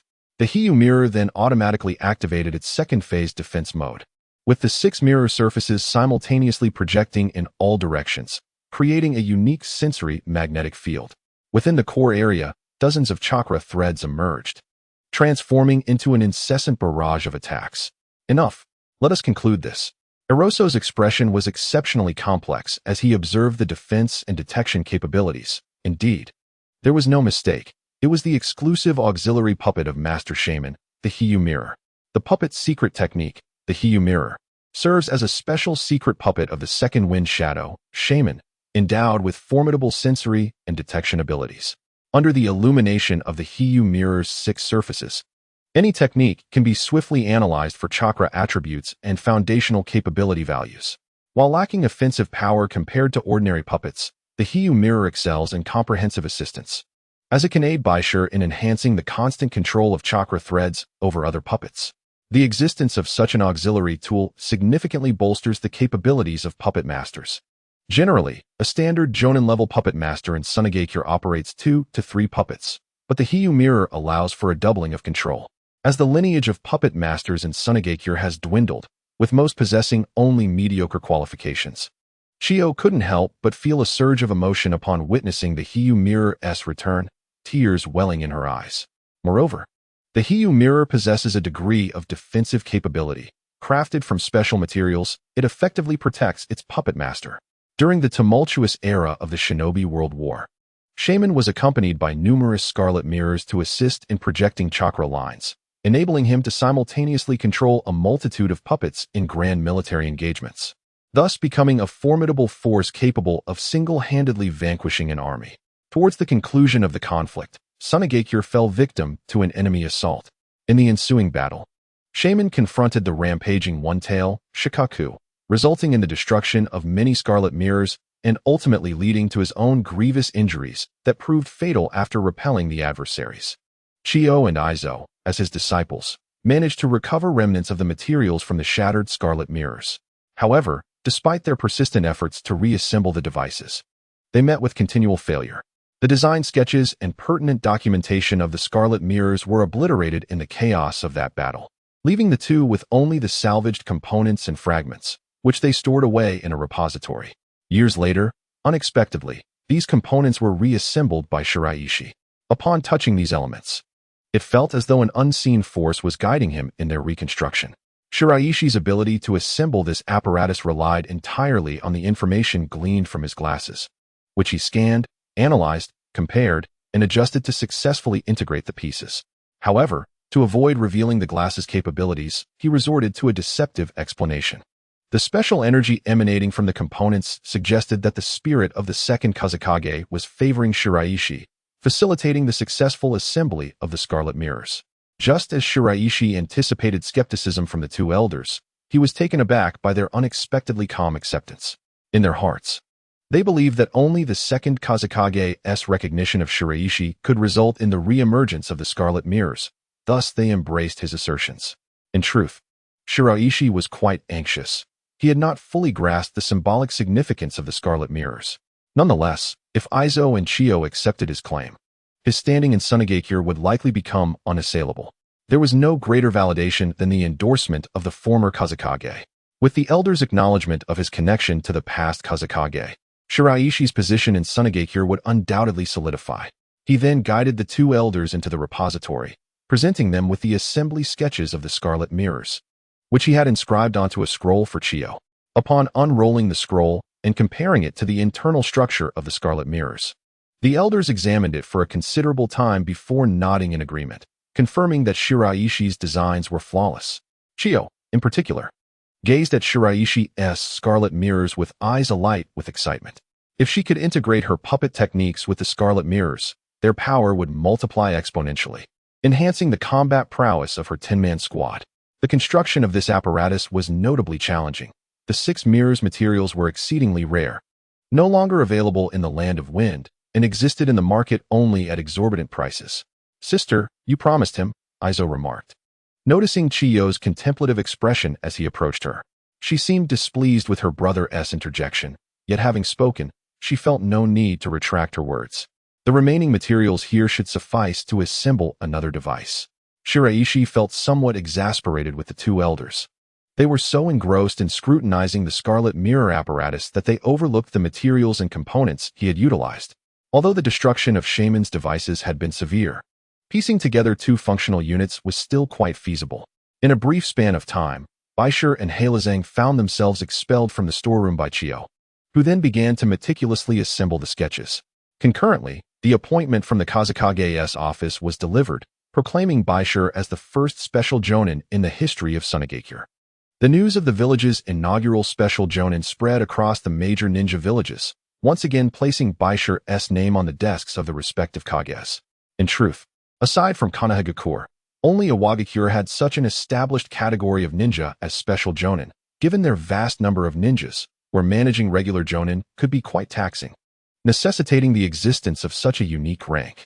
At the age of 16, Bai Shi's elevation to special jonin was not particularly extraordinary, especially when compared to the prodigious Kakashi of Sunagakure, who had similarly been promoted to jonin. Known as Black Mist Bai Shi, this moniker arose from the battle at Kikyo Mountain, where Bai Shi deployed a special interference technique, the Black Mist, which inflicted significant disruption upon the sensory systems that Sunagakure prided itself on. Following this confrontation, numerous villages embarked on research and investigation into the Black Mist technique. The principles of the Black Mist were not overly complex, and the experienced Kirigakure was also working on developing a similar technique. Although the progress remained uncertain, Bai Shi's reputation as a youthful genius was solidified through the events of Kikyo Mountain. After removing the original Chunin insignia and donning the headband and attire befitting a jonin, Bai Shi gazed at his reflection in the mirror, taking a deep breath.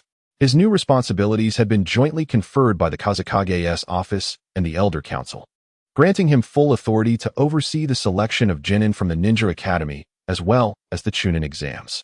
Bai Shi did not resist this assignment with great fervor.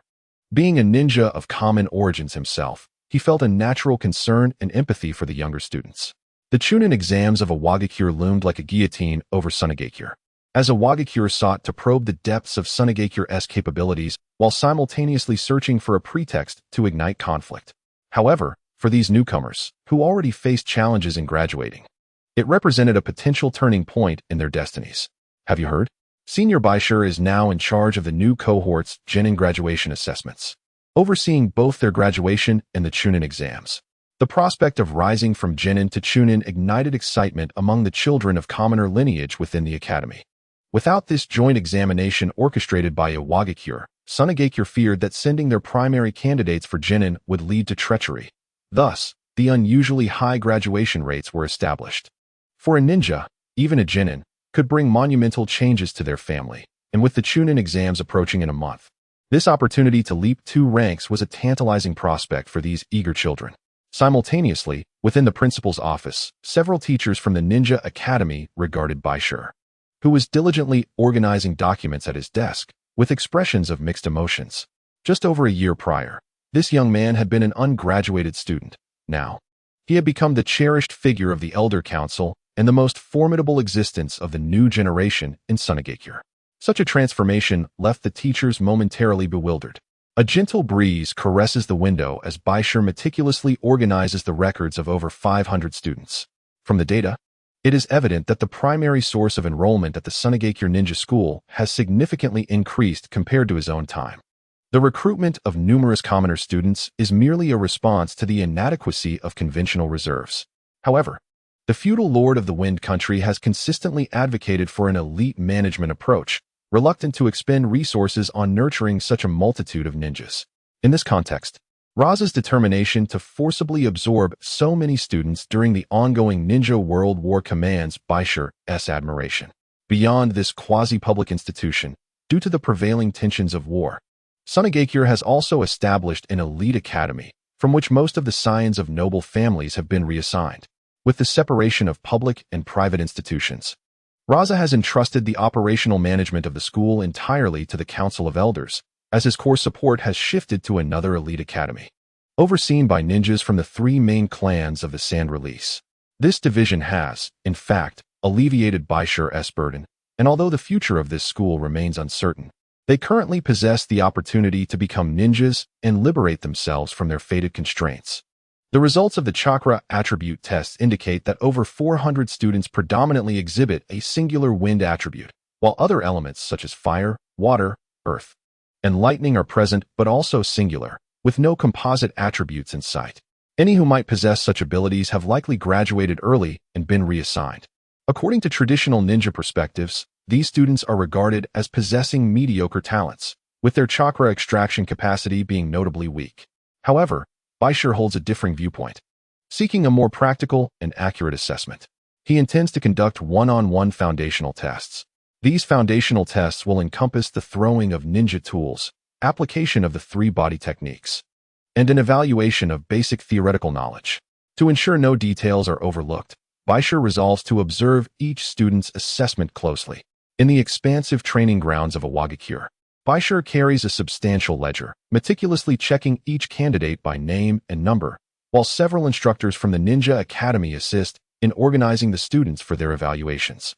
The first participant, Nagase Baizen, hails from a fallen samurai lineage, possessing a wind chakra attribute. His proficiency in the 3 body techniques is notably poor, yet he excels in physical combat, demonstrating remarkable speed with his blade. After a brief introduction, a refined young man clad in a white samurai uniform steps forth, a long sword hanging at his waist. Though the blade remains sheathed, Bai Shi senses its extraordinary nature. The results and evaluations of the 3 body techniques reveal no discrepancies. Aside from the body substitution technique, Nagase struggles to accurately perform both the clone and transformation techniques. After a moment of silence, Bai Shi states, "Allow me to witness your sword drawing technique." Drawing the sword is a lethal skill. "I do not wish to offend the instructor," Nagase responds, eliciting laughter from his peers, who perceive him as a rigid individual, akin to an antiquated relic stubbornly clinging to outdated martial traditions. "Very well, proceed." Meanwhile, as Bai Shi conducts assessments at the ninja school, Raza personally initiates the establishment of the elite ninja academy in the Oasis district of Sunagakure. Apart from the 3rd Kazakage, the members of the Yamaki and Arakawa families, along with the high-ranking officials of various clans within Sunagakure, were all duly notified regarding the timing of the opening ceremony and extended invitations to participate. Numerous prominent ninja families expressed great joy, for henceforth, their offspring would no longer be compelled to mingle with the commoners, as they would have access to their own exclusive private school. The Arakawa family even prepared national library passes for each student, a privilege that previously eluded Shiraishi, who could not obtain a single pass despite his efforts, but became a fundamental resource for every student here. Yamaki Tachimai and Arakawa Akita served as the principal and vice principal, respectively, while Yamaki Rinko and Arakawa Maru were responsible for the school's operational duties. Although Shiraishi appeared to be only slightly younger than Nagase, after a moment's hesitation, Nagase swiftly unsheathed his long sword with remarkable speed, his technique sharp and fierce.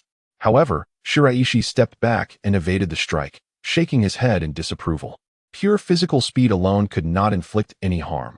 Martial arts could not entirely detach from ninjutsu, as chakra manipulation remained essential. Nagase's flaw lay in his excessive reliance on his sword while neglecting the fundamental training of chakra. His misunderstanding of the art's application stemmed from this oversight, resulting in a descendant of a once illustrious warrior family focusing solely on the art of the blade. Fear not, I shall guide you through the forthcoming training. Just focus on learning, Shiraishi declared, providing a brief assessment of Nagase before proceeding to evaluate the next student. The proper application of the body replacement technique within the three-body technique indicated that Nagase prioritized aspects he deemed beneficial. With over 500 students to assess, a single day would prove insufficient. Shiraishi had allocated 3 days for the selection process. In truth, these students were not lacking in talent or mediocrity. Rather, they had not been afforded an environment conducive to development. After all, Sunagakure adhered to an elite education system that limited the potential of ordinary ninjas without familial legacies, as they could only glean limited knowledge from the ninja school, unable to realize their true capabilities. In contrast, had they been subjected to the educational model of Sunagakure, they might have emerged as truly exceptional civilian ninjas, rather than being subjected to a sifting process akin to sand through an hourglass. Moreover, the future focus of Sunagakure would be entirely on elite ninja schools, leaving the fate of this public institution uncertain. The earlier mentioned Nagase, despite his poor performance with the three-body technique and insufficient chakra extraction, fixated solely on physical prowess due to the lack of corrective guidance from the teachers at the school, who hardly paid attention to students like him. It was not uncommon for a single teacher to oversee 3 or 4 classes. Given the vast number of students, their attention primarily gravitated towards those with advantageous backgrounds. Unless a student exhibited exceptional diligence and a thirst for knowledge, like Shiraishi or a select few, they were unlikely to receive significant recognition from the school. This starkly contrasted with Sunagakure, which leveraged its educational resources to cultivate a broad base of outstanding civilian ninjas, gradually diminishing the influence of traditional ninja families and fostering the overall development of the village. However, the conservative forces within Sunagakure remained formidable, with the Sand Release 3 clan families severely restricting its development. Following the establishment of the elite ninja school, a significant portion of the faculty, nearly 2/3, must be reassigned, leaving the remaining third to sustain the entire public institution, a daunting challenge indeed. Unlike Chiyo of the elder Aburame clan, Bai Shi places great emphasis on this school. Had it not been for this public ninja academy, he would not have had the opportunity to emerge as a ninja among the commoners of Sunagakure. Aside from Nagase, Bai Shi also discovered several students with considerable potential. Although they may be lacking in the basic transformation technique or chakra extraction, their overall qualities, including theoretical knowledge and combat responsiveness, are remarkably outstanding. With a bit more strategy and technique, their chances of survival on the battlefield could be significantly enhanced. As Bai Shi spoke, a stir arose among the onlookers.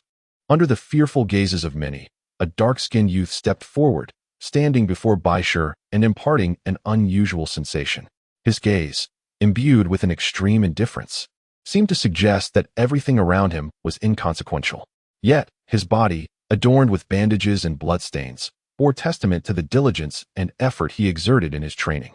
Let us begin with the transformation technique, followed by the throwing of ninja tools. In the assessment of the transformation technique, Morimoto Ryoji exhibited exceptional performance. When it came to the throwing of ninja tools, he, like most of the other students, displayed a basic level of accuracy, clearly indicating that these civilian ninjas were earnest in their training. In terms of physical skill, Morimoto Ryoji wielded a massive black sword, his ferocious movements creating a tumult of air around him.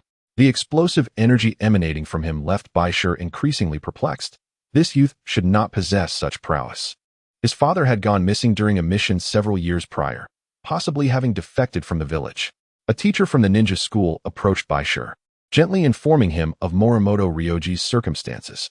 Due to his family background, it seemed he was destined to be unable to graduate as a ninja of Sunagakure. Has there been any confirmation regarding his father's defection? Bai Shi inquired. Not yet, as the mission was somewhat peculiar and the higher-ups issued warnings to silence those involved. The teachers in the school appeared to be wary of certain matters, refraining from providing explicit reasons. However, Bai Shi understood from their expressions and reactions that the situation regarding Morimoto Ryoji's father was likely far more complex than it seemed. Very well, next. Bai Shi assigned a high evaluation on Morimoto Ryoji's assessment form and proceeded to the next round of evaluations. Since Bai Shi had remained silent throughout, a subtle shadow of disappointment flickered in Morimoto Ryoji's eyes as he departed. His interactions with the chief examiner and the teachers had long been anticipated. He had grown accustomed to the peculiar gazes surrounding him. The son of a traitorous ninja had accompanied him throughout his life. Yet, Morimoto Ryoji did not succumb to despair. Instead, he pursued his training with greater diligence, seeking to enhance his strength and seize the opportunity to alter his fate. However, with Bai Shi as the head examiner, his previously high expectations had inevitably dimmed slightly. Within the Oasis Ring, after the conclusion of the first day's assessment, Bai Shi sought out Eroso to inquire about Morimoto Ryoji. Upon mentioning this matter, Eroso recalled vividly, Morimoto, his father, had inadvertently discovered that the Yamamura family was encroaching upon a mineral resource in the Land of Wind. Following this revelation, the Yamamura family repeatedly urged him to refrain from intervening. Yet Morimoto's steadfast refusal led to a mysterious incident where he seemingly vanished without a trace during a mission. Eroso spoke plainly, detailing the sequence of events to Bai Shi. I am aware of his exceptional talent, yet should he be permitted to graduate as a genin, it would undoubtedly provoke the ire of the Yamamura family.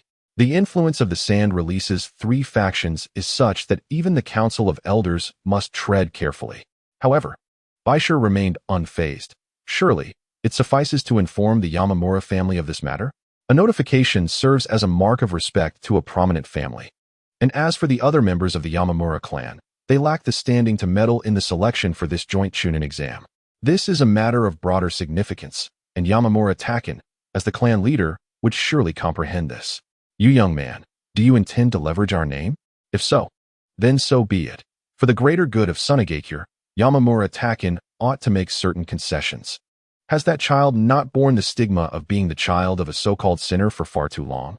Having ascertained the situation regarding Morimoto Ryoji, Bai Shi continued the assessments over the next 2 days as a multitude of newcomers displayed their abilities. Just as Bai Shi prepared to conclude the evaluations, a gentle voice resonated. Teacher, it should be my turn now.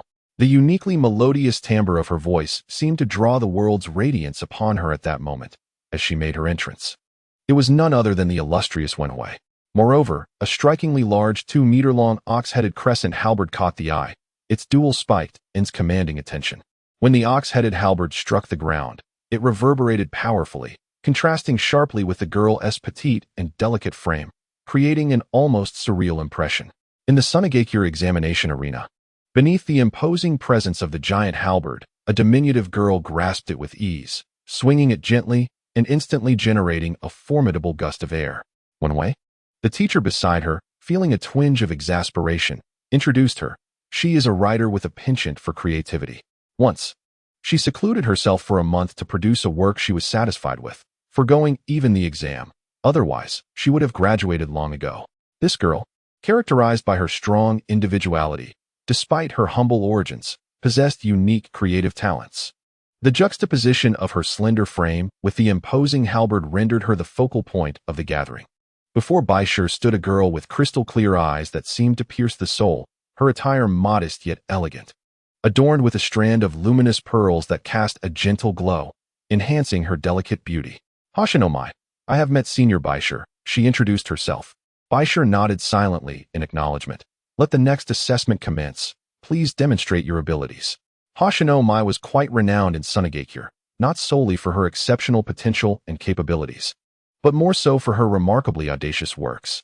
Even the future hit series Intimate Paradise could not measure up to the intensity of her creations, which were often described as dark and transformative, filled with scenes too intense for the faint-hearted.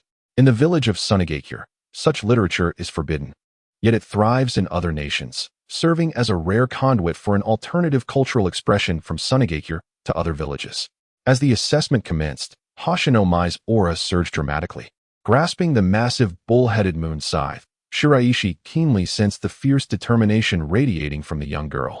The 2-meter-long scythe, swiftly wielded by her, unleashed a formidable force that disrupted the surrounding air, as if it were being torn apart, reminiscent of a beast's roar, transforming into a terrifying vortex of energy. The scythe's head resembled a trident, with a central blade akin to a sword tip, flanked by 2 wings curving like bull horns, spaced approximately 1 foot apart. These wings, shaped like diamonds, were sharpened on all sides for maximum lethality. The manipulation and control of this weapon were intricate, compared to an ordinary bull-headed moon scythe. Hashinomai's version was considerably larger, generally unsuitable for a girl to wield, yet she exhibited no sense of dissonance. The powerful gusts emanating from her signified the ferocity of her strength. With a playful smile, she launched the scythe's wings, directing them straight towards Shiraishi's position. "Be cautious, Chief Examiner," she taunted. In the face of provocation, Shiraishi remained motionless, his silver blade deftly parrying the winged assault. The bull-headed moon scythe swiftly transformed into a colossal spear, as Hashinomai surged forth like a torrent of wind blades. The weapon's form was malleable. After the wings shot forth, the scythe morphed into a spear, shimmering with silver light as Hashinomai initiated a second wave of attack. The explosive destructive force surged towards him, but Shiraishi expertly blocked it with his silver blade, creating a powerful vortex of whirling blades that combined with the spear's charging energy. The resulting tempest expanded in all directions, as Hashinomai's spear was deflected by the silver blade.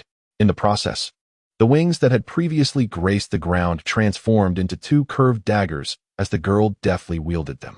Combination ninja tools? As the twin daggers danced with precision, a gust of wind enveloped Shiraishi's feet, engaging in a tactical exchange with Hashinomai. After discerning the limits of her strength, he rapidly projected his whirling blades, shattering the dual curved daggers and concluding his offensive. The next stage involved the 3-body technique assessment.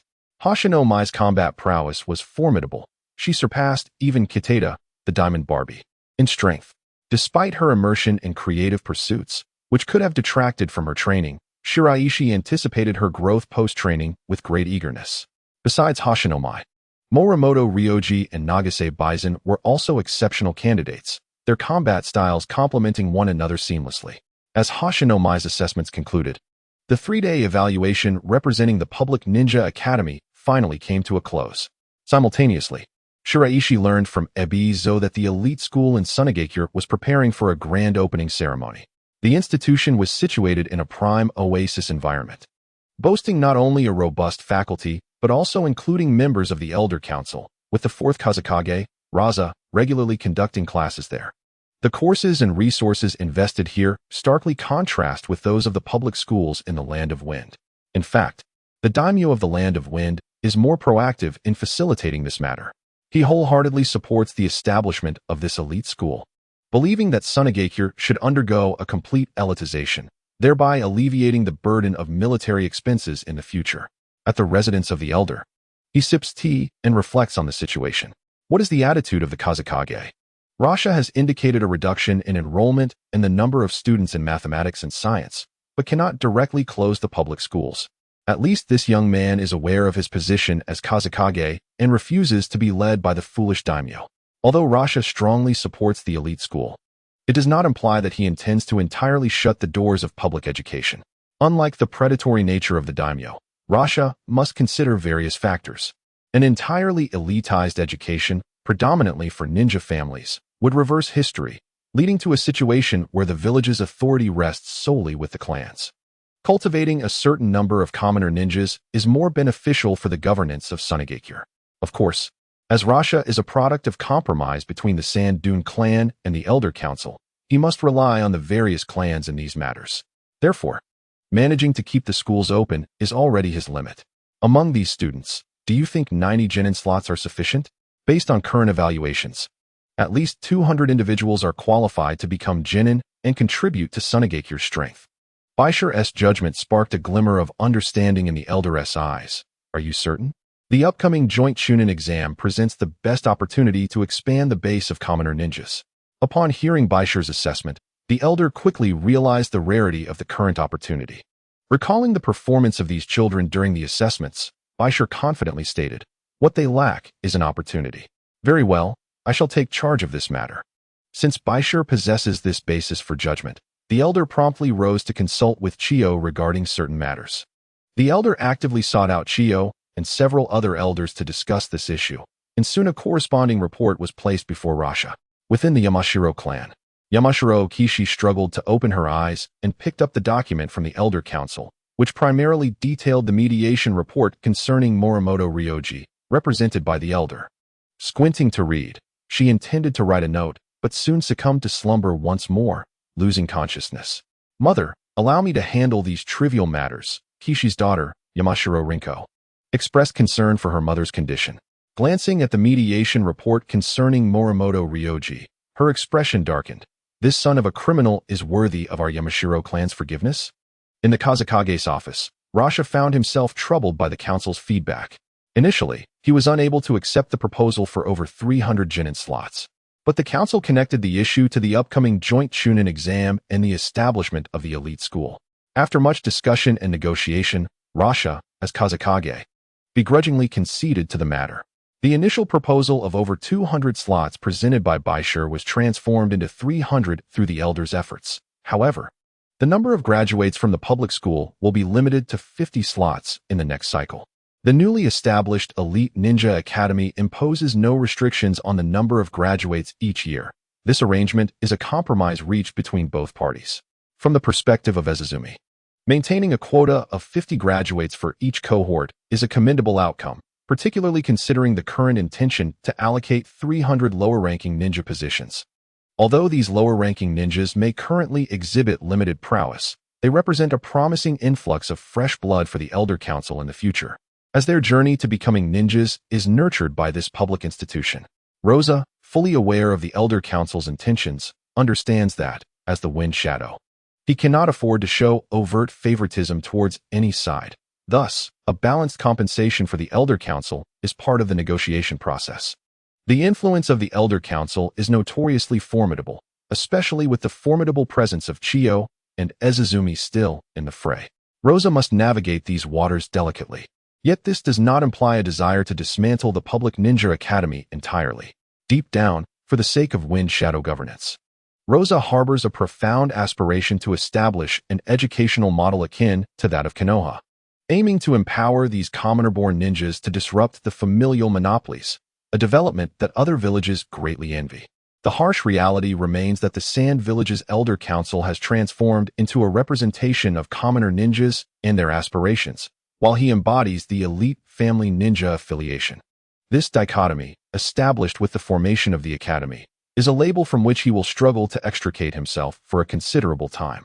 With the appointment of Shiraishi as one of the principal heads of this public institution, Rosa recognizes that this will serve as a strategic foundation in his pursuit of the next Wind Shadow position.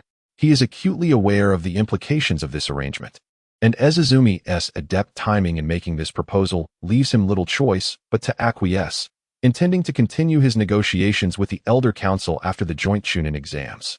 Yet, there is a matter that weighs heavily on Rosa's mind. The health of Yamazaki Kitchen is deteriorating rapidly, and he fears that time is running short for her.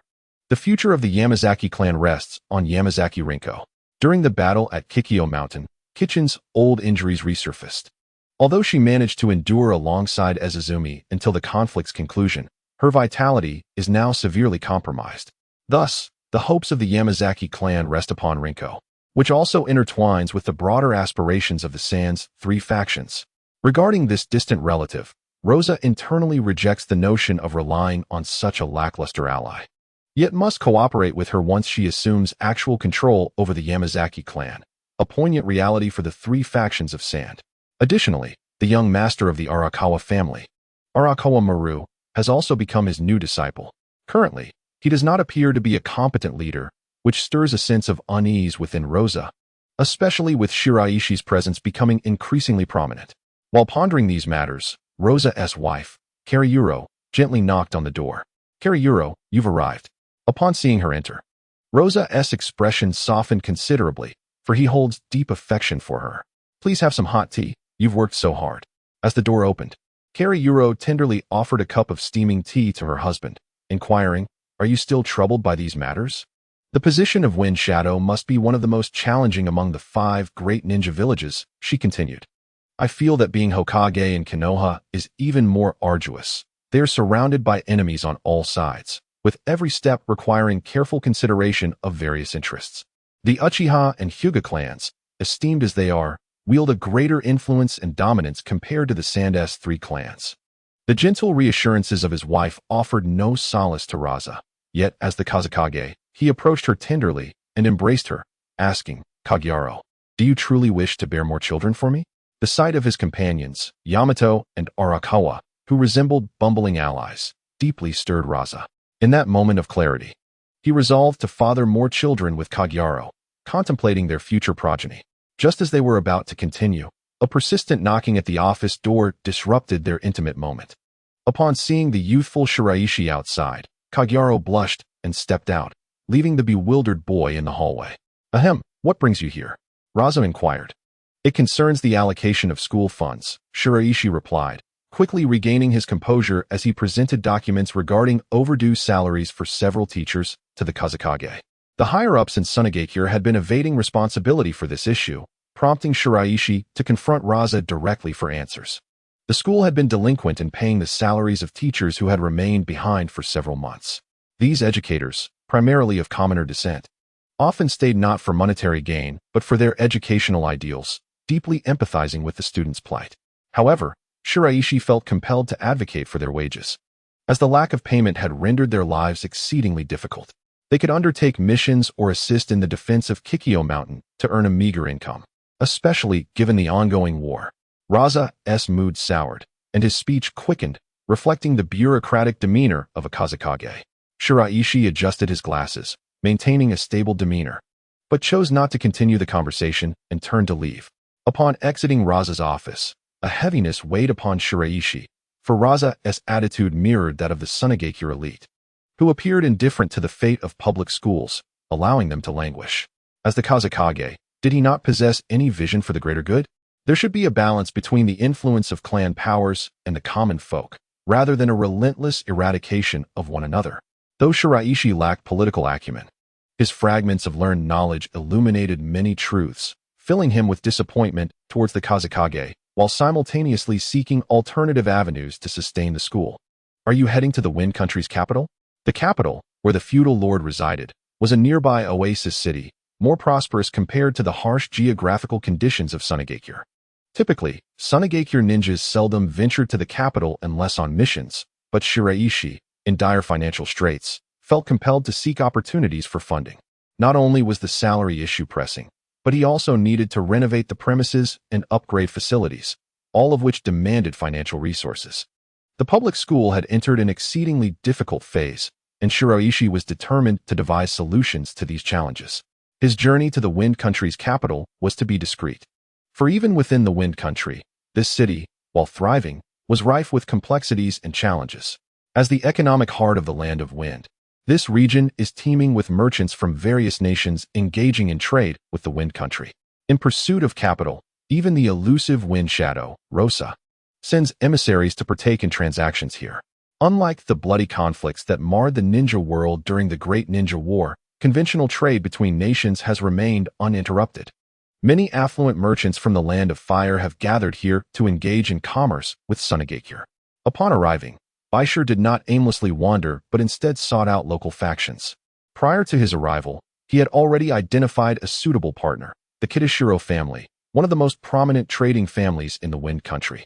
The Kitashiro family primarily manages various underground auction houses and engages in black market trade.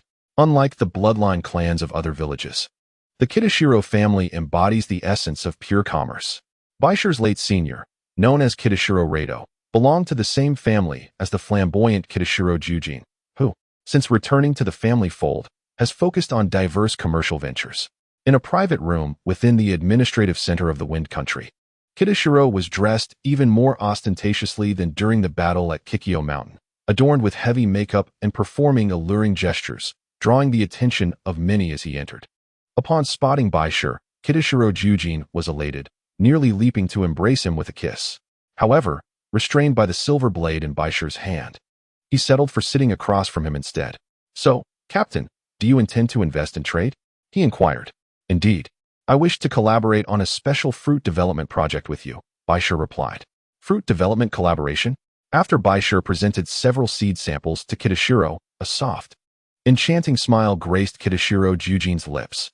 "If what you speak of is truly as extraordinary as you claim, our family would be inclined to invest. But is this the sole purpose of your visit today?" Kitashiro Jujin was acutely aware of Bai Shi's intentions. In truth, the Kitashiro family had already engaged in discussions regarding the two dominant factions within Sunagakure. They were keen to avoid offending either side. Should Bai Shi indeed approach them, the Kitashiro family would be willing to extend some financial assistance. This inclination reflected the merchant nature of the Kitashiro family. However, Bai Shi's introduction of the fruit project disrupted their usual rhythm. Given that part of the Kitashiro family's business relates to spices and the cultivation of desert ecosystems, the fruit project piqued Kitashiro Jujin's interest. When Bai Shi revealed his true objective, he produced 3 scrolls and placed them before Kitashiro Jujin. "These 3 human secret techniques are what I wish for you to auction at your underground market." Upon hearing about the human secret techniques, Kitashiro's eyes glimmered with intrigue. As he opened the first scroll, his jaw dropped in astonishment. The first scroll bore the title Human Secret Technique, Milk Technique. The mere mention of it left Kitashiro Jujin feeling incredulous. "Could it be that you have successfully developed this technique, Captain?" During the battle with Tsunade at Kikyo Mountain, Bai Shi had mentioned the Milk Technique, a powerful human modification technique that the Kitashiro family had long coveted. To discover that Bai Shi had indeed managed to refine it sent Kitashiro Jujin into a state of excitement. "I shall purchase this technique. I would prefer to present it to the daimyo." Utilizing these methods of human transformation, the primary objective of Bai Shi is to attain proximity to the esteemed lord. As for Kitadai Shinobu, Bai Shi intends to sell another price to this former companion. Besides this tactic, the other 2 secret techniques of the human body are known as the voice technique and the charm technique, both of which are rather frivolous arts. In the battle at Kikyo Mountain, Bai Shi acquired 5 skill cards, and apart from the curse technique, he also obtained the voice and charm techniques, both of which are rather superfluous. Rather than letting them languish unused, Bai Shi decided to hand them over to the Kitadai family for sale. The voice technique is an enhancement of sound, capable of allowing opponents to hear delightful calls, diverting their attention and thereby diminishing their offensive capabilities. The charm technique, on the other hand, ensnares the opponent in fascination, making it exceedingly difficult for them to execute formidable moves, leaving them in a state of restlessness. The combination of these 2 techniques serves as an exquisite means of seduction for the Lord of the Wind Country, effectively fostering harmonious relations between him and his esteemed wives. Kitadai, naturally, comprehended Bai Shi's intentions in offering these 3 techniques, and with a sly smile, assured him, "Rest assured, during this forthcoming period, I shall ensure these 3 secret arts become bestsellers within the Wind Country." While the voice and charm techniques are fundamentally commendable, Bai Shi harbored some reluctance to master them. Among the remaining 4 skill cards he possessed, aside from 2 advanced attribute skills, these 2 could be learned immediately. Nevertheless, Bai Shi was unwilling to expend energy on such frivolities. After securing a measure of financial support from Kitadai, Bai Shi swiftly concluded his journey to the Wind Country's administrative center, especially with the Chunin joint exam looming on the horizon. He needed to expedite the process of selecting the lower ninjas. Ebizo had secured over 300 slots for himself, so upon returning to Sunagakure, Bai Shi allocated the acquired funds as temporary salaries for teachers over the next 2 months, and then utilized the remaining funds to purchase a plethora of training tools. The 500 individuals were categorized into 10 classes based on their respective abilities, with Morimoto Ryoji, Nagase Beizen, and Hoshino Mai being grouped in one large class. At this stage, these children dedicated all their remaining time to enhancing their physical techniques, aside from basic chakra training and the study of telekinesis. Lower ninjas do not require extravagant ninjutsu or jinjutsu. What is paramount is the formidable capability for physical combat. In consideration of these lower ninjas' characteristics, Bai Shi introduced them to the early training method of high-speed movement, specifically the weighted mode. This set of weighted devices constituted a significant portion of Bai Shi's expenses, nearly depleting most of his funds. Compared to telekinesis, what you truly need now is to strengthen your weighted training, he advised. Since its introduction to the village, telekinesis had begun to permeate various levels of the ninja world. However, the number of ninjas who rigorously practiced the external application of telekinesis remained exceedingly limited.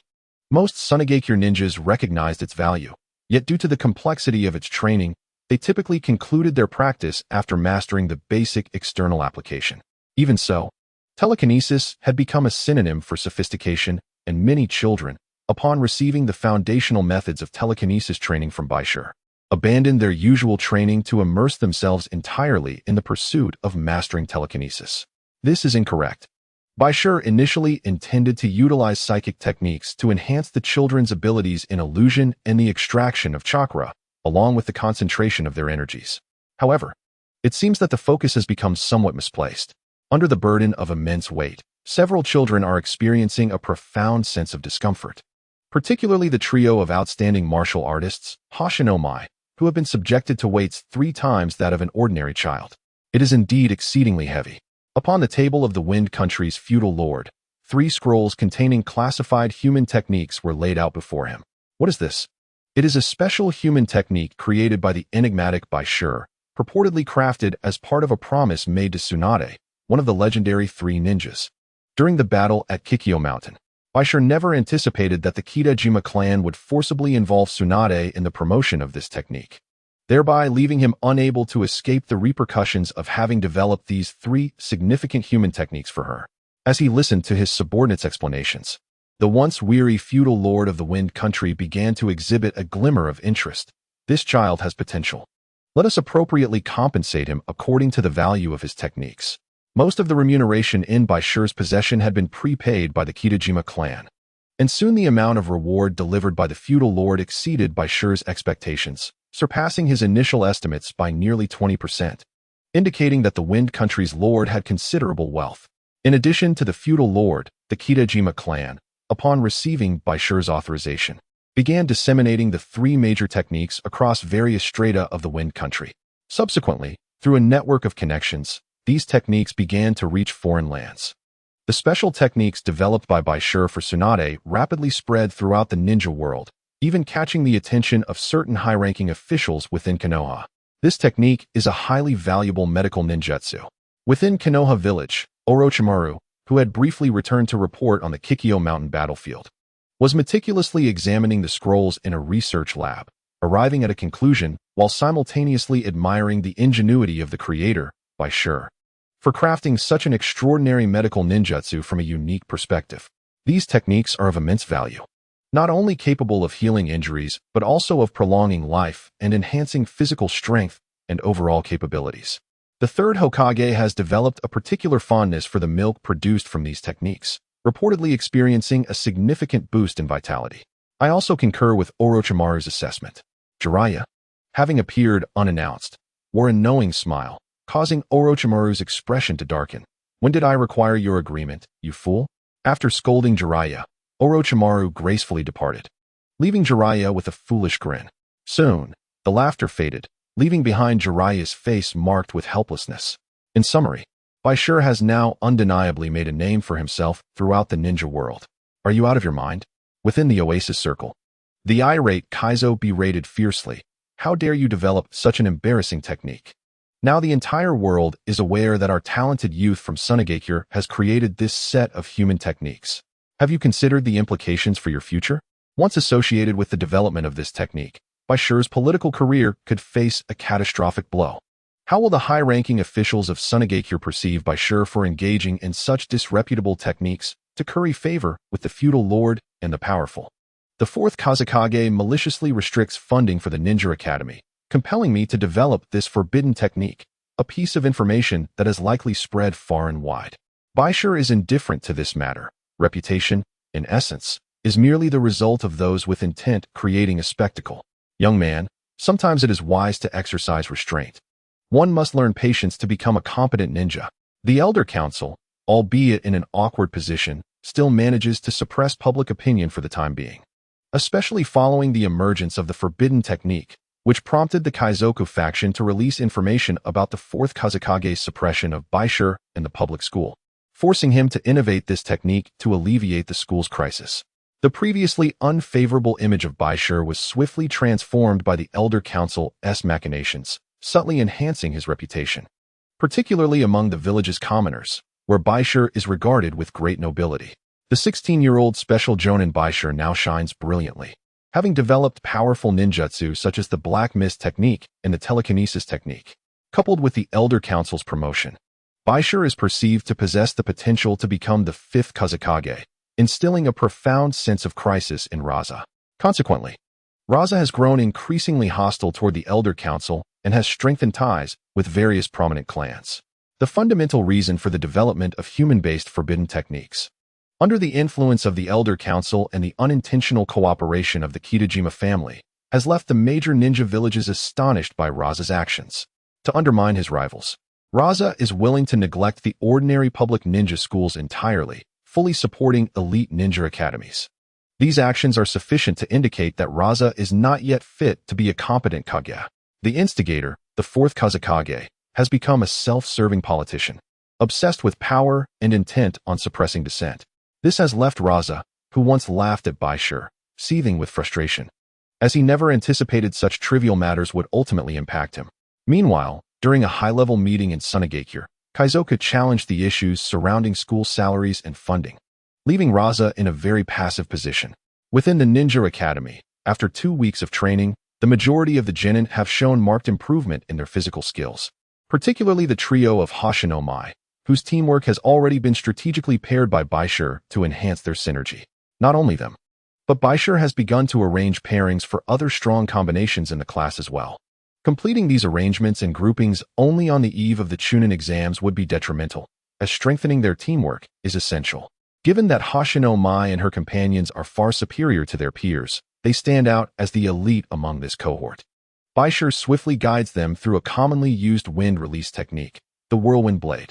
The Whirlwind Blade mastered by Bai Shi is more accurately termed the Multi-Whirlwind Blade. Unlike the basic version that creates a multitude of wind blades in one go, their version condenses only a single wind blade, resulting in significantly lower chakra consumption compared to Bai Shi's complete version. This D-rank wind release technique, the bull-headed crescent slash, swiftly descends, transforming mid-air into a terrifying vortex of wind blades, directly targeting Nagase Beijing and Morimoto Ryoji below. The black sword and the long blade were simultaneously unsheathed, generating a similar whirlwind as they clashed with one another.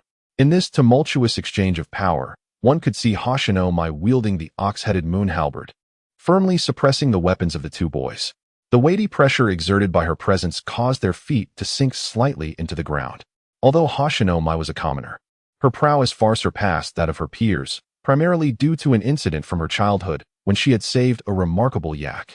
This yak, a rare spirit beast from the land of wind, possessed considerable intelligence. In gratitude for her assistance, the yak gifted Hoshino Mai a pair of its horns. These horns, imbued with unique natural energy, were later transformed into the ox-headed moon halberd. Unbeknownst to her, Hoshino Mai acquired immense strength and explosive power, allowing her to unleash a formidable offensive far surpassing that of the two boys. However, compared to Hoshino Mai's sheer force, the dark-skinned boy, Morimoto Ryoji, exhibited a more comprehensive strength. His abilities in illusion techniques, physical skills, and ninjutsu were all developed in a remarkably stable manner, and his chakra control was commendable. The black sword in his hand was a legacy from his father, serving as a constant reminder of his father's teachings and guidance. As for Nagase Bison, he possessed remarkable speed, enabling him to execute a flurry of sword blooms in mere moments. Faced with Hoshino Mai's overwhelming aggression, Nagase Bison and Morimoto Ryoji swiftly switched strategies, retreating rapidly. During this process, Morimoto Ryoji activated his unique illusionary perception, directing his interference towards Hoshino Mai, while Nagase Bison transformed into a ghostly afterimage, darting in various directions. Through their continuous skirmishes, the trio fortified their synergy and combat coordination, which was of utmost importance to Bai Shi. The outcome of this joint Chunin exam would largely depend on their performances. Meanwhile, within a casino in Konoha, a woman's furious voice erupted, accompanied by a display of immense strength that instantly demolished the casino's interior. "I will kill him." As the midpoint of the 45th year of Konoha approached, the day of the joint Chunin exam drew nearer. The capabilities of the group of students trained by Bai Shi began to manifest more clearly in the records. Following a rigorous selection process, Bai Shi confirmed the graduation of 300 genin. This figure was unprecedented, as the number of genin graduating from Sunagakure had never reached such a magnitude in one go.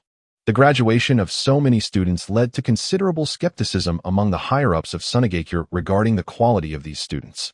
The Yamaro clan expressed significant dissatisfaction with the Kazekage, Raza, and the Council of Elders, criticizing the release of over 300 slots, especially when only a meager 10 students graduated from the elite school this year, including the son of a criminal, Morimoto Ryoji. Graduating such a large number of genin would likely fail to reflect the educational standards of Sunagakure. Yamaro Riko proposed during the meeting that at least half of the genin slots be reduced. This suggestion incited strong discontent from Ebi, Katsu, and Chio.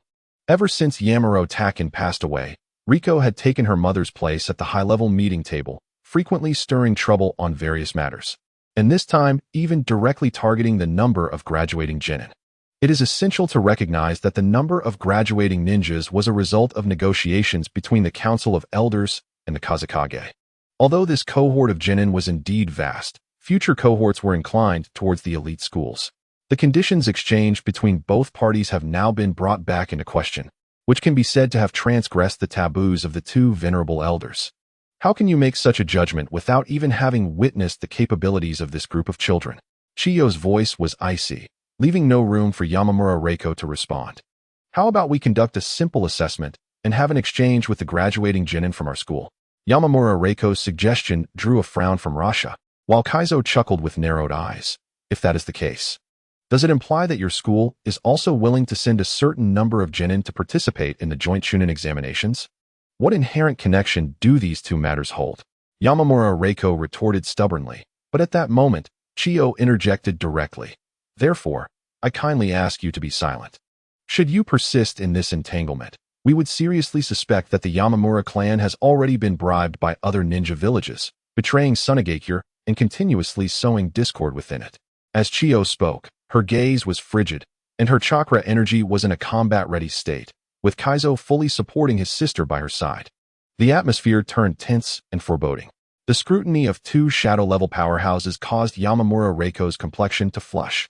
How long can your Yamamura clan withstand the two of us? Although the Yamamura clan is a large family, what stature do Chiyo and Kaizo hold? They are among the last two elders since the founding of Sunagakure. And how dare a junior like Yamamura Reiko provoke them so casually?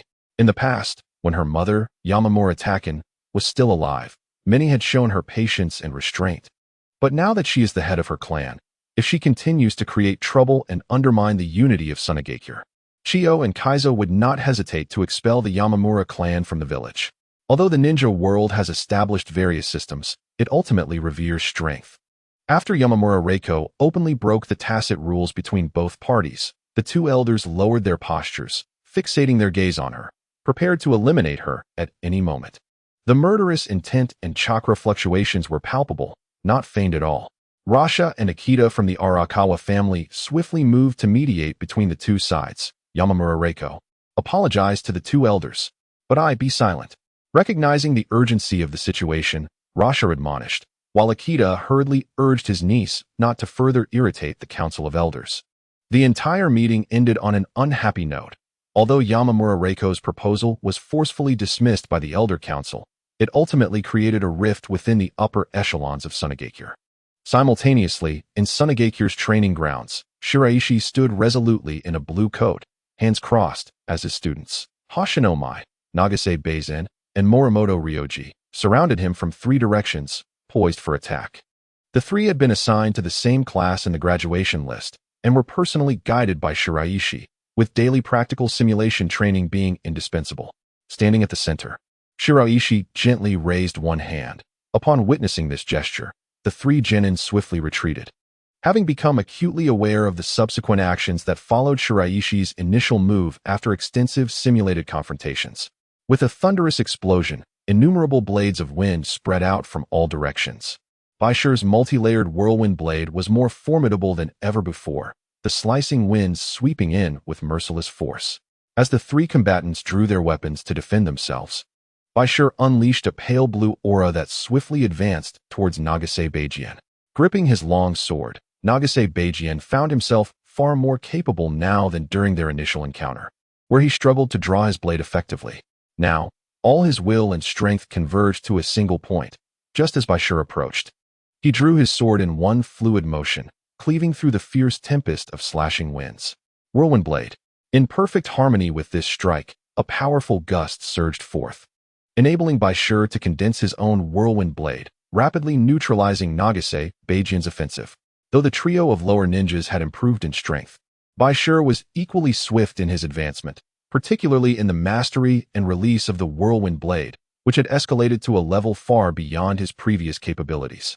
Utilizing this technique, he continually suppressed the three lower ninjas. While countering Nagase Beijian's assault, the colossal, bull-headed crescent blade wielded by Hoshino Mai descended with great force. Bai Shi, with his other hand, summoned a triangular sand tower, and with a resounding crash, the bull-headed crescent blade was deftly ensnared by the tower's energy. Bai Shi's self-invented triangular sand tower technique was now far more refined than during its inception. Countless triangular sand towers spread around him, creating a robust network of psychic energy. As Morimoto Ryoji stepped forward with deliberate intent, wind release, whirlwind blade, the fierce wind sliced through the air, and compared to the other two, Morimoto Ryoji wielded his ninjutsu with exquisite precision, skillfully utilizing air currents for a counterattack. Throughout the battle, the three lower ninjas maintained an aggressive stance, while Bai Shi focused on evasion and defense, enhancing their combat awareness and strategy collectively. The joint Chunin exam of Awagakure was primarily held in the Revelation Mountains, where I had meticulously prepared the electric lightning talismans to effectively suppress the rock ninjas. As the battle concluded, Bai Shi observed the three panting heavily and presented them with the special gadgets he had prepared. The electric lightning talismans, a transformation of a lightning technique within puppetry, could briefly grant the user explosive lightning power, previously a potent tool embedded in puppets. After a simple modification, Bai Shi had crafted these talismans independently, applying them to the trio's weaponry to augment their lethality against Awagakure ninjas, most of whom were of the earth element, vulnerable to lightning attacks. The joint Chunin exam between Sunagakure and Awagakure was soon to commence in the summer of the 45th year of Konoha, following over a month of training and preparation. Under the leadership of Hoshino Mai and her trio, a battalion of around 90 lower ninjas set forth towards the Revelation Mountains at the border of Sunagakure and Awagakure. Led by the Kazakage, Raza. During Raza's absence from the village, the Elder Council managed routine affairs, including the ceremonies of the sand. The remaining tasks at the Ninja Academy had entered a regular phase, and thanks to the collaboration with Shikaku and the sale of secret techniques, the funds Bai Shi acquired sustained the Academy's operations while also allowing him to procure a large quantity of equipment for research and development.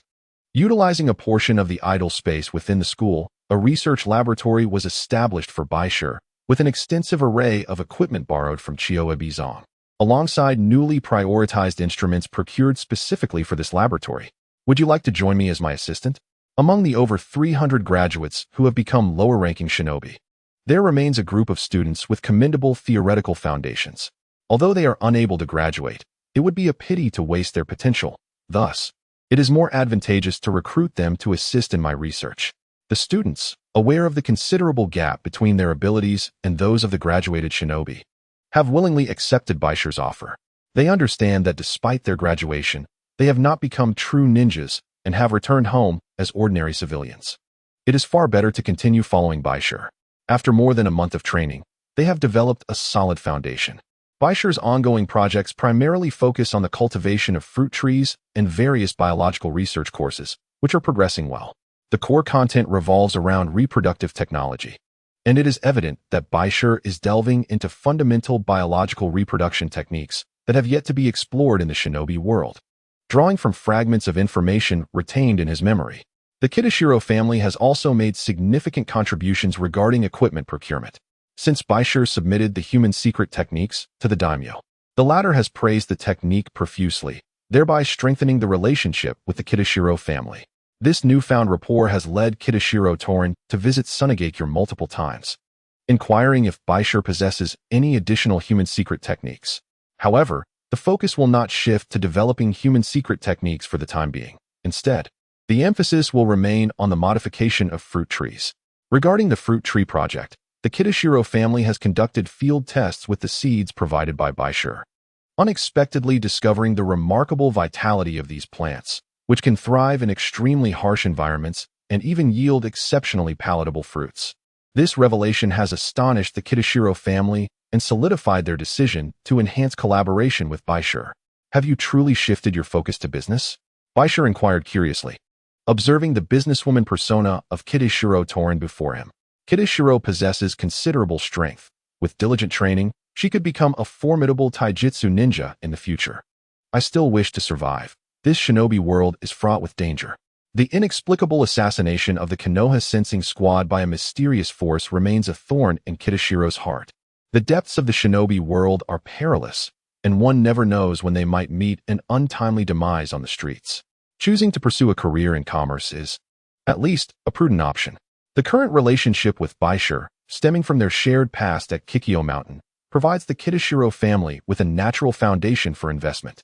As the covert tensions between Sunagakure and Iwagakure escalate in the mountainous regions, and with Kirigakure launching offensives along the eastern coastline of Konoha, the high-ranking officials of the Land of Fire have convened to enhance their offensive posture towards Kikyo Mountain.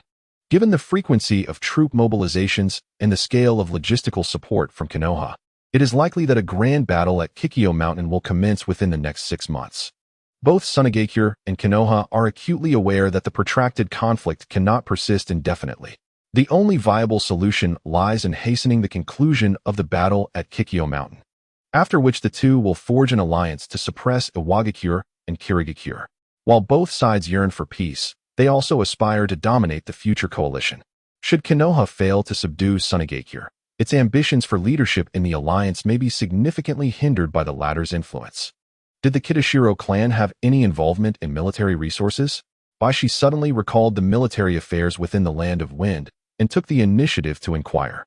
Such matters are currently beyond the purview of the Kitashiro clan, as they are primarily the domain of the 3 major sand release clans.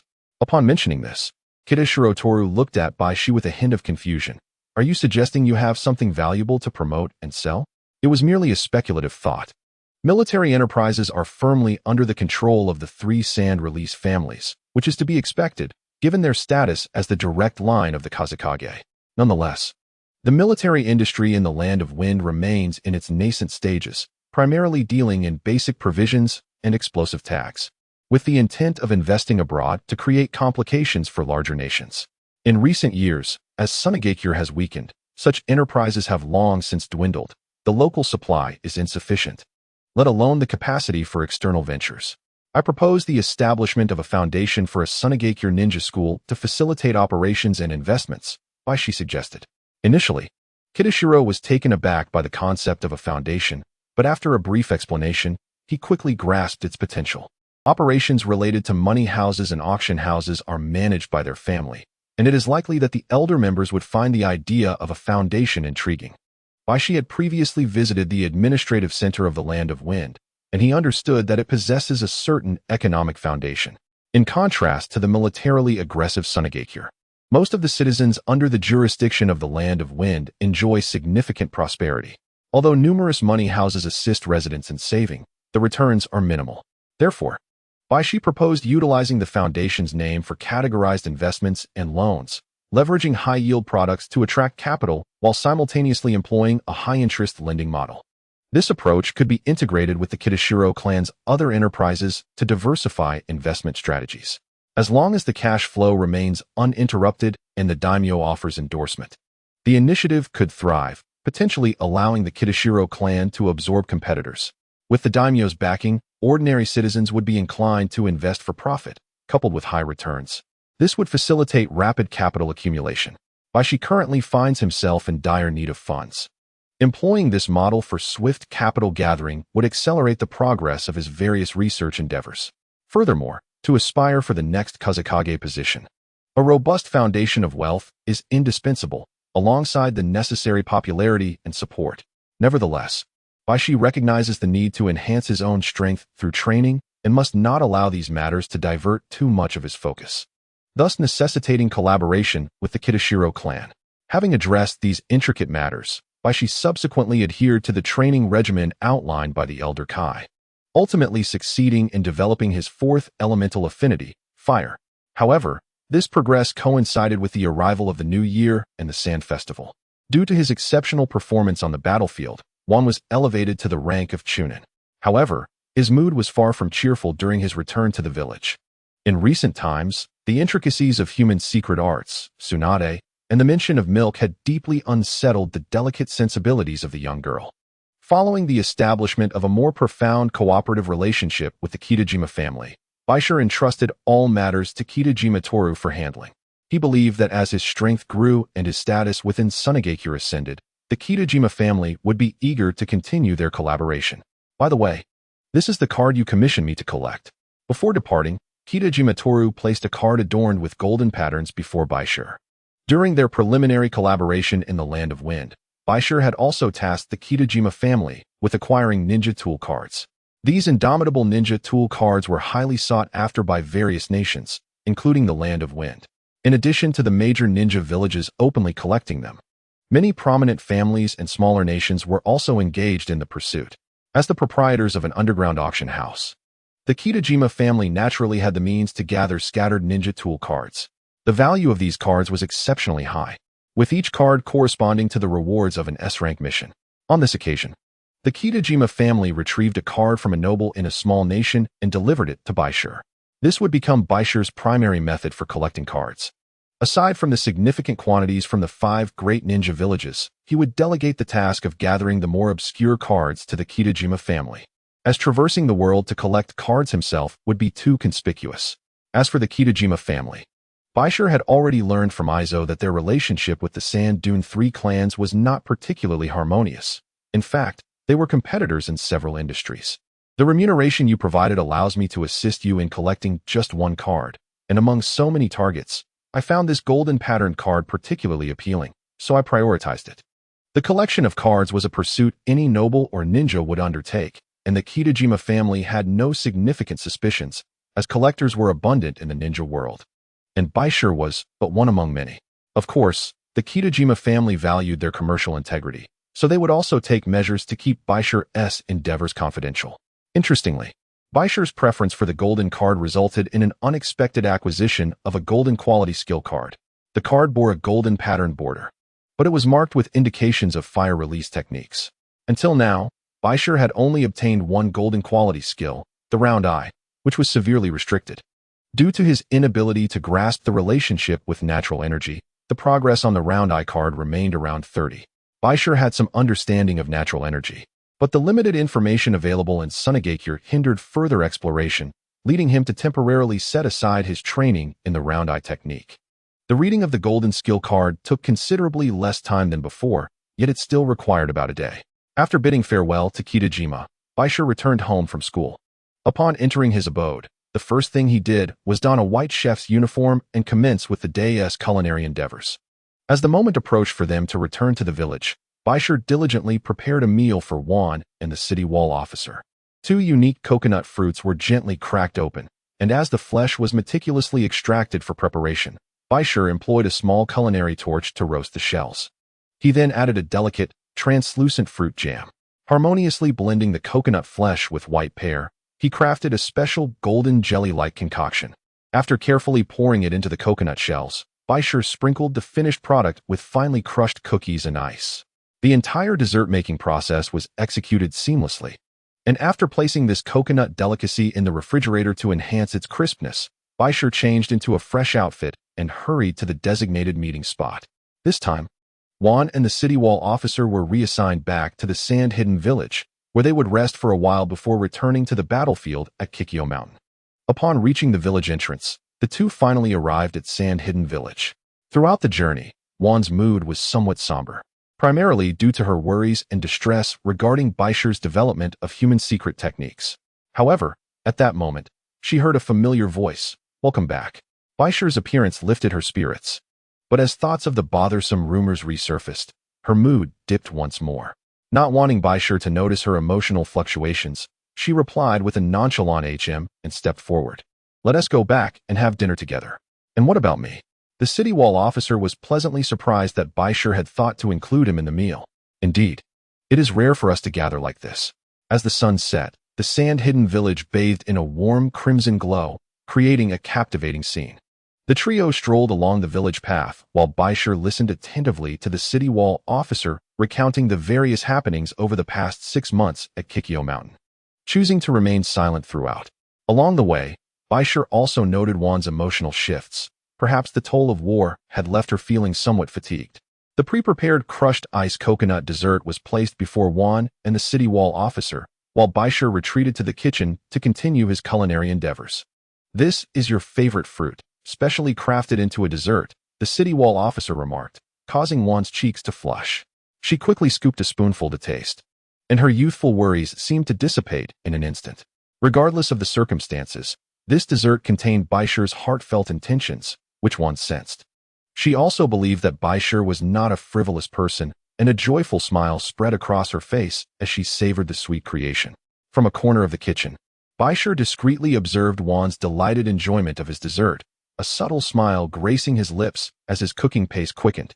After their dinner, Wan and the city wall officer proceeded to wash the dishes, while Bai Shi, intending to assist, unexpectedly discovered that the progress of the golden card reading in his glasses had concluded. The 20th card had been successfully unlocked, thereby enabling the summoning beast to unlock a second slot. The card of golden quality possesses the attribute of fire. Recently, under the immersion of the medicinal jar belonging to Ebicho, Bai Shi successfully developed the nature of fire chakra. However, when compared to the elemental attributes of water, earth, and wind, his mastery over fire is rather unremarkable. Although Bai Shi is currently training in the technique of fire spark, it remains limited in comparison to the primary combat techniques such as whirlwind blade, sand gathering technique, telekinesis, and black mist technique. Not only has he not delved deeply into fire spark, but he has also yet to fully explore other newly acquired techniques like curse techniques and water shuriken. With limited energy, he sees no need to spread himself too thin. These skills can serve other purposes in the future. However, this new fire-based skill is somewhat different. It is a standalone technique, akin to the sand gathering technique, yet it is an offensively potent fire ninjutsu. This unique flame, once it touches the opponent, induces a special burning state that diminishes their physical abilities, including reaction speed and chakra flow. As a skill of golden quality, this move not only possesses formidable side effects, but also boasts destructive power equivalent to traditional fire techniques of A rank or higher. The chakra consumption required for this move is equally staggering. Given Bai Shi's current chakra capacity, activating this skill would deplete more than half of his chakra, signifying its tremendous power. Unlike other fire techniques that necessitate multiple unlocks, this skill can be utilized immediately, warranting its classification as an S-rank fire technique. The azure flames, unceasingly burning, signify the extraordinary nature of this azure fire technique. In a moment of contemplation, Bai Shi's fingers involuntarily ignited with a flicker of azure flames. Fire release, azure flame. Once the flame that constructed the dragon of the real world, it envelopes the opponent in a beautiful yet fierce azure blaze, capable of inflicting burn status upon them. This technique is less of a fire release and more of a special means of attack utilizing azure flames, endowed with potent corrosive and burning capabilities, while simultaneously being visually stunning and immensely destructive. The phrase regarding the construction of the dragon of the real world may hint at the azure flame's unique abilities. As the azure flames danced upon Bai Shi's fingertips, pulsating with formidable energy, he felt a tremor in his eyelids. This ferocious energy seemed to incessantly consume everything around it, igniting with increasing intensity. Unlike ordinary fire release techniques, the azure flames possess traits that make them challenging to extinguish. Sensing the potential danger, Bai Shi swiftly formed seals to manifest a small triangular sand tower containing the residual azure flames within it, creating a small sand pit in the ground as the triangular tower was gradually embedded deep into the earth. Once the triangular tower was sufficiently buried, Bai Shi activated a special sealing formation to secure the azure flame energy. This marked Bai Shi's inaugural use of the Azure Flame's power, though still faint. It felt as if his chakra were a dam bursting forth, causing beads of sweat to cascade down his forehead. Though the Azure Flame technique can be wielded as a potent weapon, its true efficacy likely hinges on the practitioner's chakra being at a certain level for optimal execution. The reckless expenditure of chakra with each casual use renders it unsustainable for me. Currently, my proficiency with the Azure Flame hovers at a mere 1. According to previous system specifications, reaching a mastery level of 100 would unleash unimaginable power from this fire release technique. This marks the first occasion on which Bai Shi has acquired a golden quality offensive ninjutsu. What is stone pondering? After tidying up the kitchen, one noticed Bai Shi lost in thought, which prompted her to approach him with concern, fearing that he might harbor inappropriate feelings for Tsunade, given his earlier demeanor. I am contemplating matters related to training, Bai Shi replied. 1. Have you unlocked a second chakra nature yet? Yes, it's water, one shyly responded under Bai Shi's gaze. On the eve of their departure from Kikyo Mountain, one had diligently cultivated her second nature transformation, that of water. These 2 water release techniques are now entrusted to you, Bai Shi declared, still vigilant regarding Wan's safety. He directly handed over the water release, bubble jutsu, and water release, flying water shuriken, with a focus on the latter for Wan's training. The flying water shuriken is remarkably practical on the battlefield. Its lethality rivals that of standard shuriken. Yet its unique feature lies in its ability to be conjured and launched without the need for physical tools. Being an exceptional sealing master, one would significantly bolster her defensive capabilities with the flying water shuriken and the bubble technique. Truly, a prodigy in the art of ninjutsu, she effortlessly conjured 2 water techniques. Sunagakure peered curiously at the interaction between Bai Shi and Wan, tinged with a hint of envy. This is the lightning flash you prepared for her, Sunagakure remarked, preempting Bai Shi's words, as Wan chastised Sunagakure for his comments. Although the Sunagakure clan possesses similar items, the lightning flash remains a rare tool. With its aid, the combat prowess of the Red Flounder would be significantly enhanced. Sunagakure, still solely possessing a single chakra nature, could only envy Bai Shi's possession of the Scarlet Mirror. The restoration of the Scarlet Mirror by Bai Shi had stirred quite a commotion within the puppet master circles. This nearly augmentative artifact is a coveted treasure for any puppet master. However, Sunagakure refrained from soliciting its use from Bai Shi. The existence of the Scarlet Mirror signifies that Bai Shi has earned the recognition of the previous Wind Shadow. As long as Bai Shi retains this puppet, he will, in essence, garner the support of a majority of the puppet master lineage. As a classmate of Bai Shi, Sunagakure unconditionally supports him, diligently training alongside Wan. Aware of Sunagakure's sentiments, Bai Shi prepared 2 more items in addition to the lightning flash. With a flourish, Bai Shi produced 2 scrolls, and as a cloud of smoke dissipated, 2 small triangular mirror puppets materialized before Sunagakure. As a puppeteer, upon touching the 3-sided mirror artifact, Qingguanxi could instantly perceive its intended purpose. His face lit up with excitement as he exclaimed, "Does it possess functionalities akin to the Scarlet Mirror?" Indeed. The principle of the Li Huang Mirror is similar to that of the Scarlet Mirror, yet it lacks the formidable defensive capabilities of the latter, only amplifying chakra threads by approximately 3-fold. Based on the principles of the Scarlet Mirror, Bai Shi crafted a weakened, mass-producible version of the Li Huang Mirror. In comparison to the robust defense offered by the Scarlet Mirror, the Li Huang Mirror is rather fragile. Once an adversary identifies and exploits a flaw, it offers little to no protection. However, the Li Huang Mirror can still enhance a puppeteer's control over chakra threads by 3 times. Despite this, the cost of the Li Huang Mirror is exorbitantly high. 2 units constitute Bai Shi's current limit. Given Qingguanxi's present abilities, with the assistance of 2 Li Huang Mirrors, he could simultaneously manipulate 6 puppets in battle, significantly elevating their destructive and lethal capabilities, akin to a small unit of a puppet army. Delivering these items to his companions signifies Bai Shi's evolving disposition towards them. Last month, news arrived that the Akiyama brothers and their father had perished on the battlefield of Kikyo Mountain, leading to the abrupt decline of the once revered Akiyama family in Sunagakure. The deaths of the Akiyama brothers and several classmates deeply affected Bai Shi, evoking reflections on the fragility of life. He values the 2 companions before him and wishes to protect them from a fate similar to that of the Akiyama brothers and the late Kitajima Sr. In stark contrast to the lively atmosphere at Bai Shi's home, The higher-ups in Sunagakure are equally occupied. The Wind Shadow and Earth Shadow have successfully met in the Kishi Mountains. Compared to the cunning old fox, Inoki, Rasha's tactics appear somewhat immature, as he finds himself being maneuvered by Inoki in discussions and various matters. Fortunately, in the first round of assessments, 39 of the 90 genin from Sunagakure stood out, eliciting astonishment from Awagakure, which only produced 24. Wasn't it said that the young ninjas from Sunagakure were lacking in skill? Why do they now seem to perform better than those on our side? Inoki's expression darkened. The students dispatched from Sunagakure were mere novices, a fact that the Land of Earth had long since investigated. Yet, it was unexpected that even these fledgling children outperformed those from his own village. Do not worry, father. My 3 disciples are also participating in the Chunin exams this time. They will surely teach that group of Sunagakure brats a lesson, declared Kodo, the eldest son of the 3rd Tsuchikage, Inoki, as he stepped forward to offer his father a glass of water, attempting to soothe his displeasure.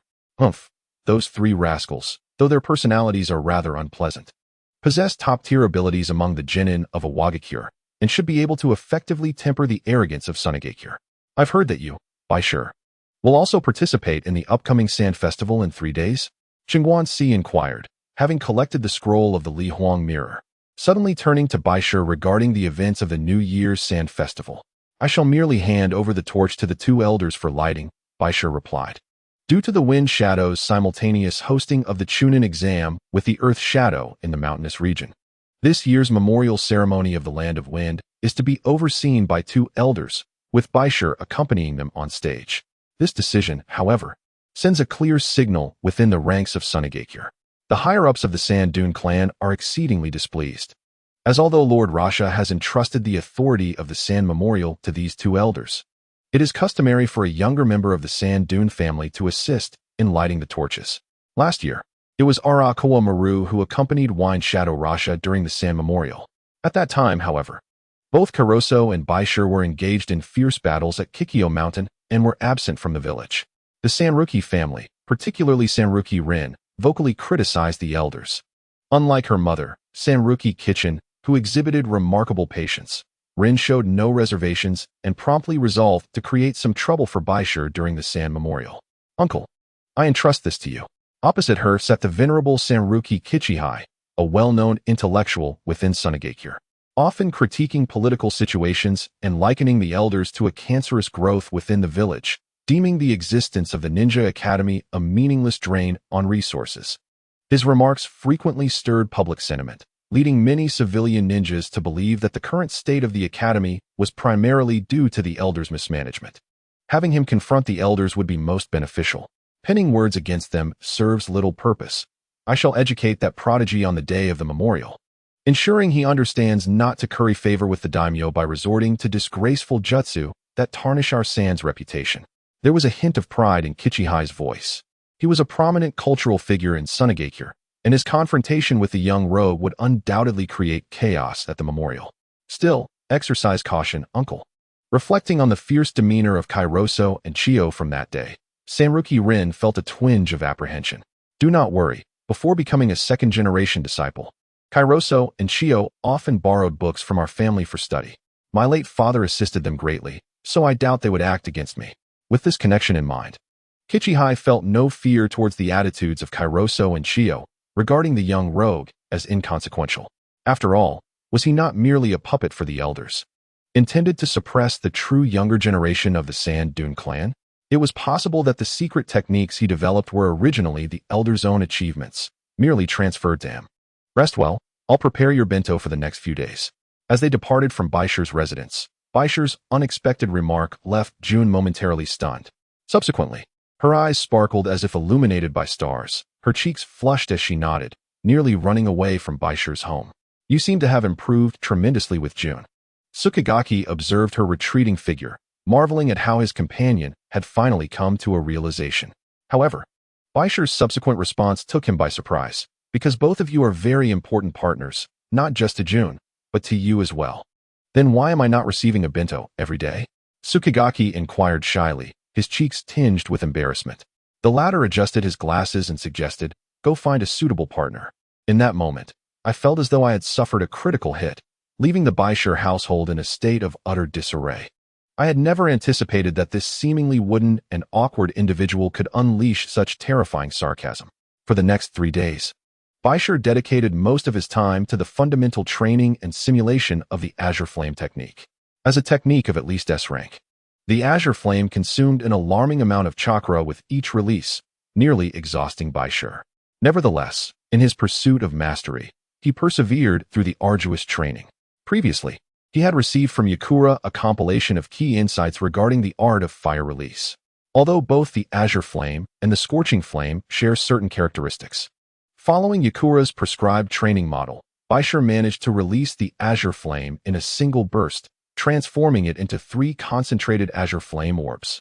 The destructive nature of the Azure Flame is notoriously difficult to contain, and Bai Shi preferred to remain unnoticed by the villagers. Therefore, he formed hand seals, quickly generating a massive triangular sand tower to seal and absorb the blue flames within. Under the influence of a unique sealing array, he contained the Azure Flame, subsequently transferring it into a sand pile at his feet. The sand, modified through ninjutsu, served as a miniature sealing linkage array. Previously, Bai Shi had utilized this sealing connection to transfer the Azure Flame deep underground. With this linkage in place, Bai Shi could summon the stored triangular sand towers at will, unsealing the Azure Flame for one-time use. As an original earth release technique of Bai Shi's invention, these triangular sand towers combined various functions: attack, sealing, and amplification of mental strength, augmented by the chakra from the sand gathering technique, significantly enhancing Bai Shi's combat prowess. After embedding numerous triangular sand towers deep within the ground beneath him, Bai Shi, now drenched in sweat, sat down to meditate and recover his stamina.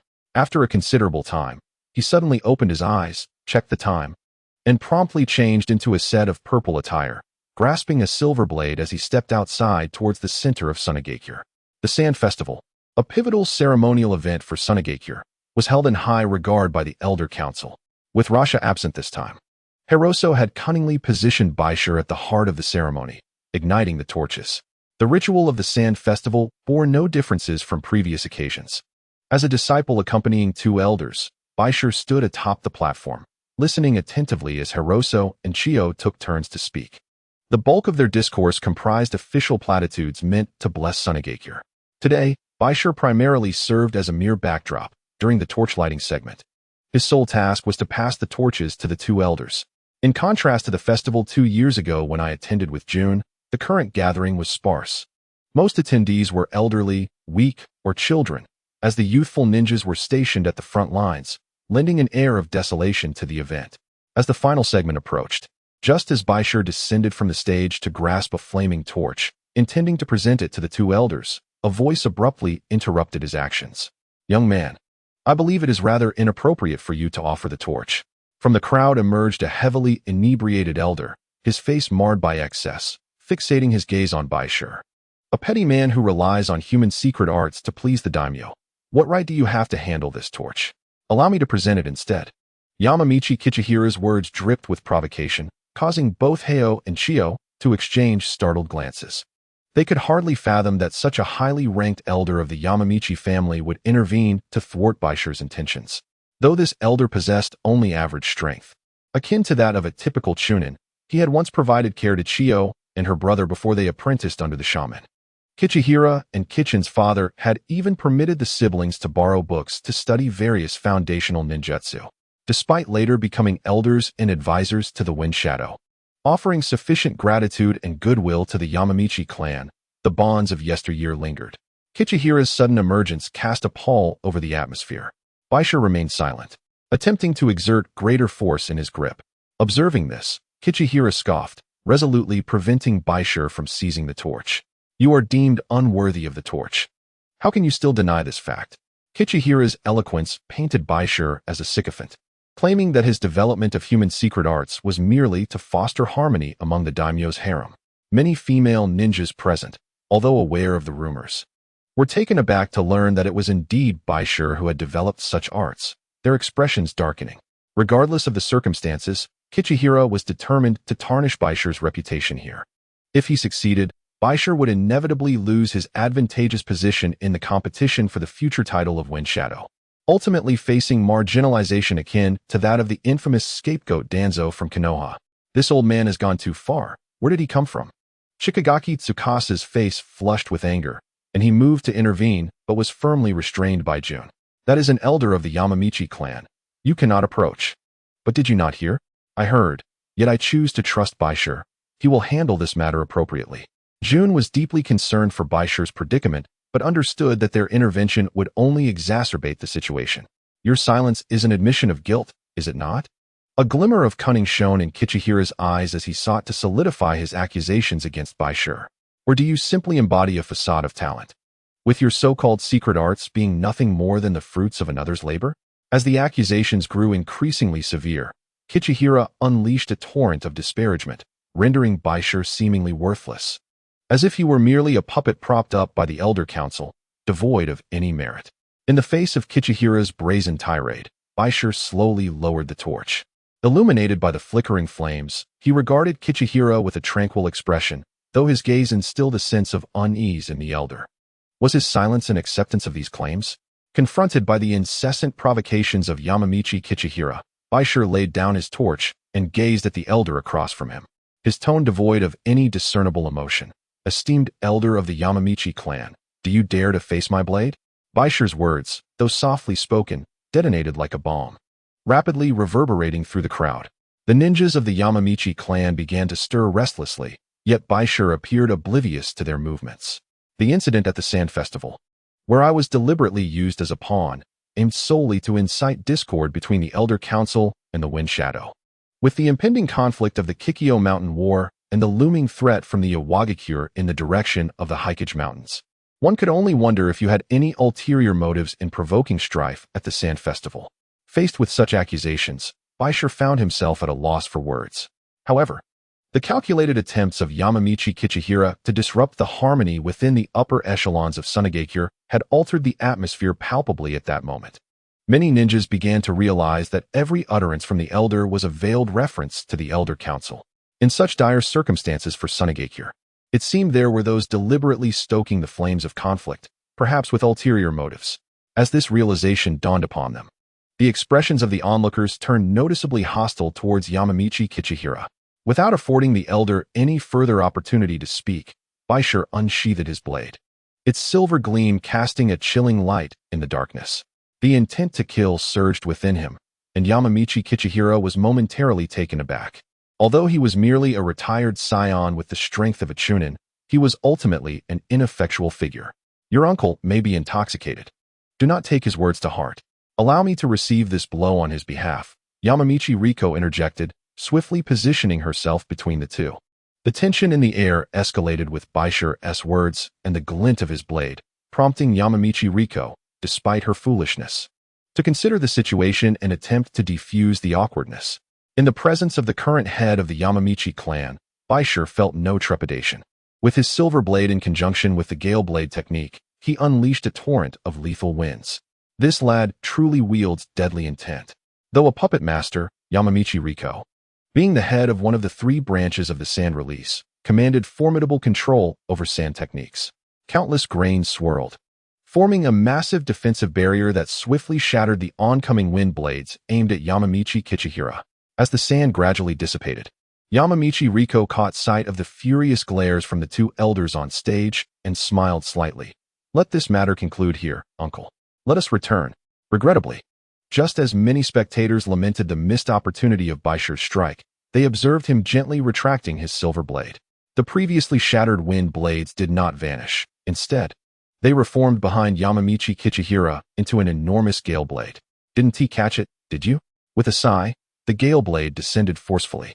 As Yamamichi Riko turned around, she witnessed her uncle, Yamamichi Kichihira, being cleaved by the gale blade, his body and head severed in an instant.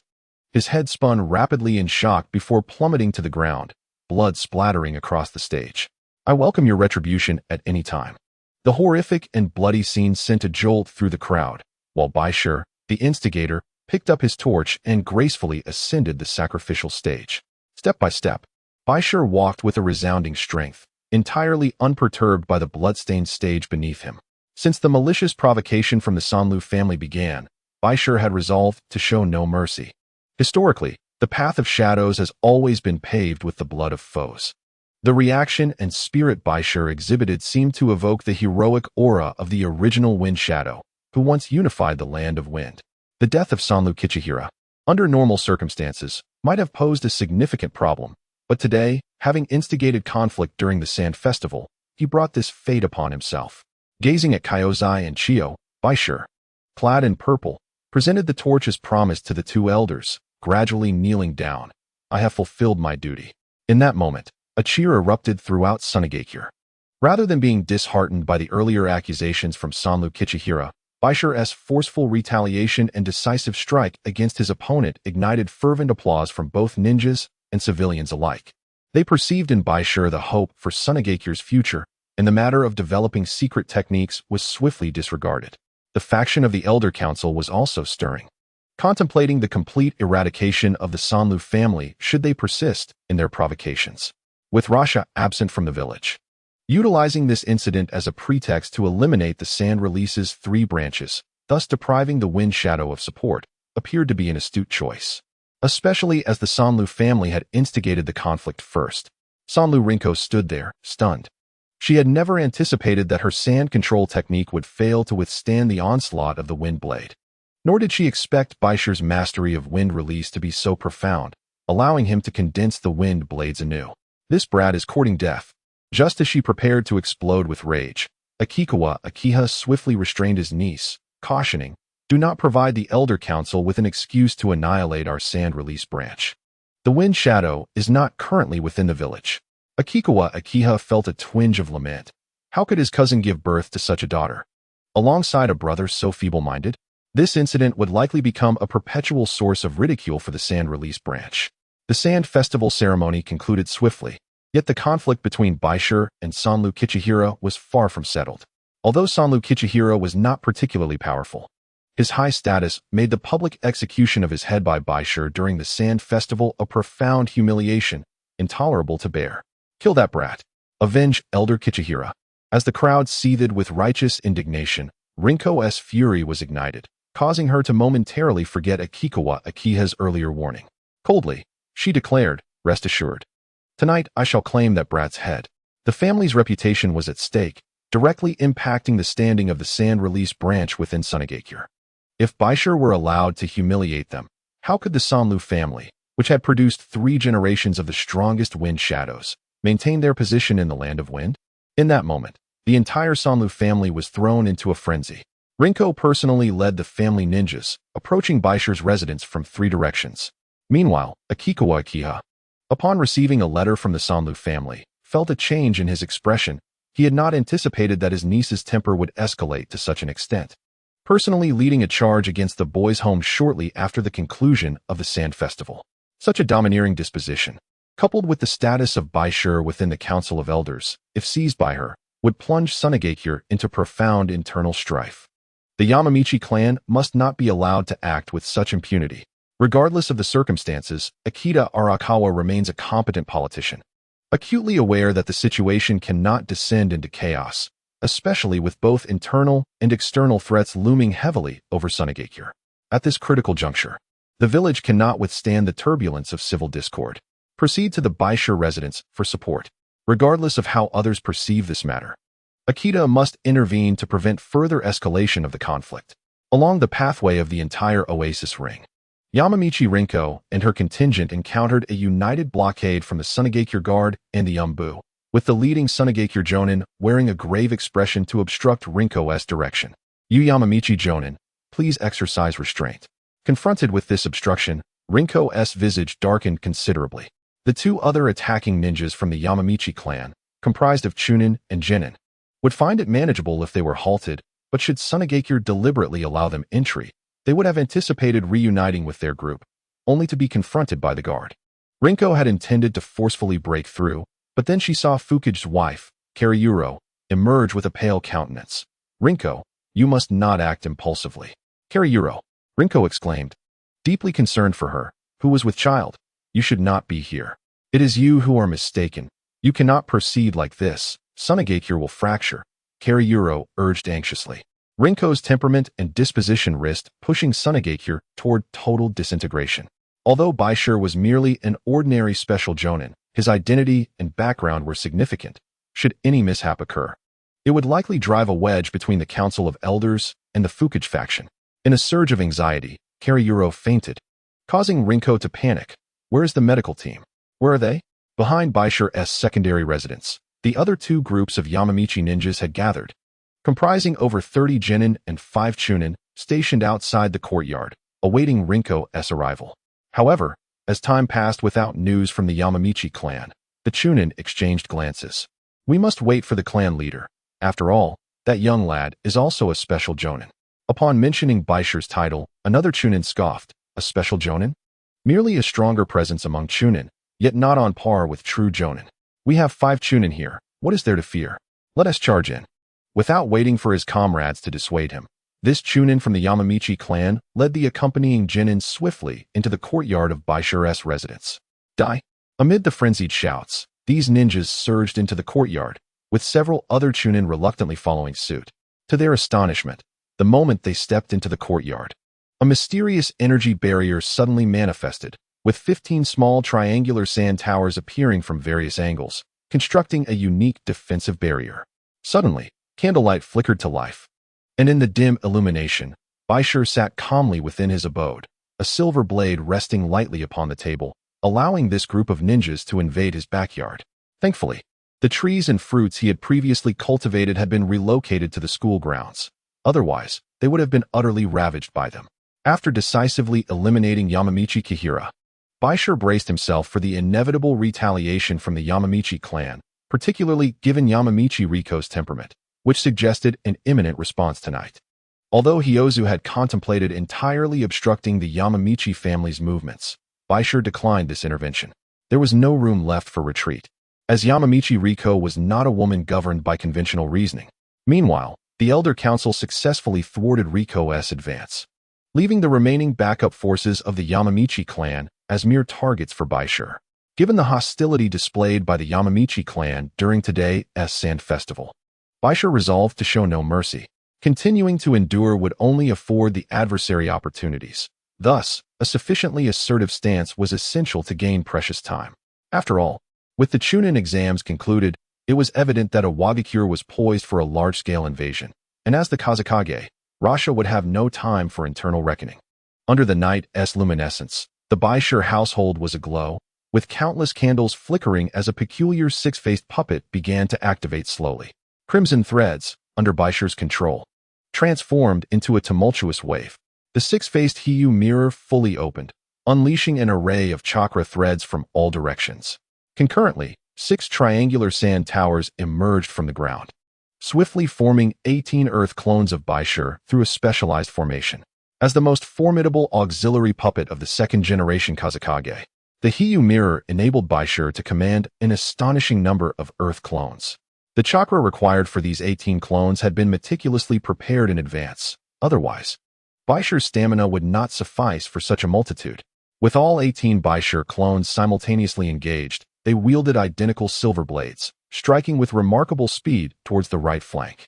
Through his telepathic perception, Baishir sensed a weakness in chakra on the right, indicating a predominance of lower-ranked ninjas, whereas the left flank, though fewer in number, boasted several mid-ranked ninjas with substantial chakra reserves. In this battle, with the tacit approval of Hyozu and Chiyo, Baishir was determined to inflict considerable pain upon the Yamamichi clan. Removing his glasses and placing them upon the table, Baishir's gaze sharpened, revealing a stark contrast between the aura of Baishir with glasses and without.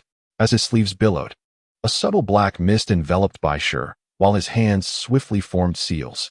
Dozens of flying water shurikens, silently manipulated by his telekinesis, rapidly infiltrated the crowd. This would serve as a test for the newly developed illusionary techniques in combat. With an effortless initiation of attack, Baishir, shrouded in mist, imparted an ethereal quality to the scene. Illusory bubbles appeared beneath his feet, creating a subtly altered atmosphere. The bubbles, akin to phantoms, proved elusive. With a thunderous sound, the flying water shurikens, possessing remarkable speed and enhanced concealment, combined with a hint of black mist, caused significant distress among the unsuspecting lower and mid-ranked ninjas. Typically, this group would not find themselves so beleaguered against Baishir elsewhere, but within the confines of Baishir's estate, the outcome of this confrontation would be decidedly different. As the shuriken pierced through the water during the confrontation, the previously impulsive Chunin leaped gracefully, evading several assaults from the white stone, and landed directly before the true form of white stone. Just as the kunai plunged downward, he witnessed the figure of white stone suddenly distort, transforming into countless bubbles. Was this an illusion? According to their understanding, white stone seemed to possess no expertise in ninjutsu aside from telekinesis. Why then was he ensnared in this mirage? The illusion of a mirage. Since the development of his water-style chakra, white stone had independently devised his own water techniques, employing bubbles and black mist to construct a mirage, designed to bewilder his opponent's senses. This was a newly developed technique, which, in conjunction with the substitution and shadow clone techniques, effectively misled his adversaries. In Whitestone's eyes, the development of the bubble technique held immense value, as it could be intricately blended with other elemental chakras to yield unforeseen effects. In fact, since the passing of the second Mizukage, techniques akin to mirages had nearly vanished from the ninja world. Consequently, when Whitestone employed such a method once more, the ninjas of the Sanraku clan, who had never encountered such tactics, were thrown into disarray. While utilizing the illusion to confuse, Whitestone wielded a silver blade, spinning with fervor as countless bubbles erupted forth. In the midst of this bewilderment, Whitestone finally unleashed his most ferocious mode. His figure transformed into a myriad of bubbles, and simultaneously, the blade in his hand plunged into the head of a young genin, blood erupting in a frenzied spray. Beside him, a clay clone emerged, launching a wind blade that severed the arm of another adolescent genin, plunging the scene into chaos. Damn it!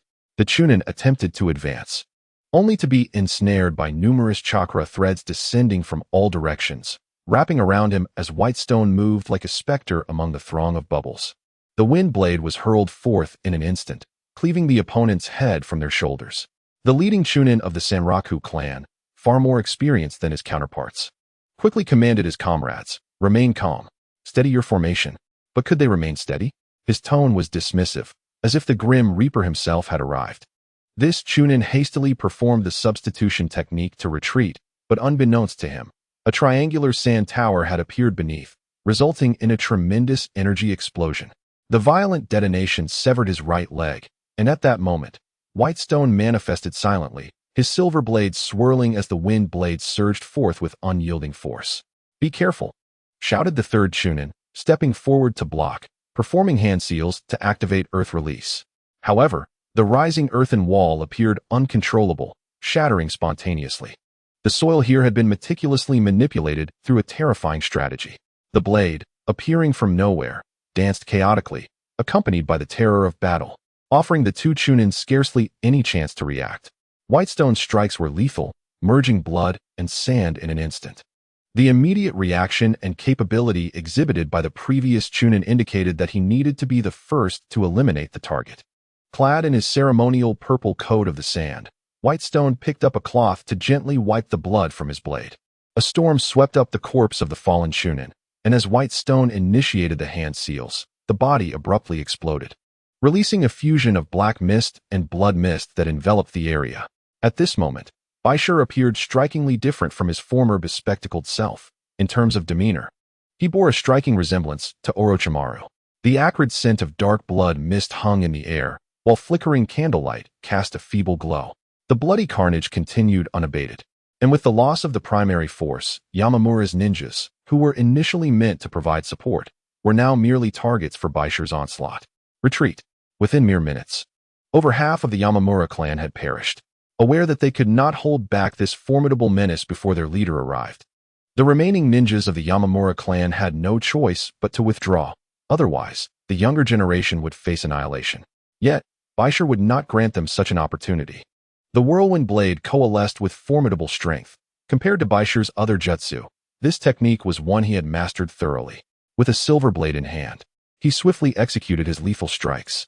In the direction of retreat, towering stone walls erupted from the ground, obstructing the escape of the sand ninjas. Bai Shi's earth clone, charging from behind, swiftly engaged the remaining ninjas, and in a matter of moments, the outcome was decided. Blood stained the blades, dripping onto the ground. As Bai Shi's silver knife showed no mercy, nearly every ninja that dared to attack him met their end at his hands. leaving a gruesome tableau of corpses and blood that attested to the ferocity of the recent battle. The intelligence and sensory departments of Sunagakure, observing from the shadows, couldn't help but break into a cold sweat. They had not anticipated the sheer power of this disciple from the Elder Council. His mirage techniques, combined with his ghostly killing skills, were indeed more terrifying than those of the ill-fated mist ninjas. Within Sunagakure, the Umbu and other intelligence units were under the control of the Elder Council. When the Sand Festival incident arose, Kaiza and Chio ordered the Umbu to remain stationed at the perimeter, vigilantly preventing the Yamamura clan from instigating further trouble. As Bai Shi gently pushed open the grand door, the horrific scene within the courtyard left many sand ninjas visibly shaken. Regardless of the circumstances, these ninjas were meant to be allies of Sunagakure. Now they lay fallen due to internal strife. Bai Shi, a particularly elite jonin, had successfully ambushed this ragtag assembly of lower-ranked ninjas, which was not entirely surprising, as the true elite of the Yamamura clan had been thwarted by the Umbu and the guard. When Yamamura Rinko arrived, she was met by several high-ranking members of the Elder Council, and upon witnessing the heavy casualties among her clan's ninjas, her hair seemed to bristle with an overwhelming aura of wrath. "Little brat, from this day forth, the Yamamura clan shall pursue you to the ends of the earth." Bai Shi paid her words no heed, merely signaling for the Umbu and guards to enter and clear the aftermath. The Yamamura clan had suffered a significant loss, and although he had etched a deep-seated enmity with them, he had merely played the role of a catalyst in this conflict. It remained to be seen how the various power players would address the aftermath. This battle dealt a severe blow to the morale of the Yamamura clan, a situation exacerbated by Rinko's poor command. Dividing their forces into 3 routes based on strength led to the main force being halted by higher-ups, while the other 2 routes met their demise. When Akita from the Arakawa clan arrived and surveyed the scene in the courtyard, he could not help but sigh. Approaching his niece and gently embracing her, "Let us return for now, Rinko." The voice of her kin, coupled with the humiliation endured that night, caused Yamamura Rinko's tone to quaver slightly. "But uncle, this man has killed so many." In the presence of Akikawa Akita, Yamamura Rinko could no longer restrain her tears. As the head of her clan, the ignominious affront and the anguish within her resonated deeply with Akikawa Akita. Although Yamamura Rinko's intellect may not have been keen, the bond of blood among the sand-hidden clans was undeniable. Akikawa Akita signaled for others to escort her back to rest while he took charge of retrieving the fallen comrades. Truly a genius. This battle was sufficient to establish your renown. In contrast to Yamamura Rinko's arrogance, Akikawa Akita maintained a remarkably calm demeanor, revealing no hint of joy or sorrow. His emotional control exemplified the grandeur and dignity of a prominent family. "I apologize. This is not the situation I wish to witness." Shiraishi regarded Akikawa Akita with a rather indifferent posture. In their brief exchange of glances, Akikawa Akita recognized the formidable nature of the youth before him. The Sand-Hidden could not withstand the toll of an internal conflict. Today's forbearance did not imply fear of your slaughtering blades. After softly uttering these words, Akikawa Akita turned and departed. Compared to Yamamura Rinko, this old fox was indeed fearsome. Regrettably, like Yamamura Tachiko, he too was tormented by the scars of past wars, unable to endure for long, while Akikawa Maru was much more impulsive and unstable than Yamamura Rinko. The night of the sand sacrifice felt interminable. Although the Yamamura clan had retreated, it did not signify the end of troubles. Shiraishi observed the corpses being carried out, his expression devoid of emotion. What was that surge of somewhat tumultuous chakra in the separate estate? Just before leaving, Ebikaku suddenly inquired of Shiraishi. Having sensed a peculiar chakra fluctuation hidden within the Shiraishi household, reminiscent of the burning release, yet subtly distinct. Merely some hidden trump cards. Gazing into Shiraishi's eyes, Ebikaku remained silent for a moment before shaking his head. "We will assist you in resolving this matter. Just refrain from further alarming us." The chakra fluctuation akin to burning release was, in fact, the azure flame energy laid out by Shiraishi. Although sealed tightly, Ebikaku still discerned this faint chakra response. In addition to the previously established triangular sand towers, the Shiraishi household concealed numerous special triangular sand towers, each containing vast amounts of azure flame. Should the seals be lifted, and Ebikaku experienced the full force of the azure flame energy, he would likely not depart easily. The battle that night left no room for retreat. Yielding was not an option. If the sand hidden could not contain Yamamuro Rinko, Shiraishi would inevitably detonate the azure flame energy concealed beneath his own estate in the face of the Yamamuro family's coercion. With such a colossal quantity of azure flame stored, once Shiraishi activated the unsealing state, the overwhelming destructive fire contained within could obliterate everything in the vicinity, potentially devastating half the village. Due to the nature of the azure flame, conventional means were insufficient to extinguish it. Sealing was the only recourse. However, given the vast scale of such power, any delay in response would yield consequences beyond anyone's estimation. The method of mutual destruction is not Shiraishi's first choice. However, when faced with dire necessity, he does not hesitate to completely eradicate the Sanryu clan, even if it means becoming a traitor. Fortunately, at the last moment, Sanryu Riko retreated, and the intervention of the Arakawa family and the Elder Council temporarily quelled the turmoil. The bloodstains on the wall were a shocking sight. The act of killing brought no joy to Shiraishi. Gripping his silver blade, it glinted coldly beneath the moonlight. Is this truly the world of ninjas? He must accelerate his growth, striving to attain at least the level of a Kage before the conclusion of the Great Ninja War. The criteria for a Kage-level strength are elusive and unmeasurable, primarily defined by chakra volume, mastery of secret techniques, and combat achievements. As he held the silver blade, Shiraishi suddenly felt a wave of fatigue wash over him. He gently closed his eyes, slipping into a brief reverie. In a blood-soaked realm, a colossal bat hovered in the sky, its crimson wings unfurling and releasing a torrent of blood-red foam. Upon witnessing this, Shiraishi formed hand seals in defiance, only to instantaneously awaken back in the real world. How could he have fallen asleep? What was the significance of that scene? Without his glasses, he failed to notice the emergence of a uniquely endowed creature in the summoning beast interface. That night, all factions remained restless. The calamity befalling the Sand Release clan incited the ire of various families. The following morning, at a council meeting, this assembly accompanied Sanryu Riko to confront the Elder Council. Within the council, apart from Chiyo and Hozuki, there existed a faction displeased with Shiraishi's reckless actions. However, out of deference to Chiyo and Hozuki, they refrained from voicing their frustrations, though internally, they harbored disdain for Shiraishi. Years prior, Chiyo had excessively indulged Scorpion, leading to his betrayal of the village and suspicions surrounding the murder of the third Kazekage. Now, this individual dared to brazenly slaughter his fellow villagers. Could such a person truly aspire to become the future Kazekage? In contrast to the other's righteous indignation, Sanryu Riko remained somewhat composed. After a night of deep contemplation, her attitude and thoughts had evolved. Although she clutched a formal letter of reproach, her mind was preoccupied with alternative considerations.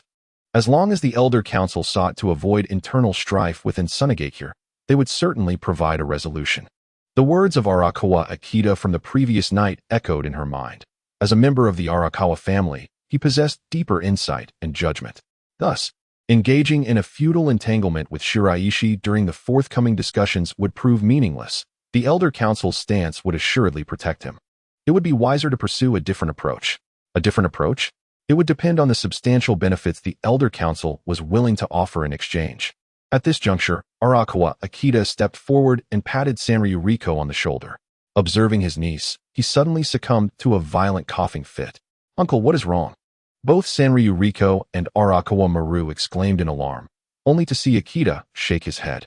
After wiping a trace of blood from the corner of his mouth, he regained his composure, his tone once again resonating with strength. Do not be overly concerned with transient gains and losses. Only through composure can one attain true rewards. If the moment is not yet ripe, then let us await the next opportunity to act. Let us not forget that the Sand Hidden Village's lineage is rooted in the Sand Dune 3 clans. And how long can the two elderly members of the Elder Council endure? I comprehend.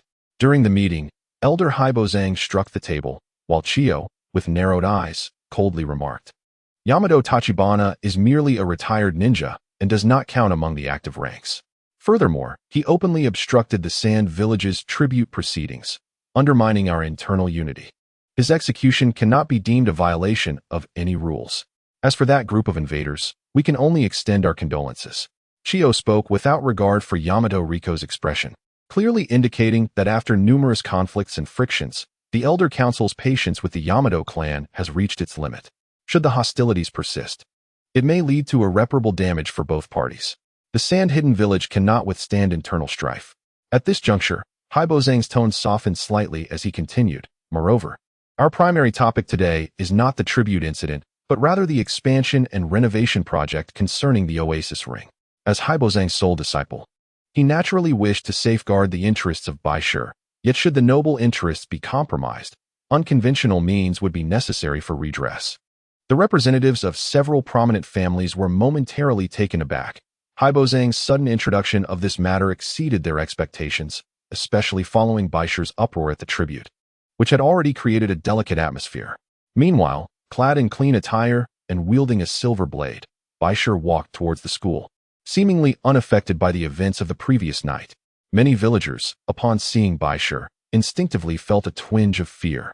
Although they disapproved of the tyranny exhibited by the prominent families in the conflict with the Yamato clan, Bai Shi's mass slaughter of so many ninjas in one night instilled a palpable dread. As Bai Shi calmly traversed the path amidst the onlookers, he found their emotional responses to him entirely normal. After all, the Yamato clan had indeed been left in a river of blood, reeking of carnage. A strong individual is meant to be feared, yet for some reason, Bai Shi felt an odd dissonance within himself. Shido, a voice called out, and Tsukikawa approached with evident concern. Are you all right after last night?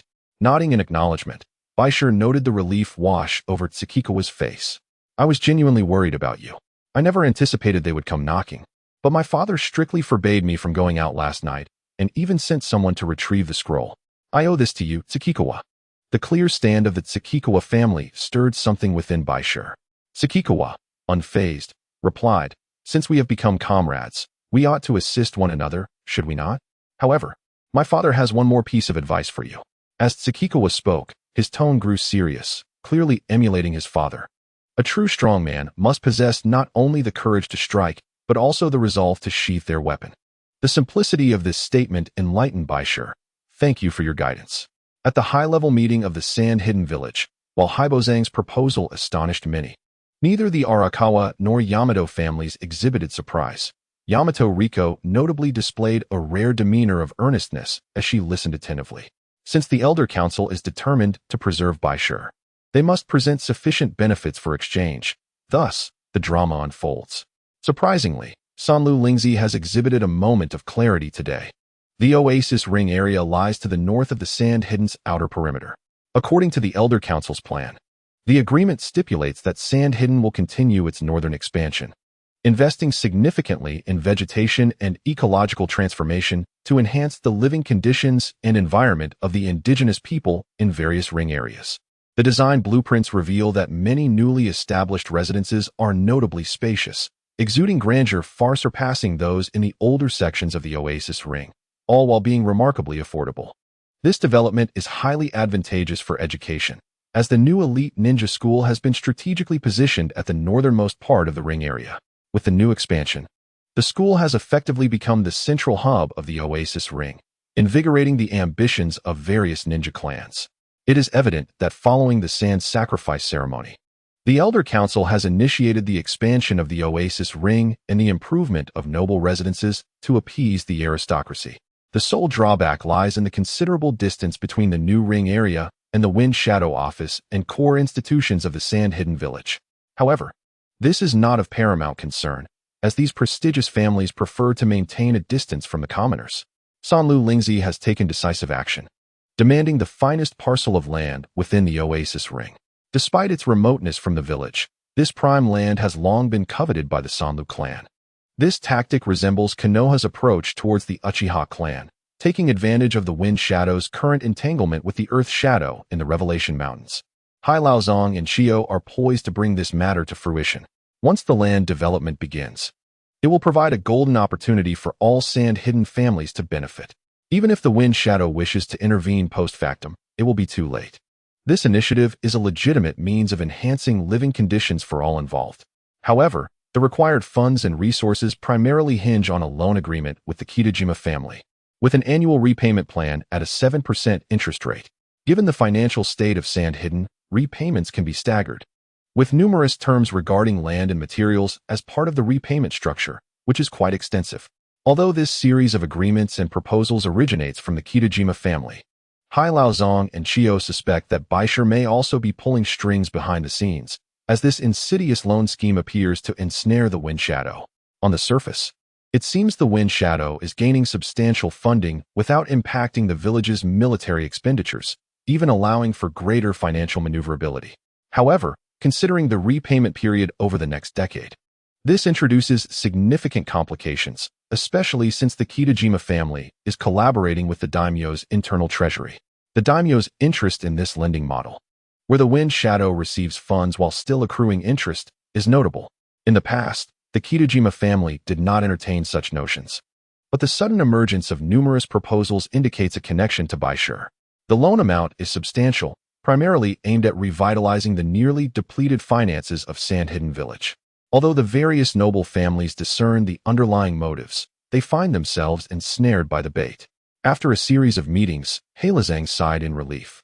Although the loan for the expansion still required Feng Ying's approval, Luosha found herself in a position where she could hardly refuse this enticing, yet perilous proposition. To decline would offend various vested interests, compelling Luosha to reluctantly acquiesce, while continuing to sell her sand gold to repay the village's debts. Even Yamuro Rinzi had focused her main intentions on these interests, mistakenly believing she would persist in her pursuits. With that cunning old fox around, how could she possibly be allowed to continue her antics? At this point, Heilazang felt a twinge of concern for Bai Shi. Although he found no fault in Bai Shi's handling of the conflict during the Sand Festival, he remained apprehensive about the ominous energy emanating from the separate estate. Heilazang feared that Bai Shi might veer off course, as the calmness and indifference he displayed unsettled his mentor deeply.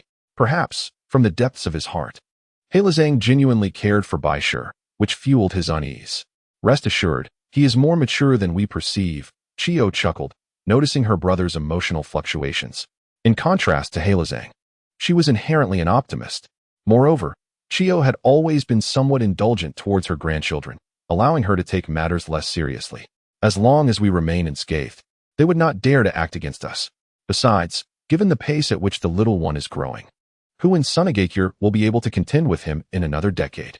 If the Yamuro family remains blind to reality, clinging to the past glories of 3 generations of Feng Ying, it may not bode well for them. What does it matter to be from a prestigious lineage? Where is the Senju clan of Konoha now?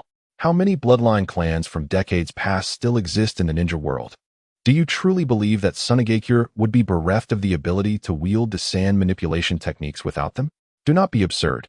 The incident at the Sand Festival merely served as the catalyst for the culmination of a series of conflicting events. Now that it has transpired, the two must find a means of reconciliation. Otherwise, the internal schism within Sunagakure's upper echelons could lead to a civil war, offering external forces an opportunity to exploit their discord. The expansion of the Oasis Ring was proposed by the Elder Council as a means to alleviate tensions.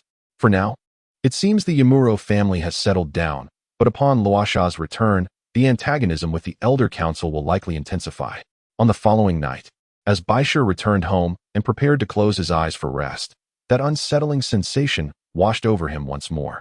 Strange nightmares had been recurring, prompting Bai Shi to question the state of his mental faculties. The same unsettling experience persisted over several nights, leading him to finally discern the root of the issue. Something peculiar was parasitically residing within him. Upon this realization, Bai Shi gently extended his mental energy, probing his chakra pathways, and soon discovered a unique chakra reaction within his brain, likely resulting from an invasion of foreign energy. Suddenly, the environment around Bai Shi transformed dramatically. Eerie blood-red bubbles descended from above, saturating the world in crimson. Simultaneously, dark music resonated, carrying a chilling sound wave that enveloped this realm. In this world, there exist dream-eating entities that consume human mental energy. These beings lack a physical form, existing solely in a chakra state, typically manifesting within a person's dreams to induce nightmares. They are particularly drawn to those with formidable mental strength, attaching themselves during moments of repose to siphon a portion of their spiritual energy, thereby augmenting their own. Some of these aberrations even possess the ability to absorb the souls of fallen ninjas. The prior fierce and sanguinary conflict within Sunagakure, coupled with the formidable mental prowess of Hakaseki, acted like a beacon in the night, luring such entities that sought to devour the mental energies of others.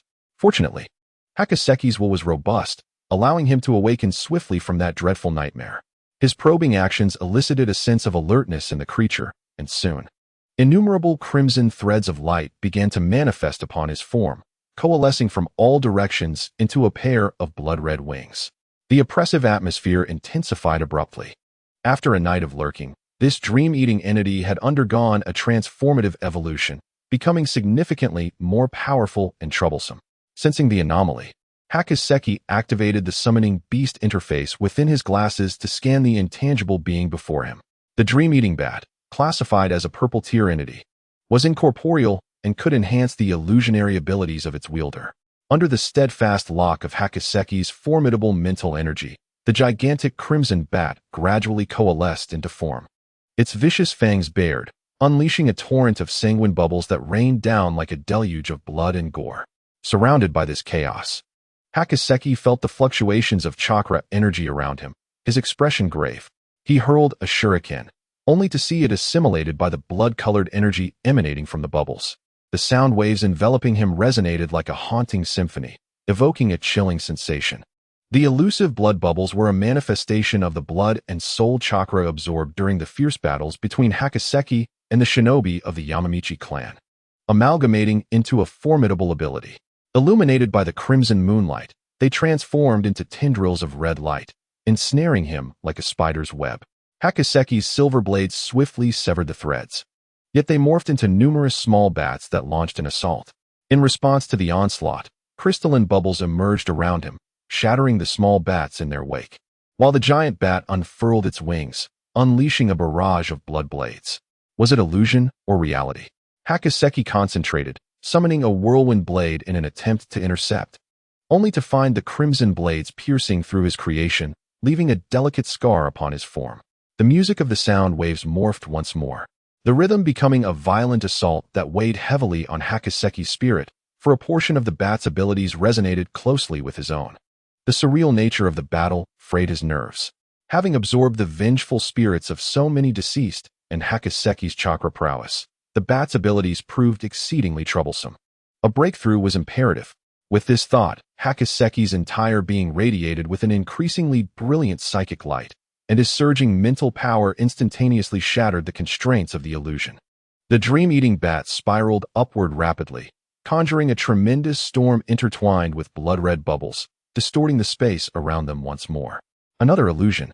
The bat emitted a cacophony of lethal sound waves, warping Hakaseki's sensory perception of the world.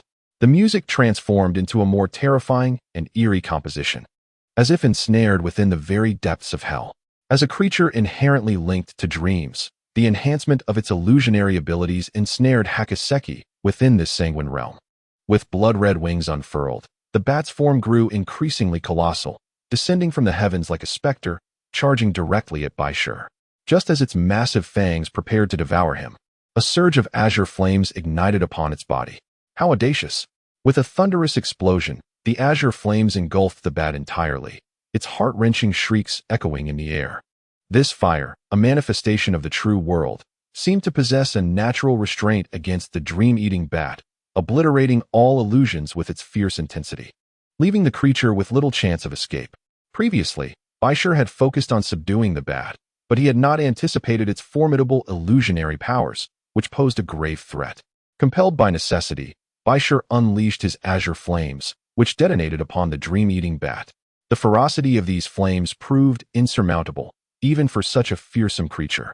The bat's nature was far more cruel and cunning than that of the desert blood wolf. Had it not been caught off guard by Bai Shi's sudden assault, he would undoubtedly have fallen under its control, forever ensnared in a realm of illusions. The power of the azure flames could also wield its might within the realm of the unreal. As the surrounding imagery was gradually dismantled by the azure blaze, Bai Shi returned to reality, only to find a droplet of blood resting in his palm. Could this be the life energy of the dream-eating bat? Logically, it should have been annihilated by the azure flames, yet it appeared not entirely so. However, Bai Shi was drenched in sweat. The exertion of using the azure flames had taken a significant toll on him. After managing to seal this flicker of azure flame within the triangular sand tower, he noticed that the droplet of blood reacted with his glasses system. Should he proceed with absorption and transformation? Upon receiving Bai Shi's consent, A virtual eggshell card materialized in the second slot of the glasses system. Evidently, once this droplet was absorbed, the glasses system would transmute the life energy into a brand new spirit beast. Looking at the progress bar, it would take some time for the spirit beast to emerge from its shell, so Bai Shi temporarily set this matter aside, directing his focus towards the upcoming Chunin exams, which would see the alliance of Sunagakure and Iwagakure. Before departing, the trio practiced Bai Shi's whirlwind blade alongside various techniques, with Morimoto Ryoji undertaking fundamental medical ninjutsu training. This would bolster their survival capabilities during the Chunin exams. However, news soon arrived from the front lines indicating casualties on the Sunagakure side during the exams, causing Bai Shi's expression to shift dramatically. The name Explosion Release appeared in the intelligence reports, a new and unfamiliar name. Clearly, this Explosion Release Bloodline Ninja was Iwagakure's hidden trump card, intended to suppress the forces of Sunagakure. Though formidable, Bai Shi had greater faith in his comrades. More than this development, he was intrigued by the fact that the Mirage technique, a prototype of illusion, had been developed by this individual. Detailed records of Bai Shi's battle with the Yamashiro clan had surfaced, and while reviewing the reports, Kaizo unexpectedly discovered that Bai Shi had combined the bubble technique with the black mist technique, thereby creating a unique mirage illusion. Observing Kaizo's reaction, Bai Shi felt an odd sense of déjà vu. Could there have been similar ninjas in the past? Have you heard of the Hozuki clan? A prominent family from Kirigakure, most notably represented by the second Mizukage, Hozuki Mangetsu. Bai Shi diligently searched for information, yet the news remained exceedingly limited.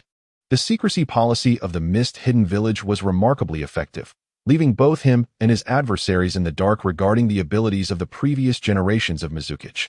Since the demise of the second Mizukage, his secret techniques had been lost within the Hozuki clan.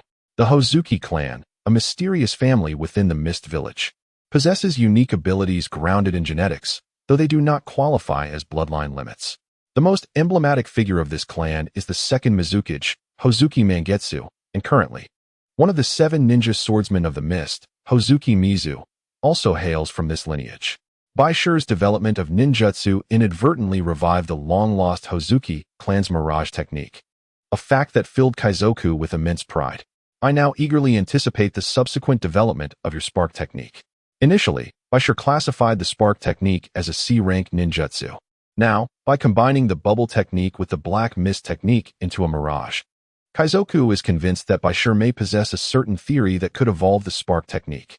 The fusion of the Scorching Release with the Spark technique can give rise to a unique fire release. The technique, known as Blue Flame, is destined to be discovered in the future. Hence, Bai Shi first employed the Spark and Scorching Release to ensure that this so-called independently developed Blue Flame could emerge into the world without reservation. Scorching Release? No wonder I sensed a chakra response akin to Scorching Powder or Scorching Release in your courtyard that day. Yukura's Scorching Release is, in essence, a form of bloodline limit, a natural combination of 2 chakra attributes. In truth, Yukura's family is not a special bloodline clan, but rather an ordinary ninja household, suggesting that the awakening of Scorching Release may indeed be a divine gift. In terms of insights into the application of fire-based ninjutsu, Yukura is considered an authority within the Sand Village. Many of his viewpoints and correspondence are clearer than those of Kaizoku. Regarding the cultivation of the Spark technique, Bai Shi continues to proceed methodically with daily simulation tests, as this technique exists primarily to highlight the future advent of Blue Flame. Speaking of Blue Flame, Bai Shi still feels a twinge of fear. Even the powerful dream-eating bat, known for its illusion techniques, was mercilessly incinerated by Blue Flame, hinting at the devastating potential of this technique once mastered to perfection. At the Chishire Mountains, the joint Chunin exam had entered the latter half of its second round, and the formidable lower ninjas from the Rock Village gradually made their appearances, particularly the explosive release users, who consistently inflicted significant casualties on the Sand Village. What about the medical team? Lan is on the verge of collapse. A heart-wrenching scream was met with an eerie silence, shocking all lower ninjas and the Rock Village alike. This time, the Sand Village did not bring enough medical personnel for the Chunin exam. Even within the escort team surrounding the Wind Shadow, the medical unit existed in name only, as these individuals had been reassigned to other tasks. Most of the lower ninjas participating in the exam had to resolve their medical issues independently. This was an unprecedented situation since the establishment of the medical ninja profession. Not only were the Sand Village lower ninjas caught off guard, but even the Rock Village struggled to comprehend the subtle maneuvers of Rasha. It was as if he hoped even more fervently than Inoki for this batch of children to perish. Indeed, upon learning of the incident at the Yamamichi household, the esteemed Kazekage was in a state of discontent, extending his dissatisfaction towards the students nurtured by the White Stone.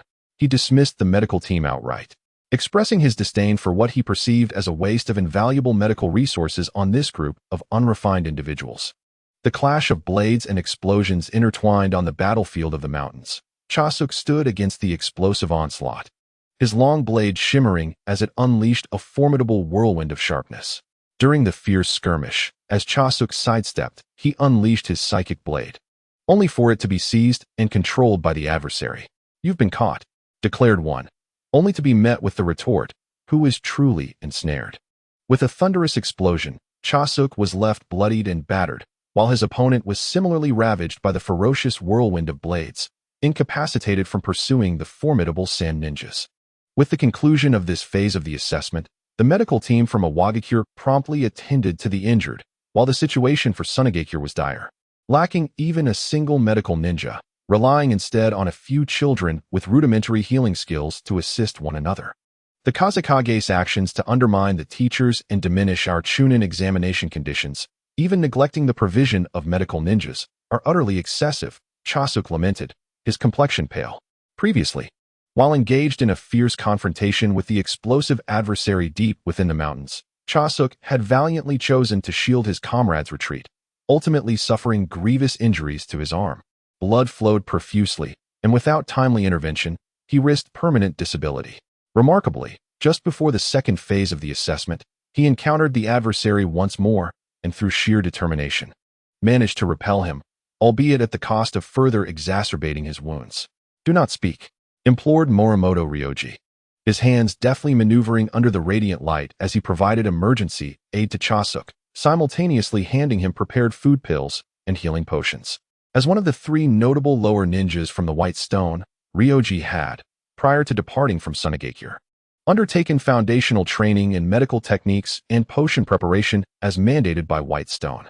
In addition to him, there were several other lower ninjas, effectively alleviating the Kazekage's blatant disregard for a medical team. Hoshinomai, too, had lost her previous joyful demeanor. Witnessing her comrades fall one by one ignited a profound fury within her, as the gleaming edge of her ox-headed naginata reflected her fierce determination. Presently, Chasuk required only a brief respite to recover. Yet this incident had instilled in most of the lower ninjas participating in the Chunin examination a palpable sense of the Kazekage's indifference, resulting in their admiration for him plummeting to an icy nadir. The attitudes of the lower ninjas towards the Kazekage warranted our reflection. The third Tsuchikage, Inoki, surveyed the individuals surrounding him, musing on the rapid decline of the Land of Wind within merely a couple of years. The stark conflict between their lower ninjas and the Kazekage, coupled with the absence of medical ninjas seemingly intent on sending them to their demise, illustrated a remarkably narrow-minded temperament. This may well be connected to the recent events surrounding the Sand Festival. The head of the intelligence division promptly relayed a comprehensive report to Inoki regarding the occurrences at the Sand Festival and the attack on the White Stone by the Yamamichi household. The ramifications of the Sand Festival incident were profound, as the open execution of a prominent elder by the White Stone was tantamount to inciting internal discord within Sunagakure. The discord between the Elder Council and the nobility? Inoki pondered for a moment. Perhaps the time to engage in war with Sunagakure has indeed arrived. With Sunagakure embroiled in internal strife, Iwagakure would not miss this opportunity to launch a direct assault and seize the village. Not only Iwagakure, but even Sunagakure seems to be stirring with anticipation. Compared to the relatively straightforward intelligence from Awagakure, Orochimaru possesses far more detailed information, including records of a novel genjutsu employed by Shiraishi during combat. Is this method strikingly similar to the secret techniques of the second Mizukage? While the particulars of the second Mizukage's exploits remain somewhat obscure even to the Mist Village, Orochimaru effortlessly recalls them. Yet, the more he delves into Shiraishi's intelligence, the more his tongue seems to savor the information, as if stars were igniting within his gaze. After perusing the origins of the long-lost techniques of the Kirigakure clan, Orochimaru has gained a fundamental understanding. More importantly, his mind is filled with memories of that fleeting glimpse of the boy from Kikyo Mountain. The enigmatic Shiraishi has become a figure of great interest, and he hopes their next encounter will allow for meaningful dialogue. From human techniques to the mirage illusion, Shiraishi consistently generates remarkable surprises, thus officially entering Orochimaru's field of vision. Jiraiya and Minato, you have all arrived. Under the cover of night, as Orochimaru stepped out, he beheld Jiraiya, Minato, and a silver-haired youth appearing outside the camp. Jiraiya, Minato, and that son of Konoha's White Fang. Clearly, the Hokage places immense importance on the forthcoming conflict at Kikyo Mountain. This is the Hokage's official decree. We have all been reassigned to the war at Kikyo Mountain. After over a year of delay, the Kikyo Mountain campaign has finally led the majority of Konoha's upper echelon, including the third Hokage, to lose patience and resolve to make a concerted effort to seize Kikyo Mountain and conclude the war with Sunagakure. The joint Chunin exams between Sunagakure and Iwagakure, after 15 days of confrontation and adaptation, have finally come to a close. In the semifinals, Hoshino Mai faced the formidable explosion release user, and she unleashed a ferocious burst of power, wielding her ox-headed Naginata with great ferocity, leaving her opponent no room for reprieve. By combining wind release with her own strength, as well as the unique electric enhancements on her weapon, she confined the explosion release user to a very limited space for movement. Transforming her ox-headed Naginata into a spear and dual blades, Hoshino Mai lunged forward with deadly intent. Despite her youth, her movements resembled those of a ferocious beast. And at the last moment before the terrifying onslaught of her slashing attacks, the explosion release user conceded defeat. This fellow, surrendering without a fight, where is the spirit? Hoshino Mai's intense bloodlust stems from the tragic deaths of many of her comrades at the hands of explosion release, fueling her desire for vengeance against them. Unfortunately, the user's quick reflexes allowed them to withdraw, thus losing a precious opportunity. After all, the vigilant Iwagakure Jonin were watching the battle intently, and any sign of movement could have resulted in immediate annihilation. In the ensuing final match, Hoshino Mai triumphed over Morimoto Ryoji, securing first place in this joint Chunin exam, while Nagase Baizen and the explosion release user shared third place. The four individuals were directly promoted to Chunin. The expression on Inoki's face, seated alongside Raza at the podium, was grim. In this competition, aside from the explosive release, the majority of IWNIN on his side had been eliminated. Among the 90 lower ninjas from Sunagakure who participated, 15 had perished in battle, while only 11 were promoted to Chunin.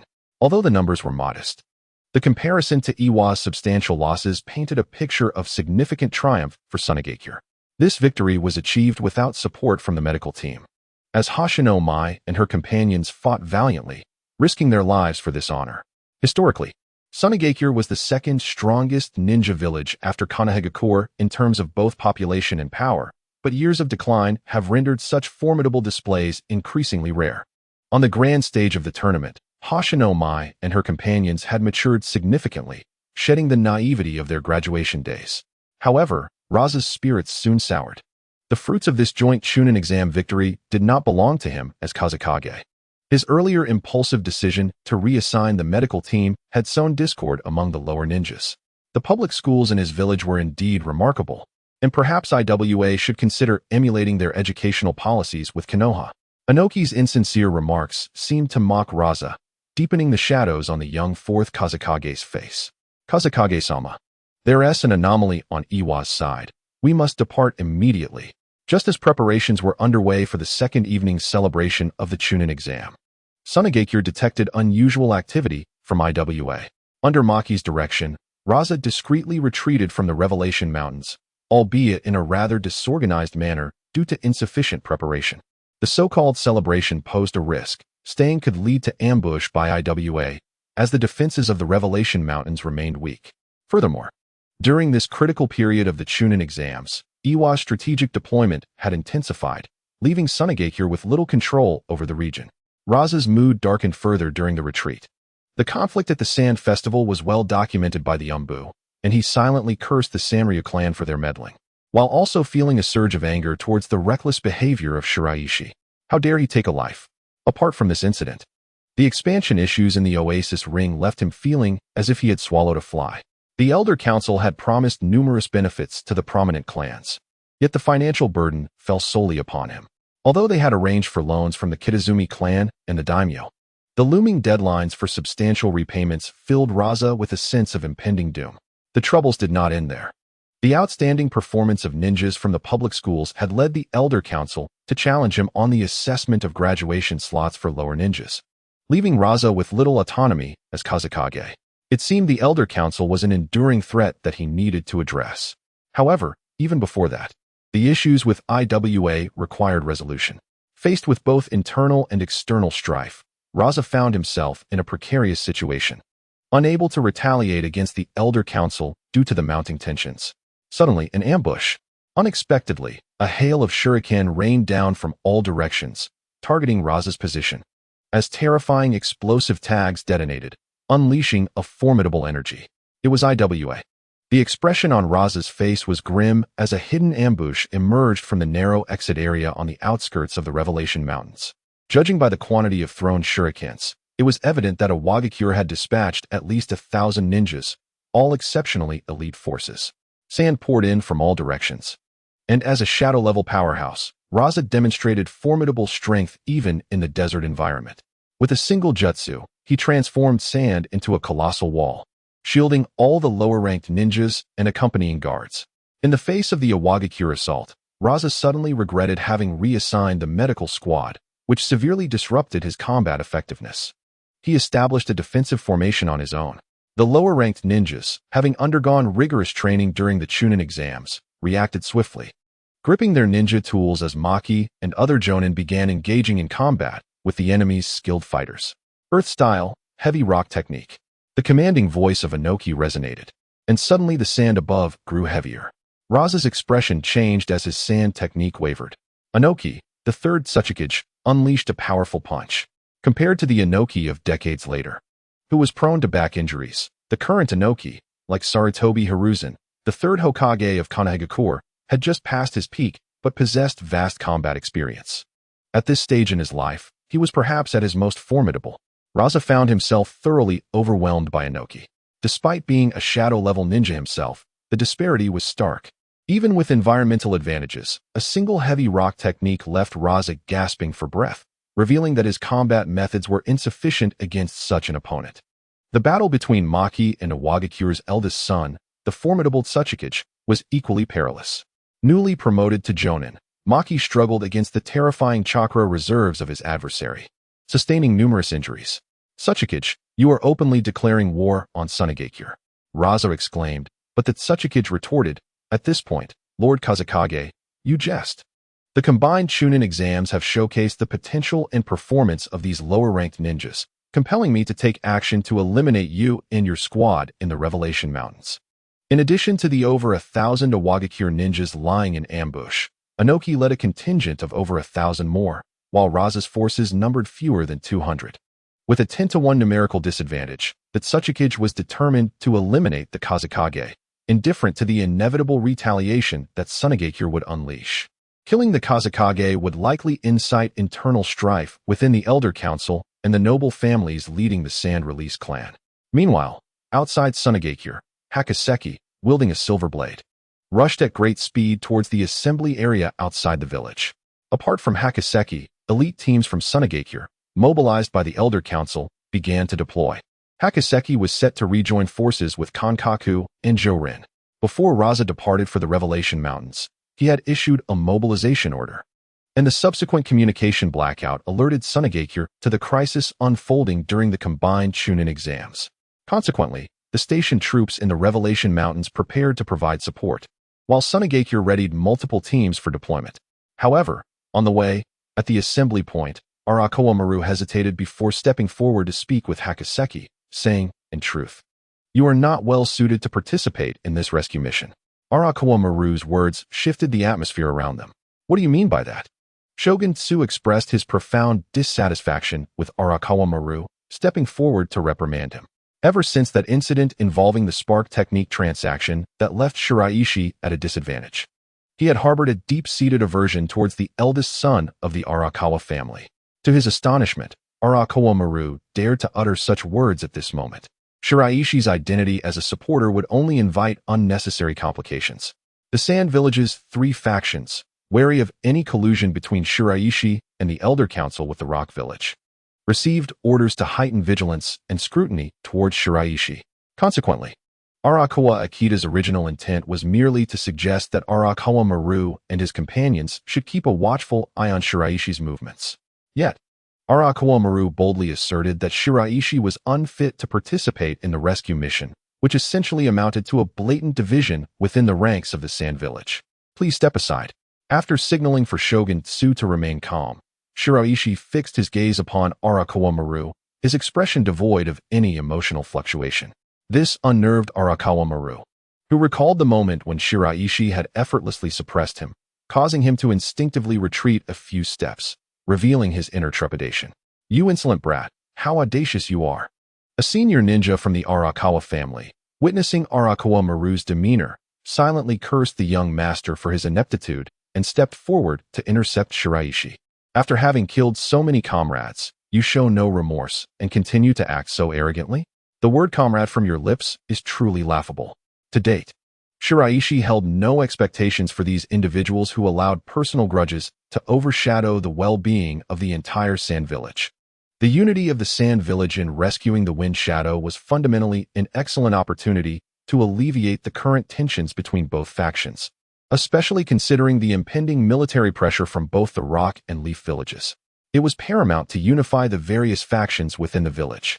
However, for Shiraishi, this mission's primary purpose was to rescue Hoshino Mai and her companions, their importance surpassing even that of the Konoha forces.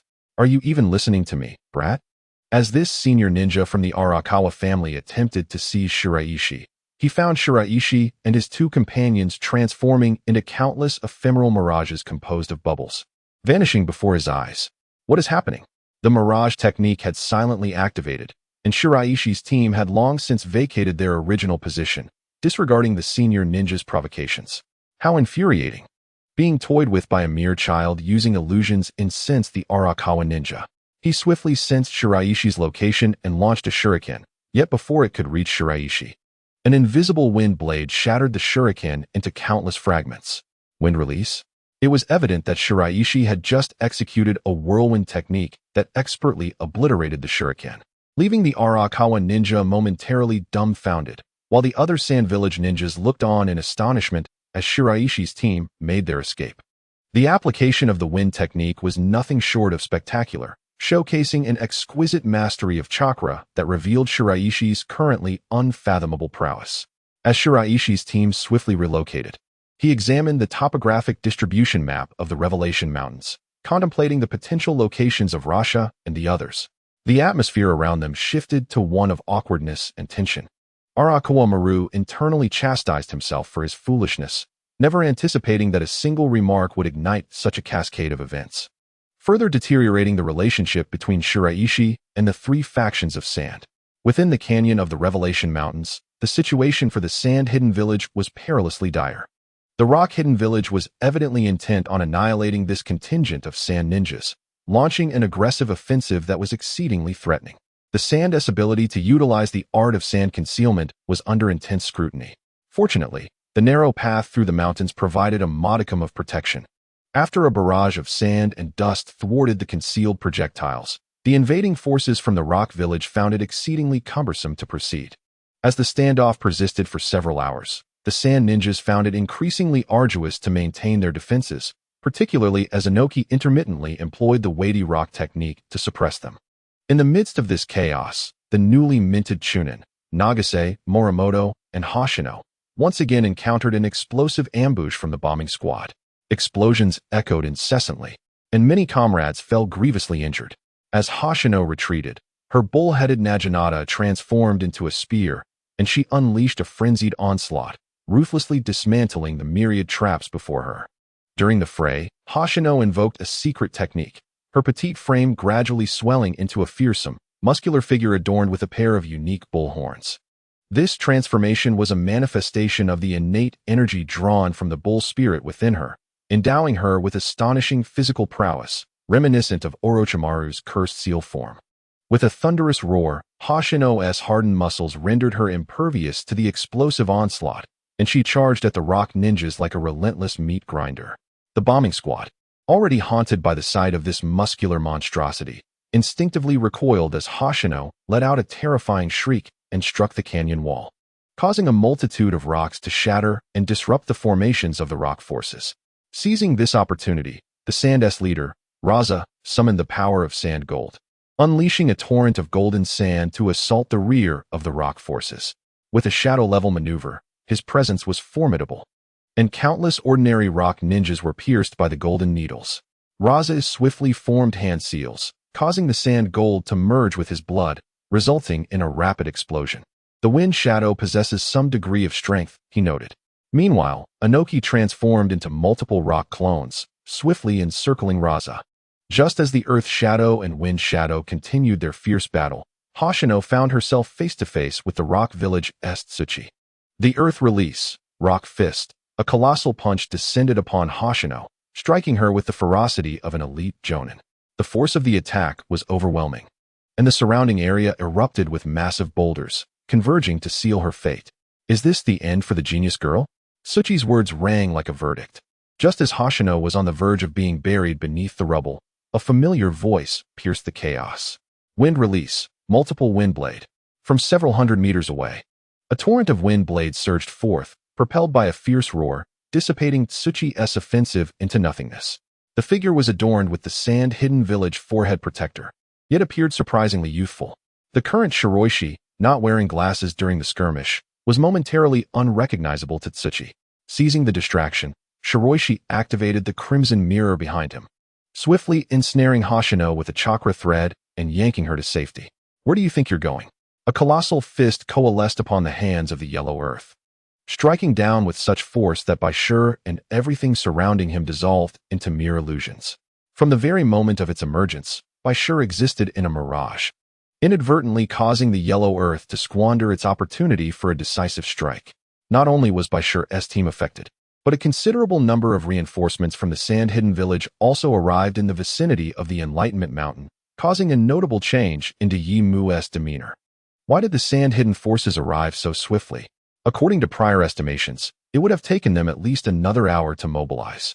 Bai Shi was able to promptly ascertain the location of the wind shadow primarily due to his connection with his students, Hoshino Mai and others, who had cultivated telekinetic abilities and thus could swiftly confirm the wind shadow's position.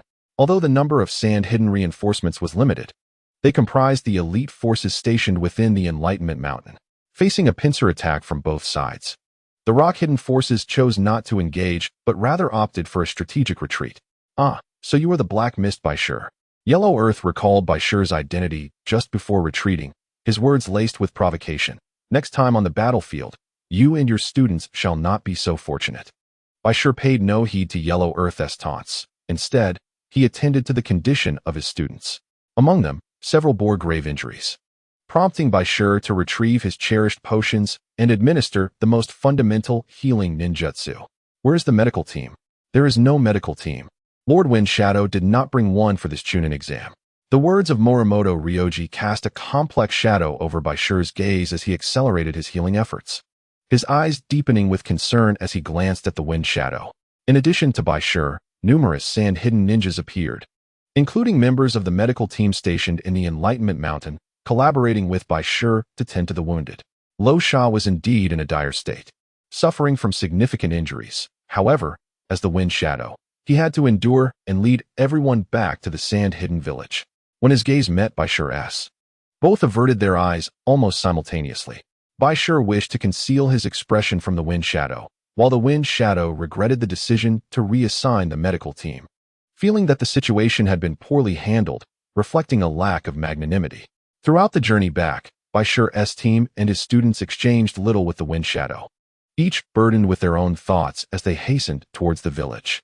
Upon returning to the sand-hidden village, the wind shadow immediately summoned the elders Hai Laozong and Chio to discuss the pressing issue of the Enlightenment Mountain defense. Bai Shi had no intention of participating but was halted by the approaching Hai Laozong, who beckoned him to enter the wind shadow's office. The provocation from the rock-hidden village indicated a severance of alliances, and the Western Front was on the brink of erupting. Lo Sha concealed his injuries, his voice tinged with fatigue.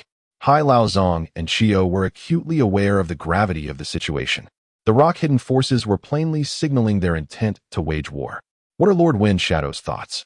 This time, Chiyo and I shall jointly oversee the Enlightenment Mountain. The choice of Chiyo was due to her exceptional skills as both a puppeteer and an apothecary, making her an ideal presence on the battlefield. As for De Yi Mu's dust release, it required someone to restrain it, and Lo Sha, with his mastery of magnet release, was the only suitable candidate. Meanwhile, the direction towards Konoha still necessitated the wisdom of the elder Hai Laozong. The climactic battle at Kikyo Mountain is on the verge of commencing. This time, in addition to Orochimaru, Sunagakure boasts another of the legendary Sannin, Jiraiya, alongside the formidable Minato Namikaze, whose presence, along with other powerful allies, significantly heightens the stakes.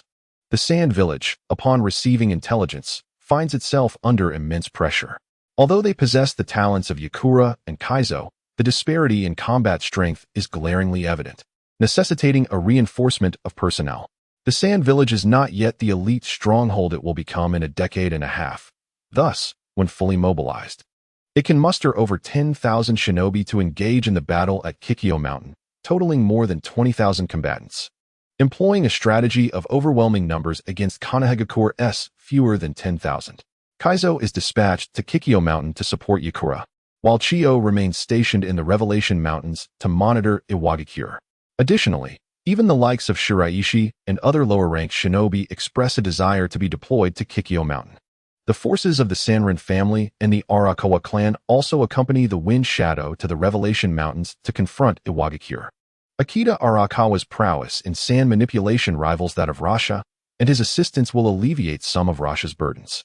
Following the order for full mobilization, an eerie silence envelopes the Wind Shadow's office, for during Rasha's absence, numerous events have transpired in the Land of Wind, complicating relationships between both factions. I implore you, in the face of any challenge, maintain your composure. A true warrior's blade should never be wielded against their comrades, Rasha gently admonishes, taking on the authoritative demeanor of the Wind Shadow as he observes Shiraishi, who appears somewhat distracted. I would never slaughter my comrades. Thus, I cannot bear the weight of such accusations. Lord Wind Shadow, please retract your statement, retorts Rasha vehemently. This harsh reply, if disseminated, would brand him as a despicable traitor to his kin, and over time, many uninformed individuals would perceive him as a mindless butcher of allies. This confrontation leaves Rasha's face flushed with anger, his gaze sharpening as a powerful aura emanates from him. Yet, Shiraishi shows no sign of retreat. During the Chunin exams, the medical unit was reassigned under his command, resulting in the deaths of 15 of his students at the hands of Iwagakure, a move that Shiraishi cannot help but admire. The so-called magnanimity is but a facade for external eyes. Ultimately, Shiraishi disregards the Wind Shadow's furious demeanor and turns to leave. Lord Wind Shadow, unity is not achieved through your methods, Kaizo states softly before he and Chiyo also depart. Teacher, I have heard of your exploits. They are truly remarkable. The tales of Shiraishi's conflict and grievances with the Sanrin family have spread throughout the entire Sand Village. Upon their return, Hoshino Mai and her companions are instantly captivated by the thrilling gossip, holding Shiraishi in the highest esteem.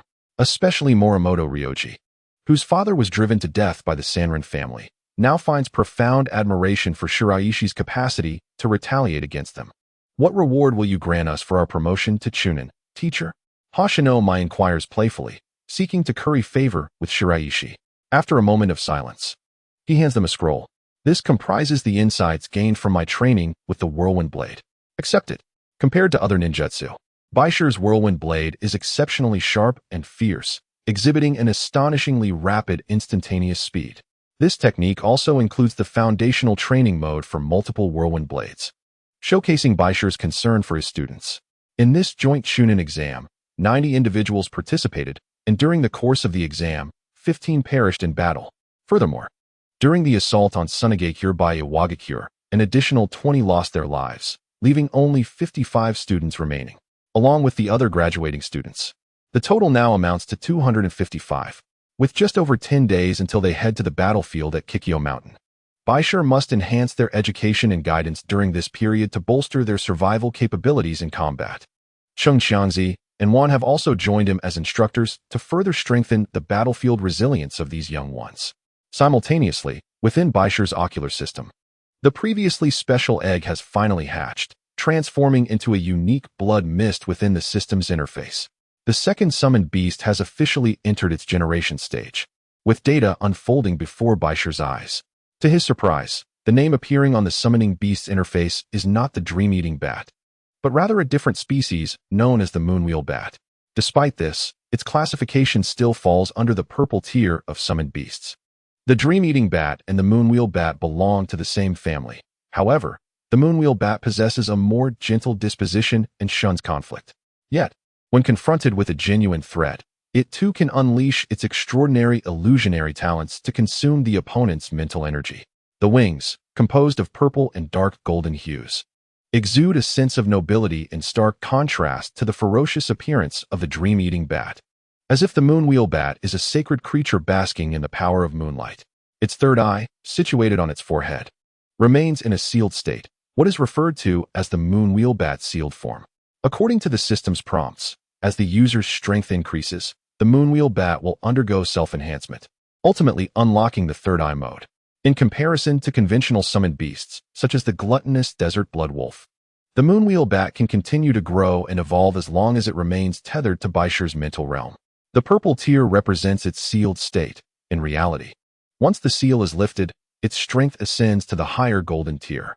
Currently, the system categorizes tiers into 6 colors: white, green, blue, purple, gold, and supreme red.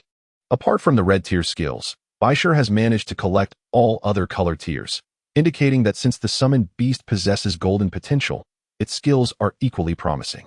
Upon the completion of its innate skill generation, 5 unique talents have manifested: dark explosion, shadow light, moonlight, hypnosis, and dream eating. This is 2 more than the blue tier desert blood wolf. Bai Shi has already encountered moonlight, hypnosis, and dream eating. As explained, shadow light is a peculiar beam that can disregard an opponent's attributes. Judging solely by the skill cards, it belongs to the golden tier alongside the blue flame. Unfortunately, these innate skills cannot be directly utilized by him, and it appears that their consumption for the moonwheel bat is quite substantial. The second skill, dark explosion, categorized as blue, can unleash a dark force explosion, obscuring the opponent's vision and diminishing their perceptual capabilities. It is an exceedingly versatile means of attack. The crimson explosive rays previously emitted by the dream-eating bat should be regarded as a variant application of dark explosion. In terms of skill acquisition, the lunar bat can master a considerable array of techniques, including commonly used arts such as black mist and whirlwind blade. However, its most formidable abilities lie in its hypnotic illusions and dream-eating capabilities, making it the quintessential partner for enhancing Whitestone's illusions. Summoning art. The moment the seals were completed, Whitestone conjured forth the lunar bat from the realm of the mind. Amidst the melodious resonance of sound waves, its violet wings unfurled gracefully, causing the surrounding space to appear as if it were distorting. Though the third eye, resembling a crescent moon, remained closed upon Whitestone's forehead, it exuded an overwhelming sense of unreality, the music resonating with an elegance that seemed to lull adversaries into slumber within its unique rhythm. Cold yet lofty, the 7 peculiar mirrored surfaces reflected fragments of diverse memories within the spiritual realm, with the first mirror revealing the master and the last depicting Whitestone, as if one were ensconced in a peculiar cinematic experience. Glancing at the human before it, the lunar bat nodded with an air of pride. Despite Whitestone being its summoner, the memories of its previous life, where it was slain by the blue flame, lingered in the lunar bat's consciousness.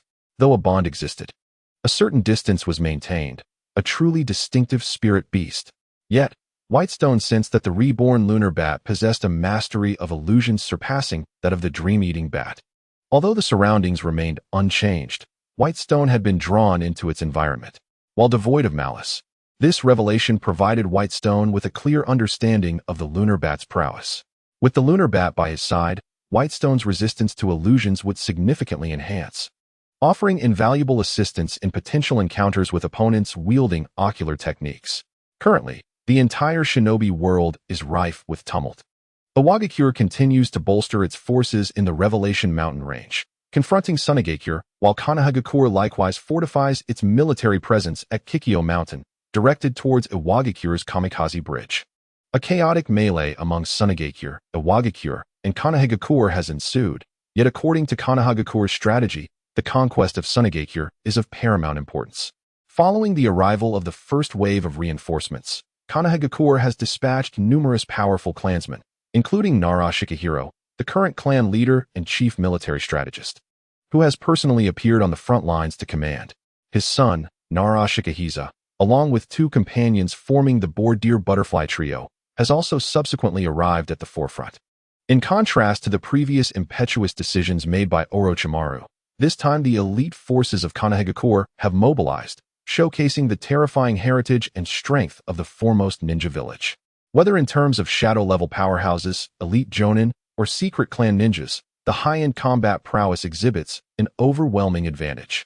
This time, you shall assume the role of the captain of the surprise attack team. The surprise attack unit from Sunagakure is primarily tasked with frontline reconnaissance to gauge enemy movements. Due to the independent structure of the puppet troops, the entire formation of the surprise attack unit is currently under Whitestone's purview. Hoshinomai, Nagase Bison, and Morimoto Ryoji lead the first batch of elite Chunin, becoming members of Whitestone's team. To be precise, the core composition of this unit largely consists of students from Whitestone's academy. Chung Wangzi serves as the captain of the second team of the Puppet Brigade, while one is engaged in medical duties. The division of their trio is an unavoidable circumstance, especially with the impending battle. Although the medical team is not on the front lines, vigilance is still essential. At the camp entrance, Bai Shi, somewhat uneasy about one's safety, hands her a specially prepared bento box, continuing to advise her on ways to protect herself in the battlefield. Rest assured, I will take good care of myself. But you must be cautious, sure to. The assault brigade, known for its mobility, often ventures deep into battle, encountering Konoha with a high probability, which causes one considerable concern for Bai Shi, particularly with the emergence of Nara Shikaku, a military genius and the strategic mind of the Konoha forces. Known for orchestrating brilliant campaigns during the previous Ninja World War, his presence has heightened anxiety on the Sunagakure side. Even the proud Orochimaru has transferred a portion of command authority to this top strategist from Konoha, allowing him to arrange the subsequent strategies. Within the Konoha camp, a man in his mid-years, with the traditional spiky hair of the Nara clan, gazes coldly at the map of Kikyo Mountain, his eyes sharp as an eagle. Fixated on this area, Nara Shikaku, observing his father Shikaku with a degree of reverence, respectfully approaches and presents his proposed battle plan. Your plan has good feasibility, but it lacks several key elements. Nara Shikaku places great importance on cultivating his son's abilities, so during this battle at Kikyo Mountain, he decides to personally guide his eldest son, Shikaku, in preparation for the legacy of the Nara clan. Chapter 79, Hatake Kakashi. Compared to the last battle at Kikyo Mountain, Sunagakure has adopted a much more cautious approach this time. Before the arrival of Akatsuki and others, Yakura has already contracted the defense line, refraining from reckless attempts to entice Konoha into a dangerous advance. How is your progress with fire release? Upon seeing Bai Shi, Yakura's first inquiry concerns her training in fire release. As the battle at Kikyo Mountain intensifies, Yakura places even greater emphasis on the inheritance of the Scorch release, hence her eagerness to test Bai Shi's abilities. Observing her teacher's reaction and demeanor warms Bai Shi's heart, and she quickly gathers several small fireballs in her palm, the air crackling with explosive sounds that showcase her impressive control over fire. Since acquiring the blue flame technique, Bai Shi has placed significant importance on her fire control skills, dedicating herself earnestly to the study of fire release. Although it is merely an extension of the spark technique, Yakura's eyes light up. This child is at least willing to invest effort into mastering fire release, especially considering her previous excellence in wind, earth, and water releases. Scorch release. A combination of fire and wind chakra attributes, though a naturally occurring fusion of 2 chakra types, can indeed be cultivated gradually. Aside from a few bloodlines that must be inherited by lineage, chakra attribute combination bloodlines can also be passed down through teacher-student relationships, as exemplified by the 3rd and 2nd Tsuchikage. The version of Scorch release practiced by Yitsong differs slightly from that of the future Sasuke and Naruto. Yitsong's Scorch release primarily harnesses the dual chakra natures of wind and fire, whereas the Sasuke and Naruto variant combines the 3 elements of wind, lightning, and fire. Over the years, although Bai Shi and Yitsong have met infrequently, Yitsong has never neglected the training and guidance of fire release. Lacking descendants of her own, She places particular emphasis on Bai Shi's mastery of Scorch Release, given her innate awakening of Scorch Release without any familial constraints. She is free to impart her teachings as she sees fit. Bai Shi envisions a future where the power of Azure Flames can also be integrated into Scorch Release, developing a novel form of Azure Flames Scorch technique. Yizong has elucidated the fundamental principles and training outlines, leaving the subsequent exploration and development to Bai Shi's consideration. The impending battles will be exceedingly perilous. You must ensure your own safety. I understand. Compared to his earlier self during the first battle at Kikyo Mountain, Bai Shi has made remarkable strides in strength, now possessing no fear when facing ordinary jonin, especially with the formidable Moonwing Bat as his summoning beast. However, the capricious nature of the Moonwing Bat requires cautious handling of its illusionary powers. As the leader of the ambush squad, Bai Shi commands a team of 15 subunits, with individuals like Hoshino Mai directly following him, while the remaining squads patrol different regions to scout enemy movements. Let us commence our mission. Outside the camp, upon the arrival of his 3 students, Bai Shi refrained from idle chatter, forming hand seals as his telekinetic energy surged dramatically. A gust of wind erupted suddenly. As Bai Shi's sleeves billowed, he unleashed a wave of force that left his students awestruck. Their teacher certainly enjoys showcasing his prowess. They resolved to study this impressive wind technique more diligently next time. Ignoring their thoughts, Bai Shi relied on his telekinetic prowess to glide through the air, soaring rapidly toward the target area. Hoshino Mai and the others watched in astonishment at Bai Shi's aerial grace. Although they had mastered the telekinetic wind technique, they never anticipated achieving such speed. Let us proceed. The 3, matching their telekinetic energy with wind release, cautiously levitated in midair, savoring the sensation of the wind brushing against their bodies. Among them, the most adept at chakra control, Morimoto Ryoji, was the first to accelerate. Wait, Morimoto. Hoshino Mai, seeing Ryoji take flight, felt a pang of anxiety. Meanwhile, Nagase Baikata had a sudden inspiration. Wielding his long blade, he executed a whirlwind slash that amplified his speed. This is also possible. With this thought, Hoshino Mai emulated Nagase Baikata's technique, spinning her bull-headed crescent blade to generate explosive wind speed, enabling her to catch up with Bai Shi. Observing that the trio had finally caught up, Bai Shi nodded in acknowledgement. But his brow soon furrowed as he sensed something amiss. You 3, take cover. Signaling for his team to retreat, Bai Shi expanded his telekinetic awareness, only to discover that a certain area impeded his probing, likely a barrier technique set by Konoha. It is evident that on this side, Bai Shi is also confronted by a surprise attack from Konoha's forces, and the opposing side is equally aware of Bai Shi's presence. In addition to the small barrier, numerous tiny insects swarm around Bai Shi, leading him to swiftly deduce that their adversaries are likely members of the Oil Woman clan from Konoha. What is the matter, Yamai? Oil Woman Yamai's countenance is grim, as the insects he dispatched seem to have encountered a formidable chakra. Yet, he is unable to pinpoint the location of the enemy, and his attempts at sensing reveal that the opponent has vanished. The 4 of them, comprising a surprise attack team, indeed share the same objective as Bai Shi's group, primarily engaged in intelligence gathering. However, they did not anticipate that both surprise attack teams would encounter each other so swiftly. It's a unit from Sunagakure. The chakra response from the opposite side is quite powerful. Before he could finish, an ominous darkness descended silently, enveloping the 3 Konoha ninjas into a bizarre realm unbeknownst to them. Genjutsu? In this dark world, a melodious tune began to resonate, and before the astonished gazes of the 3 Konoha ninjas, the surrounding reality appeared increasingly surreal and illusory, though they realized they had fallen victim to illusionary techniques. Breaking free proved exceedingly challenging. In fact, the 3 Konoha ninjas were oblivious to when they had entered this Genjutsu realm. Bai Shi's eyes radiated potent mental waves, with a moon wheel mark materializing upon his forehead, indicating that he was harnessing the abilities of the moon wheel bat in combat. Compared to the desert blood wolf, the moon wheel bat possesses a greater capacity to enhance the caster's mental prowess and Genjutsu level. Secret technique, dark explosion. Under an endless shroud of black light, it felt as though all senses were obscured. Aside from Yamai, the other 2 Konoha ninjas attempted to break the Genjutsu, but the more they struggled, the stronger the illusion became.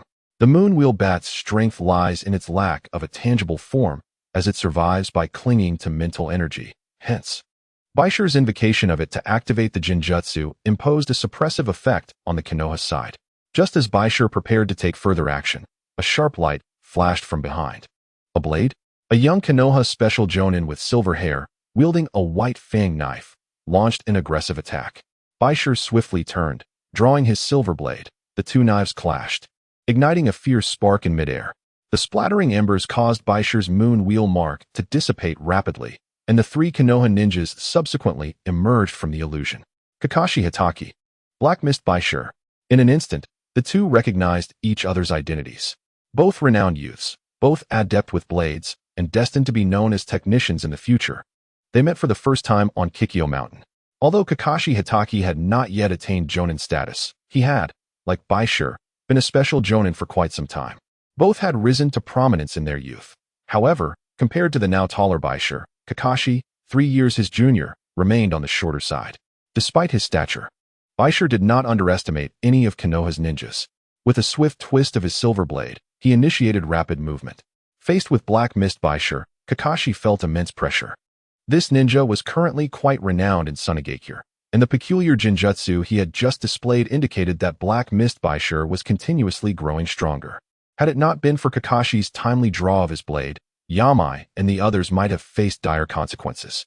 As the illusion was shattered, Yun Shanjing and his companions returned from the enigmatic realm, their chakras severely depleted, evidently tortured within that bizarre mental world, leading to significant damage to their chakra reserves. The formidable Nyotu Yutang suddenly soared into action, only to be intercepted by a Leaf Village ninja. In that moment, Nagase Beijian and Morimoto Ryoji, wielding their weapons with astonishing speed, launched their lethal assault. When did the Sand and Mist villages develop such a penchant for weaponry? A thunderous explosion erupted as one Leaf Ninja had his arms severed by Nagase, while Yun Shanjing summoned a swarm of insects to attack. However, Hoshino Mai shot forth a powerful wind blade, the tempestuous energy shredding the incoming insects to pieces. As Shiraishi and Hatake Kakashi descended, Kakashi continuously hurled explosive tags and shuriken at Shiraishi, who retaliated with a barrage of wind blades, effectively neutralizing Kakashi's offensive maneuvers. Upon landing simultaneously, Shiraishi, empowered by his rapid movement, lifted his right foot, unleashing a fierce wind blade. Now, Shiraishi's wind blades were released with even greater velocity, and he could even generate them with his kicks. The ground trembled violently, fissures opening up as rocks and soil were propelled skyward by the force hidden beneath Shiraishi's feet, hurtling towards Kakashi with a speed that rivaled bullets. Such overwhelming physical prowess. Before the Might family's 8 gates of life had made their mark on the ninja world, Shiraishi's formidable physical techniques were already a rarity. Although Kakashi excelled in swordsmanship, it did not imply he was a power-oriented ninja.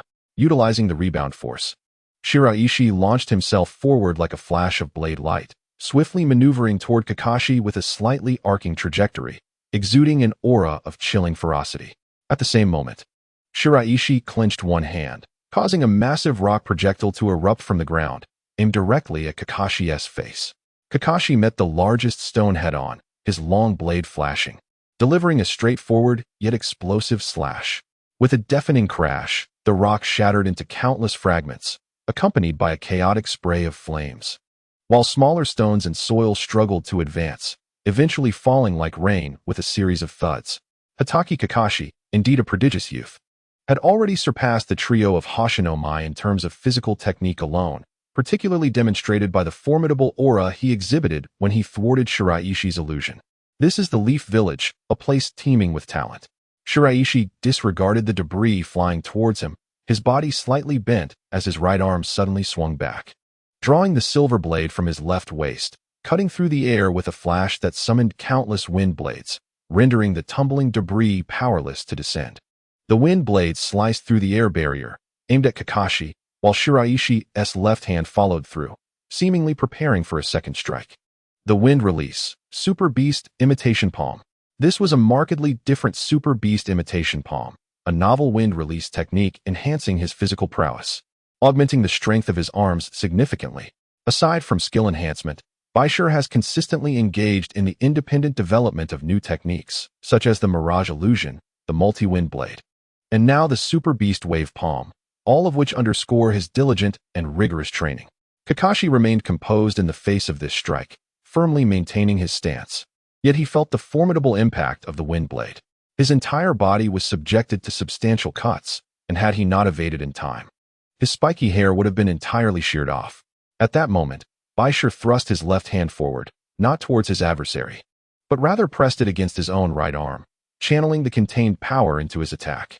The Super Beast Wave Palm, combined with Bai Shi's formidable physical prowess, unleashed a power that was both fierce and overwhelming, each punch accompanied by a tumultuous explosion of energy. Kakashi immediately sensed the weighty pressure. The blade in his hand trembled uncontrollably, being drawn inward as it was forcibly squeezed out of position. However, a whirlwind of sand and dust suddenly swirled around Bai Shi's feet, surging toward Kakashi. Sand manipulation technique. In Sunagakure, many ninja clans possess this skill, and indeed, the true might of the sand release lies in its evolution from sand manipulation into magnet release or the sand gold abilities. Typically, any diligent practitioner can master the sand manipulation technique. Nevertheless, this technique has a notable drawback. It consumes a vast amount of chakra, but for Bai Shi, this poses no issue. With his mastery of both the sand gathering and sand manipulation techniques, he deftly controlled the swirling sands. The sand coalesced into a pair of hands that lunged at Kakashi. As he retreated, Bai Shi's left hand pressed down before swiftly rebounding, slashing towards Kakashi's visage, the gleam of his attack as sharp and domineering as a blade. Kakashi misjudged the moment. With his right hand unable to block in time, he leaned back, bending at the waist, allowing his opponent's strike to cleave through the air, shooting a beam of white light into the distance. In just a brief minute of confrontation, beads of sweat unconsciously dripped from Kakashi's forehead. The black mist that was Bai Shi, relying solely on physical techniques and standard wind release, had managed to suppress him to such an extent, causing him to grip his blade even tighter. This blade is quite remarkable. With this seemingly casual remark, Bai Shi vanished in a blur, reappearing behind Kakashi, pressing down on the blade in his hand. An overwhelming sense of pressure enveloping him. Countless grains of sand, unbeknownst to him, rose from the ground, beginning to ensnare Kakashi's form, indicating that he was in imminent danger. "Kakashi, be careful." A myriad of shurikens came hurtling towards him, yet Bai Shi's palm unleashed the wind blade, swiftly shredding them in the process. From the direction of Konoha, several chakra signatures re-emerged. The reinforcements from Konoha arrived sooner than he had anticipated. With this thought, Bai Shi quickly formed hand seals, the raging sands, infused with high-temperature energy, transformed into heated dust, driving back Konoha's forces. Subsequently, Bai Shi regrouped with Hoshino Mai and others. Retreat. Observing the retreating sand shinobi, Kakashi clutched his blade. Still haunted by the encounter, Bai Shi, the Black Mist, undoubtedly stands as a formidable contender for the position of the fifth Kazekage. Although uncertain of the extent of his power, he is indeed a worthy adversary. What strategy or arrangement is Konoha planning? In contrast to Kakashi, Bai Shi marked Konoha's movements on the map and began to contemplate. In the realm of Konoha, under the keen perception of Bai Shi, nearly 100 chakra signatures were detected, continuously advancing through the jungle. The speed of support from the entire Konoha was astonishingly swift, and within 3 minutes, Kakashi's team found themselves under pressure as other nearby squads from Konoha launched their assaults. This rapid reinforcement left Bai Shi utterly astonished. During the era of Orochimaru, Konoha's encampment resembled a battered hourglass, with Sunagakure frequently penetrating its defenses to execute various missions, even leading to the occurrence of low-level errors such as the loss of perception teams. However, the current military posture of Konoha was remarkably agile, with each squad advancing in a wave-like manner, and the trajectories of the ambush units mirrored this strategy. Is this the tactical deployment method of Narashikahiza? Compared to the crude military command style of Orochimaru, Narashikahiza's approach was far more meticulous and seasoned. Despite the numerical advantage on the battlefield for Sunagakure, they suffered significant losses against the relatively elite forces of Konoha's advance. With this thought in mind, Bai Shi raised his hands, causing the surrounding dark mist to transform into a chilling stream of frost, while a myriad of bubbles enveloped him, somewhat obscuring perception. As they covered the 3 students and swiftly retreated, the summoning formation had already begun to take shape. With the activation of his round pupils, Bai Shi could distinctly sense the enormous summoning rune array emerging from the distance. Konoha's maneuvers were clear and methodical. Nara Shikahisa employed a strategy of overcoming the unusual with the ordinary, conducting military operations with exceptional organization. The large-scale summoning technique was likely Orochimaru's serpent formation. Although commanded by Nara Shikahisa, the most formidable force suppressing Sunagakure remained these fearlessly aggressive serpentine legions. As Bai Shi retreated, he observed the geographical positioning. The jungle to the south of Kikyu Mountain was situated at a lower elevation. Summoning a multitude of serpents, in reality, would not significantly impact Sunagakure. During the last conflict at Kikyu Mountain, Orochimaru had laid numerous serpent formations here, all of which had proven ineffective. Was it a ploy to lure the enemy? Yet, given the straightforward advance of Konoha, it hardly resembled a tactic for baiting. Historical records indicate that the Nara clan's military strategy has always favored mobility, employing multifaceted and ornate deployments of forces. In essence, it revolves around concentrating superior forces to annihilate the opponent, subsequently switching lines to achieve localized superiority, thus enabling convergence. The abundance of serpentine formations likely constituted a subsequent phase of Konoha's offensive, closely tied to the core principles of the Nara clan's mobile warfare. What are your thoughts? Ebizong asked curiously, observing Bai Shi. The Konoha advance strategy left them feeling exceedingly passive. If they intervened to disrupt the summoning array, they risked ambush by Konoha. Conversely, if they allowed Konoha to establish their formations, the impending decisive battle would pose even greater challenges. The so-called mobile warfare was fundamentally predicated on localized advantages, with the crucial focal point this time resting on Ebizong, as Yakura faced off against Jiraiya, Orochimaru, and that renowned Minato Namikaze. Though the name of Namikaze Minato has yet to resonate prominently within the ninja world, intelligence from the hidden sand indicates that this young disciple of Jiraiya possesses remarkable tactical agility. This implies that Minato will be pivotal in the forthcoming offensive operations.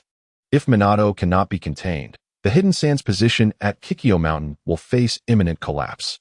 Ebizong is acutely aware of the challenges this battle entails. Thus directing his gaze towards his apprentice, proceed. The hidden sand has grown accustomed to the unreasonable tactics of Konoha, which can effortlessly summon a multitude of powerful warriors. Historically, the hidden sand's elite forces have been unable to rival Konoha's might, resulting in their ultimate defeat. Nara Shikaku's strategies are primarily geared towards accelerating the encirclement after the failure of elite combatants. The mobility of Namikaze Minato and the explosive force of Orochimaru's snake formation ensure the integrity of Konoha's advance. Previously, the operational territory of the hidden sand has been increasingly constricted, and shortly after the retreat of individuals like Shiraishi, Konoha has effectively seized control of that area. Although it is the periphery, the situation is quite dire. The combination of Orochimaru's serpentine formations and Minato's speed constitutes Nara Shikaku's comprehensive strategy. Thus, eliminating one element could unravel his design. Observing the swirling sands outside the camp, Shiraishi swiftly articulated his plan. We can subject Orochimaru to clandestine human experimentation, allowing the information to leak and harm Konoha's allies. Are you certain of the veracity of this matter? Despite rumors circulating within Konoha, substantial evidence remains elusive. Shiraishi's proposal momentarily left Ebizong at a loss. All that is required is sufficient evidence, Shiraishi remarked, casting his gaze into the distance. The master's capabilities should make it manageable to discreetly abduct a few ordinary or mid-level ninjas from Konoha under the cover of night, shouldn't it? Shiraishi's words rendered Ebizong momentarily speechless. But would such a clumsy frame-up truly be effective? Hence, a second rumor is necessary. Shiraishi picked up a cloth, gently polishing his glasses before donning them. Jiraiya and Namikaze Minato's appearance at Kikyo Mountain is, in fact, accurate evidence of Orochimaru's human experimentation. The contest for the fourth Hokage's seat is intensifying. Deploying such psychological tactics at this juncture is simple yet profoundly effective. Ebizong did not deliberate further and quickly acquiesced to Shiraishi's plan. This lad possesses quite a repertoire of methods. Upon returning to his resting area, Shiraishi's countenance abruptly paled, as within his spiritual realm, one of the 7 mirrors revealed fragments of memories that stirred due to his recent deductions and arrangements. Certain images within the memories seemed to validate his proposition of Orochimaru's human experiment, alongside the rivalry for the Hokage seat involving Minato and Jiraiya. Despite numerous attempts to probe deeper, the memories remained resistant to effective reconstruction, each segment within the 7 mirrors resembling a profound abyss, shrouded in mystery. The process of reassembly proved arduous, and the ongoing restoration of memories left Shiraishi apprehensive of the potential emergence of alternate personas. As the affairs in Konoha progressed steadily but cautiously, the upper echelons received undeniable intelligence regarding Orochimaru's human experiments. Unbeknownst to them, the whispers of Minato Namikaze and Jiraiya's pursuit of Orochimaru had inadvertently spread through the camp. Panic gripped the hearts of many, especially with the recent spate of disappearances among comrades, which had long been attributed to Sunagakure's machinations. They never anticipated that it was the result of Orochimaru's clandestine experiments. Particularly unsettling were the incomplete corpses that appeared suddenly, their bodies ravaged by various chakra attributes, leaving many to regard Orochimaru with heightened trepidation. Orochimaru was in a foul mood. Although he conducted his experiments covertly, the test subjects were not Konoha's ninjas from the battlefield, but rather procured through other channels. The shoddy corpses infuriated him. How could his human experiments be so inferior? However, the actions of Minato and Jiraiya sparked suspicion within Orochimaru. Despite being acutely aware of their opponent's strategy, it compelled him to doubt their motives. Even Jiraiya found himself questioning the nature of Orochimaru's experiments at that moment. Simultaneously, as Bai Shi returned to his resting quarters, he was met with an ominous aura emanating from within. A palpable sense of menace sent chills cascading down his spine. Gripped by an overwhelming sense of threat, he clutched his silver blade, only to witness the gradual emergence of a remarkable female puppet within the room. Its lifelike demeanor and cold visage indicated that this was a uniquely crafted human puppet. Embroidered upon the puppet's forehead was the distinct emblem of Sasori of the Red Sand. This was the first encounter with one of the village's most exceptional new generation prodigies, Sasori, the genius puppeteer and the grandson of Chiyo. Orphaned at a young age after his parents were slain by Konoha's White Fang during a mission, he experienced profound loneliness. Under Chiyo's tutelage, he mastered the art of puppetry. His solitude fostered an extraordinary affection for puppets, culminating in his transformation into a prodigious puppeteer. In his youth, he had even turned his soul friend into a puppet, ultimately resulting in his heart becoming as lifeless as his creations. After the revelation of his human puppetry, Sasori found himself unwelcome in Sunagakure and chose to escape. Becoming a rogue ninja, Bai Shi had previously clashed with Sasori's subordinates in the Shifting Sands Valley, a conflict that had left a lingering enmity between them. With his round pupils and mental focus expanding, Bai Shi sought the source of the chakra lines projected outside the camp, discovering a Sunagakure Chunin with a vacant expression, seemingly devoid of consciousness, mechanically manipulating the puppet. This technique, known as mind control sand, involved a sealing technique that inserted minuscule needles into the brain's memory center, effectively sealing the subject's memories. Upon the technique's release, the needles vanished, allowing the memories to resurface. In the past, Sunagakure's intelligence department employed this technique on their operatives, enabling them to infiltrate enemy lines with increased safety for extended espionage missions. Sasori's application of this technique was remarkably adept, as he directly controlled the body of the puppet before him to engage in conversation. Bai Shi was not surprised by Sasori's appearance. As he gently rotated his silver blade, a peculiar glimmer sparkled in his eyes. "Young one, are you willing to become my subordinate?" The initial words of the Red Sand Scorpion rendered the atmosphere rather awkward. As a rogue ninja, Shiraishi found it peculiar that the Scorpion believed he had the authority to recruit him. Did he consider Shiraishi to be merely a mindless admirer of the likes of Sasori? Or did he presume that all Suna puppet masters were his devoted followers? "I'm afraid you should seek out Sasori. That woman tends to be rather verbose." Ignoring Shiraishi's suggestion, the Red Sand Scorpion cast an oddly intense gaze upon him. "Moreover, I lack patience." No sooner had the words left his lips than the female puppet lunged forth with bladed claws. At that instant, a whirlwind of wind blades erupted around Shiraishi, creating a barrier between them. The Scorpion launched a second fierce assault. A specially concocted poisonous mist spewed forth from the woman's puppet, enveloping Shiraishi's tent. However, the silver blade emerged unexpectedly, slicing through the puppet's head with a single strike. Yet, as the chakra strings twisted, the severed head hovered once more in the air. "Senior Scorpion, a special barrier has long been established here. Ordinary poison mist or puppet techniques hold little significance for me." With his true form absent from the vicinity, The red sand scorpion resorted to remote manipulation of his subordinate through puppetry, rendering Shiraishi unperturbed by his presence.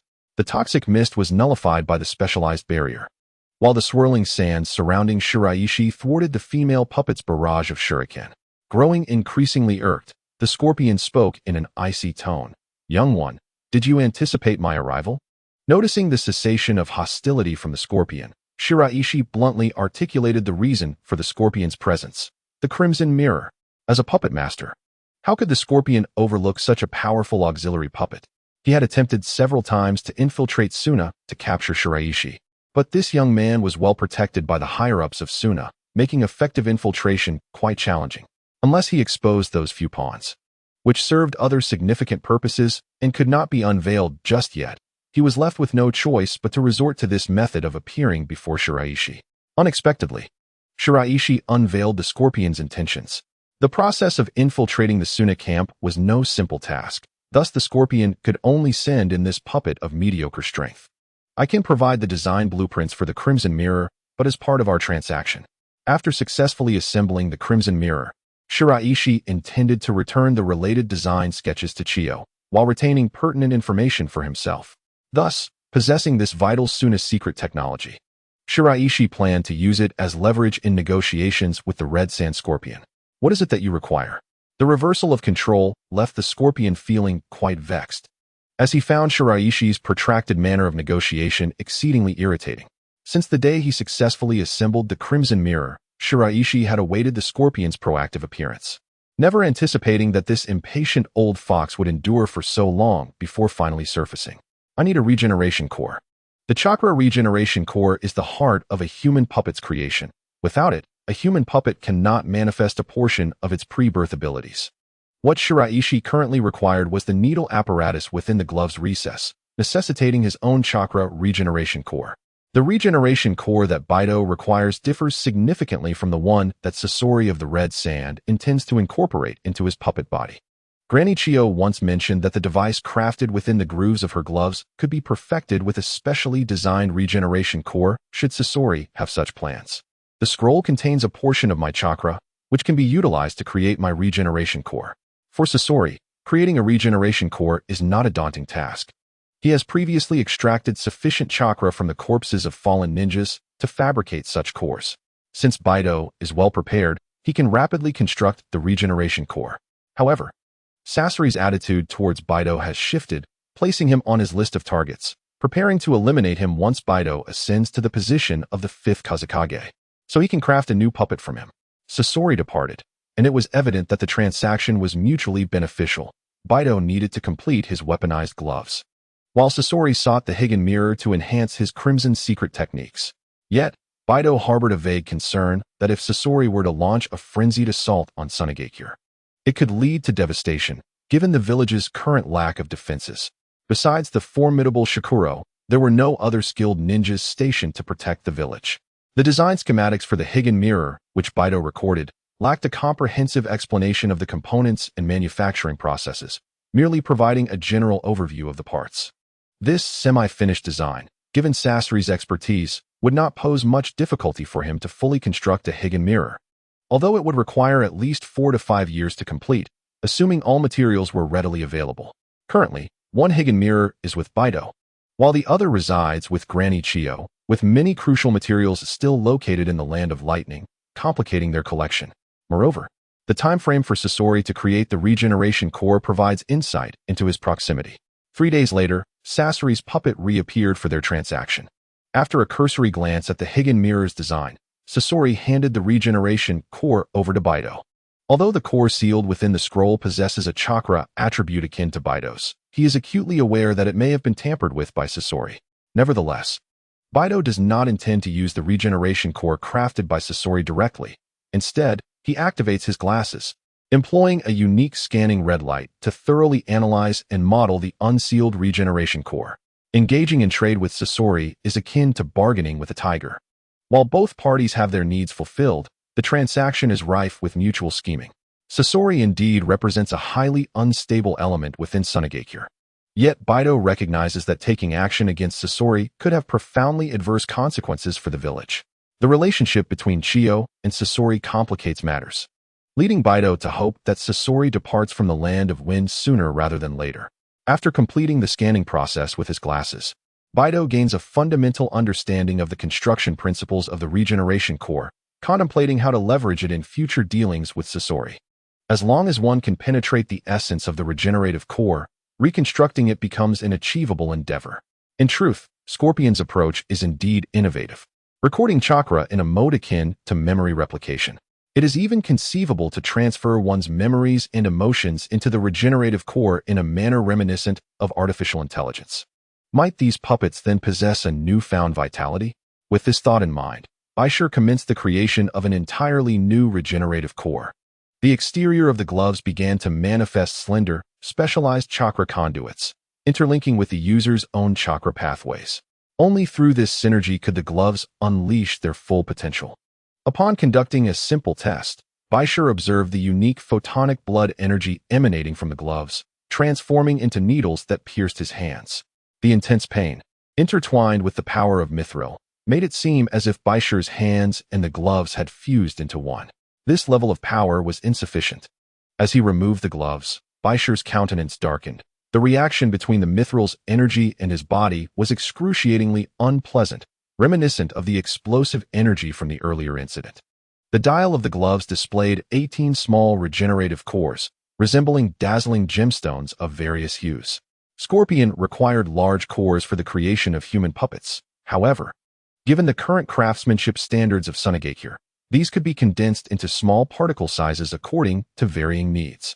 The 18 types of regenerative cores symbolize the 18 attribute categories within Bai Shi's ocular system.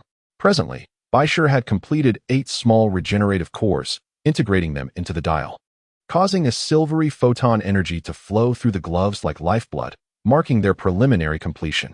The remaining 10 cores would necessitate further development of glasses and cards to achieve their full realization. When completed, these gloves would wield unparalleled combat prowess. Within the Konoha encampment, Naruto found himself in a state of helplessness.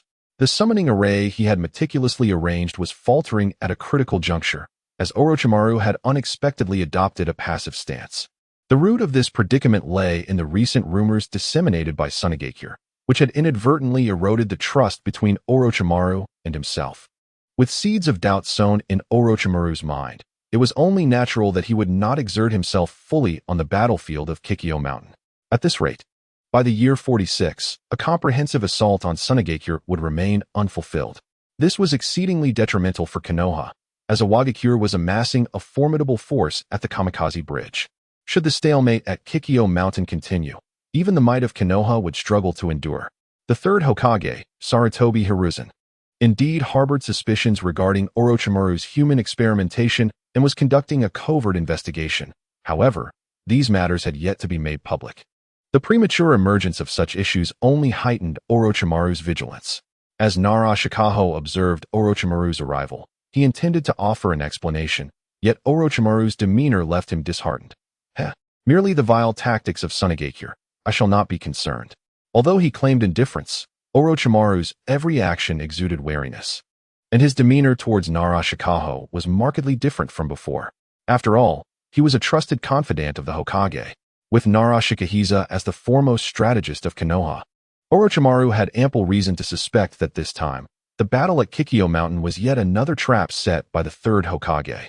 Jiraiya and Minato had come to confront him. After all, a sense of unease grew between the two, and Shikahisa couldn't help but smile wryly. The legendary Sannin was far too paranoid.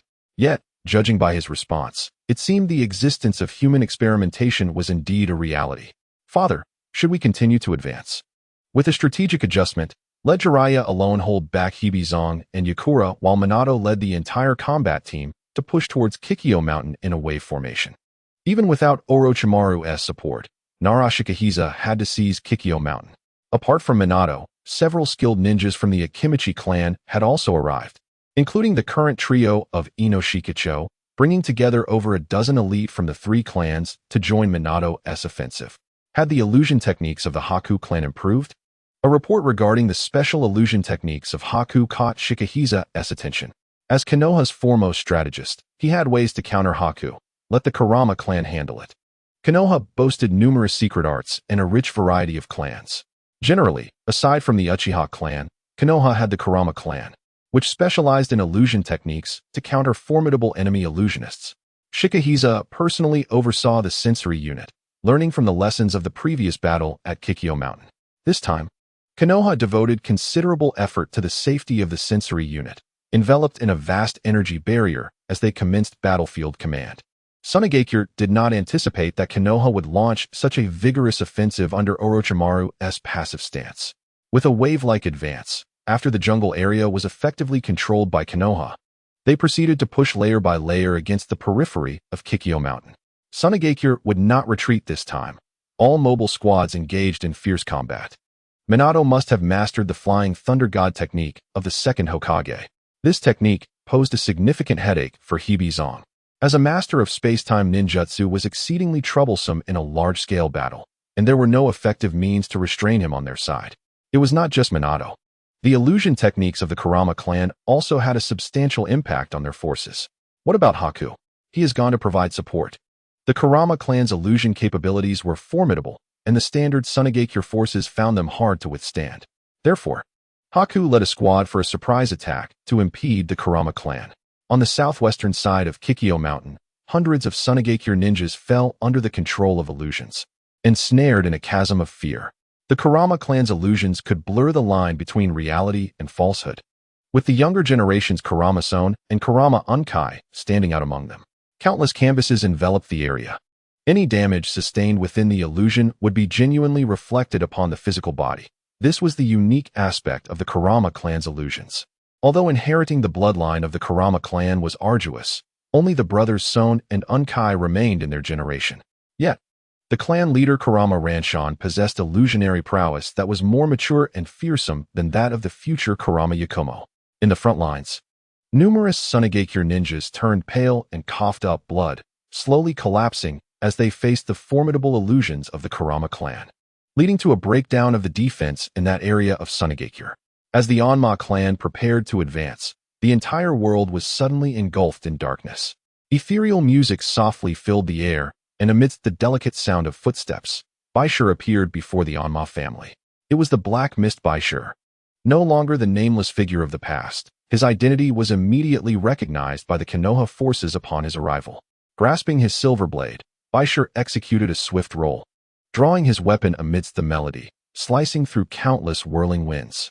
Seeing this, Onma Ranshan formed hand seals with one hand, distorting the world before him as a colossal black serpent materialized from the air, lunging towards Bai Shi. At that moment, a beam of dark light shot forth, obliterating the serpent's form. With wings unfurled, the moonlit bat, radiating a silver glow, appeared with an air of pride. Under the moonlight, Bai Shi's eyes locked onto the battlefield, swiftly analyzing and assessing the situation. As the black serpent summoned by Onma Ranshan was vanquished by the moonlit bat, Onma Tsungyun and Onma Yunhai wielded canvases, attempting to manipulate Bai Shi's five senses. However, within the realm of spiritual illusions, the dark explosion from the moonlit bat surged once more. Be cautious. This light can affect your sensory perception. The illusions of Black Mist Bai Shi can also inflict damage on the physical realm through mental means. Watch his movements. As a seasoned warrior, Onma Ranshan instantly recognized that Bai Shi's illusionary style closely resembled the abilities of the Onma clan. This creature was not merely an illusion, but a rare spiritual summoning beast. A technique reminiscent of their own ninjutsu. The ancestors of the Onma clan had chronicled the existence of numerous unique summoning beasts in the past of the ninja world, including some that manifested solely in the spiritual realm. The gigantic bat before them was likely one of this kind. Bai Shi, not granting the Onma clan any time for contemplation, summoned a massive orb of darkness that surged around the moonlit bat. The Onma brothers formed hand seals simultaneously, conjuring countless canvases to forcibly absorb the dark light. Absorbing this dark light is not beneficial for you, he remarked. The moment his words fell, the canvases erupted violently, splattering what seemed like ink everywhere. As the Onma brothers retreated, several other Onma ninjas, after being tainted by the black ink, emitted horrifying wails. They fell into a peculiar dream environment, their spiritual energy consumed by the moonlit bat through the process of dream eating. Those with weak wills were absorbed on the spot. leading to the swift cessation of breath in the real world. Black Mist Bai Shi, true to his moniker, embodied darkness, eeriness, and brutality. At this moment, the moonlit bat transformed into a surge of chakra energy, merging with the mark upon Bai Shi's forehead, reconstituting the moonlit seal. This fusion with the summoner effectively reduced chakra consumption while simultaneously amplifying Bai Shi's illusionary prowess. The illusionary ninjas of the Onma clan were formidable adversaries, known for their strong resistance to illusions. Beneath the radiance of the moonlit seal, countless bubbles erupted around Bai Shi, prompting Onma Ranshan to form seals once more. The previously dissipated black serpent re-emerged, unleashing a torrent of terrifyingly high-temperature flames. As bubbles clashed with flames, Bai Shi's long blade was drawn, its cold light refracting a powerful aura of dread. In the midst of blocking with one hand, Onma Ranshan's body transformed into a tide of blackness, releasing a sinister gas. The contemporary patriarch of the Onma family indeed possesses extraordinary abilities, particularly in the realm of illusion, making him a formidable adversary. As the blade is unleashed, the surrounding mental landscape warps once more. The previous lunar realm vanishes without a trace, giving way to the illusory world conjured by the Onma clan. The Onma family would not allow such a junior to wield illusions with impunity. Canvases rise continuously, projecting various creatures into the surroundings. As ferocious beasts surge forth from the canvases, lunging directly at the white stone before them. Amidst the intertwining canvases, Onma Tsongyun and Onma Yunhai wield brushes with reckless abandon, manifesting a plethora of fantastical monsters. Taking matters into his own hands, Onma Lanshan alters the dominion of the illusion, dragging the black mist and the white stone into his family's illusory domain, while his brothers exert themselves diligently to assist their father in battle. Yet, in an instant, as countless beasts converge to tear apart, the white stone dissolves into myriad bubbles before the Onma brothers. Has he vanished? Employing chakra perception, the young Onma brothers, lacking in combat experience, prompt Onma Lanshan to form seals once more. The previously summoned beasts gradually transform into countless beams of light, projected back onto the canvases, which then disperse into a kaleidoscope of colors. The old man, Onma Lanshan's wealth of combat experience renders the white stone's minor tricks ineffective against him. With this thought, the white stone brandishes his silver blade, its rotation infused with the power of his circular pupils, and strikes forth with blinding speed. With a resounding explosion, the canvases shatter, and the white stone, wielding his silver blade, forcefully dismantles them, his form transforming into a whirlwind of blades as he confronts Onma Lanshan directly. Yet, before the whirlwind blades can approach, they are thwarted by an enigmatic, invisible wall. Onma Lanshan concentrates, summoning two spheres of chakra energy in his fists, distorting and overlapping the surrounding illusionary space. The wielder of the blade, fixating on the Onma clan's formidable figure across from him, feels the dark power from the lunar mark on his forehead merge with the silver blade. As the lunar mark dissipates, the white stone unleashes his most potent strike. In the wake of this blow, the world around him shatters like a mirror, and as Onma Lanshan receives the white stone's attack, blood stains his hands, while the white stone's shoulder is pierced by Onma Lanshan's kunai. In the transition from illusion to reality, both combatants retreat, nursing their wounds. The white stone forms seals with his hands, fire release, dragon fire technique. During the training under Yetzong, the white stone acquired part of the fire release techniques, including this very move, characterized by its rapid speed and the explosive compression of fiery energy. Onma Lanshan reacts swiftly, generating a special chakra energy sphere with one hand, forcefully countering the white stone's fire technique once more. In the midst of the violent explosion and shockwave, the ground beneath the Onma family stronghold begins to soften. As the white stone forms seals with both hands and creates 4 earth clones, swiftly activating the earth release, 4 square formation, for identical clones, each bearing the visage of the white stone and wielding silver blades, charge toward the Onma family. The young ninjas of the Onma clan, armed with weapons, engage in fierce combat against this legion of clones. Surrounded by towering earthen walls, Onma Lanshan observes stealthily, keenly anticipating the white stone's next move. This battle was anticipated, yet the formidable prowess of the illusionist, Bai Shi, exceeded expectations.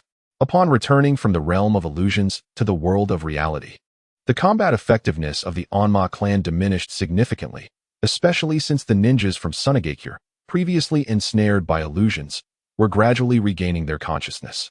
Just as Onma Tsungyun intended to advance, he detected a sharp blade slicing through the air behind him. Turning to defend, he witnessed Nagase Beiji's swift assault. Wielding the whirlwind blade that originated from the same lineage as Bai Shi.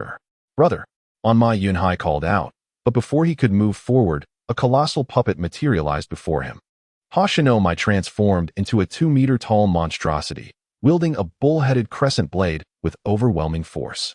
Blood spilled forth as Onma Yunhai, caught unawares, staggered backward. Severely injured by the unexpected strike from Hoshinomai, members of Bai Shi's team had long concealed themselves, awaiting his command. As Onma Yunhai retreated, blood gushing, the ninjas of the Onma clan prepared to assist him. However, from the shadows, a long sword erupted from the ground, aimed directly at Onma Yunhai's throat. Crimson blood splattered, symbolizing the grim verdict of life and death. As Onma Yunhai clutched his neck and slowly succumbed to the ground, Morimoto Ryoji, like a specter, vanished back into the earth. Without the protection of illusions, the Onma clan lost its overwhelming advantage. "You shall pay for this." The death of his beloved son sent Onma Ranshan into a frenzied state. Gathering chakra energy in his hands, he transformed it into a formidable torrent of chaos. Although not an illusion, Onma Ranshan's chakra energy possessed immense disruptive power over the battlefield's fate. The loss of his son, Yunhai, at the hands of Morimoto Ryoji left Onma Ranshan consumed by madness. For Bai Shi, if Onma Ranshan had remained calm and observant on the battlefield, the situation would have been far more challenging. It was preferable to incite his wrath. Meanwhile, Konoha's forces advanced relentlessly. In contrast to the southwest, where the Inazuka clan posed a significant threat from the south and the Hyuga clan from the north, Sunagakure faced grave danger, particularly with the continuous support from the formidable Minato Namikaze, leaving Sunagakure in dire straits. Although the fame of the Golden Flash had not spread throughout the ninja world, Konoha held immense confidence in Minato's abilities, viewing him as a trump card capable of overwhelming Sunagakure even in the absence of Orochimaru. In today's ninja world, who could rival Minato's speed? Amidst the swirling sands, Bai Shi sensed the precarious situation from Sunagakure and realized the urgency of seizing control of the battlefield. With Nara Shikahisa lacking Orochimaru's support, their offensive was not as potent as before, prompting Bai Shi to seize the opportunity to annihilate the enemy. With this thought, he swiftly unfurled a scroll, summoning the powerful six-faced mirror puppet, Hai no Kyo. Beware, it's Sunagakure's unique puppet technique. Konoha had long been aware of the intelligence regarding Hai no Kyo. Upon witnessing the emergence of the six-faced mirror puppet, some Konoha ninjas activated their ninjutsu to target Bai Shi. Hai no Kyo emanated a fierce light, deftly maneuvering its 6 mirrored surfaces to counter Konoha's assault. At this moment, Bai Shi sprang into action. His body shot forth like a cannonball, intent on closing in on the elderly Onma Ranshan. Crack! A powerful sound wave erupted from the mouth of Mount Onma, revealing a unique form of illusion beyond mere mental illusions.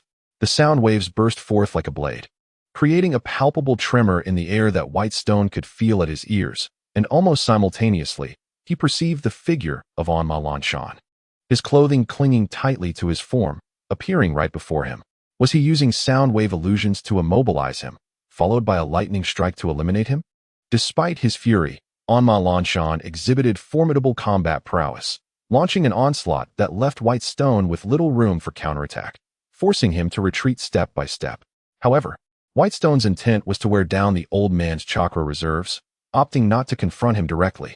Onma Ranshan anticipated this, channeling chakra into a unique electrical energy that lashed out like a whip. Unfazed, White Stone adjusted his muscles, leaning forward as he extended his left hand, flicking his wrist and pulling it back, unleashing a ground-hugging crimson flame imbued with a dangerous aura of violent energy. The transformation of the fire release, dragon fire technique. Wrapping the flames around his claws, though lacking the overwhelming power of azure flames, it still possessed significant heat and force.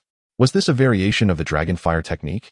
The sand-hidden ninjas on the battlefield gazed at White Stone with admiration. His ability to manipulate this technique confirmed his status as a prodigious talent of their village. The flames conjured by White Stone raced swiftly towards the advancing Onma Ranshan, ready to explode upon contact, erupting upward and incinerating everything in its vicinity. Such astonishing power. At that moment, Anma Lanshan halted abruptly, his aging body striving to amplify its strength, generating a thunderous sound by rapidly frictioning against the air. It was as if a thunderstorm had materialized, with countless electrical storms swirling around him, fiercely stirring the flames and igniting them prematurely. Boom!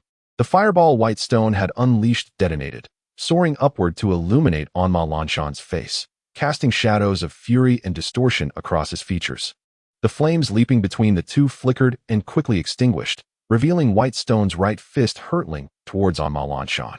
In this contest of pure physical prowess, both White Stone and Anma Lanshan displayed exceptional strength. As the leader of the Anma clan, Anma Lanshan was well-versed in illusions.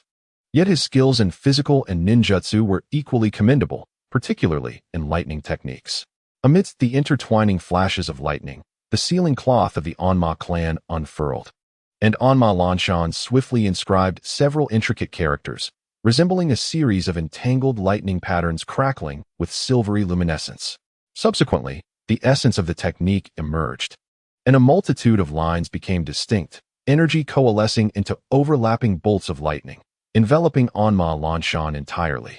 The power of illusion? The Anma clan's illusions could even enhance Anma Lanshan's lightning release abilities. Soon, as Anma Lanshan focused intently, the scroll unleashed a burst of electrical energy. And in the ensuing explosion, White Stone drew a mirror to deflect the overwhelming force of the lightning beam. Arima Ranshan harnessed the power of lightning release, continuously stimulating and revitalizing his own cells. Every muscle swelled with blood, as if he had transformed into a blade wielding the very essence of thunder. His fists became like hammers, ferociously striking towards Shirashi. The lightning activation technique of the cloud-hidden village? No, this was a degraded version, for through Shirashi's keen observation, signs of cellular collapse were evident in Arima Ranshan's physique. The Arima clan had once studied the lightning activation techniques of the cloud-hidden village. Though inferior, its destructive potential remained formidable. With this in mind, Shirashi braced himself to receive Arima Ranshan's punch barehanded. This scene elicited concern among several female ninjas from Sunagakure. For Arima Ranshan's strike demonstrated overwhelming force. Shirashi felt as though he had made contact with a perilous electrical source. His entire body tingled. The sound of electricity resonated in his ears, and his hair stood on end, nearly robbing his muscles of control, causing turmoil within his organs.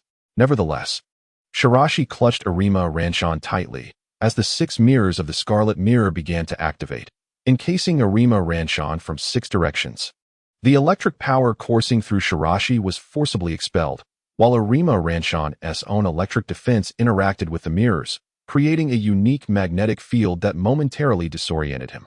Shirashi opted for an exchange of injuries. After enduring that brutal punch, he withdrew his silver blade and delivered a devastating strike. The silver blade unleashed a ferocious explosion, shattering half of Arima Ranshan's arm. The explosion and the splattering of blood rendered both combatants momentarily silent. This unexpected turn of events astounded everyone, as they had never anticipated Shirashi would sever his opponent's arm in such a manner. Although caught off guard by Shirashi's cunning, Arima Ranshan was ultimately a formidable warrior. Despite losing an arm, he projected a wave of lightning with one hand, compelling Shirashi to retreat, while the 6 mirrors rose once more, returning to the essence of the Scarlet Mirror, having dealt a significant blow to Arima Ranshan. Shirashi's triumph incited cheers from the Sunagakure side. As the head of the Arima clan, whose skills in Jinjutsu rivaled only those of the Uchiha clan, Arima Ranshan, despite his advancing age, remained a top-tier expert in the ninja world. This victory was heavily laced with luck, had Arima Ranshan not succumbed to madness. Misjudging Shirashi's resolve to exchange injury for injury and growing overconfident, he would have likely prevailed with his lightning techniques, which Shirashi found difficult to contend with. Seizing the opportunity, Shirashi swiftly turned the blade and lunged at Arima Ranshan for a second attack, moving at high speed, employing the sand technique, making him appear as if swept up by a storm of sand, striking with overwhelming force. He was determined to eliminate the Arima Ranshan before him. Was this man a Jinchuriki? Why did his chakras seem so potent? After their initial clash, both had expended a substantial amount of chakra, and while Arima Ranshan was still recuperating, Shirashi launched his second offensive. With Shirashi having shattered Arima Ranshin's arm, the tide of battle in the southwestern front shifted dramatically. As Sunagakure began to enter a phase of counterattack. Why was his chakra so abundant? Several perceptive ninjas on the scene conducted their investigations. Yet they consistently observed that the chakra levels of Bai Shi remained fundamentally stable. Although there was a noticeable decline following the fierce battle, it paled in comparison to the significant depletion experienced by Onma Ranshin. Throughout the combat, Bai Shi's chakra appeared inexhaustible. Even after employing illusions and subsequently engaging in physical and ninjutsu confrontations, he sustained an impressive vitality. Although the illusions of the Onma clan were formidable, they could not withstand such a relentless chakra expenditure, which was evident when Onma Ranshin faltered in the face of Bai Shi's assault. As the leader of the Onma clan, despite having one arm crushed by Bai Shi, Onma Ranshin maintained a cold demeanor, gathering electrical energy in his palm, exuding a formidable aura. However, Bai Shi was acutely aware that this was the limit of Ranshin's capabilities. Water release, flying water shuriken. Countless shuriken transformed into streams of water, soaring through the air with an elegant arc, aimed directly at Onma Ranshin. Simultaneously, the six-sided mirror of the Scarlet Mirror unfolded once more, ready to initiate a second round of pursuit against Ranshin. Yet, Onma Ranshin was enveloped in a myriad of electrical currents. Disregarding his injuries, he swiftly consumed a soldier's food pill and leaped into the air, unleashing a ferocious punch toward Bai Shi. The flying water shuriken shattered upon impact, splattering water that morphed into an afterimage, as Bai Shi's silver blade spun at high speed to decimate the attack. Gritting his teeth, Onma Ranshin manipulated a canvas from which countless black serpents surged forth. The whirlwind blade converged in Bai Shi's grasp and deftly shattered these serpents, but the canvas rolled up, attempting to seal Bai Shi within. Break. As the explosion tore through the canvas, Bai Shi's silver blade once again pierced Onma Ranshin's shoulder, leaving a deep gash. Grasping Bai Shi's blade, Onma Ranshin ferociously clawed, sending currents of electricity surging toward Bai Shi from all directions. In midair, Bai Shi employed the fire dragon technique in conjunction with chakra threads, igniting 3 pillars of fire that formed a fiery net to obstruct the oncoming electric forces. As the fire net advanced, Onma Ranshin's punch shattered it. But Bai Shi's silver blade swiftly struck again, leaving a mark on Ranshin's body. Yet, Ranshin remained standing, resolutely turning to charge at Bai Shi once more. The lack of adequate intelligence resulted in the Onma clan suffering significant losses against Bai Shi, as both the puppet techniques and Bai Shi's formidable chakra endurance were not accounted for in the prior intelligence reports. The situation was dire. The Onma clan could not afford failure. Meanwhile, on the perceptive team's side, Nara Shikahisa fell into contemplation upon receiving the news. Namikaze Minato was currently engaged in combat with the puppet brigade from Sunagakure in the middle lane, struggling to extricate himself amidst an array of peculiar puppet techniques and offensive strategies. The Onma clan's illusions were a significant deterrent against Sunagakure, but facing Bai Shi's overwhelming force led to catastrophic losses, deviating from Nara Shikahisa's initial calculations. The southwest battlefield became a source of deep concern for him, as worsening circumstances could trigger a domino effect, resulting in an overall collapse. Such unpredictability must not be allowed. He ordered the Yamanaka clan and the mobile unit to provide support. As a key mobile force, the Yamanaka clan was the most suitable choice for reinforcement, especially with the exceptional insect manipulator Yamanaka Tozen present to assist. On the battlefield, as Anshan Songyun faced an increasingly perilous situation for his father, he attempted to advance and offer support. However, he was obstructed by Nagase Beizin and Hoshino Mai, the latter transforming into a colossal form with remarkable speed. Each strike from her formidable weapon, the bullhead moonblade, carried immense pressure. Anshan Songyun's complexion turned pale, and the number of his companions from the Onma clan dwindled steadily as Sunagakure's counterattack commenced. With the main force of the Onma family ensnared in dire straits, their efforts to provide assistance were thwarted by insufficient manpower and the overwhelming strength of their adversary. In the midst of a thunderous explosion, Hoshino Mai delivered a powerful punch that sent Anshan Songyun reeling, followed by a sweeping attack from the bullhead moonblade. At this critical moment, Kakashi appeared once more on the battlefield, wielding the white fang with great swiftness. He swiftly blocked the bullhead moonblade while simultaneously channeling a potent surge of electrical energy. Raikiri. Kakashi unleashed the lightning blade with remarkable speed, striking Hoshino Mai with precision at her vital point, instantly piercing the location of her heart. As if a bolt of lightning, Kakashi's assault shattered Hoshino Mai's heart. Yet, despite the direct hit, Hoshino Mai did not succumb. Gritting her teeth and expressing her pain. "That hurts, you bastard." Due to her enlarged form, her heart was slightly displaced to the right, causing Kakashi's strike not to penetrate it directly, but still inflicting substantial damage. As Hoshino Mai retaliated with a punch, Kakashi swiftly retreated, withdrawing the white fang, which gleamed like a shard of ice as he prepared to strike again. In that moment, Nagase Baizin countered with his own weapon, and their blades clashed mid-air. Kakashi's superior swordsmanship prevailed, forcing Nagase Baizin back, while a ghostly figure emerged from the ground. Morimoto Ryoji charged with his sword, and Kakashi leaped swiftly, the white fang transforming into a silver projectile that descended rapidly. During the confrontation with his companions, Hoshino Mai activated her medical ninjutsu to heal herself. As Kakashi descended swiftly from above, the bullhead moon blade transformed, its horns retracting into a long spear. Hoshino Mai, now armed with the spear, struck with a powerful tail sweep, joining forces with Nagase Baizin and Morimoto Ryoji to corner Kakashi.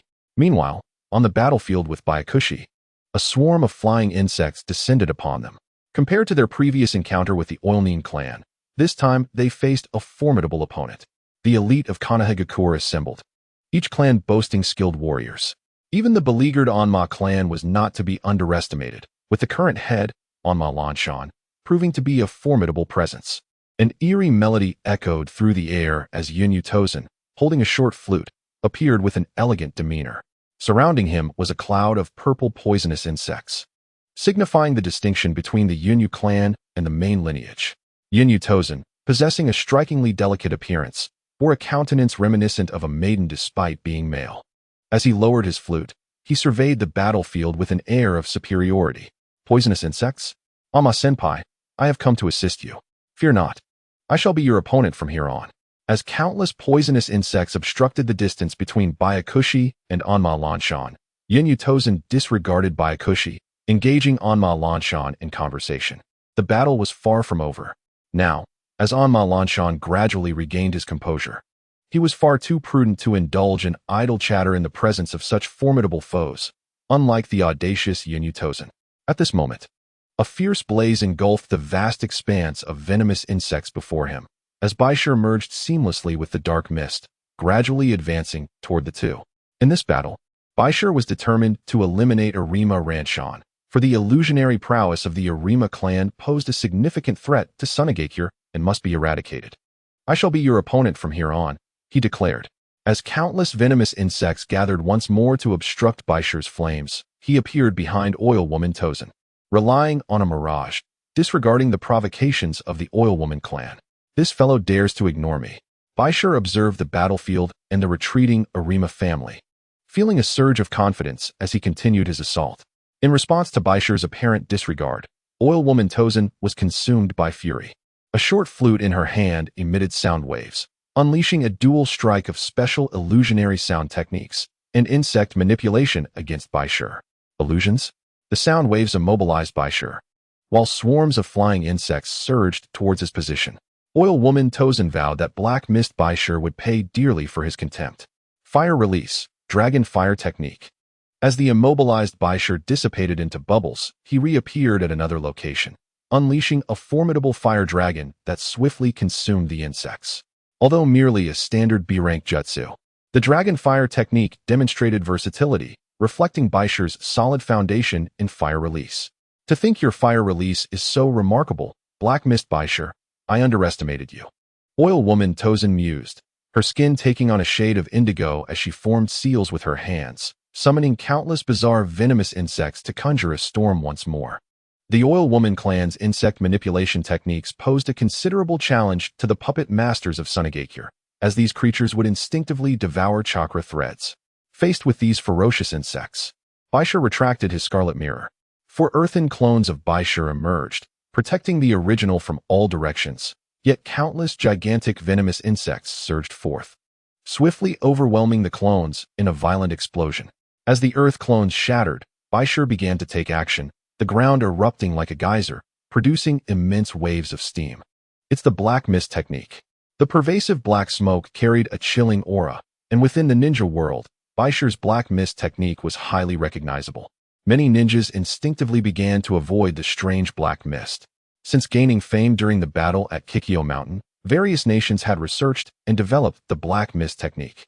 Although there were breakthroughs in the mist concealment techniques, they still fell short compared to the original.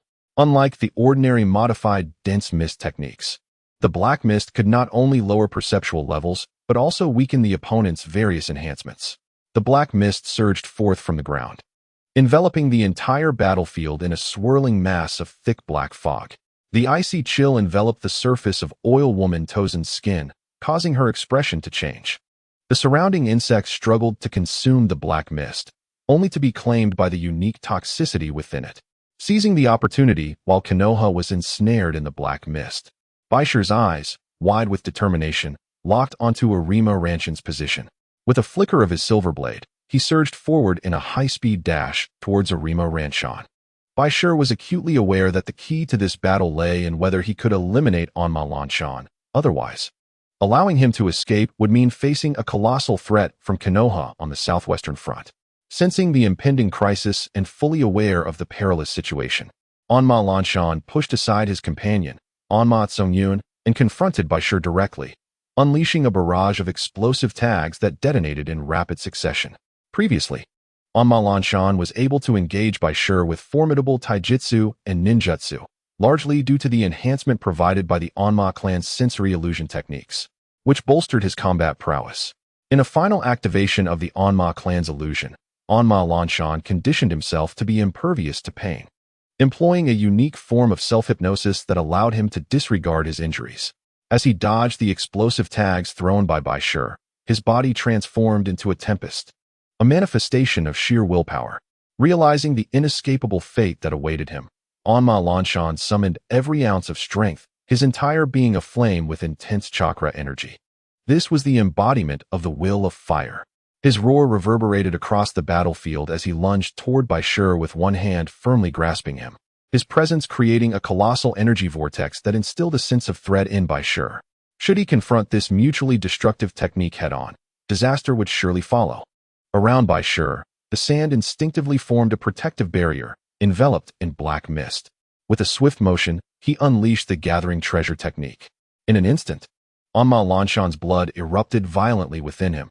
During the previous encounter with the silver blade, Bai Shi had infused a portion of metallic chakra energy into Onma Lanshan's bloodstream. This metallic chakra could absorb various metallic elements from the black mist, coalescing within Onma Lanshan's body. As Bai Shi activated the gathering treasure technique, countless metallic substances in the blood detonated explosively. As Onma Lanshan fell to one knee, Bai Shi's silver blade descended without hesitation, aiming straight for his head. However, at that moment, Onma Lanshan's gaze locked onto Bai Shi, and in a final desperate counterattack, his mental energy transformed into a gigantic poisonous serpent that lunged at Bai Shi. "Do not think you will succeed, White Mist," came the voice of Yun Dongshan from behind, who, utilizing insects for perception, rushed toward Bai Shi at breakneck speed. Yet Bai Shi did not look back. In the third use of the Mirage technique, he deftly evaded Yun Dongshan's advance, bringing his silver blade to meet the serpent head-on. Faced with the obstruction from Yun Dongshan and the final counterattack from Onma Lanshan, only one thought surged through Bai Shi's mind: "I shall strike." With a fierce and decisive blade technique, fueled by Bai Shi's mental energy, he swiftly severed the serpent's head while simultaneously inflicting a deep gash across Onma Lanshan's neck. As blood dripped, Onma Lanshan's sole concern was for the last remaining heir of the Onma clan, Onma Songyun. Bai Shi disregarded the gravity of his actions in killing Onma Lanshan, delivering a resounding slap to Yun Dongshan's face, rendering his previous boasts nothing more than self-deprecating irony. "Damn it!" Yun Dongshan rallied, commanding a swarm of venomous insects to unleash a cataclysmic explosion in a frenzied counterattack against Bai Shi. Yet, as the Mirage ability erupted, Bai Shi skillfully nullified Yun Dongshan's onslaught. Father. The tragic demise of his father, coupled with the prior loss of his brother in battle, plunged Arima Songyun into a state of utter madness as he lamented the loss of all his kin. In the throes of his anguish, The ultimate illusionary power inherent in the Arima bloodline was unleashed. A terrifying surge of spiritual energy, fueled by Tsungyun's wrathful resolve, erupted forth, manifesting as a torrent of destructive energy. The indiscriminate devastation of the illusion swept through, catching many from both Sunagakure and Sunagakure off guard. Their minds were consumed in an instant, leaving them in a state of cerebral death. Yamanaka Tozen also felt the repercussions, his complexion paling under the onslaught of mental force. "Calm yourself, Sungyun." There was no response. Soon, Sungyun's eyes dimmed, marking the first awakening of the Arima bloodline, resulting in a severe depletion of his own power, rendering him unconscious. During Sungyun's rampage, Shiraishi swiftly retreated. Though he bore considerable wounds, he had activated his healing abilities. The tide of battle between Sunagakure and Sunagakure had irrevocably turned. Kakashi, the captain of the mobile unit, witnessing the grievous losses inflicted upon the Arima clan, swiftly drew his blade to extricate himself from the entanglement with Nagase and Morimoto, rushing to Tozen's side. "Retreat." Nara Shikaho's voice resonated in the minds of Yamanaka Tozen and Hatake Kakashi, utilizing his perceptive communication. As the foremost strategist of Sunagakure, he understood all too well that with the Arima clan being brutally suppressed by Shiraishi, the morale of their forces had plummeted. Coupled with the encroaching power of the dark mist, a withdrawal was imperative. The forces of Sunagakure began a full retreat, yet the pursuit from Sunagakure did not relent. Many leaf ninjas, having lost their fighting spirit, fell victim to Sunagakure's onslaught, either killed or captured. The failed support from Tozen left the Arima clan on the brink of collapse under the relentless assault of the dark mist and Shiraishi, leaving Nara Shikaho incredulous. In his eyes, the Arima clan was a vital illusionist family, second only to the Uchiha clan within the village. Although their bloodline had waned over the years, their illusion capabilities were still indispensable to Sunagakure. The awakening of the Arima bloodline was notoriously difficult, and their dwindling numbers were a testament to the clan's misfortunes. The near annihilation of the clan on the battlefield was a situation he could not bear to report to the Hokage. Fortunately, Sungyun's awakening of the bloodline heralded the emergence of the Arima clan's true illusionary power. The terrifying ability to manipulate and distort the five senses was a technique that even the Uchiha approached with caution. The chakra reserves were unexpectedly vast. Nara Shikaho had misjudged the chakra consumption during Shiraishi's casting. The lack of intelligence led to a significant miscalculation in the battle's dynamics. It suggested the possibility of a secret technique augmenting his chakra, yet among Sunagakure's known jutsu, few were capable of such enhancement. Could it be yet another of his self-created techniques? The severe lack of information hindered his ability to assess Shiraishi's strength and condition. Nevertheless, he resolved to support the southwestern forces of Sunagakure. The southern battlefield was where the elite forces of Inoshikicho operated, with Nara Shikaku and Nara Shuriken stationed there. While Shikaho felt reassured about his kin and son, he harbored a deep-seated fear of suffering losses akin to those of the Arima clan. Thus he expressly instructed Shikaku to exercise caution. In truth, even if Nara Shikaho remained silent, Nara Ju would swiftly execute arrangements upon learning of the collapse of the southwestern front, diligently preventing the forces of Sunagakure from converging with their own here.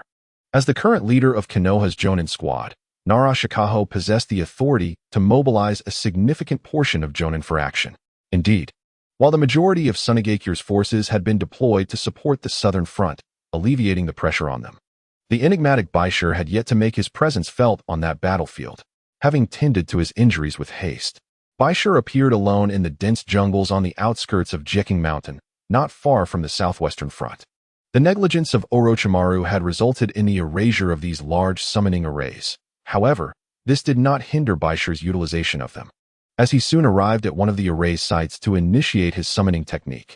As the billowing smoke dissipated, the haunting howls of countless wolves echoed, and the surrounding geography abruptly transformed into a small desert expanse.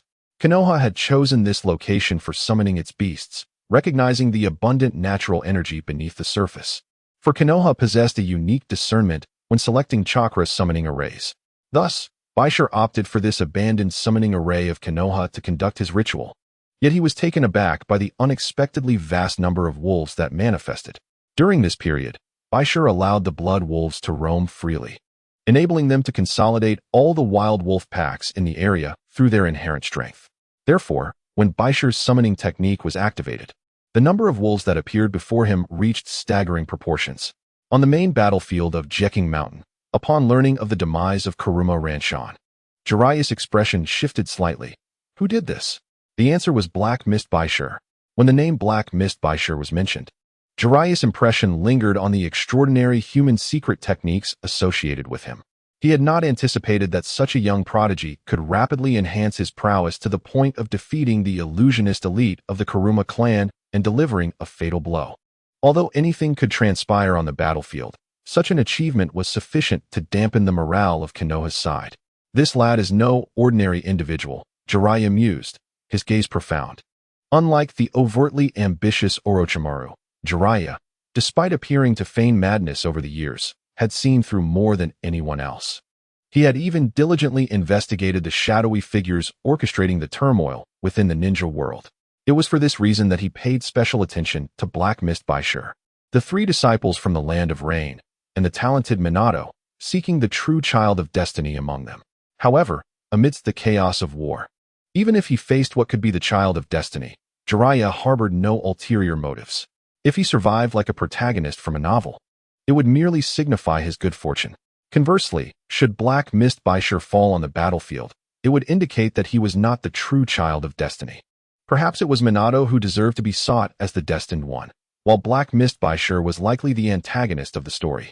Konoha represented the embodiment of justice and the protagonist, for we possess the will of fire. In stark contrast to Jiraiya's intricate thoughts, Orochimaru in the Konoha camp remained peculiarly at ease. Although Orochimaru displayed a lackadaisical attitude towards battle, it did not imply ignorance of the external circumstances. The news of Black Mist Bai Shi's slaying of Kuruma Ranshan had already spread like wildfire throughout the camp, causing intense upheaval for both Konoha and Sunagakure. An intriguing little brat indeed. In less than a year, the prowess of Haimu Bai Shi has soared to such heights that he can face the elite shinobi of the Onma clan on the battlefield and emerge victorious. Suddenly, Orochimaru sensed a fluctuation in chakra emanating from the summoning array. Unlike the other ninjas from Konoha, this abandoned summoning array was designed specifically to summon a horde of serpents. And Orochimaru, with his keen perception, detected an anomaly. In an instant, as Bai Shi maneuvered alongside his pack of wolves, a small white snake emerged from the desert, coldly observing the scene. This little creature has the audacity to utilize my abandoned summoning array to call forth a vast wolf pack. Orochimaru, the only one from Konoha to notice Bai Shi's movements, gradually rose from his camp. The few Chunin monitoring the situation outside Konoha turned pale at Orochimaru's appearance. No need to worry. I merely wish to warm up a bit. I shall not engage in battle. Orochimaru spoke with a chill in his voice, his smile belied by the instinctive dread it instilled in the Konoha ninjas. A warm-up? Before they could fully comprehend, Orochimaru vanished. Where could that brat Bai Shi be now? Upon hearing of his triumph over Onma Ranshan, while Kaizo was pleased, he couldn't help but worry about Bai Shi's current whereabouts. On the southern front, Bai Shi had not joined the main force, but had set out alone. As a member of the battlefield maneuvering team, Bai Shi possessed such privileges, yet it was somewhat concerning. He must be concocting some plans of his own, undoubtedly against Konoha. Amidst the swirling sands, Bai Shi led his pack of wolves at a rapid pace, clearly harboring his own intentions and objectives, rushing towards a specific area where Konoha clashed with Sunagakure. Concurrently, Orochimaru was also making his way toward the direction of the wolf pack. Veiled by the raging sandstorm, the wolves sprinted swiftly, while Bai Shi, controlling the pack, was urgently employing the sand-gathering technique to replenish his chakra reserves. In addition to this technique, Bai Shi had prepared some special military rations to satiate his fatigue and the thirst for blood that comes with slaughter, placing himself in a state of extreme restraint. Becoming overly absorbed in such desires would only reduce him to a mere puppet of darkness. Chakra, as an energy, inherently possesses a unique psychological influence that can either plunge one into endless darkness or inspire a pursuit of light. The subtle, transformative effects of chakra are its most fascinating aspect. One's environment, experiences, and emotional fluctuations all contribute to the alterations of one's chakra, which in turn affects the individual. Thus, Bai Shi was acutely aware that he must suppress his bloodlust and murderous desires. Otherwise, they would profoundly impact his character. A chilling mist enveloped his body as Bai Shi unlocked one of the two remaining unactivated skill cards, the Light Snow technique. Light Snow is a basic ice-based attack, requiring mastery of both water and wind chakra attributes, while the Black Mist technique demands an elevation of both elemental properties to a certain degree before one can practice it. Nonetheless, this technique's power and effects are relatively modest, akin to a simplified version of the Mizuki clan's ice-style jutsu. Beneath the shifting sands of the desert lies the unique sealing area of Bai Shi, which harbors a multitude of the formidable Qinyan sand towers, capable of obliterating the entirety of Jeking Mountain or the Qishir mountain range.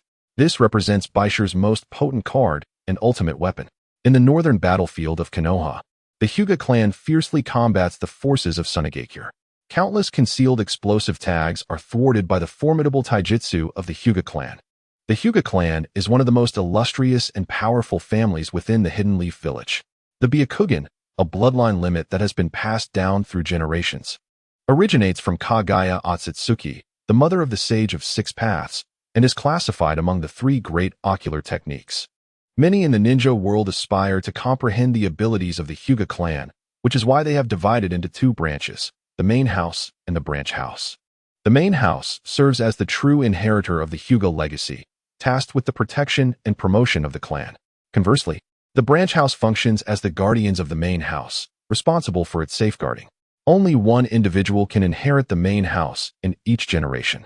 Should there be multiple descendants, only one is selected to inherit, while the others become part of the branch house. Thus, only a single heir emerges from each generation of the main house, ensuring that despite the passage of millennia, there remains only one main house. The branch house is eternally the protector of the main house. This familial structure is the most efficient system of protection. To become a member of the main house, the heir must have the caged bird seal inscribed on their forehead when the eldest son of the branch house reaches the age of 3. This seal allows the main house to control and incapacitate the neural functions of branch house members, thereby maintaining their dominance. The seal remains until death, capable of sealing the abilities of the Byakugan. Consequently, the caged bird seal also serves as a source of internal conflict within the Hyuga clan. In this northern battlefield, the commander Hyuga Tenmin, alongside his eldest son Hyuga Hinata and his second son Hyuga Haich, who is also the next generation leader of the branch house, coordinate the elite forces of the Hyuga clan to strike against Sunagakure. Hyuga Haich possesses exceptional sensory abilities and quickly detects a surge of powerful chakra approaching from the distance. Father, there's a massive chakra approaching. The howling winds and the cries of wolves leave the Konoha forces astonished. When did a pack of wolves appear near Jeking Mountain?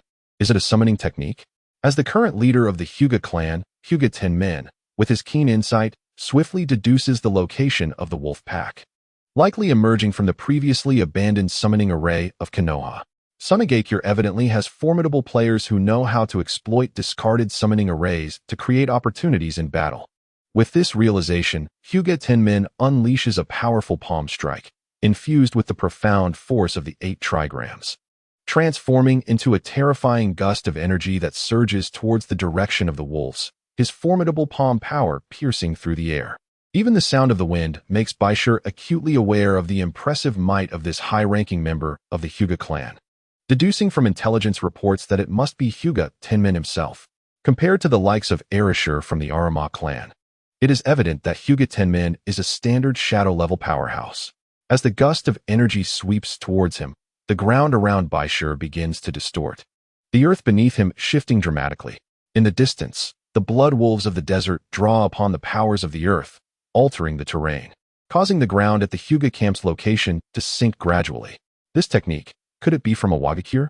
But is Awagakure not engaged in battle with Sunagakure in the Revelation Mountains? The chaos on the battlefield rendered the Hyuga clan unable to ascertain the source of the earth release technique being employed. However, the purity of this Awagakure earth release style raised their suspicions. Could it be that the Black Mist and White Stone have allied with Awagakure? The unexpected reinforcement from Sunagakure disrupted the rhythm of the offensive team led by the Hyuga clan, particularly the eerie pack of wolves before them, which instilled a sense of trepidation. They were especially wary of the potential presence of Awagakure lurking in the shadows. Multiple sources of earth-type chakra were detected. Enveloped in black mist, several sensory ninjas from the Hyuga clan made erroneous judgments. After all, the influence of the black mist impaired their ability to identify the enemy with the usual precision. As the black mist gradually enveloped the area, Hyuga Tenman's gaze sharpened. If a Wagakure had indeed appeared, there should not be merely this faint response of earth-type chakra. Such a clumsy tactic was utterly ineffective. Hyuga Tenman unleashed his second palm strike, imbued with the might of boundless thunder, instantly slicing through the black mist illusion before him, transforming into a whirlwind that surged into the pack of wolves. Just as Hyuga Tenman drew near the prodigy from Sunagakure, their eyes met for a fleeting moment. Behind the black mist and white stone, an armored figure emerged. The earth release, heavy stone technique. With a single strike of this technique, a fist collided with Hyuga Tenman. The force of their clash seemed to freeze the surrounding air, as the armored figure retreated alongside the white stone, while the pack of wolves launched their assault on Hyuga Tenman. Was there truly reinforcement from a Wagakure? Their claws intertwined. A fierce storm violently shredded the bodies of two wolves, causing a sudden eruption of blood mist that obstructed Hyuga Tenman's advance.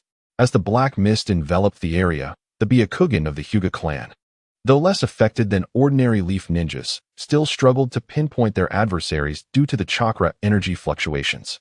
However, the ordinary leaf ninjas were significantly impeded by the black mist, which hindered their movements. A figure darted swiftly, a silver blade aimed at Hyuga Hizashi's vital points. Amidst a powerful explosion, Hyuga Hizashi shattered the white stone's earth clone before another clone simultaneously formed seals, causing a transformation in the surrounding terrain. It felt as if they were trapped in a landslide, as the ground beneath them became soft, with countless wolves pouncing to tear at them.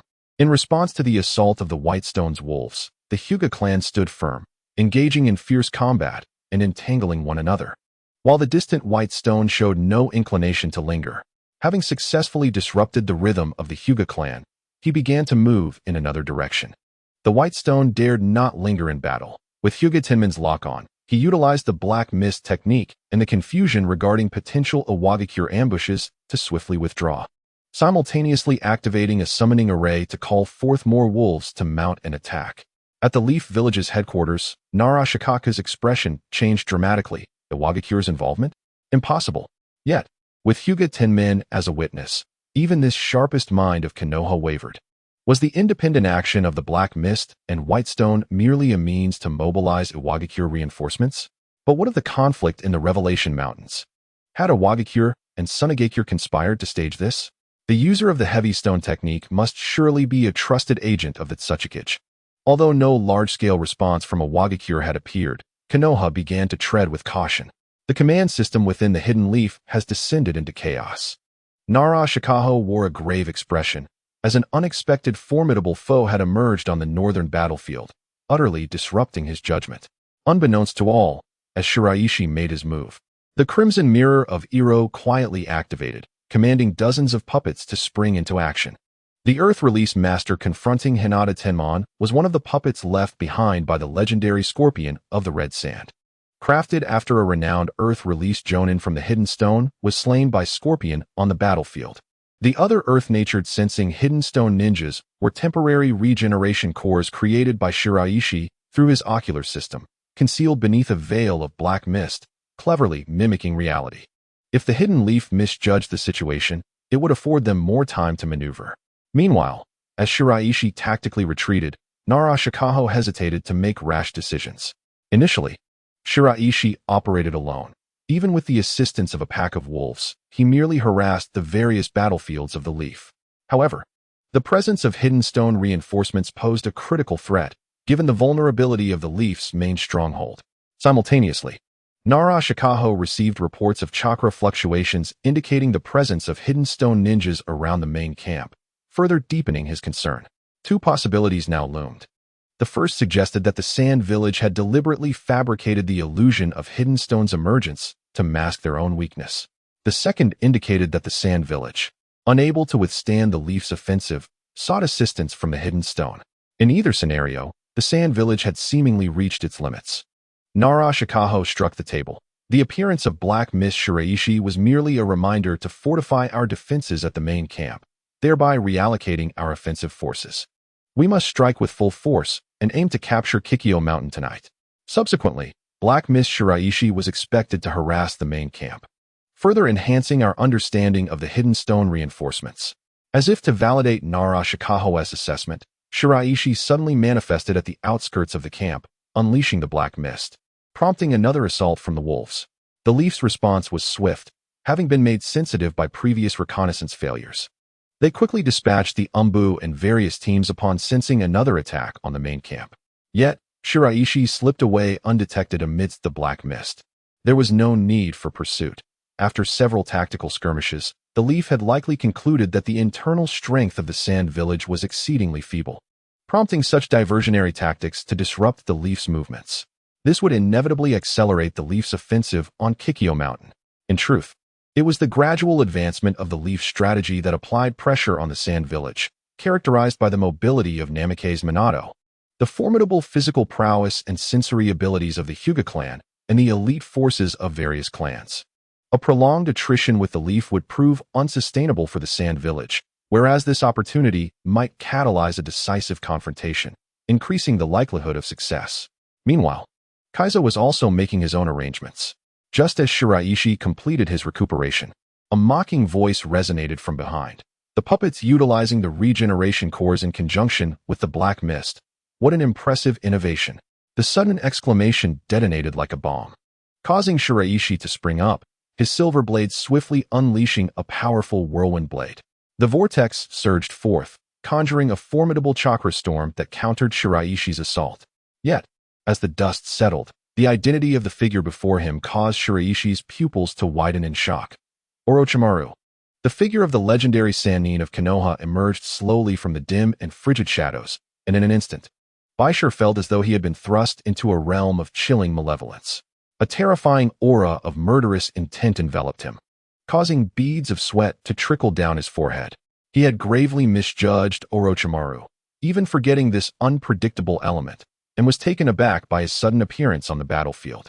This marks our first encounter, Bai Shi of the Dark Mist, Orochimaru spoke, and before Bai Shi could react, a silver blade materialized from nowhere, piercing through the air. Yet, in that instant, the latter transformed into a myriad of mud and stones, vanishing without a trace. Orochimaru reappeared behind him, forming hand seals with a single hand, and from the ground erupted a multitude of venomous serpents, surging forth like an unstoppable tide. The power of the earth. The leading desert blood wolf's eyes glimmered with a chilling light, as its hardened shell quivered and morphed into lethal blades, devouring the serpents in their advance. Meanwhile, Orochimaru flashed to the other side, remarking, "Impressive indeed." Though he did not engage in the battle, it did not imply that he was oblivious to the dynamics of the battlefield. Bai Shi's decisive strike against Onma Ranchon, nearly annihilating the Onma clan, had already caused an uproar throughout the Konoha camp, soon to be known even within the heart of Konoha itself. Thus, Orochimaru had been observing from the shadows, and he found himself admiring the young man's ingenuity, especially when he summoned a colossal pack of wolves and human puppets. Despite not fully grasping Bai Shi's intentions, it did not hinder Orochimaru's appreciation for him. The two were akin to each other, and in that moment, a newfound admiration blossomed within Orochimaru. Confronted with an unprecedented foe, Bai Shi was acutely aware that he was no match for Orochimaru and began contemplating a retreat. The Black Mist technique surged forth. However, unlike ordinary ninjas who would guard against such a fog, Orochimaru's gaze was fixated on the ground. Intriguing. In an instant, the very earth beneath began to grow murky, as the environment under Bai Shi's feet underwent a drastic transformation, causing the gathering sand technique to abruptly cease. Harnessing the desert to amplify his chakra was a remarkable tactic. What could be the underlying principle? Orochimaru, despite not comprehending the intricacies of the gathering sand technique, possessed a keen eye, and one probing maneuver confirmed his suspicions. "Join my ranks. Your talents should not be squandered in Sunagakure. You wish for me to pledge allegiance to Konoha?" Bai Shi furrowed his brow, taken aback that Orochimaru would resort to such pretexts to brush him off. "Konoha? That is no longer my aspiration." At the mention of Konoha, Orochimaru's focus wavered, and seizing the opportunity, Bai Shi unleashed the Dragonfire technique, unleashing a tempest of swirling blades that raged forth. The combination of wind and fire clashed powerfully against Orochimaru. Fully aware of the perilous nature of this confrontation, Bai Shi activated his mental prowess, gradually levitating above the ground as the surrounding whirlwind blades converged, forming a terrifying vortex of energy. Though the whirlwind blades had been adapted from skills of another realm, after extensive training and refinement over time, Bai Shi had developed a means of enhancement unique to this world. The intense heat generated around him, combined with the whirlwind blades, transformed into a swirling vortex of searing flames, gradually manifesting into a true combat form under Bai Shi's control. As countless wind blades sliced through the air, a pained expression flickered across Bai Shi's face, yet he did not falter. Gritting his teeth, the fervent whirlwind suddenly coalesced into a crimson tempest of razor-sharp blades. Wind release. Explosive whirlwind blade. As the two chakra attributes intertwined, a formidable gust of wind surged forth, instantly inflicting upon Bai Shi's palm a searing cut. Portions of his cells were penetrated and incinerated by the intense heat, exhibiting a destructive force and instability reminiscent of past calamities. Even Orochimaru felt the terrifying destructive power concealed within this whirlwind blade, his gaze turning grave. In an instant, the explosive whirlwind blade howled past, targeting Orochimaru below. The scorching and tempestuous force of the wind blade swept in, and the gravity of the situation gradually dawned on Orochimaru as the might of the wind release surpassed his expectations in both strength and horror. Immobilization technique. Orochimaru employed the simplest of immobilization techniques, generating an immense binding force that constrained Bai Shi. As a D-rank ninjutsu, this technique resembled an invisible steel cable restraining his opponent's body. A fundamental skill even a low-ranking ninja might wield, though its potency varied with the practitioner. A highly skilled user could bind multiple adversaries simultaneously, and Orochimaru's immobilization technique nearly instantaneously affected Bai Shi. The essence of the immobilization technique lay in the binding power of chakra. Under Bai Shi's command, the explosive whirlwind blade unleashed a tremendous tearing force, forcibly shredding the flowing chakra around them and dismantling the immobilization data, culminating in a powerful wind vortex erupting forth. Amidst the fierce onslaught of the whirlwind, Orochimaru's form transformed into countless soft clumps of earth, and at the moment of the substitution, the explosive whirlwind blade shifted direction, launching toward another target. Locking in. With a peculiar rotational arc, the formidable high-temperature whirlwind blade broke through constraints, hurtling at astonishing speed toward Orochimaru's position behind. This locking capability piqued Orochimaru's interest. Bai Shi's wind release, while seemingly a simple composite ninjutsu, concealed deeper principles within. Contemplating this, Orochimaru intentionally decided to test the technique's power. As he formed hand seals, the surrounding earth and stone shifted, but suddenly, a thick mist erupted from the ground, ensnaring Orochimaru within. Is this the black mist of Bai Shi? Sensing the frigid chill and the violent explosive whirlwind blade above, Orochimaru felt as though he had nowhere to escape, firmly locked down by Bai Shi. The ferocious wind blades generated a powerful swirling airflow, creating a magnificent and peculiar spectacle that resembled a rolling black tornado.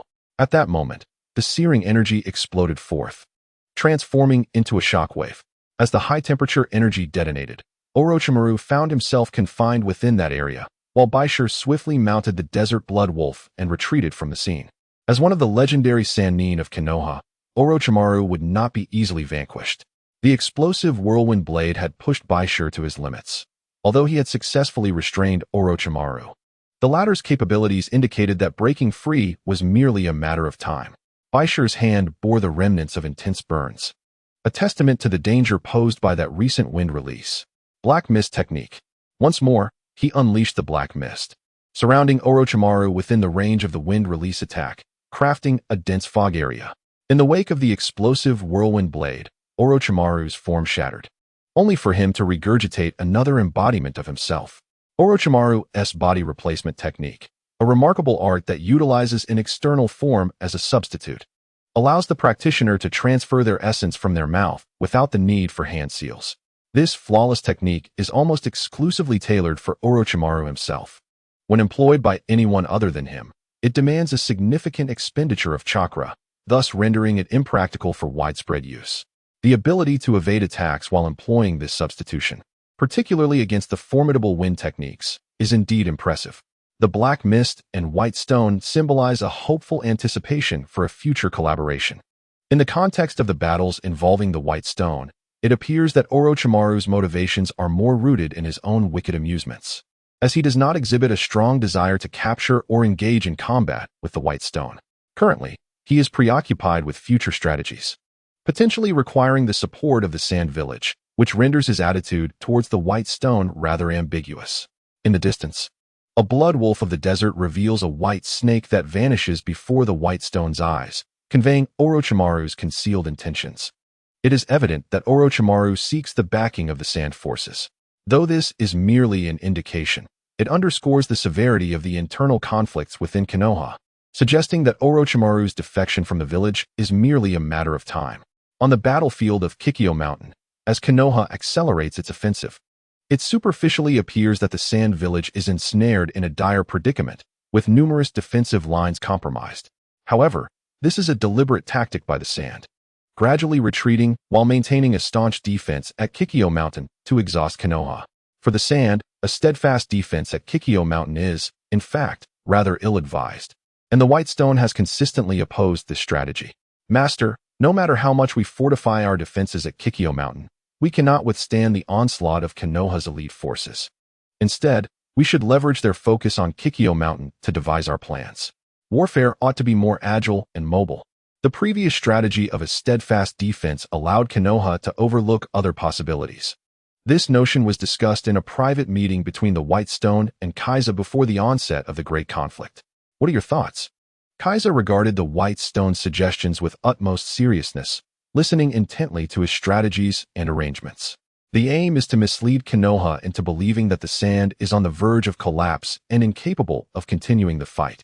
This constitutes the first phase of the White Stone's plan, which involves using puppets with regenerative cores to deliberately showcase the heavy rock technique before Konoha's foremost representatives, with the endorsement of the Hyuga clan, thereby convincing Nara Shikaho of the existence of two potential scenarios for the Sand.